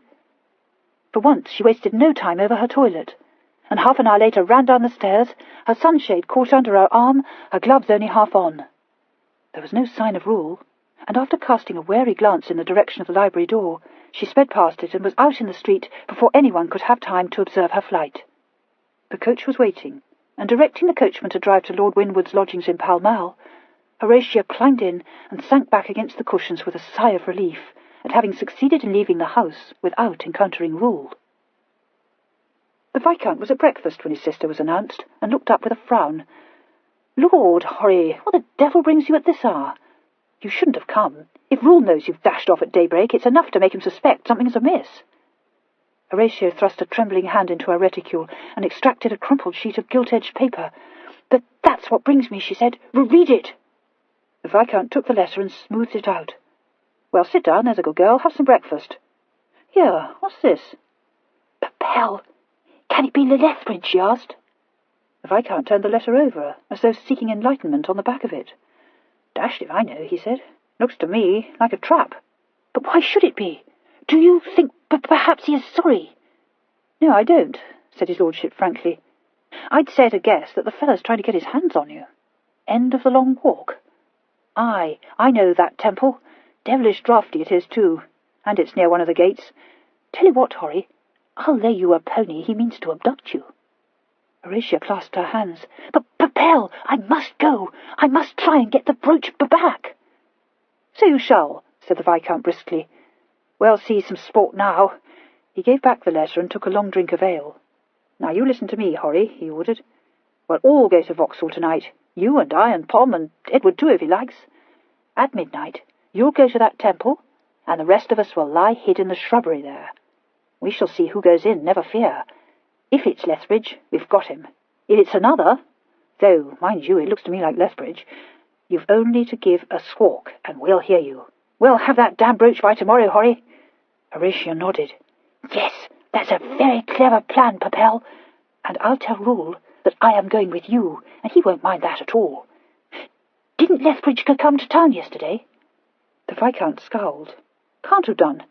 Edward and that fellow Hawkins and I stayed till past 9 on that cursed heath, and never saw a sign of him. You know we stopped Rule's chaise."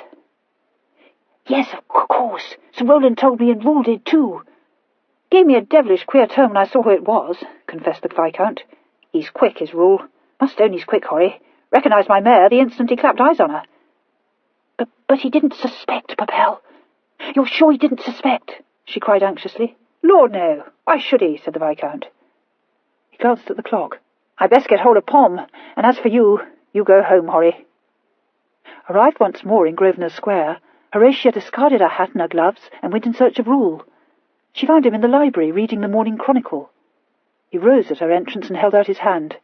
"Well, my love, you're up betimes." Horatia put her hand in his.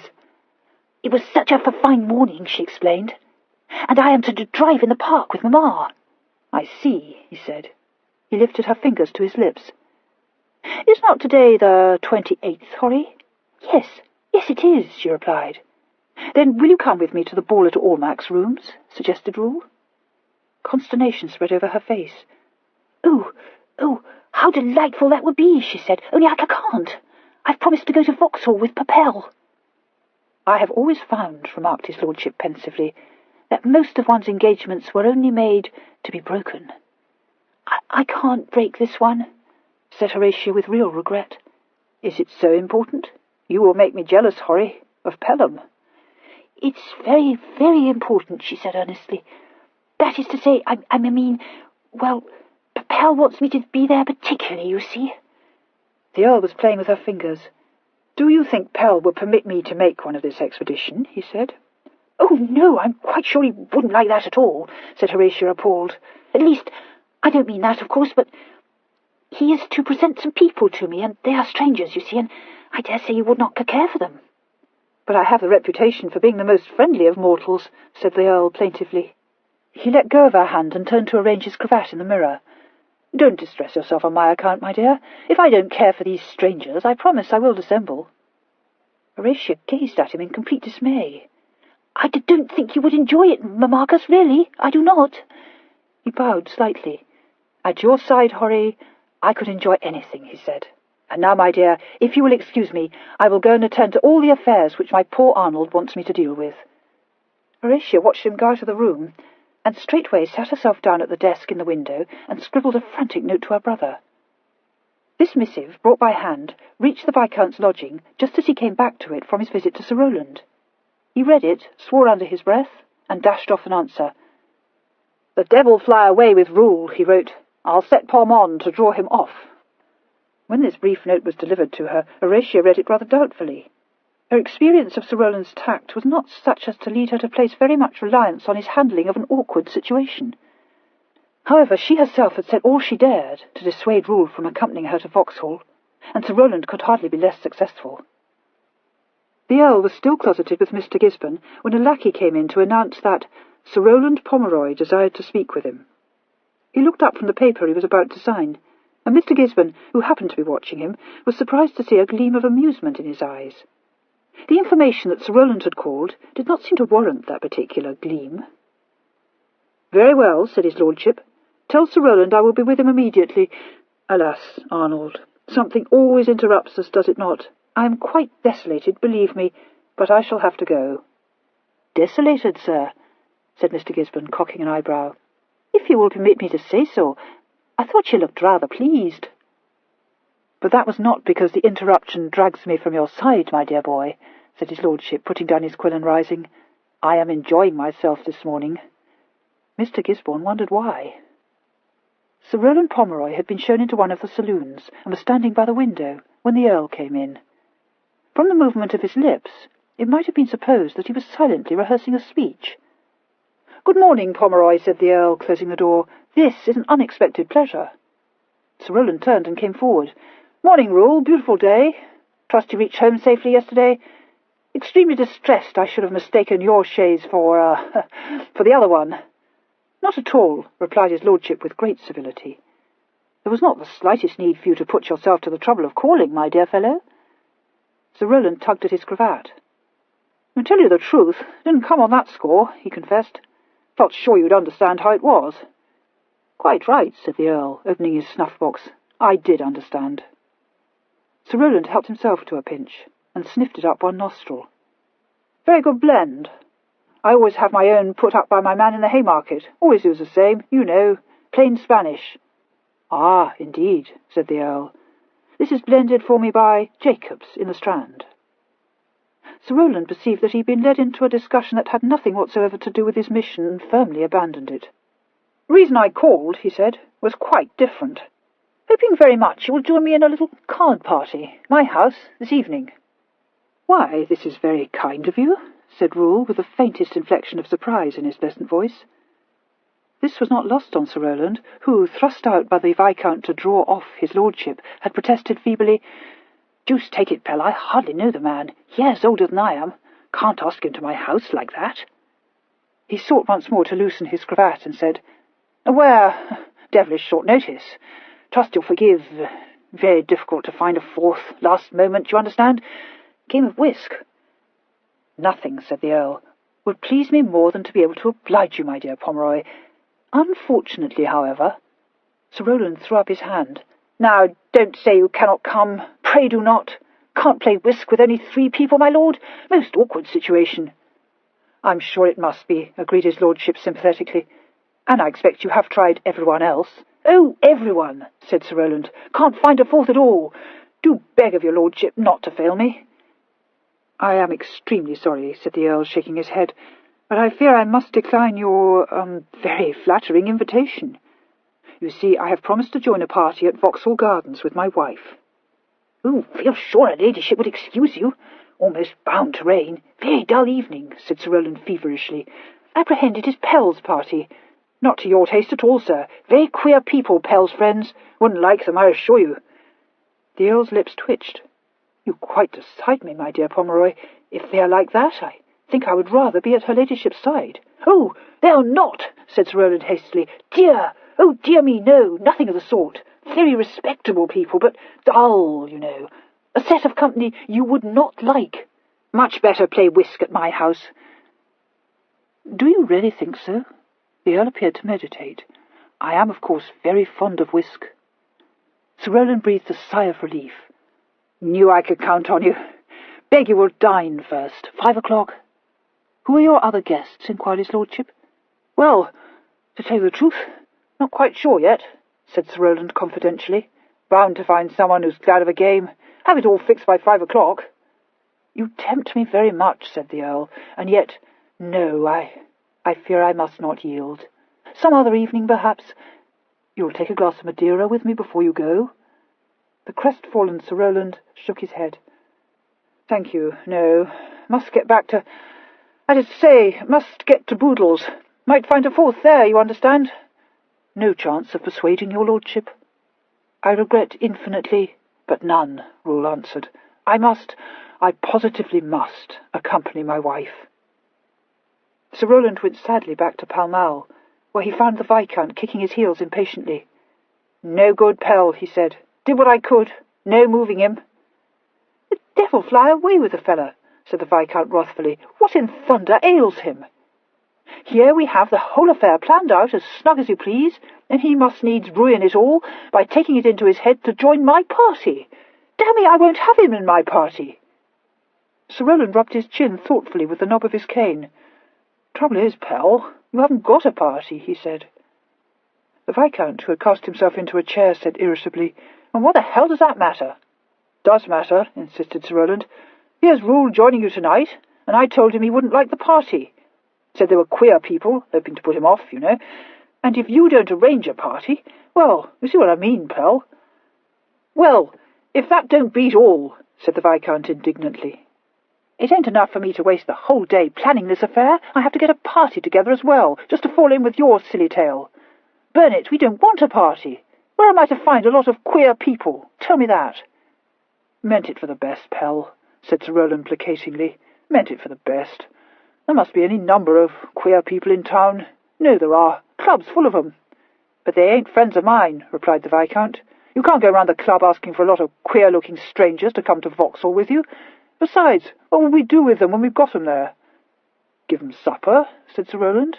"While they have supper, we slip off, get the brooch, come back. 10 to 1, no one notices." "Well, it won't do," said the Viscount flatly. "We'll have to think of some way to keep Rule off."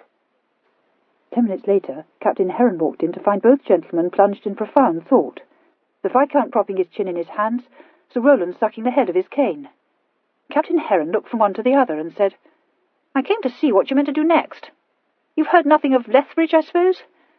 The Viscount lifted his head. "By God, I have it!" he exclaimed. "You shall draw Rule off." "I shall do what?" asked Captain Heron, startled. "I don't see how," objected Sir Rowland. "Lord Pom, nothing easier. Private affairs to discuss. Rule can't refuse." Captain Heron laid his hat and gloves down on the table. "Pelham, do you mind explaining? Why has Rule to be drawn off?" "Why? Because of... Oh, you don't know, do you? You see, Horace had a letter from someone offering to give her back the brooch, if she'll meet him in the Temple at the end of the long walk at Vauxhall tonight. Looks like Lethbridge to me. Must be Lethbridge. Well, I had it all fixed that she and I, and Pom here, and you, should go to Vauxhall, and while she went to the Temple, we'd stand guard." "That seems a good idea," nodded Captain Heron. "But it's surely odd of... Of course it's a good plan. It's a devilish good plan. But what must that plaguey fellow Rule do but to take it into his head to come too? As soon as I heard that, I sent Pom off to invite him to a card party at his house." Sir Rowland sighed. "Pressed him as much as I could. No use. Bent on going to Vauxhall." How the deuce am I to stop him? Asked Captain Heron. You're the very man, said the Viscount. All you have to do is to go off to Grosvenor Square now and tell Rule you've matters of importance to discuss with him. If he asks you to discuss them at once, say you can't. Business to attend to. Only time you can spare is this evening. That's reasonable enough. Rule knows you're only in town for a day or two. Burn it, he can't refuse. Yes, but Pelham, I haven't anything of importance to discuss with him, protested Captain Heron. Lord, you can think of something, can't you? Said the Viscount. It don't signify what you talk about, as long as you keep him away from Vauxhall. Family affairs, money, anything. I'm damned if I will, said Captain Heron. After all Rule's done for me, I can't and I won't tell him I want to talk about money. Well, don't tell him so. Just say you must have a private word with him tonight. He ain't the man to ask you what it's about, and dash it, Edward, you must be able to talk about something when it comes to the point. Of course you must, corroborated Sir Rowland. Nothing simpler. You've been in this war in America, haven't you? Well, tell him about that. Tell him about that battle you was in, forgotten its name. But I can't beg Rule to give me an evening alone with him, and then sit telling him stories you don't want to hear about the war. I wouldn't say that, temporized Sir Rowland. You don't know he doesn't want to hear 'em. Any number of people take a deal of interest in this war. I don't myself, but that ain't to say Rule doesn't. You don't seem to understand, said Captain Heron wearily. You expect me to make Rule believe I've urgent business to discuss with him. The Viscount interposed. It's you who don't understand, he said. All we care about is keeping Rule away from Vauxhall tonight. If we don't do it, game's up. It don't matter a ha'porth how you keep him away, so long as you do keep him away. Captain Heron hesitated. I know that. I'd do it, if only I could think of anything reasonable to discuss with him. Oh, you'll think of it, never fear, said the Viscount encouragingly. Why, you've got the whole afternoon before you. Now, you go round to Grosvenor Square at once, there's a good fellow. I wish to God I'd put off my visit to town till next week, groaned Captain Heron, reluctantly picking up his hat again. The Earl of Rule was just about to go into luncheon when his second visitor was announced. Captain Heron, he said. Oh, by all means, show him in. He waited, standing before the empty fireplace, until the captain came in. Well, Heron, he said, holding out his hand. You come just in time to bear me company over luncheon. Captain Heron blushed in spite of himself. I'm afraid I can't stay, sir. I'm due in Whitehall almost immediately. I came, you know my time is limited, I came to ask you whether it would be convenient, in short, whether I might wait on you this evening for a talk of a confidential nature. The Earl's amused glance rested on him thoughtfully. I suppose it must be tonight, he said. Well, sir, if you could arrange, I hardly know how I may manage tomorrow, said Captain Heron, acutely uncomfortable. There was a slight pause. Then, naturally, I am quite at your service, replied his lordship. Chapter 22. The Viscount, resplendent in maroon velvet, with a fall of Dresden lace at his throat, and his hair thickly powdered and curled in pigeon's wings over the ears, came at his sister's urgent request to dine at Grosvenor Square before taking her on to Vauxhall. His presence protected her from a tete-a-tete, and if Rule was minded to ask any more awkward questions, he, she considered, was better able to answer them than she was.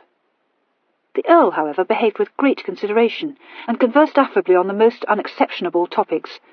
The only bad moment he gave them was when he promised to follow them to Vauxhall if Captain Heron did not detain him at home too long. Well, we've no need to worry over that, said the Viscount as he got into the coach beside Horatia. Edward's pledged himself to keep Rule in check till midnight, and by that time we shall have laid hands on that trumpery brooch of yours at last. It isn't a trumpery brooch, said Horatia. It's an heirloom.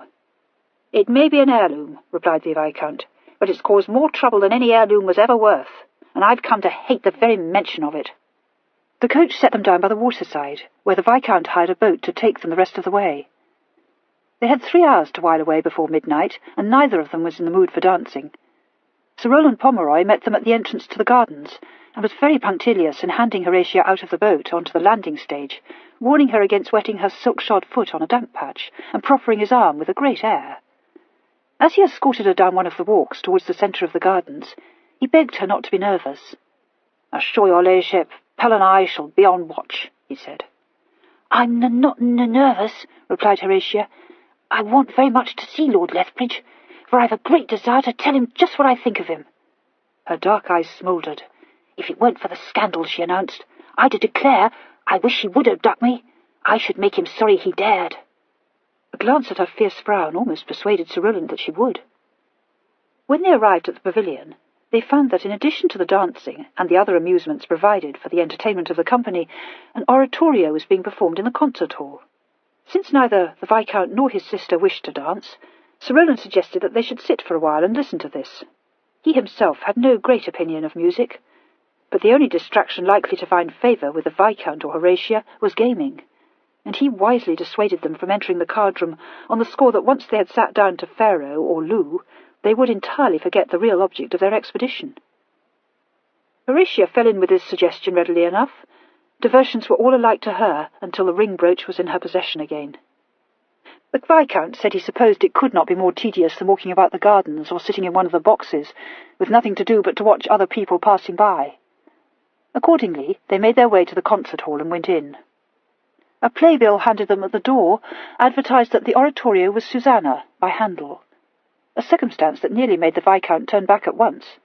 If he had known it was a piece by that fellow Handel, nothing would have induced him to come within earshot of it, much less to have paid half a guinea for a ticket. He had once been obliged by his mamma to accompany her to a performance of Judas Maccabeus. Of course he had not had the remotest notion what it would be like, or not even filial duty would have dragged him to it, but he did know now, and he was damned if he would stand it a second time. A dowager in an enormous turban, who was seated at the end of the row, said "Hush!" in accents so severe that the Viscount subsided meekly into his chair and whispered to Sir Rowland, "Must try and get out of this, Pom." However, even his audacity failed before the ordeal of squeezing past the knees of so many musical devotees again, and after glancing wildly to right and left, he resigned himself to slumber. The hardness of his chair and the noise the performers made rendered sleep impossible, and he sat in increasing indignation until at long last the oratorio came to an end. "Well, I think perhaps I don't care very much for Handel either," remarked Horatia as they filed out of the hall. "Though now I come to think of it, I believe Mamma said that Susanna was not a very good oratorio. Some of the singing was pretty, wasn't it?" "Never heard such a din in my life," said the Viscount. "Let's go and bespeak some supper." Green goose and burgundy, partaken of in one of the boxes, did much to restore his equanimity, and he had just told Horatia they might as well stay where they were, in comfort, until midnight, when Sir Rowland, who had been studying the throng through his quizzing class, suddenly said, "Ain't that Miss Winwood, Pell?" The Viscount nearly choked over his wine. "Good God, where?"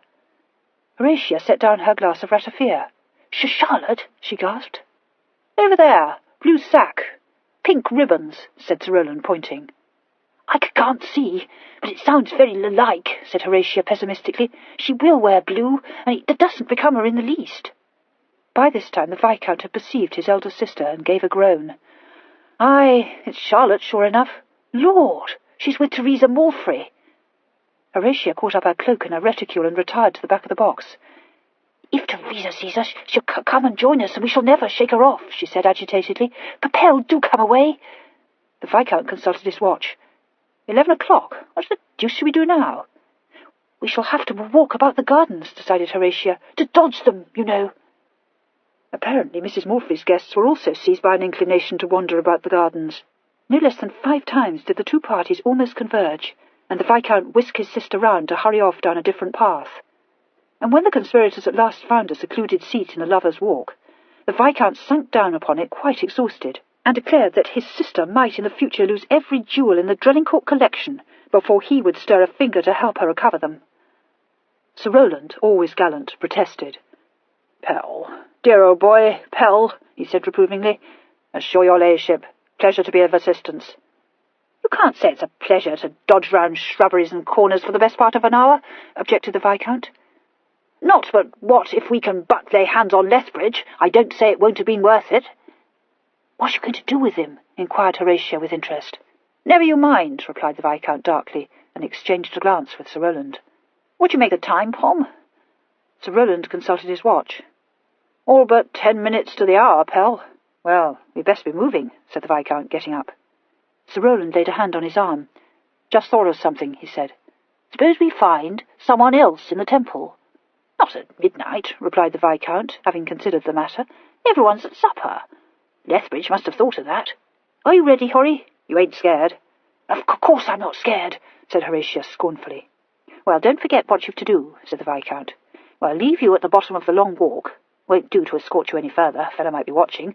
All you have to do—" "Don't tell me all over again, Pell," begged Horatia. "You and Sir Rowland will go to the temple, the other way, and hide, and I am to go slowly up the long walk, and I am not in the least afraid, except of meeting Charlotte." Several secluded paths led to the little temple at the end of the long walk, and since it was conveniently surrounded by flowering shrubs, the Viscount and Sir Rowland had no difficulty in concealing themselves hard by it. Sir Rowland, indeed, was unfortunate enough to scratch himself on a particularly thorny rosebush, but as there was no one else within earshot at the moment, this did not signify. Meanwhile, Horatia trod up the long walk, keeping a wary eye cocked for any sign of her sister. The Viscount had been right in supposing that most of the company would be at supper. Horatia met few people on the way. One or two couples were strolling down the walk. Near the lower end, a party of young ladies were ogling, in a very ill-bred manner, every gentleman who passed, but towards the upper end the walk grew more and more deserted. Encountering at first one or two stares from young bucks, Horatia felt rather conspicuous in being quite unattended, but her alarming frown stood her in good stead, and a rakish gentleman in puce satin, who had taken a step in her direction, retreated hastily. The walk was lit by coloured lamps, but a fine moon riding high in the sky made these almost superfluous, though pretty. At the end of the walk, Horatia could see a little temple, incongruously festooned with lanterns. She wondered where her faithful swains were lying in ambush, and what Captain Heron was talking about in Grosvenor Square. A few shallow steps led up to the temple. Feeling, in spite of her brave words, just a trifle apprehensive, Horatia paused at the foot of them and glanced nervously around. She thought she had caught the sound of footsteps. She was right. Someone was approaching down one of the smaller paths that led to the temple. She drew her cloak closer round her shoulders, hesitated a moment, and then, setting her lips firmly, ran up the steps and into the temple. The footsteps came nearer, and she heard them on the steps, and resolutely faced the pillared archway, secure in the knowledge that Pelham was within hail. She was prepared for Lethbridge, or for a masked form, or even for a hired ruffian, but none of these sinister apparitions met her bemused gaze. It was the Earl of Rule who stood on the threshold. "Rule," she stammered. "Oh, dear, whatever shall I mean, how you startled me. I was waiting for Pelham. I never expected to see you." The Earl came across the marble floor to her side. "You see, I was able to escape from Edward," he said. Outside, Sir Rowland Pomeroy whispered aghast, Pell, dear fellow, did you see?" "See?" hissed the Viscount. "Of course I saw. Now what's to be done? The devil seize that fool Heron." Inside, Horatia said, with a hollow little laugh, How delightful that you could come after all. Have you had supper?" "No," replied his lordship. "I didn't come for supper, you know. I came to find you." Horatia forced a smile. "That was very pretty of you, sir, but you should take some supper. Do, pray, go and bespeak a box, and I will wait for Pell and bring him to join you." The Earl looked down at her whimsically. "My dear, you are very anxious to be rid of me, are you not?" Horatia's eyes lifted quickly to his, brimful of sudden tears. "No, I am not. Only I can't explain," she said wretchedly. "Horry," said his lordship, gathering her hands into his. "Once I thought you trusted me." "I do. Oh, I do," cried Horatia. "Only I've been such a bad wife, and I did mean not to get into a scrape while you were away, and though it wasn't my fault, it never would have happened if I hadn't disobeyed you and let Lethbridge be a friend of mine, and even if you believe me, which I don't see how you can, because it's such an impossible story, you won't ever forgive me for having made another dreadful scandal." The Earl retained his hold on her hands. "But, Horry, what have I done, that you should think me such a bugbear?" "You aren't a bugbear," she said vehemently. "But I know you wish you never married me when you hear what a scrape I am in." "It would have to be a very bad scrape to make me wish that," said his lordship. "Well, it is," replied Horatia candidly, "and it's all in such a muddle I don't know how to explain it." She cast an anxious glance towards the archway. "I dare say you are wondering why I'm in this place all by myself. Well, not at all," said Rule. "I know why you're here." She blinked at him.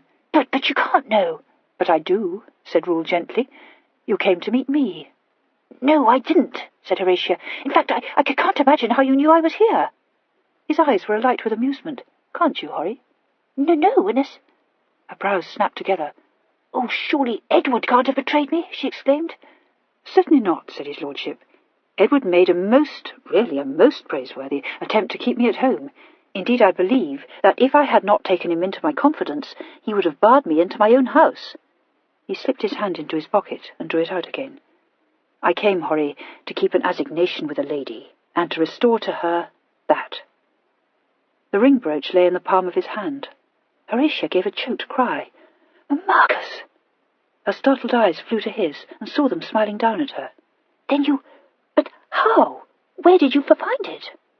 In Lord Lethbridge's possession, replied Rule. Then you know? You knew all the time? But how could you have? Who'd have told you? Crosby told me, said the Earl, but I'm afraid I was rather rough with him. But I didn't think it would be good for him to know how deeply I was indebted to him.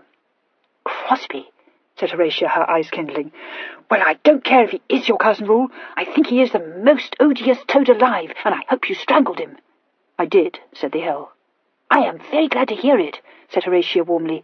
And if it was he who'd told you, you can't possibly know the truth, because for one thing he wasn't there, and doesn't know anything about it, and for another, I am perfectly certain he made up some horrid tale just to put you against me.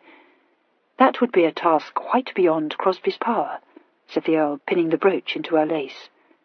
I learned the true story from Lethbridge, but it did not need his or any man's word, Horry, to convince me that only force could have induced you to enter Lethbridge's house that night.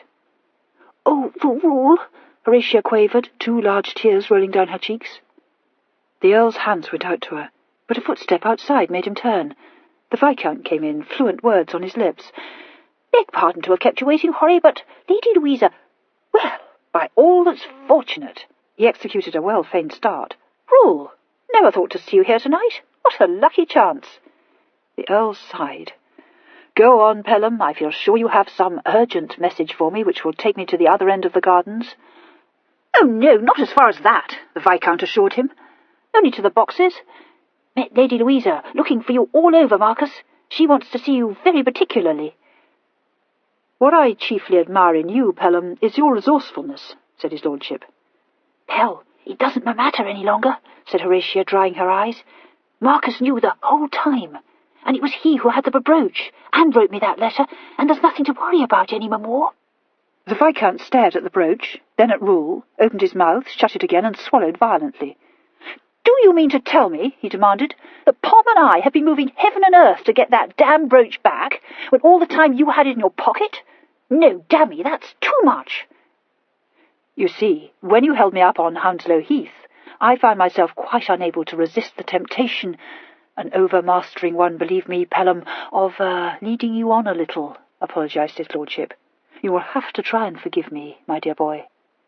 Forgive you? Said the Viscount indignantly. Do you realize that I haven't had a spare moment since that brooch was lost? We've even had to drag a highwayman into it, not to mention poor old Pom's great-aunt. Really, said Rule, interested.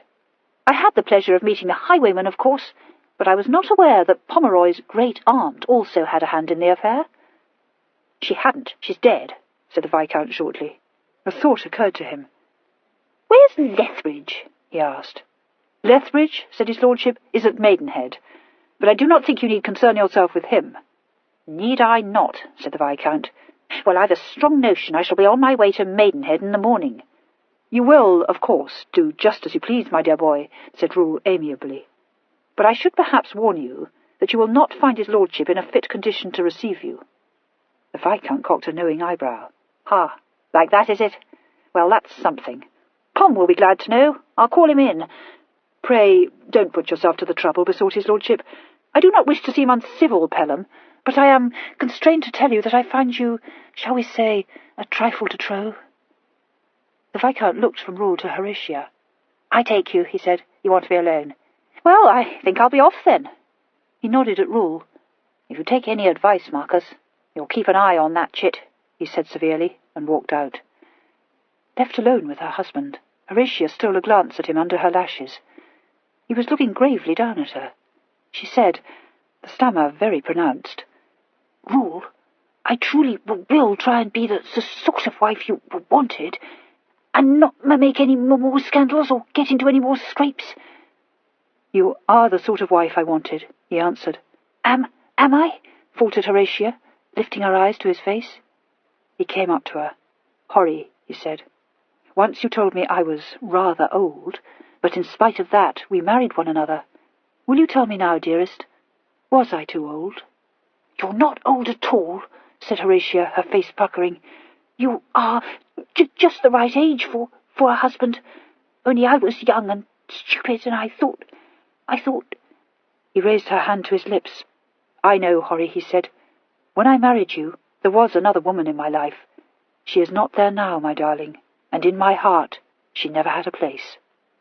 "Oh, Marcus, put me there," Horatia said on a sob. "You are there," he answered, and caught her up in his arms and kissed her, not gently at all, but ruthlessly crushing all the breath out of her body. "Oh," gasped Horatia. "Oh, I never knew you could kiss like that." "But I can, you see," said his lordship, "and I am sorry if you do not like it, Horry. I am going to do it again." "But I do like it," said Horatia. "I like it very much."